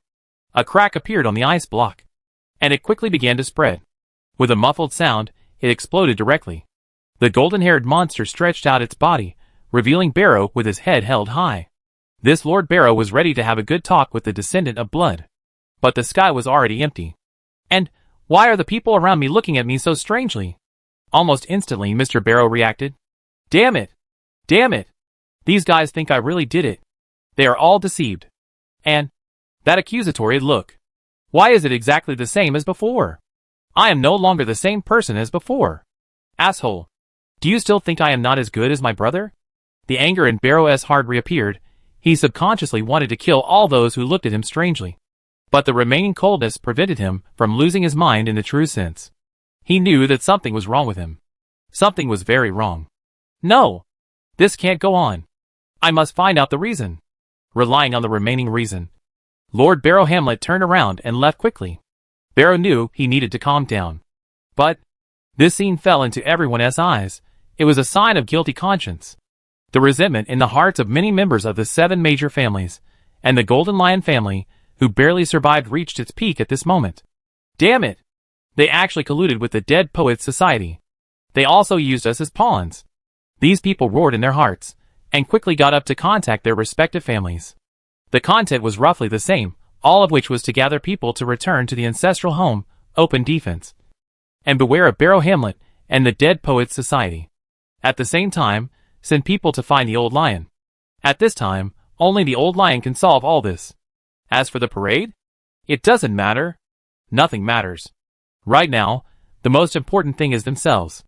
In the frost, a few figures staggered away, and the parade team looked at each other in bewilderment. In just a dozen minutes, they encountered the biggest challenge in their lives. It was a challenge that shattered their worldviews. Among them, some really heard of the mysterious side. They had really come into contact with the mysterious side. Otherwise, they would not have spent so much money to send their daughter to St. Joan of Arc College. They had some unrealistic fantasies. They hoped that their family would be like the nobility. But they never thought that the mysterious side would be so terrible. Looking at the dense corpses and ruins in the distance. Looking at the ice crystal shining in the sun. Every parent trembled in their hearts. They looked at each other, and they were completely lost. As for their children, the panic of their parents had already spread to their hearts. When everyone was at a loss, a figure stood out. It was Pestle Hamlet. The young son of the old lion looked at everyone and asked seriously, "Everyone, are you willing to believe me?" Under the sunlight, there was sincerity in his pale golden eyes. Chapter 9:11 Fishing. At any time, people who stand up are always the focus of attention. Biaster Hamlet knew this. However, when everyone's eyes were focused on him, the old lion cub was still a little nervous, even forgot to say anything for a moment. However, the people around him didn't care. The panicked crowd just looked at the old lion cub at this time. And the old lion cub was silent for a moment. Everyone treated it as a wait. "Yes," Jim, who was mixed in the crowd, shouted loudly. Then came Carol on the other side of the crowd. "Yes." One response. One echo. The people who didn't know what to do seemed to have found their backbone at this time, and began to echo in groups. "Yes. Yes. Yes." At the beginning, it was still scattered, but in the end it was neat and tidy. Hearing such shouts, Jim and Carol's mouth curled up. The two knew that the plan was successful. No! It was a success beyond imagination. Originally, they just wanted to get a little support in the inner bay. This was undoubtedly difficult. Even with the parade as a basis, they needed to show enough value. Among the 7 major families, the Golden Lion family was not easy to mess with. Not to mention Barrow Hamlet. In fact, the two were already fighting for their lives. But who would have thought that the young son of the old lion, the blood descendant, who unexpectedly broke in, would make everything easier? And the harvest? It was even more unimaginable. If they had gained a little support in the inner bay before, then now, they controlled the inner bay. The two were confident about this. Although Barrow Hamlet was still alive, and although the old lion had just left and would eventually come back, they believed in the adults they followed. They firmly believed that Arthur could create miracles again. Just like this time. In the crowd of cheering, the old lion's young son quickly came back to his senses. The discomfort immediately disappeared. He glanced at those who were cheering at him, and jumped directly to the half-collapsed wall, saying loudly, "Everyone, I swear by the name of Hamlet, I will never let down any of the people who support me. Similarly, I hope we can overcome the difficulties together. Here, St. Joan of Arc College will become our command post. This collapsed street will be our temporary station. We are here to protect ourselves, our children, and our property." The speech of the old lion's young son was sonorous and powerful. It may not be enough to stir people's hearts, but it is deeply rooted in people's hearts. The guarantee of life safety, property safety, and the safety of future generations. Almost as soon as the old lion's young son's words fell, he was responded by applause. The applause was so loud. At this moment, applause is the theme song of this street. Arthur and Melinda stood on the street in the distance, also clapping softly. The room they were in was just destroyed. The impact of the climbers was terrible and fatal. But for the two of them, it was nothing. Arthur stood in front to block all the aftermath. The young Manlos medium felt the aftermath of the climber's attack with his body. Then, the corner of his mouth curled up. It's a bit exaggerated to say it was a tickle. Just like the breeze on your face. Melinda beside him gently brushed the dust off Arthur's shoulders. "This is a good show. It's really wonderful." There was admiration in her words. As smart as Melinda is, she naturally saw something. But because of this intelligence, Melinda didn't ask too many questions. She knew very well that Arthur's plan was far more than that. There was something more important later. After all, just now, Melinda saw the floating human skin and the headless corpse in gorgeous clothes, although he suffered the aftermath of the attack by the two climbers. But whether it is human skin or headless corpse, there will be remnants. It cannot be hidden from those who are interested. Who is he trying to catch? Melinda guessed in her heart. Arthur on the side laughed. I don't know where Auburn got the whereabouts of the left lead singer of the Dead Poets Society. He just said he wanted to repay me a favor. Who would have thought it would be such a big scene? Arthur shrugged, with a surprised look. It is true that he was the one who caused the current situation. However, Arthur will never admit it. Not only will he not admit it, when no one is watching, Arthur will put on a show.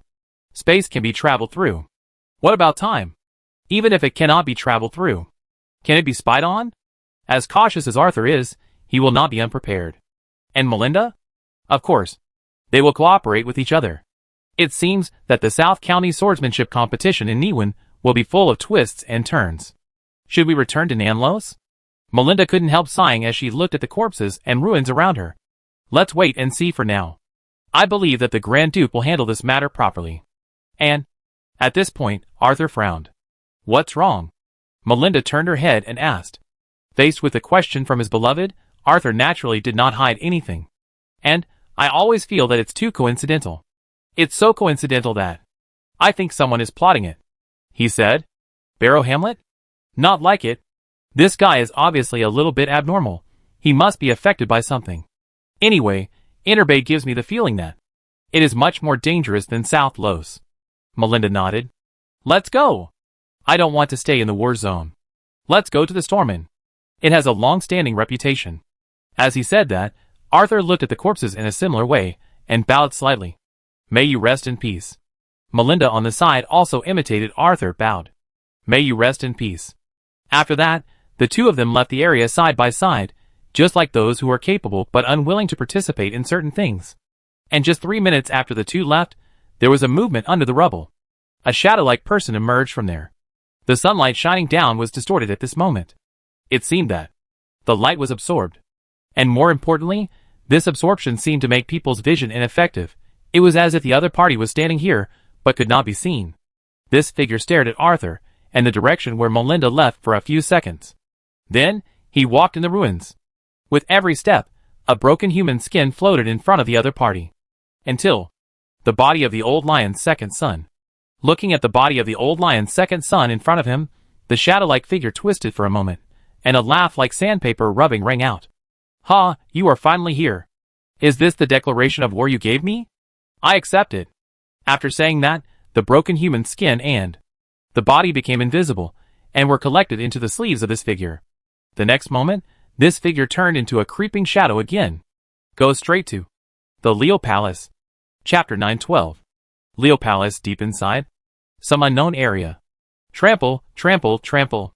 Amid the extremely heavy footsteps, figures shuttled through. Each of them was in rags, had haggard faces, and were even skinny. But each of them was carrying hundreds of kilograms of ore in this tunnel. Their eyes were dull and dark, and they ignored even a rat crawling over their bodies. Even the rats bit him, and he was indifferent. Only Jijiji. Several rats bit through the abdomen of one of the miners, breaking his spine. After the miner fell to the ground, a figure came over. The deep blue light enveloped the miner and several rats. Within a breath, the flesh and bones of the rats melted, filling into the flesh and bones of the miner, allowing the miner to continue working. And the figure picked up the mining lamp, humming a tune from the old days, and continued to check. He was very tall, but thin, with very long arms and legs, and a very narrow face. He shook his head as he walked, just like an enlarged version of a stick insect. As he walked, he scattered the bread in his backpack around. These breadcrumbs would attract more mice. As long as there was a constant supply of mice to fill their flesh and blood, his miners were the best workers. They were tireless, and fearless of life and death. They would work hard with just one order from him. Because of this, he was appointed by His Highness to be in charge of the gold mine. And because of this, he became a member of His Highness's lion group. And he was the one that people feared the most. Constructor? What a good title, Kid muttered to himself. Then, the tone of Kid's humming became louder and louder. And it became more and more unpleasant. The figure who had just returned here said with dissatisfaction. Kid, shut up. The other party threw the body of the old lion's second son in front of the constructor while speaking, and asked directly, Can it be saved? Looking at Yudon's body on the ground, the constructor who was admiring it could not help but roll his eyes after hearing his colleague's words. I am a constructor, not a miracle master. As he spoke, the constructor began to take out some metal ores and plant herbs from the backpack and filled Dyudon's body.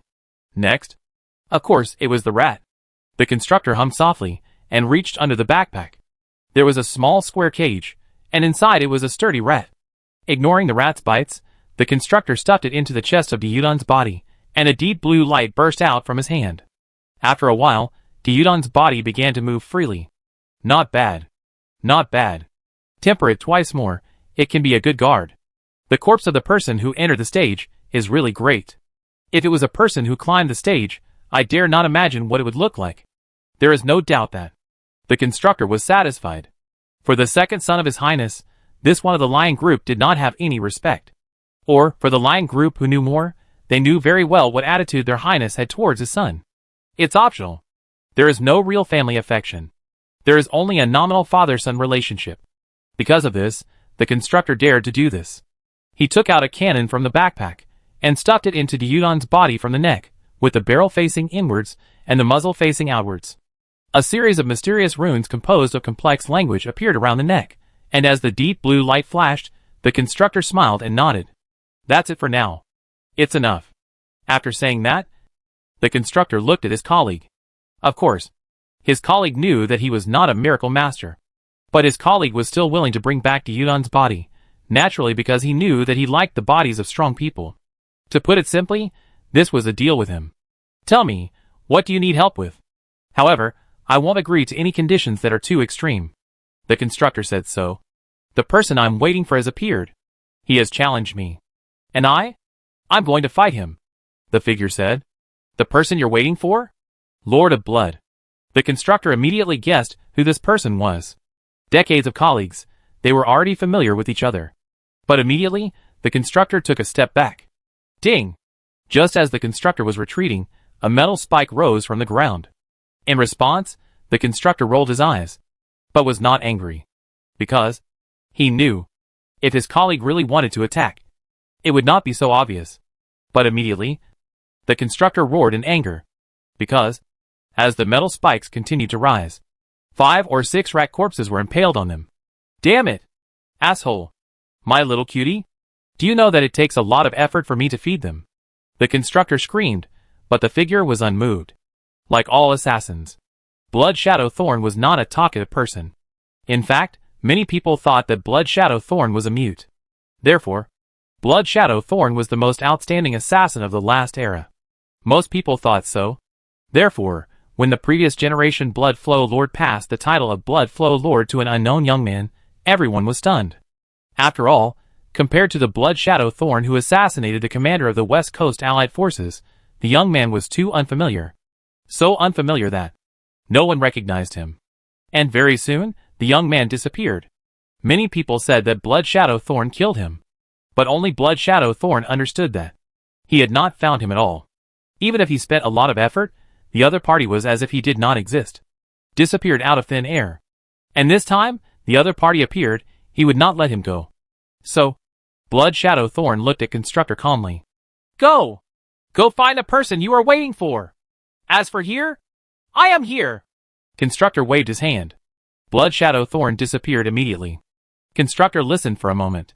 After confirming that Blood Shadow Thorn disappeared, he spoke again. TSK! What a fool! If you don't leave, I will find a way to make you leave. Otherwise, I dare not go to that place. If you find me, I will have no chance to go there. Saying this, the constructor shook his head and checked his miners. As for the chaos in the inner bay at the moment, the constructor didn't care. These were all within the expectations of His Highness. And he, just while guarding the gold mine by the way, he sought a share of the benefits for himself. The legendary treasure of the Pirate King in the Silver Age. Thinking of this, the constructor laughed out loud. At the same time, Arthur, who had just arrived at the Storm Inn, and Melinda met the Smiths, who were registering in the lobby. Both sides looked at each other and greeted each other very appropriately. Good morning. Chapter 913. Wearing a wig, hiding her pipe, wearing a long skirt, and slightly modifying her face. Melinda looked like a girl from another town, lively, active. When she greeted the Smiths, she was full of the excitement that only young people have. And Arthur, who was standing by, half lowered his head. He only looked up when he heard Melinda's greeting, and then nodded repeatedly at the Smiths. The sense of restraint was obvious. "Good morning," the Smiths responded. Mrs. Smith, Rachel in particular, whispered to Melinda, "You'd better prepare some change in advance. That guy is very greedy. If you don't prepare change, he will make things difficult for you." Mrs. Smith quietly pointed to the waiter at the bar. He was a tall man with a full beard. "Thank you," Melinda whispered. The two parties passed by each other. This was a friendly conversation between strangers. After Melinda paid 50 soldi, she got the room key and the right to use the room for a week. 20 soldi a day. It's just the smallest room. It's really too expensive. Oh my God. Melinda, who played the role of a town girl, held Arthur's hand and walked upstairs to the room, mumbling constantly. Arthur was carrying a wicker box and whispered to her, "Lynn, it's okay. We are on a honeymoon trip. It's all worth it. Clumsy comfort will make others laugh, but it makes the town girl Lynn smile happily." The beauty of youth and the yearning for the future are fully reflected in the two young people. The Smiths standing at the corner of the corridor laughed together. "You are too suspicious. The two young people just happened to stand behind us," Mrs. Smith said softly. "Okay. I am too suspicious. I am also worried about those bastards. We are not familiar with each other. And as soon as I got off the boat, I was targeted by a group of guys. Who knows if these bastards will have other helpers?" Mr. Smith sighed. Mrs. Smith nodded and did not refute. Of course, the reason why this lady did not refute was not because of the guys who targeted her. It was because of the aftermath of the battle just now. She clearly felt the aftermath of the battle of the climbers. She was not sure if it was a trick of death, but she regretted coming to Niwan more and more. "I should have gone to South Los earlier." Mrs. Smith thought so. Similarly, Mr. Smith thought so too. Just then, dingling, dingling, a bell rang in the lobby of the Stormin. Quickly, loudly, and accompanied by the noise of human voices. Obviously, something extraordinary had happened. "You go to the room first, I'll go check," Mr. Smith said. "Be careful," Mrs. Smith warned. Mr. Smith nodded and made a gesture to let him know that he was relieved. When he reached the stairs, he found that the shy young man was also walking downstairs. Although he is reserved and introverted, he is a good person. He knows how to stand up at this time, Mr. Smith commented, and he felt more favorable towards him. "Hello. We meet again. Let me introduce myself. I am Horatio Smith." Mr. Smith extended his palm. "Hello, Mr. Smith. I am Don Quixote Frankenstein." Arthur said the made-up name. There was no special meaning. He just thought the name was easy to pronounce. "Let's go together." Mr. Smith muttered the difficult name and invited Arthur. A polite young man, who was willing to stand in front of his wife and take risks, easily won the favor of the former demigod. Mr. Smith felt that, if it does not affect yourself, you can help the other party. Of course, this requires the other party not to refuse. An introverted, reserved person does not know how to refuse a warm invitation. "Okay." Arthur showed the proper attitude. Then, the two of them came to the first floor shoulder to shoulder. The hotel waiters had all gathered in the lobby. Some of them were holding sticks and muskets to block the entrance of the lobby, and the rest were moving the guests who entered the lobby to check in. The innkeeper, standing in the middle of the lobby, shouted loudly, "Everyone, I'm sorry. A riot broke out in Port Kilgar. The Stormin is temporarily closed. For guests who have already checked in, please don't worry. The inn will protect your safety. For guests who have not entered, please forgive me for my inability. I can't tell your true identity. Please leave." The innkeeper was of medium build, with a round figure, but his voice was extremely loud when he spoke. Everyone heard this. The travelers in the inn immediately breathed a sigh of relief. The people outside the inn were anxiously explaining. But facing the sticks and muskets, they did not dare to go any further. They appeared here, naturally, because they knew that the Stormin was reliable. But this reliability became a thorn in their way at this time. "Go get more weapons." Everyone was divided into 4 teams. 1 team rested, and 2 of the remaining 3 teams were stationed, a group of people patrolling. And the innkeeper arranged everything in an orderly manner. Arthur showed his surprise at the right time. After all, the other party did not behave like an innkeeper. Mr. Smith on the side explained in a low voice. "The father of this innkeeper is a deputy sheriff, and he also has the rank of deputy sheriff. So he can have so many muskets. Moreover, these guys holding muskets are all recorded as temporary police officers. So that's how it is. Arthur nodded in realization. Then, he became worried. Don't worry, everything will pass. Mr. Smith comforted Arthur, but the next moment, Mr. Smith's eyes fixed, and he saw the death hound. The wise eyes and strange appearance, it was really easy to recognize. Mr. Smith, what's wrong with you? Mr. Smith's strangeness made the character played by Arthur show just the right amount of surprise. It's okay. Frankenstein. You go back first. I want to find out more information. Mr. Smith said. I'll go with you. Arthur continued to play, looking at Arthur's sincere eyes. Mr. Smith sighed and became more willing to communicate with the young man in front of him. He was an introverted, reserved but enthusiastic young man, who was deeply loved by people like Smith. He waved his hand. You go and protect your wife. Although the Stormin is still safe, she will be really safe only when you are around. After saying that, Smith hurried away without giving Arthur a chance. Arthur seemed helpless and turned to go upstairs. In the corner of the lobby, Kylie saw Mr. Smith coming over and immediately wrote, Kill the constructor. Chapter 914. Mr. Smith frowned. Constructor Kid, he knew him. In fact, he was quite familiar with him. In that war, he had dealt with him more than once. It was a strange state of both cooperation and hostility. The other party's talent was very unique, but it was not difficult to deal with. Of course, that was for him or him. For him now? If he really wanted to kill him, the chance was less than 30%. Because, the other party's unique talent. Unless it is overwhelming strength. Otherwise, if the other party drags him into a positional battle, the endless stream of constructs is enough to make anyone feel scalp numb. Mr. Smith is no exception. Therefore, Mr. Smith immediately lowered his voice and said, I'm not sure if I can kill him, and I can't find him. Facing death, Mr. Smith did not find more excuses. Because, he knew very well that this excuse was useless against death. It would only bring humiliation. It would be better to be honest. Keeley immediately drew on the floor. My people will lure him out. Then, you will give him a fatal blow. See you in the evening. Leo Palace? If that's the case, I can try my best, Mr. Smith said. And that's enough. With the existence of the contract, the other party will not lie. Immediately, Arthur ordered Keeley to leave temporarily and stay in hiding.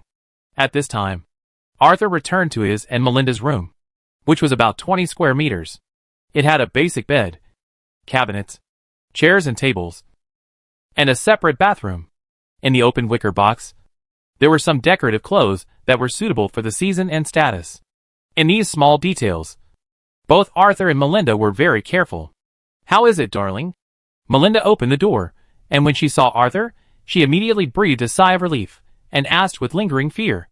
It's okay. It's just a little thing. The hotel we live in is very safe, Arthur replied. Then, he walked into the room, closed the door, and locked it, then said in a very low voice, There was a riot in Port Kilger.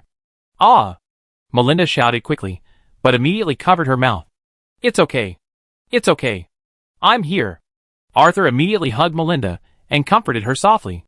Melinda did not dodge, but hugged Arthur with a more enthusiastic attitude, and wrote on Arthur's back with her fingers. Done? Arthur was not surprised at all.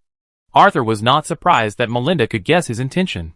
Melinda's intelligence was recognized by Arthur, and the appearance of Storm was too obvious. He was not a person who pursued enjoyment. Then he came to the Storm Inn, naturally for other purposes. Immediately, Arthur also wrote with his finger. Half done. His fingertips brushed across his back, and the burning sensation spread all at once, followed by a tingling sensation. Melinda gritted her teeth to control her body from tensing up, and not trembling, she wrote immediately. Half? Yes, half. Because, some things delayed it. But, it will be made up soon. Arthur noticed something was wrong with Melinda. Melinda controlled her body's tension and trembled. But her breathing was disordered. This was immediately discovered by Arthur. Then, Arthur wrote a little more. When he found that Melinda's breathing was getting faster, Arthur wrote the answer, in the evening. I need a little help from you. Okay. Melinda did not refuse. First, she believed that Arthur would not let her suffer.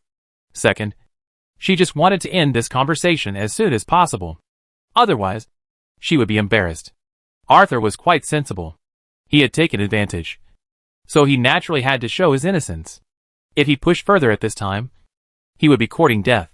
Arthur knew Melinda's intelligence. Maybe she couldn't react at the moment. But after calming down, she would understand that he did it on purpose. At that time, he would suffer. So, he had to stop while he was ahead. Breathing steadily, Melinda was just as Arthur guessed. She quickly came to her senses, and guessed that Arthur had done it on purpose. Immediately, the lady glared at Arthur fiercely. Completely subconsciously, the lady thought about how to retaliate. However, when Arthur pulled up her palm, her thoughts froze. Arthur wrote on her palm, "Do you have any long-range secrets? I'm not the main attacker?" Melinda gathered her thoughts and quickly asked back, "Of course not. You are just in case. Because my partner may let him go. Or, he may be powerless. And at that time, I hope you can take action from a distance and contain the target," Arthur explained. Arthur has great confidence in Mr. Smith. Perhaps the other party is no longer him. But the other party who used to be him must have considerable ability, especially in terms of trump cards. Most people can't have as many trump cards as a demigod. Having had several battles with demigods, Arthur has a deep understanding of Miha and Ilo's performance. Mr. Smith certainly won't be so extreme. But with Mrs. Smith around, Mr. Smith's extremes will far exceed those of Miha and Ilo. The existence of love is a synonym for miracles. Moreover, the interpretation of disaster. Arthur even believes that, if Mrs. Smith encounters an accident, Mr. Smith will fall into the state of "my wife is dead, I have no intention to distinguish right from wrong." Similarly, if Mr. Smith encounters an accident, Mrs. Smith will definitely not hesitate to drag everyone to death. Arthur, who firmly believes in this relationship, applauds silently. Arthur is not a bad person. Not to mention a conspirator. He is just a medium. A small medium who coordinates, borrows the power of various parties, and fulfills his own little wish. As a small medium, what bad intentions can he have? Lynn, take a rest first. Last night, you didn't sleep at all. Arthur comforted Melinda. Just like a real young couple. In the room, Mrs. Smith, who heard all this, finally put her mind at ease. Everything is just a coincidence. Thinking about it, Mrs. Smith thought of more. With the help of a spring altar, she almost witnessed the battle in the St. Joan of Arc Girls' College. And the rest didn't matter. But that blood descendant. How should she contact him? You know, it's not easy to avoid her husband reasonably. Coincidentally, at this time, Mr. Smith came back. With a serious face, Mrs. Smith immediately asked, "What's wrong?" Chapter 9:15 Big Secret. Close the door. Mr. Smith maintained his previous seriousness. "It's more chaotic outside than I thought. There was a riot at St. Joan of Arc College, and the police and secret detectives in Port Kildare suffered heavy losses. The entire inner bay has now begun to mobilize. But this will take time. For at least 2 days, Port Kildare will become very unsafe." Mr. Smith apologized in his heart, while explaining to his wife. Of course, this is not all lies. Mr. Smith did see some guys with bad intentions circling around the hotel just now. It's just that, after seeing the hotel waiter's musket, he chose to retreat temporarily. But it's only temporarily. Those hyena-like guys will not give up. Those bastards are waiting for time. Waiting for dark. This is Mr. Smith's inference. And Mrs. Smith reacted quickly. Someone wants to take advantage of the fire to rob. It's not that some people want to. It's that people who are capable all want to. So, I need to leave temporarily before dark. Mr. Smith looked at his wife with an apologetic look. Mrs. Smith hugged her husband. Of course she knew why her husband left before dark. To keep her safe, so that those who wanted to take advantage of the fire after dark would not appear again. Mrs. Smith felt an impulse in her heart. She wanted to reveal her true identity. However, the lady immediately suppressed the impulse. "Death. Damn bastard," the lady cursed. By now, Mrs. Smith was certain that the bastard Death had once again calculated everyone. Otherwise, how could the other party confirm the appearance of blood descendant? Everything was the other party as planned. And she? Just one of the links. But sadly, she didn't know where she stood in this link. Is it important? Or secondary? Or is it a discarded child that leads to some key person? Mrs. Smith's heart was in a mess. But now, she could only take one step at a time. In her heart, she expressed her apologies to her husband.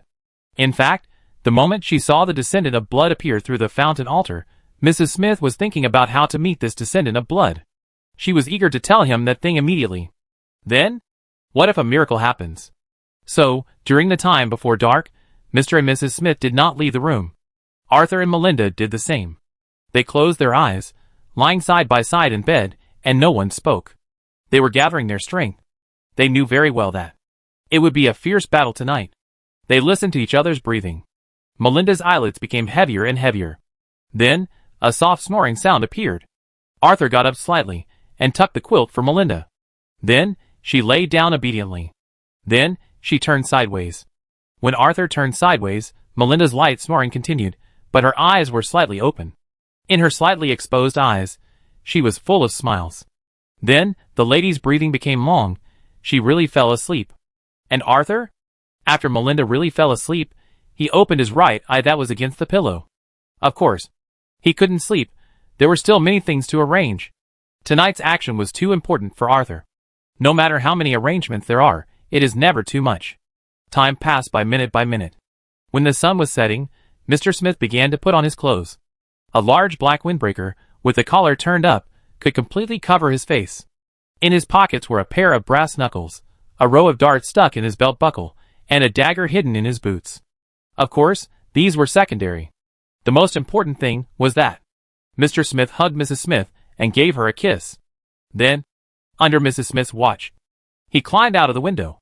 Half leaning against the window, Mrs. Smith watched her husband land smoothly, turned into the alley, and went straight into the bathroom. The lady turned on the faucet, and the water flowed like a stream. Drops of water flew to the door, corridor, window, and other entrances and exits of the room. These were warnings. Perhaps because she had lost her demigod power, these water drops could not cause substantial damage, but they were perfect for acting as alarms. After confirming this, Mrs. Smith began to focus on the water flow. Her spirituality flowed into the groundwater of the inner bay along with the water flow, heading towards the spring altar that had been locked. There was an area of the dock. After the appearance this morning, the blood descendant quietly returned here to wait. The strangeness of the fountain on one side obviously alarmed the blood descendant. Who? The cold words filled with warning came out. Ripples appeared in the pool under the fountain. I have no ill intentions, Mr. Auburn. Mrs. Smith immediately stated her purpose. Although she didn't know which link she was in, she knew exactly what her identity was. Her words were full of humility. Descendant of God? Incomplete God?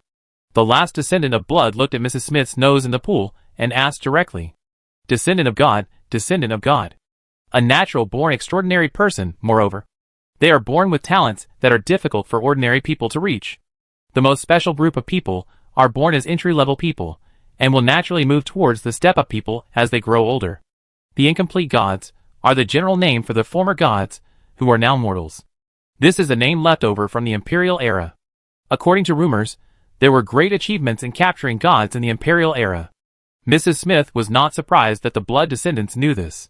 However, Mrs. Smith was genuinely disgusted with the reaction of the descendant of blood, who twitched his nose because it reminded her of another bastard. Both of them are bastards who play with others. It's a good opportunity for you to fight each other. When she thought of this, Mrs. Smith smiled and said, It's just a fallen nameless god. He once briefly controlled the spring water in the Silver Age, and then quickly lost his name. However, it also allowed me to find my true self. There is nothing to hide. It also confirmed Arthur's guess. After the 7 Years' War, the goddess of the spring was very active, but was attacked by her followers. Arthur didn't know much about this goddess. He only knew that she was once in the limelight. In her heyday, the entire Inner Bay, including Beth, Einhaz, and West Berlin, were her territory. But after only 3 or 4 years, she disappeared. What god is her husband? Arthur guessed, and controlled the descendant of blood to say, Explain your purpose. The voice was still cold. However, Mrs. Smith didn't care. She had seen too many similar characters. So, Mrs. Smith said directly, The 7 Years' War is a conspiracy. Chapter 9:16. Don't greet people from the blood clan. Because, although they look like humans, they have cold hearts. So, Mrs. Smith said directly, this conspiracy appeared as early as the Holy Age. It is even possible that it had its seeds in the Imperial Age. It is a 1,000-year conspiracy. And the person who planned it was Hoxugel. Of course, this bastard also has many other names. He was a scholar, an adventurer, a bard, and a student of Master Hulk. He also created the miracle making him of life. Based on this, he created the healing art. Similarly, with these two creations, he became the Pope who launched the Shadow Expedition. But none of this matters. What matters is that he is the real traitor, who betrayed the Tower of Mist. He betrayed the Vet Psychic Order, and even more so the Dusk Order. His betrayal shattered the Tower of Mist. His betrayal made the Vet Psychic Order fall apart. His betrayal turned the Dusk Order into the Clock Tower. The Shadow War. The Holy War. The 7 Years' War. The 3 wars he started. Hundreds of millions of mortals died. And more than 100 gods fell. Among them are the Great Harvest. War. Life. And death. He collected the countless dead energy. Just when everyone thought he would seek the position of death, they suddenly realized that he was actually using this as an opportunity. Treating all this as a performance. And rushing towards the highest sin. Deception. And jumping. But unfortunately, your father stopped him. Blood Marquis. The Blood Marquis who coveted those dead energy, he chose to take a risk. This Blood Marquis succeeded and failed. He did not get the deception that he deserved. He had no choice but to choose death, which was achieved overnight. The Blood Marquis, who had always been seeking death, could only choose blood as a second choice. Unwilling. They became them. But none of them were willing. Death wanted to make a comeback, and I was just an innocent coerced person. And you were regarded as a part of blood by him. What are you going to do? After saying that, Mrs. Smith disappeared without waiting for the descendant of blood to ask. She had completed the contract. As for more, she didn't plan to tell the other party. The descendant of blood was the descendant of the Blood Clan. She knew these guys' noses too well. It was a sense of smell that was more terrible than a dog's nose. Although she was not sure whether the other party could find her in such a short time, she did not dare to take the risk. After all, she is no longer alone. The descendant of blood looked at the ripples still rippling in the pool, and whispered, "Sure enough, you were also deceived?" This kind of whispering to himself is completely Arthur digging a trap. He is digging a trap for those guys who can use time to watch the scene. In the storm inn, watching the sky completely darken, and sensing that Mrs. Smith had taken back the small water droplets, Arthur turned over from the bed. He stretched lazily. "Ah, I haven't slept so comfortably for a long time." Arthur opened his mouth and exhaled a long breath, while looking at Melinda. Melinda should wake up earlier. However, the lady sat there thinking. The whole process was a bit uncomfortable. After all, for this lady, not being able to smoke a pipe while thinking was really too tormenting. "You have been too tired these days. Do you need something to eat?" Melinda asked. As she spoke, Melinda pushed the food plate to Arthur. It was a wooden tray, on which were placed 2 pieces of 1-pound bread with bran, a small plate of lettuce leaves, and salt as the seasoning. Nothing else. This was the food for 2 people that the hotel had sent just after dark. According to the waiter's original words, they were in an unprecedented chaos and had to save food. There was only so much food available for the day. If the other party said these words, without the smell of barbecue, it would be more convincing. At that time, Melinda asked about the soup. The waiter pointed to the faucet in the bathroom. The answer was self-evident. In response, Melinda cursed loudly in her heart. She vowed to teach the other party a lesson after this incident was over because the waiter had bad intentions. The waiter not only tried to tease her while talking, the malice in his eyes was even more obvious. Obviously, the waiter did not just want to take advantage of the situation. "I want more." For example, robbing someone for money. Normally, no one would dare to do that. But in this chaotic time, who would care? As long as we do it carefully, everything will be perfect. In fact, Melinda has guessed that. Those guys might deliberately attract the guys outside, create chaos, and then make a fortune. "Of course," Arthur said, but he put the bread into the ring. "It's not that he's not hungry. It's not that I don't want to eat. It's that I can't eat. There's drugs in the bread. If you eat it, you'll fall asleep." Therefore, what Melinda guessed, Arthur also guessed. Moreover, Arthur could also guess that these guys couldn't wait. They not only targeted the guests in his hotel, but also the people outside. In response, Arthur shrugged. He is a young, honest, simple and kind psychic. What bad intentions does he have? So, Coolidge, Keeley, deal with him, Arthur whispered. The 2 death hounds in the shadows immediately started to move. They like this kind of action, although it can't even be considered a warm-up. But this feeling of hunting makes them feel physically and mentally happy. Of course, the joy of death hounds is usually accompanied by the wailing of life. Ah! The screams appeared in the hotel. Arthur put on a black coat. Ah! Amid the louder screams, Melinda smiled and put a bowler hat on Arthur. Ah! Amidst another trembling scream, Melinda handed Arthur a cane. Send those bad guys nearby to where they should go. And pay attention to your table manners, Arthur whispered. Then he waved to Melinda. Then he climbed out of the window and jumped down. Soon, Arthur's figure merged into the night. But the screams did not stop. Not Kalichi, Keely. The two death hounds who remembered their master's words followed the table manners. They attacked in a more concealed posture, without making any sound, like the silent god of death, harvesting the lives of those who had bad intentions.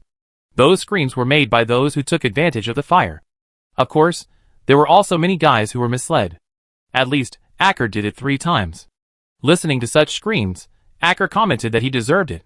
Then, the footsteps of the Lord of Blood paused. Come out! Chapter 9:17 Assassin's Battle.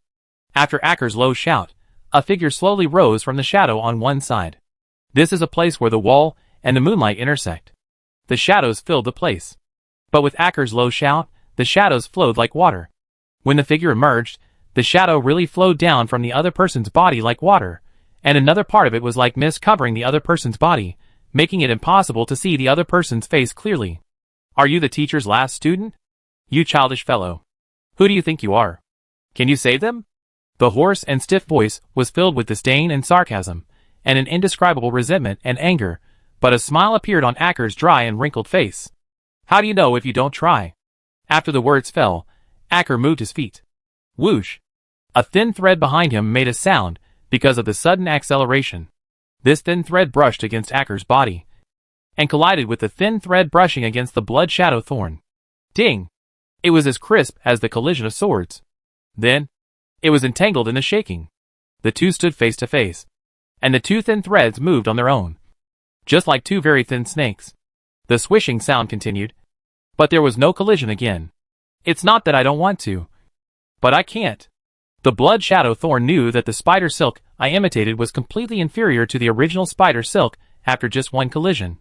If they collided again, the spider silk in his hand would break. This was something he absolutely did not want to see. He could not accept such a result. He would never lose to the guy in front of him. And Acker also discovered this instantly. He took a step back, and the spider silk instantly retracted. A dagger appeared in his hand. When Acker retracted the spider silk, the blood shadow thorn also retracted its spider silk, and a dagger appeared in his hand. The two men rushed forward. The whole process took only a short moment, but in this moment, the daggers of the two men trembled continuously, aiming at each other's throats, hearts, groins.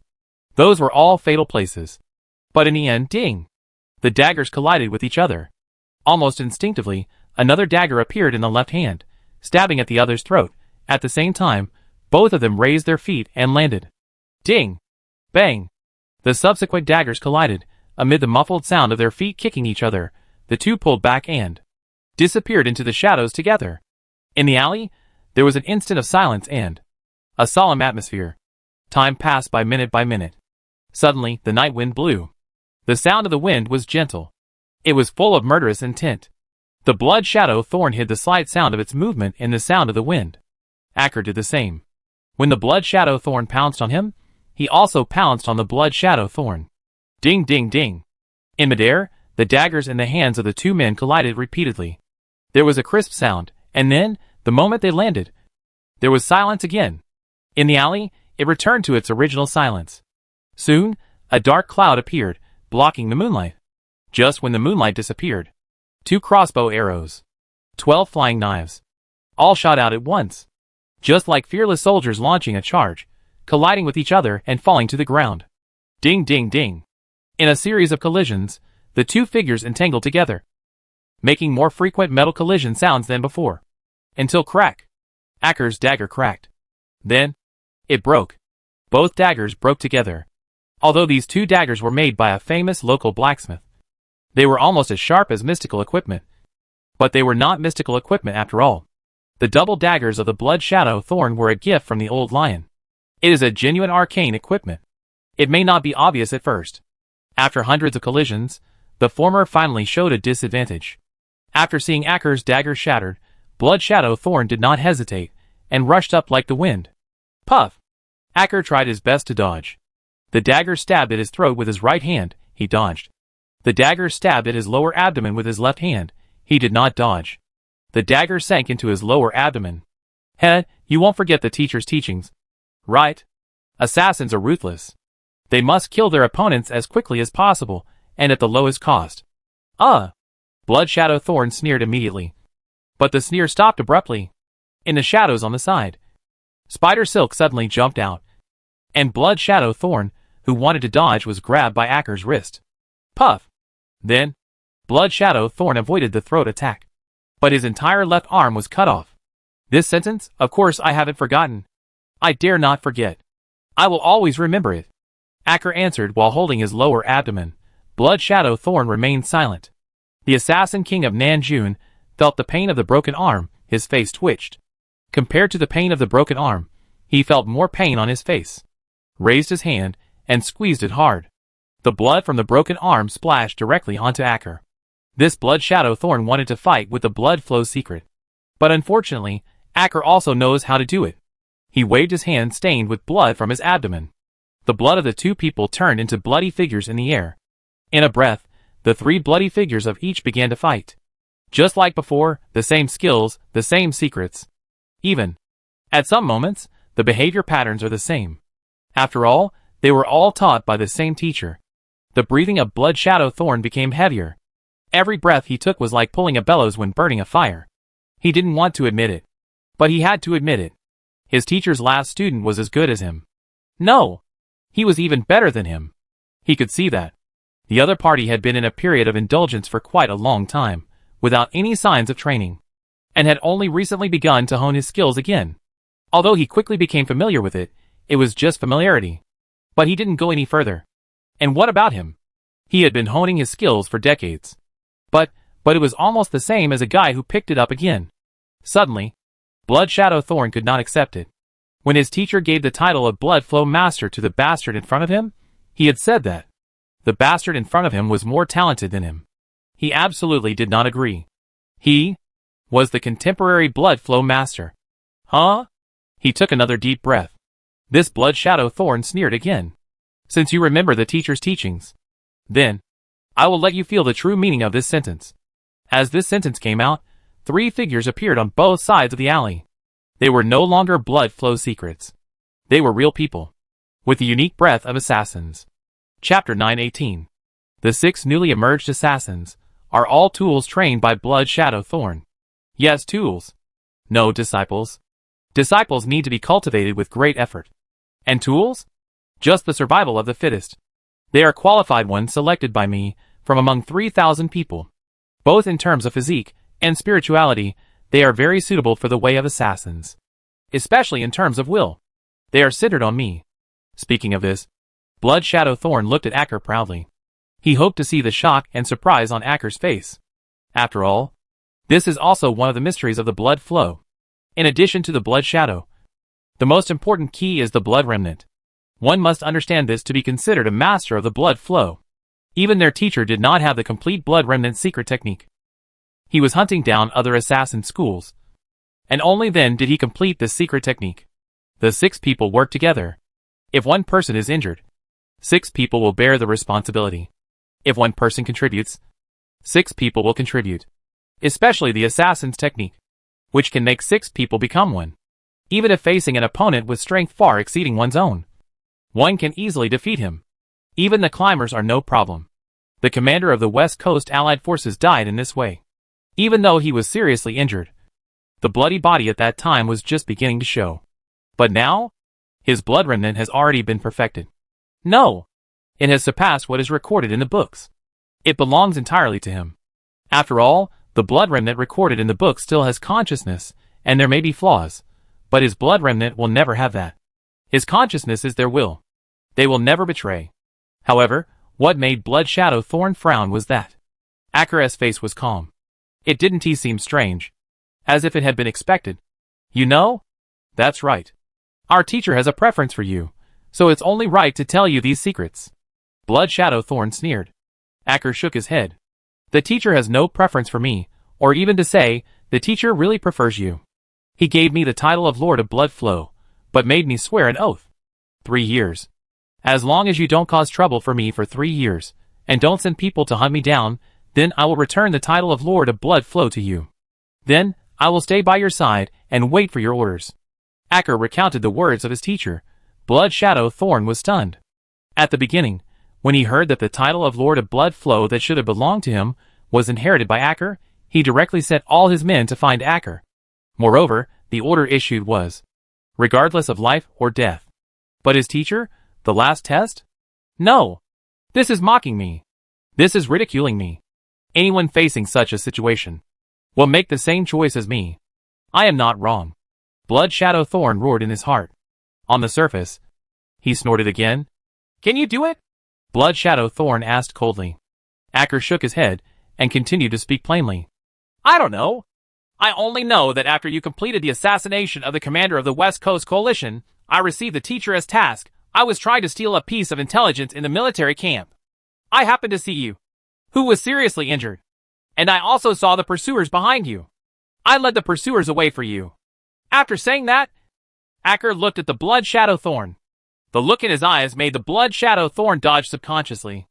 After he completed the assassination of the West Coast Allied Forces commander, he was indeed being chased because of the noise. He tried his best to get rid of the other party. At that time, he still thought that he had great skills and that the West Coast Coalition was just SOSO. But he was saved by the guy he looked down on? Impossible. Absolutely impossible. Blood Shadow Thorn growled. I returned to the teacher and told him everything. The teacher sent someone to check. If you have returned to the teacher's place over the years and stayed in the secret room where the teacher kept books, you should know this. You should also know that, because of this incident, the teacher gave me the title of Lord of Blood Flow.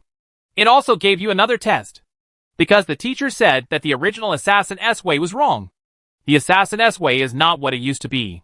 What we pursue is the Killer S-Way, which is a dead end. The Assassin S-Way should be smoother and more complete. Acker continued. The Blood Shadow Thorn was tense all over. Since Acker got the title of Lord of Blood Flow, he really didn't go back to the teacher. Not to mention the teacher's secret room. Even when the teacher died, he sneered. And the way of the assassin? The way of the killer? What is right? What is wrong? Isn't it written by the winner? He didn't know these. He only knew that he just had to beat Acker in front of him. Damn bastard, you are disturbing my heart with words. Now, go to hell. The Blood Shadow Thorn roared, having given the order in his heart. The 6 figures immediately took action, rushing straight towards Acker. But just after taking one step, the 6 figures fell to the ground. Their shadows stood up from the ground, and the sharp shadow blades in their hands pierced their chests. This shocking scene made the Blood Shadow Thorn quickly withdraw, because he recognized this secret technique, the Shadow Stream secret, shadow manipulation technique. But shouldn't all the people in the Shadow Stream be dead? With the disappearance of the Lord of Shadow, he led his men to raid the Shadow's base, not only killing all the people inside, but also obtaining most of the Shadow's secrets. Even though the Shadow's secret was missing. But those Shadow's secrets were enough to benefit him a lot. That's why he considered himself the king of assassins in Nanjun. And at this time, the reappearance of the Shadow's secret. This made the king of assassins of Nanjun become uncertain. Renak, when you slaughtered those disgusting guys of Shadow Stream, I thought you were a good guy. Who would have thought you were such a bastard? Your teacher really favors you. A bastard. If it were me, I would definitely kill you first. Ever walked out from the shadows on one side. The fat body and round face made the Blood Shadow Thorn frown. Assassins, although there is no real requirement for body shape, but for the sake of sneaking and agility when climbing, it is true that they cannot be too fat. Like Ever. Can you get through the window? If you put a spear in the toilet, you will be stuck. Right? Shadow Lord? Ha! Shadow Lord, who is rumored to be the most qualified to become the king of assassins, is actually a fat man. It's better to say that you are a cook than an assassin. Blood Shadow Thorn sneered. Yes, I am a part-time chef now. Would you like some grilled pineapples? And orange juice. As he said this, Ever threw 2 grilled pineapples over, and at the same time, a glass of orange juice was also poured over. Blood Shadow Thorn immediately shot out a dart, shooting down the 2 grilled pineapples. At the same time, he dodged. A bomb disguised as a pineapple. Orange juice full of poison. Humph, do you think I will be fooled? While dodging, Blood Shadow Thorn did not forget to sneer. But immediately, the sneer stopped abruptly. The dart hit the grilled pineapple. The grilled pineapple fell to the ground. The orange juice also fell to the ground. There was no reaction. It was just real pineapple and orange juice. However, the dagger made of shadows was real. Poof! Chapter 919. When the dagger made of shadows pierced into the lower back of Blood Shadow Thorn Renok, the master assassin was excited. Because the opportunity he had been waiting for finally came. His two opponents finally fell for it. He really wanted to laugh out loud. With the appearance of Eivor, he was waiting for this moment. Waiting for Eivor to use his shadow to assassinate him. He would follow the trend. Then, naturally, he would counterattack directly. But immediately, the master assassin felt something was wrong. Because there was no pain. His body, which had been transformed by the shadow, had no feeling of pain. Or rather, when facing the invasion of his own shadow, he was immune. Not only immune, but also able to counterattack the opponent. After raiding the secret base of the Shadow Stream and obtaining a large number of Shadow Stream secrets, the master assassin had been thinking about how to face the backlash of the Shadow Stream. Then, this secret technique was invented by him. It was named Shadow Flow. Devour. But the master assassin lowered his head and looked at his uncontrolled shadow, and then looked at the shadow of the building next to him. The short shadow that should have been a piece turned into a slender dagger. Such a change lengthened the length of the shadow, so that it could pierce him. Why? Blood Shadow Thorn questioned Eivor. I'm not a fool. You got so many secrets from the old nest. How could you not study them? With your talent, it should be a matter of time to study shadow transformation and shadow backlash. Coincidentally, you have plenty of time. So, I am sure you have reached this level, then, I will naturally use some tricks. You asked about changing the shape of the shadow? Isn't this easy to do? You won't be affected by the so-called shadow range. Right? Shouldn't the range of the shadow be controlled by the Lord of Shadow? Sorry. I forgot. You are not the Lord of Shadow. Oh. Yes, you are not the Lord of Blood yet. Eivor laughed and explained to the Thorn of Blood. The words were full of Eivor's unique chatterbox characteristics. The Thorn of Blood was stimulated to the point of breathing rapidly. Take a deep breath. It's normal to feel dizzy. What a terrible physique. Being stabbed by the power of shadow, you can still hold on for so long. Should I say that you are worthy of being called the King of Assassins? Your physique is stronger than that of a warrior. But why did you forget the assassin's best skill of defeating the strong with the weak? I guess you don't want to. Right? After all, you are the King of Assassins. How could you possibly forget the basics of an assassin? Eivor's little mouth chattered. The Blood Shadow Thorn's breathing became more and more rapid then. Poof! A mouthful of blood spurted out. But the blood dissipated before it even hit the ground. Absorbed by the spider silk. Acker held the spider silk in his hand. His face was calm. Eivor's mouth did not stop. Are you going to use blood flow? Explosion? You are really cruel. You would actually use such a move that would kill both you and the enemy. But don't forget, there are two of us. Acker is the real Lord of Blood Flow. You don't think you still have a chance? Do you? No. Eivor stopped joking. He looked at the assassin master in front of him seriously, and said word by word. When you met, you didn't choose to go all out to kill Acker. Your failure was doomed. You forgot your teacher's first lesson. In any battle, you must go all out. When a lion faces a rabbit, it's the same. What's more, it's the lion's follower. After saying that, Eivor raised his left hand. He snapped his fingers gently. Snap! A crisp sound. Shadows intertwined. The shadows in the entire alley came alive at this moment. They avoided the leverage of the Blood Shadow Thorn, and they blocked the escape route of the Blood Shadow Thorn. They even used their extremely unique power to isolate the stairs of ascending of the Blood Shadow Thorn. When this power was isolated, the heart of the Blood Shadow Thorn truly fell into despair. You? Blood Shadow Thorn glared at Eivor. The mobile food vendor in Nanlos curled his lips.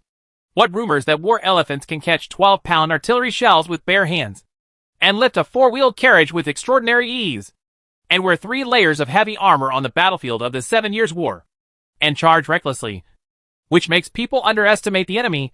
Did you believe them yourself? You, war elephant, constructor, are all regarded as stares in the eyes of us assassins.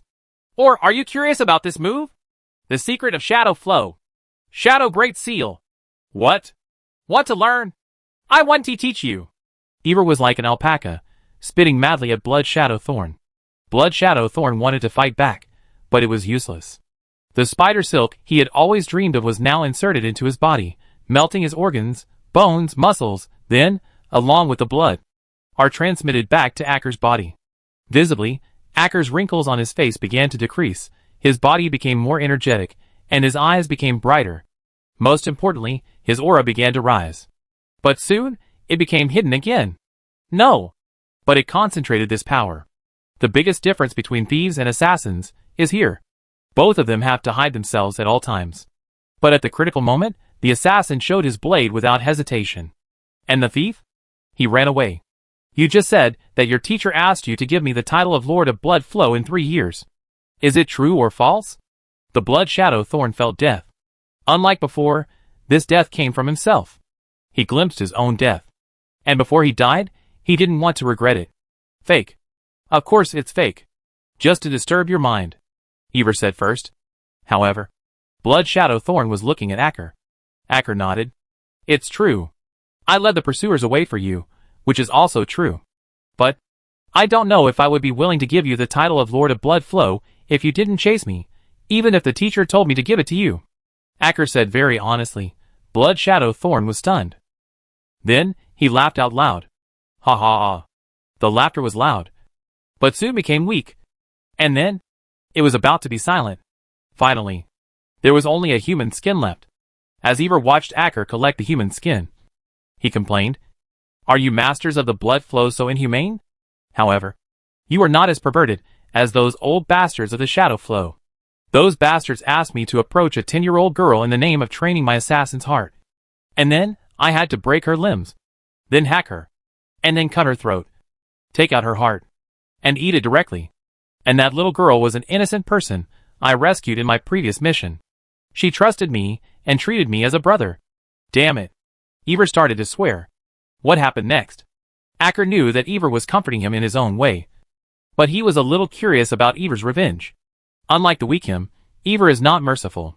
I knocked them all out. Stripped them naked. And locked them up with a large dog that had been given a strong aphrodisiac. Then, I sealed off the base camp. After all, they are all bastards. Ivor said very seriously. Acker thought for 2 seconds, nodded, thinking that Ivor was telling the truth. Did you also leak the address of the Shadow Stream base camp? Of course. Ivor raised his neck, with a proud look on his face. Acker gave a thumbs up. Well done. Then, the two smiled at each other, and quickly walked towards the Leo Palace. Their mission, but not over. They only completed half. There is still the remaining half, the constructor. Chapter 920 Pride and Prejudice. Things are more serious than imagined. When Mr. Smith went to the Leo Palace, he saw a group of completely different people. These people were full of battlefield aura. No, it should be the unique aura of the Death Soldiers. But, they were stronger than the Death Soldiers in his memory. And spirituality is extremely active.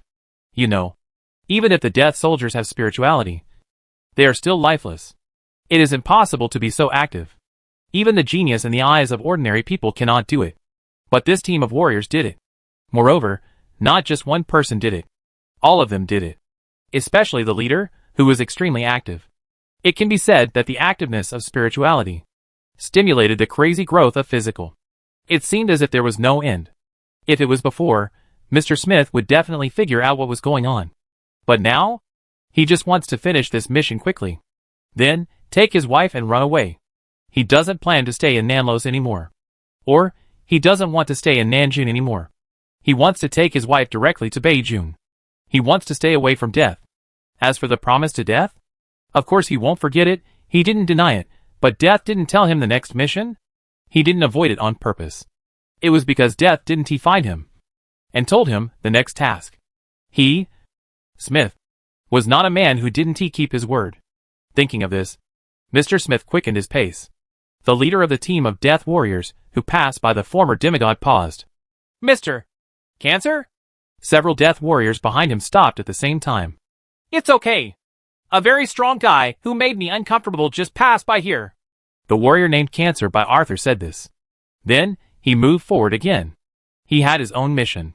His Majesty ordered that He and his other brothers should subdue the gang forces in the entire inner bay tonight. If not, he really wanted to try how strong the guy was just now. The other warriors looked at each other. They didn't see anyone just now.